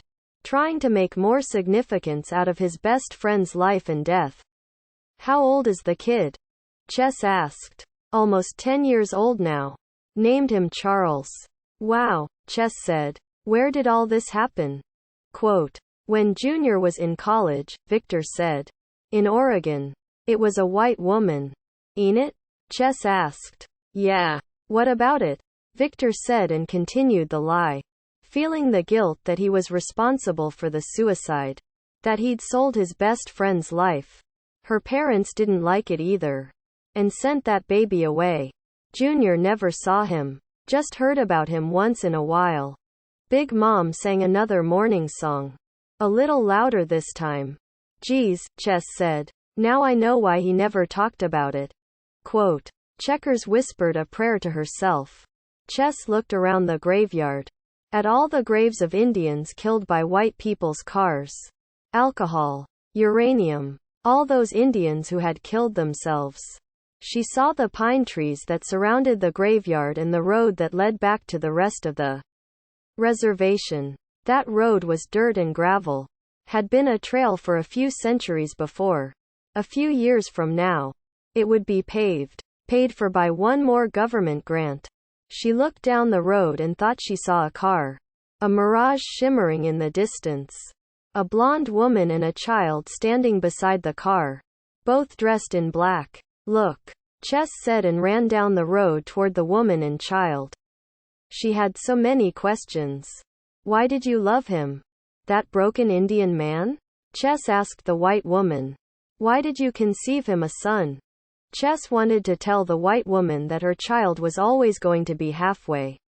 He's always going to be half Indian. She'd say. And that will make him half crazy. Half of him will always want to tear the other half apart. It's war. Chess wanted to tell her that her baby was always going to be half Indian. No matter what she did to make it white. All you can do is breed the Indian out of your family. Chess said. All you can do is make sure your son marries a white woman and their children marry white people. The fractions will take over. Your half-blood son will have quarter-blood children and 8 blood-grandchildren. And then they won't be Indians anymore. They won't hardly be Indian. And they can sleep better at night. Chess ran down that road toward the white woman and her half-Indian son. Because she wanted to save them from the pain that other Indians would cause. Your son will be beaten because he's a half-breed. Chess said. No matter what he does. He'll never be Indian enough. Other Indians won't accept him. Indians are like that. Chess wanted to save Indians from the pain that the white woman and her half-Indian son would cause. Don't you see? Chess asked. Those quarter-blood and 8th blood grandchildren will find out they're Indian and torment the rest of us real Indians. They'll come out to the reservation. Come to our powwows. In there. Nice clothes and nice cars. And remind the real Indians how much we don't have. Those quarter-bloods and 8th bloods will get all the Indian jobs. All the Indian chances. Because they look white. Because they're safer. Chess wanted to say so much to the white woman and her half-Indian son. She closed her eyes. Opened them again. And the white woman and her son were gone. They'd never been there. What is it? Thomas asked Chess. The rest of Coyote Springs. Big Mom and Father Arnold had already begun the walk away from the cemetery. Lester falls apart and the 3 dogs followed closely behind. Chess still stood at the graveside, staring into the distance. Chess? Thomas asked again. What is it? Quote. Thomas, Chess said and took his hand. Let's get married. Let's have kids. Thomas was surprised. He couldn't respond. Really, Chess said. Let's have lots of brown babies. I want my babies to look up and see two brown faces. That's the best thing we can give them. Ain't it?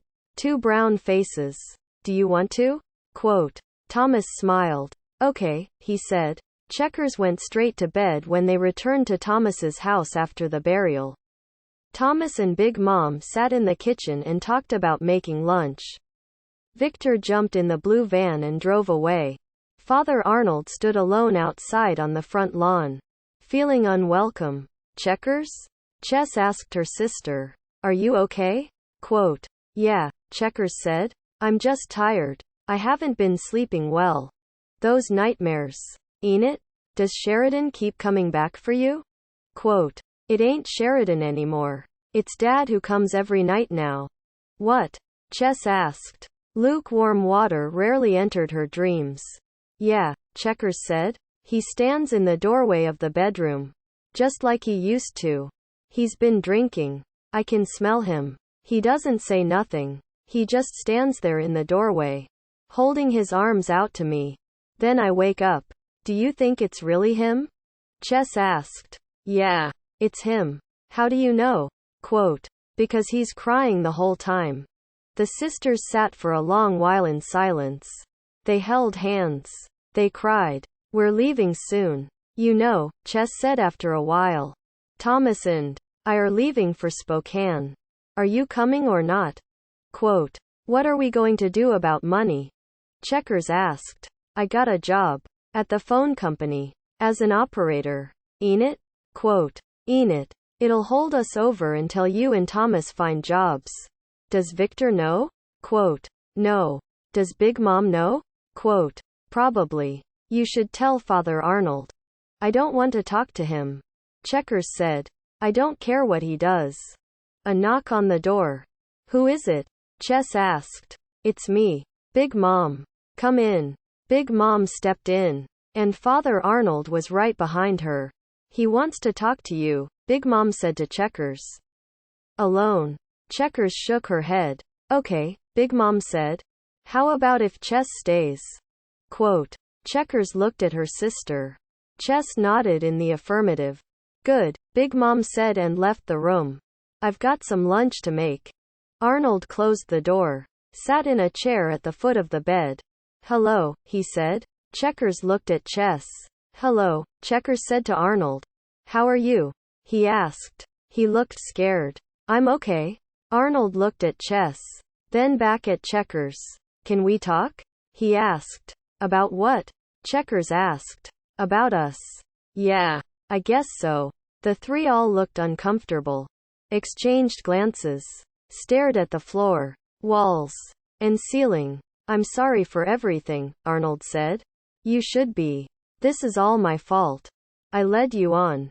Well, Checkers said. None of that matters much now. We're leaving the reservation, so you don't have to worry about me. I'm leaving and you can stay. You're leaving? Arnold asked, feeling a combination of sadness and relief. We're moving to Spokane. Chess got a job as a telephone operator. When are you leaving? Quote. Soon, Checkers said and reached under the bed. And here's a bottle of your communion wine. I stole it because I was mad at you. Why'd you steal that? Chess asked, shocked at her sister. I was going to get drunk. But then Junior shot himself. Arnold took the bottle. There was a long silence. Do you forgive me? Checkers asked Arnold. Yes. Do you forgive me? Quote. I don't know. Am I allowed to? Quote. Yes. You're allowed to. Well, then. I don't think I do. Not yet. I mean, I still love you. I still feel that. You know? It ain't like that changes. But I can still tell you to shove your God up your ass. But I don't know if I mean it. I don't know what I mean. I don't know nothing. And you don't know any more than I do. Arnold didn't say anything. He agreed with Checkers. He'd been just all of the other performers in the world. He'd wanted to be universally loved. He wasn't all that different from Victor, Thomas, or even Junior. They all got on stage and wanted the audience to believe in them. They all wanted the audience to throw their room keys, panties, confessions, flowers, and songs on stage. They wanted the audience to trust them with all their secrets. But Victor, Thomas, and Junior had fallen apart in the face of all of that. Arnold had fallen apart, too. Junior could never be put back together again. But maybe the rest of them could. Discipline, Father Arnold said with much difficulty. It was only one word. But he needed to find the one word that would make chess and checkers understand. I knew how to pray with discipline. I can do it again. Chess and checkers both understood but still felt suspicious. They'd grown up with priests in their churches. The sisters had loved them all. The sisters had loved to kneel in the pew and pray in exactly the way they'd been taught. For years, the sisters said those same prayers over and over, as if sheer repetition could guarantee results. As if their little prayers had a cumulative effect on God, adding one on top of another, until all of their prayers were as tall as a priest's single prayer. Checkers, Father Arnold said. I can't believe you stole the communion wine. Ain't it? Checkers asked. Not very original, was it? Quote. No, Father said. And that stuff is awful anyway. How did you ever think you could drink it? Quote. Discipline, Checkers said and laughed. Chess and Father Arnold laughed, too. But it was forced, awkward, as if everything depended on it. After Victor left Thomas's house in the blue van, he drove around for a few hours before he finally parked at Turtle Lake. There was nobody else around. He turned on the radio and heard Freddie Fender. Junior, Victor said. What the fuck did you do? Quote. Victor closed his eyes and saw Junior sitting in the passenger seat when he opened them. Junior looked exactly like someone who had shot himself in the head with a rifle. Happy Reservation fucking Halloween, Junior said. And Victor screamed, which made Junior scream, too. They traded screams for a while. So, Junior said after the screams had stopped. Are you happy to see me? Quote. Jesus, Victor said. What do you think this is? An American werewolf in London? You're supposed to be a ghost. Not a piece of raw meat. Yeah, hey, Junior said. Good one. I don't believe this, Victor said and closed his eyes. He heard a rifle blast. He was shaking. Are you going to miss me? Quote. Victor opened his eyes and looked at Junior. He didn't know what to feel. I'm going to miss getting drunk with you, Victor said. Oh, yeah. Ain't it? We had some good times. Didn't we? Quote. Victor smiled. Junior pulled a silver flask out of his coat and offered it to Victor. Hey. Look, Junior said. Somebody put this in my coffin during the wake. Was it you? Must be worth $50. Maybe you can hawk it. I don't really need it where I'm going. Victor took the flask, opened it, and sniffed. It's whiskey, Victor said. It must have been Father Arnold. You know those priests. Sure. Take a drink. I don't know, man. I've been thinking about going on the wagon. Since when? Quote. Since you killed yourself. I ain't drunk any since then. You know? Quote. Junior and Victor stared at the silver flask. It's pretty, ain't it? Junior asked. Yeah, Victor said. I wonder if Father Arnold really gave it to you. Maybe. Victor was nervous. He'd never talked to the dead before. It felt like a first date. This feels like a first date, ain't it? Junior asked. Yeah, it does. Quote. So, Junior said, am I going to get lucky? Quote. Both laughed. There was silence. They laughed at the silence. There was more silence. Why do you do it? Victor asked. Do what? Quote. You know. Shoot yourself. In the head. You know, Junior said. I heard some people talking at the trading post after I did it. They thought I couldn't hear them. But I could. They said I didn't mean to kill myself. That I was just looking for attention. Assholes. Some people sent you flowers. Though. Did you see? Quote. Yeah. The assholes. Silence. You know, Junior said, I really am going to miss getting drunk with you. Remember when we used to go out chasing white women? Before you got fat and ugly. Fat and ugly. My ass. Those white women loved me. Do you remember Betty and Veronica? Quote. Of course. Those two weren't bad, Junior said. Maybe we should have held on to them. Yeah. Maybe. Junior. Why'd you do it? Quote. Do what? Quote. Kill yourself. Junior looked away, watching the sunlight reflecting off Turtle Lake. Because life is hard, Junior said. That's it? Quote. That's the whole story, folks. I wanted to be dead. Gone. No more. Why? Quote. Because when I closed my eyes like Thomas, I didn't see a damn thing. Nothing. Zilch. No stories. No songs. Nothing. Victor looked down at the silver flask of whiskey in his hands. He wanted to take a drink. He wanted that guitar back. Still dreamed about it every night. And, Junior added, because I didn't want to be drunk no more. Victor rolled down his window and threw the flask out into Turtle Lake. It sank quickly. I don't need that no more, Victor said. I'm going on the wagon. Quote. Here, Junior said and handed Victor another flask. You better throw this one out. Too. How many of these you got? Quote. A whole bunch. We better get to work. What are we going to do after this? Victor asked. Well, I've got other places to go. But I think you should go get yourself a goddamn job. I ain't going to be around to take care of your sorry ass anymore. Like some alcoholic magician, Junior pulled flask after flask from his clothes and handed them to Victor, who threw them out the window into Turtle Lake. Those silver flasks floated down through the lake, rumored to have no bottom, rumored to be an extinct volcano, and came to rest miles below the surface. Big Mom lit the sage, and chess, checkers, and Thomas bathed themselves in the smoke.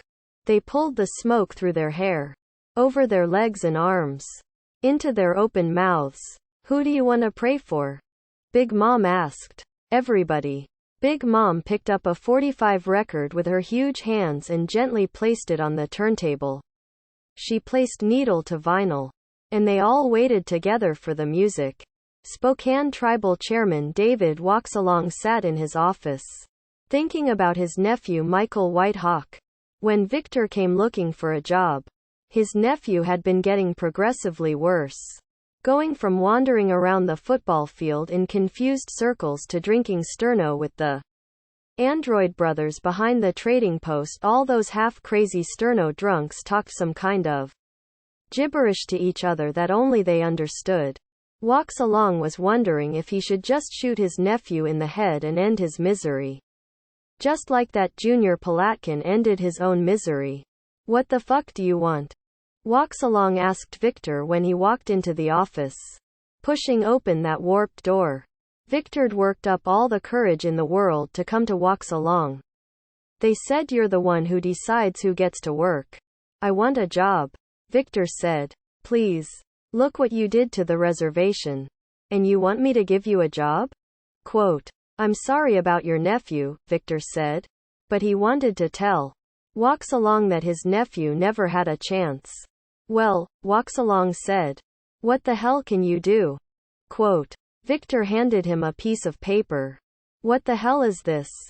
Walksalong asked. It's my resume. Your resume?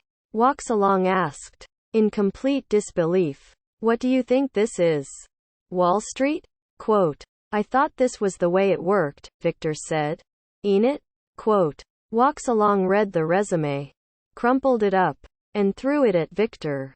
Get the fuck out of here, Walksalong said. Victor picked his resume off the floor, smoothed it out, then folded it neatly into a small square, and tucked it into his pocket. His hands were shaking. Listen, Victor said, his voice breaking. I thought this was the way it worked. Walksalong turned his back. Victor tried to think of something to say. Some words that would change all of this. I want to drive the water truck, Victor said. Just like Junior used to. I want to be like Junior. It was his last wish.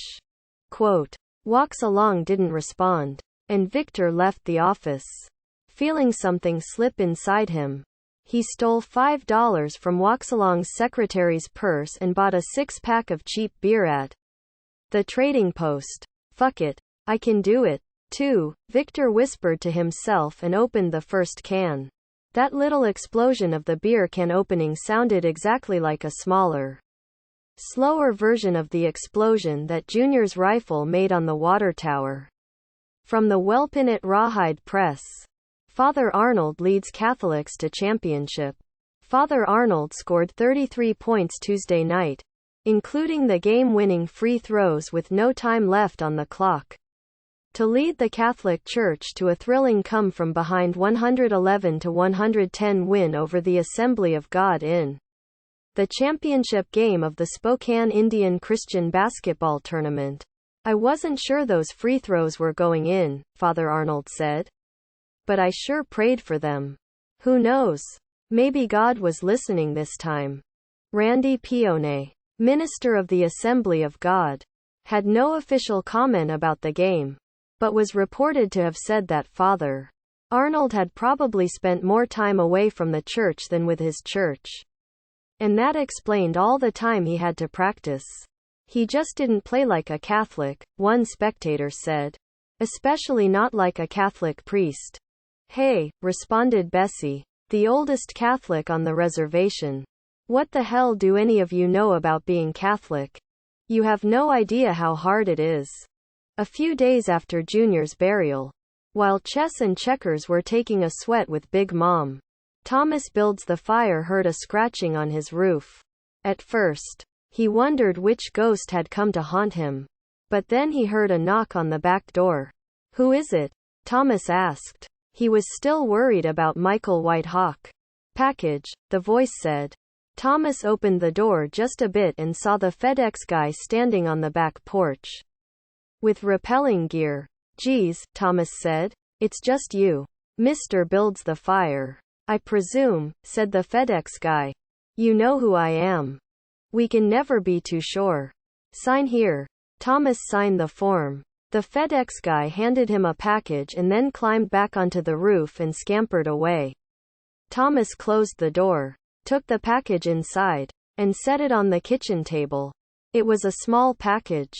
Barely weighed anything at all. The return address said Cavalry Records. He didn't want to open it and almost threw it in the garbage. But curiosity got the best of him. Inside, there was just a letter and a cassette tape. Dear Coyote Springs, we just heard about Junior. And we wanted to tell you how sorry we are.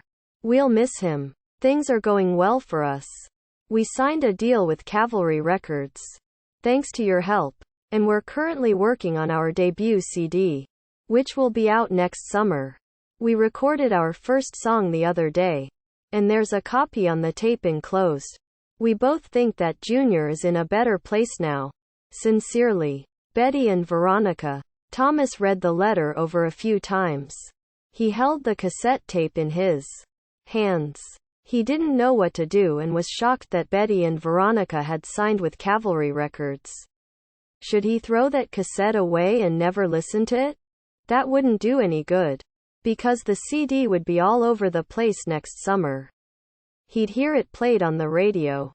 Betty and Veronica would have a platinum album, a #1 hit, and videos on MTV. Thomas wanted to protect chess and checkers from the music on this cassette tape. He held it in his hands for a while, studied its design, then walked over to the tape player he'd hidden away, dropped the cassette into place, and hit the play button. Thomas heard a vaguely Indian drum, then a cedar flute, and a warrior's trill, all the standard Indian soundtrack stuff. Then Betty's and Veronica's beautiful voices joined the mix. Can you hear the eagle crying? Can you hear the eagle crying? I look to the four directions and try to find some connection with Mother Earth. Mother Earth, I offer you tobacco and sweet grass. I offer you tobacco and sweet grass. I pray to the four directions and try to find some connection with Father Sky. Father Sky, and my hair is blonde, but I'm Indian in my bones. and my skin is white. But I'm Indian in my bones. And it don't matter who you are. You can be Indian in your bones. Don't listen to what they say. You can be Indian in your bones. Can you hear the buffalo dying? Can you hear the buffalo dying? I look to the four directions and try to make the corrections. For Mother Earth, Mother Earth, I'll smoke the pipe with you. I'll smoke the pipe with you. I pray to the four directions and try to make the corrections for Father Sky. Father Sky, and your hair is blonde, but you're Indian in your bones. And your skin is white, but you're Indian in your bones. And it don't matter who I am. I am Indian in my bones. I don't listen to what they say. I am Indian in my bones. Thomas hit the eject button, threw the cassette on the floor, and stomped on it. He pulled the tape ribbon from its casing until it spread over the kitchen like pasta. Using a dull knife, he sliced the tape ribbon into pieces. Then he ran around his house, grabbing photos and souvenirs, afraid that somebody was going to steal them next. He had photographs of his mother and father, a Disneyland cup even though he'd never been there, a few letters and cards. He gathered them all into a pile on the kitchen table and waited. Victor Joseph. Welpinit, Washington, 99040. Jobs I had before. Lead guitar player Coyote Springs. Vice President Senior Class Welpinit High School. Mowed lawns and shoveled snow. Education. Graduated Welpinit High School 1978. Watched Jeopardy a whole bunch on TV. Skills. Drive water truck and rode with best friend Junior a lot. Am strong and fast. References. Thomas builds the fire in Big Mom.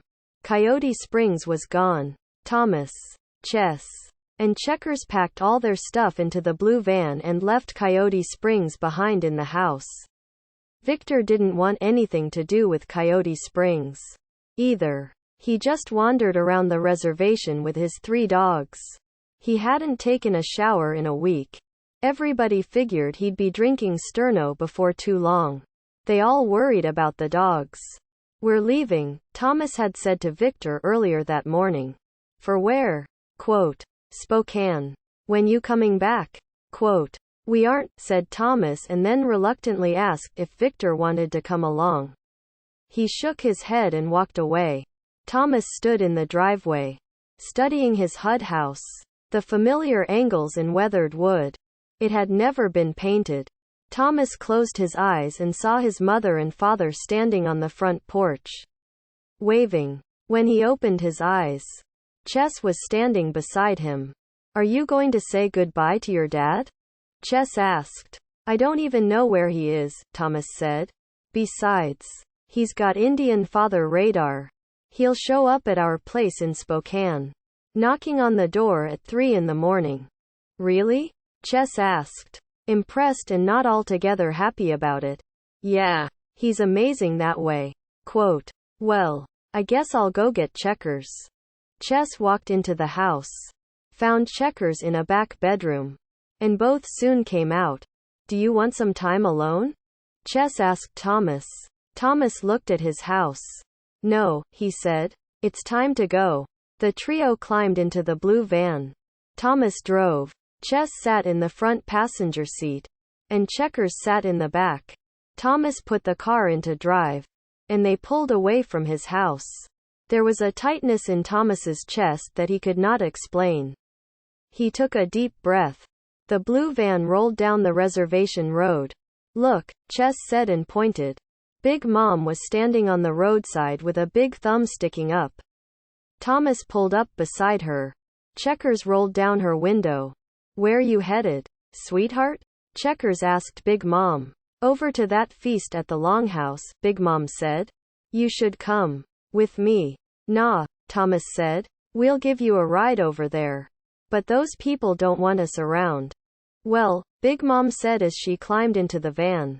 I think you should eat before you go. Those people will eat us alive, Checkers said in the back. Where's Robert Johnson? Thomas asked. Oh, Big Mom said. He's up at the house. I guess. He's getting better every day. He'll probably be leaving us soon. That's good, Chess said. I suppose, Big Mom said. They were quiet until they arrived at the longhouse.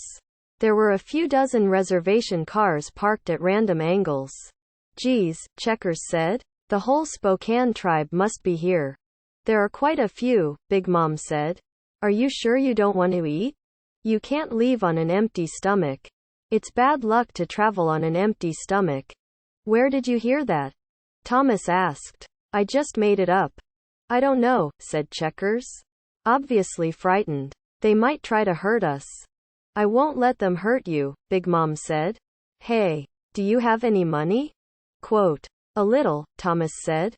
Well, Big Mom said. I have a few bucks I've saved up. Here. And maybe we can take up a collection inside. They ain't going to give us any money, Chess said. Maybe not, Big Mom said.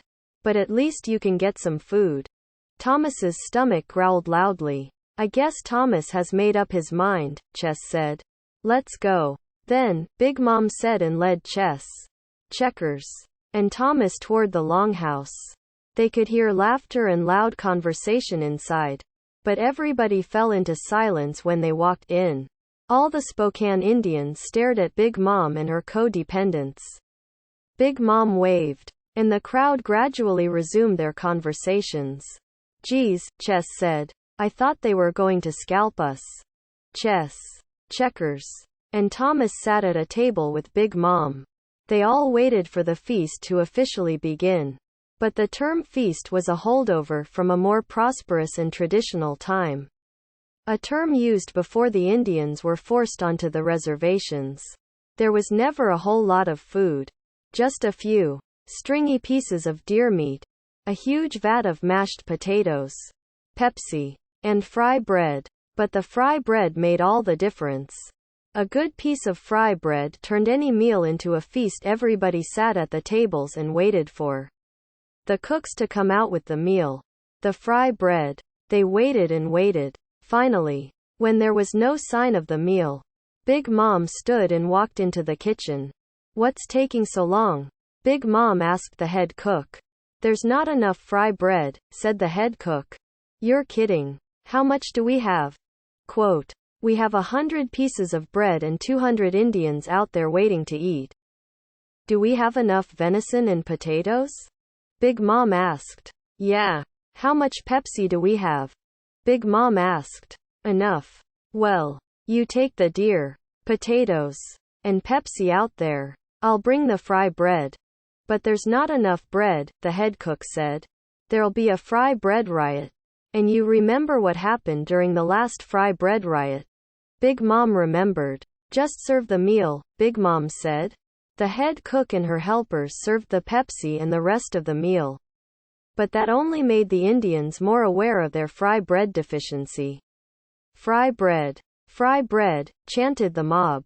Chess and Thomas looked at each other. Checkers and Chess looked at each other. They were ready to run. It's going to be a fry bread riot, Thomas whispered. Just as the feast was about to erupt into a full-fledged riot, Big Mom walked out of the kitchen with a huge bowl of fry bread. The crowd, faithful and unfaithful alike, cheered wildly. Listen, Big Mom said after the crowd had quieted a little. There's not enough fry bread. Indians angrily rose to their feet. What are you going to do about it?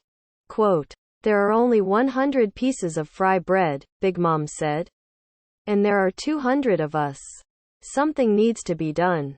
The crowd milled around, stared each other down, picked out the opponent they would fight for their piece of fry bread. More than a few people had planned on jumping the surviving members of the band. Thomas, Chess, and Checkers ducked under their table. But there is a way, Big Mom said. I can feed you all. How?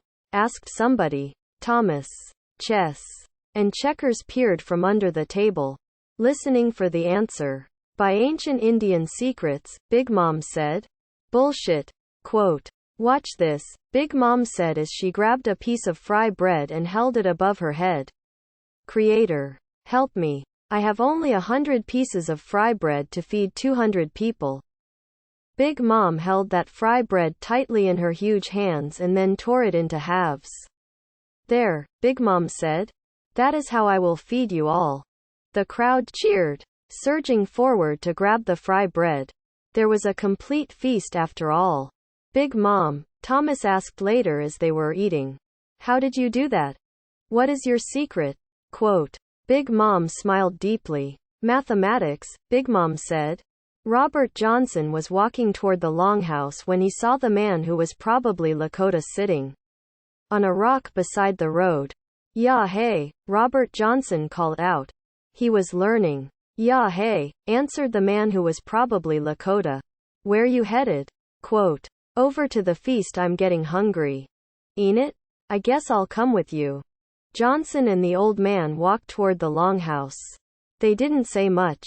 Johnson carried his cedar harmonica, and the old man carried a hand drum. They arrived at the longhouse just as Big Mom tore the fry bread into halves. Yeah, hey, Thomas said when Johnson and the old man walked into the longhouse. Look who it is. Thomas, Johnson said as he sat at the table. It's good to see you. You look great, Thomas said. Could scarcely believe this was the same man he had met at the crossroads all that time ago. Big Mom's been good for me, Johnson said as a means of explaining his appearance. She even made me this ribbon shirt. Johnson was wearing a traditional Indian ribbon shirt, made of highly traditional silk and polyester. So, what are you doing here? Thomas asked. Do you want to leave with us? Quote. Johnson looked up at the man who was probably Lakota. Looked to Big Mom. I'm going to stay here, Johnson said. On the reservation. I think I just might belong here. I think there's been a place waitin' at this tribe's tribal for me. I think this tribe's been waitin' for me for a long time. I'm going to stay right here. Big Mom smiled. Why do you want to do that? Checkers and Chess asked. I don't know. Seems like the right thing to do. I think these Indians might need me. Maybe need my music. Besides, it's beautiful here. And Thomas, I have seen everything. Johnson took Thomas's hands in his own. We both have places we need to be, Johnson said. Yeah. Thomas, Chess said. We have places to be. We need to get going. It's late. Thomas looked at Big Mom. We have to go, he said. Okay, Big Mom said. But hold on a second. You need some startup money. That operator job won't pay you much. And you need first month, last month, and deposit to move into an apartment. We'll manage, Chess said. You'll do more than that, Big Mom said and stood. She cleared her throat, and the feast crowd turned all their attention to her. Listen, Big Mom said. Thomas, Chess, and Checkers are leaving the reservation today. They need some money. We need to have a collection. Bullshit, shouted somebody. Now, I know some of you aren't happy with how this all turned out. Big Mom said. But think of poor Junior Palatkin. Think of how hard these kids worked. Think of your tribal responsibilities. Think of getting them off the goddamn reservation, shouted a voice in the back. It was David Walks Along. He threw $100 bill into his cowboy hat and sent it around the room. We'll never have to see their faces again. We won't have to hear any of their stink music. Quote. The cowboy hat made its way around the room. Some Indians gave money out of spite. Some gave out of guilt. A few gave out of kindness. There was a few $100s in the hat when it finally made its way to Big Mom. There you go, Big Mom said and dumped the cash in front of Chess, Checkers, and Thomas. It ain't a whole lot, but that should be enough to get you started. You better take care of it, Thomas said to Chess. She stuffed the bills into her pockets. Well, Big Mom said, her voice breaking a little. I guess this is it. Geez, Chess said. We ain't going that far. Just to Spokane. It's an hour away. Anywhere off the reservation, Thomas said, is a long ways from the reservation. Thomas, Chess, and Checkers left the longhouse. A few Indians waved goodbye. Big Mom, Robert Johnson, and the man who was probably Lakota followed them outside.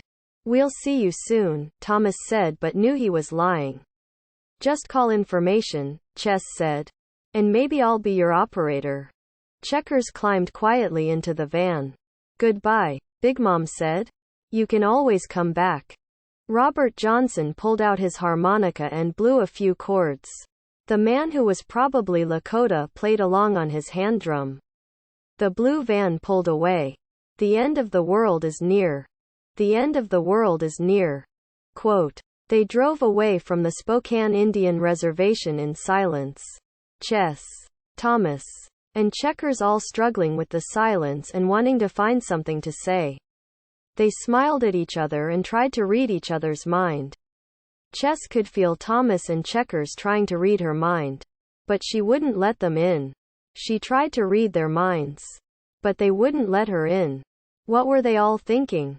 What did they think was going to happen in Spokane? Would Thomas be ignored in the city?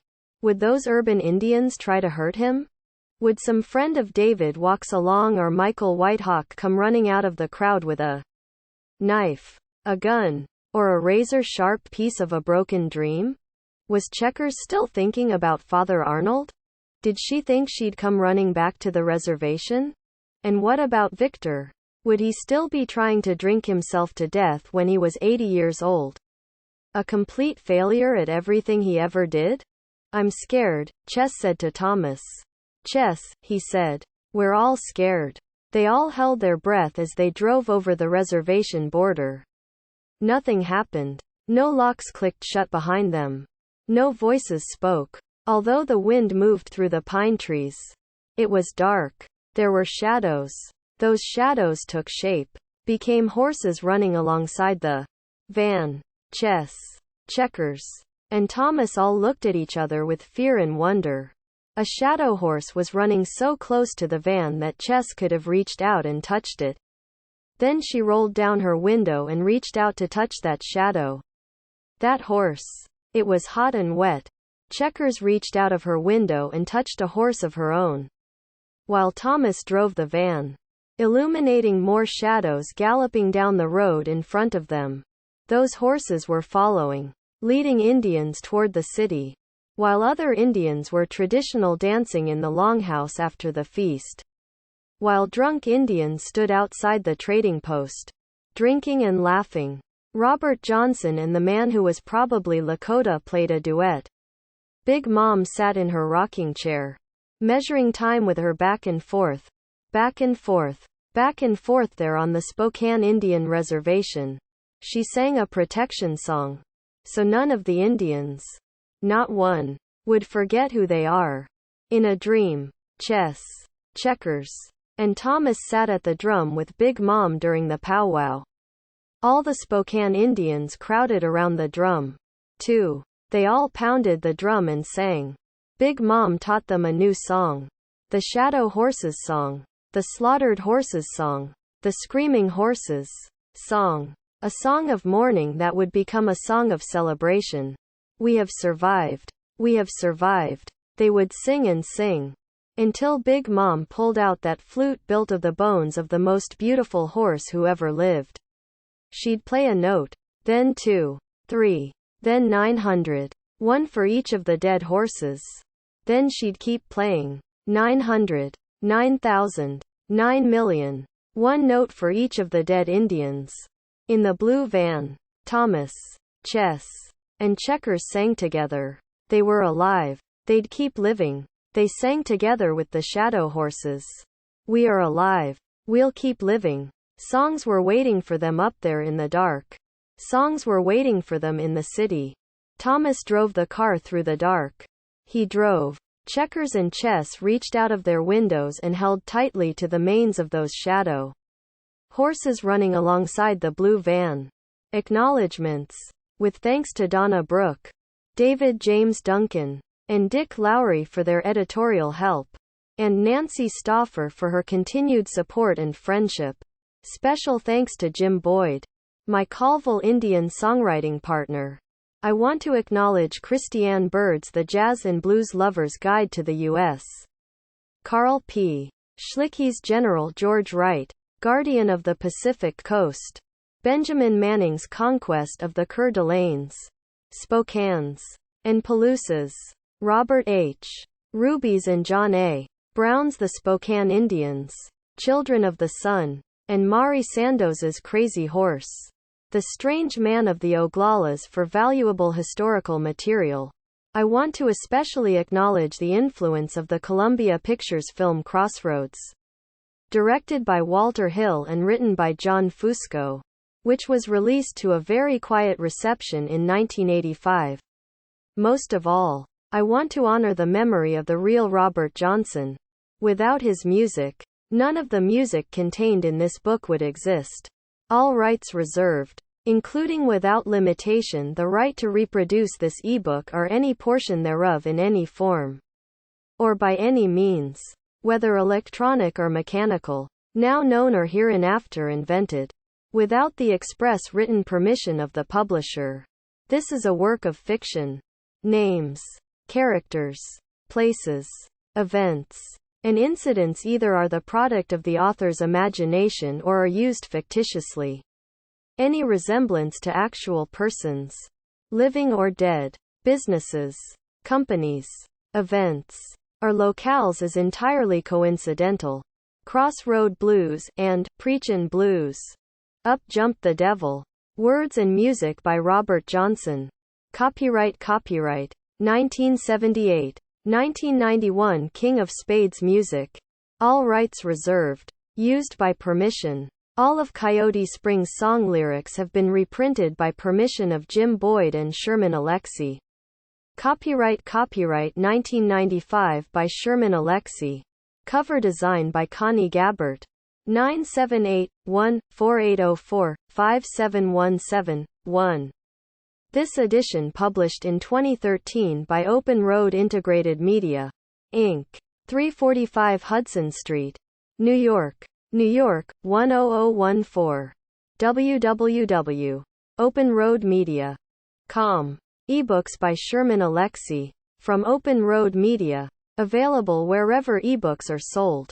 Open Road Integrated Media is a digital publisher and multimedia content company. Open Road creates connections between authors and their audiences by marketing its ebooks through a new proprietary online platform, which uses premium video content and social media, videos, archival documents, and new releases. Sign up for the Open Road Media newsletter and get news delivered straight to your inbox.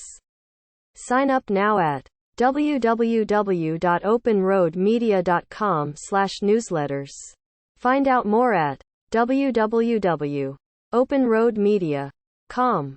Follow us at Open Road Media and facebook.com/openroadmedia. Document outline. Title page. Dedication. Contents. Epigraph. 1 Reservation Blues. 2 Treaties. 3 Indian Boy Love Song. 4 Father and Farther. 5 My God Has Dark Skin. 6 Falling Down and Falling Apart. 7 Big Mom. 8 Urban Indian Blues. 9 Small World. 10 Wake. Acknowledgements. Copyright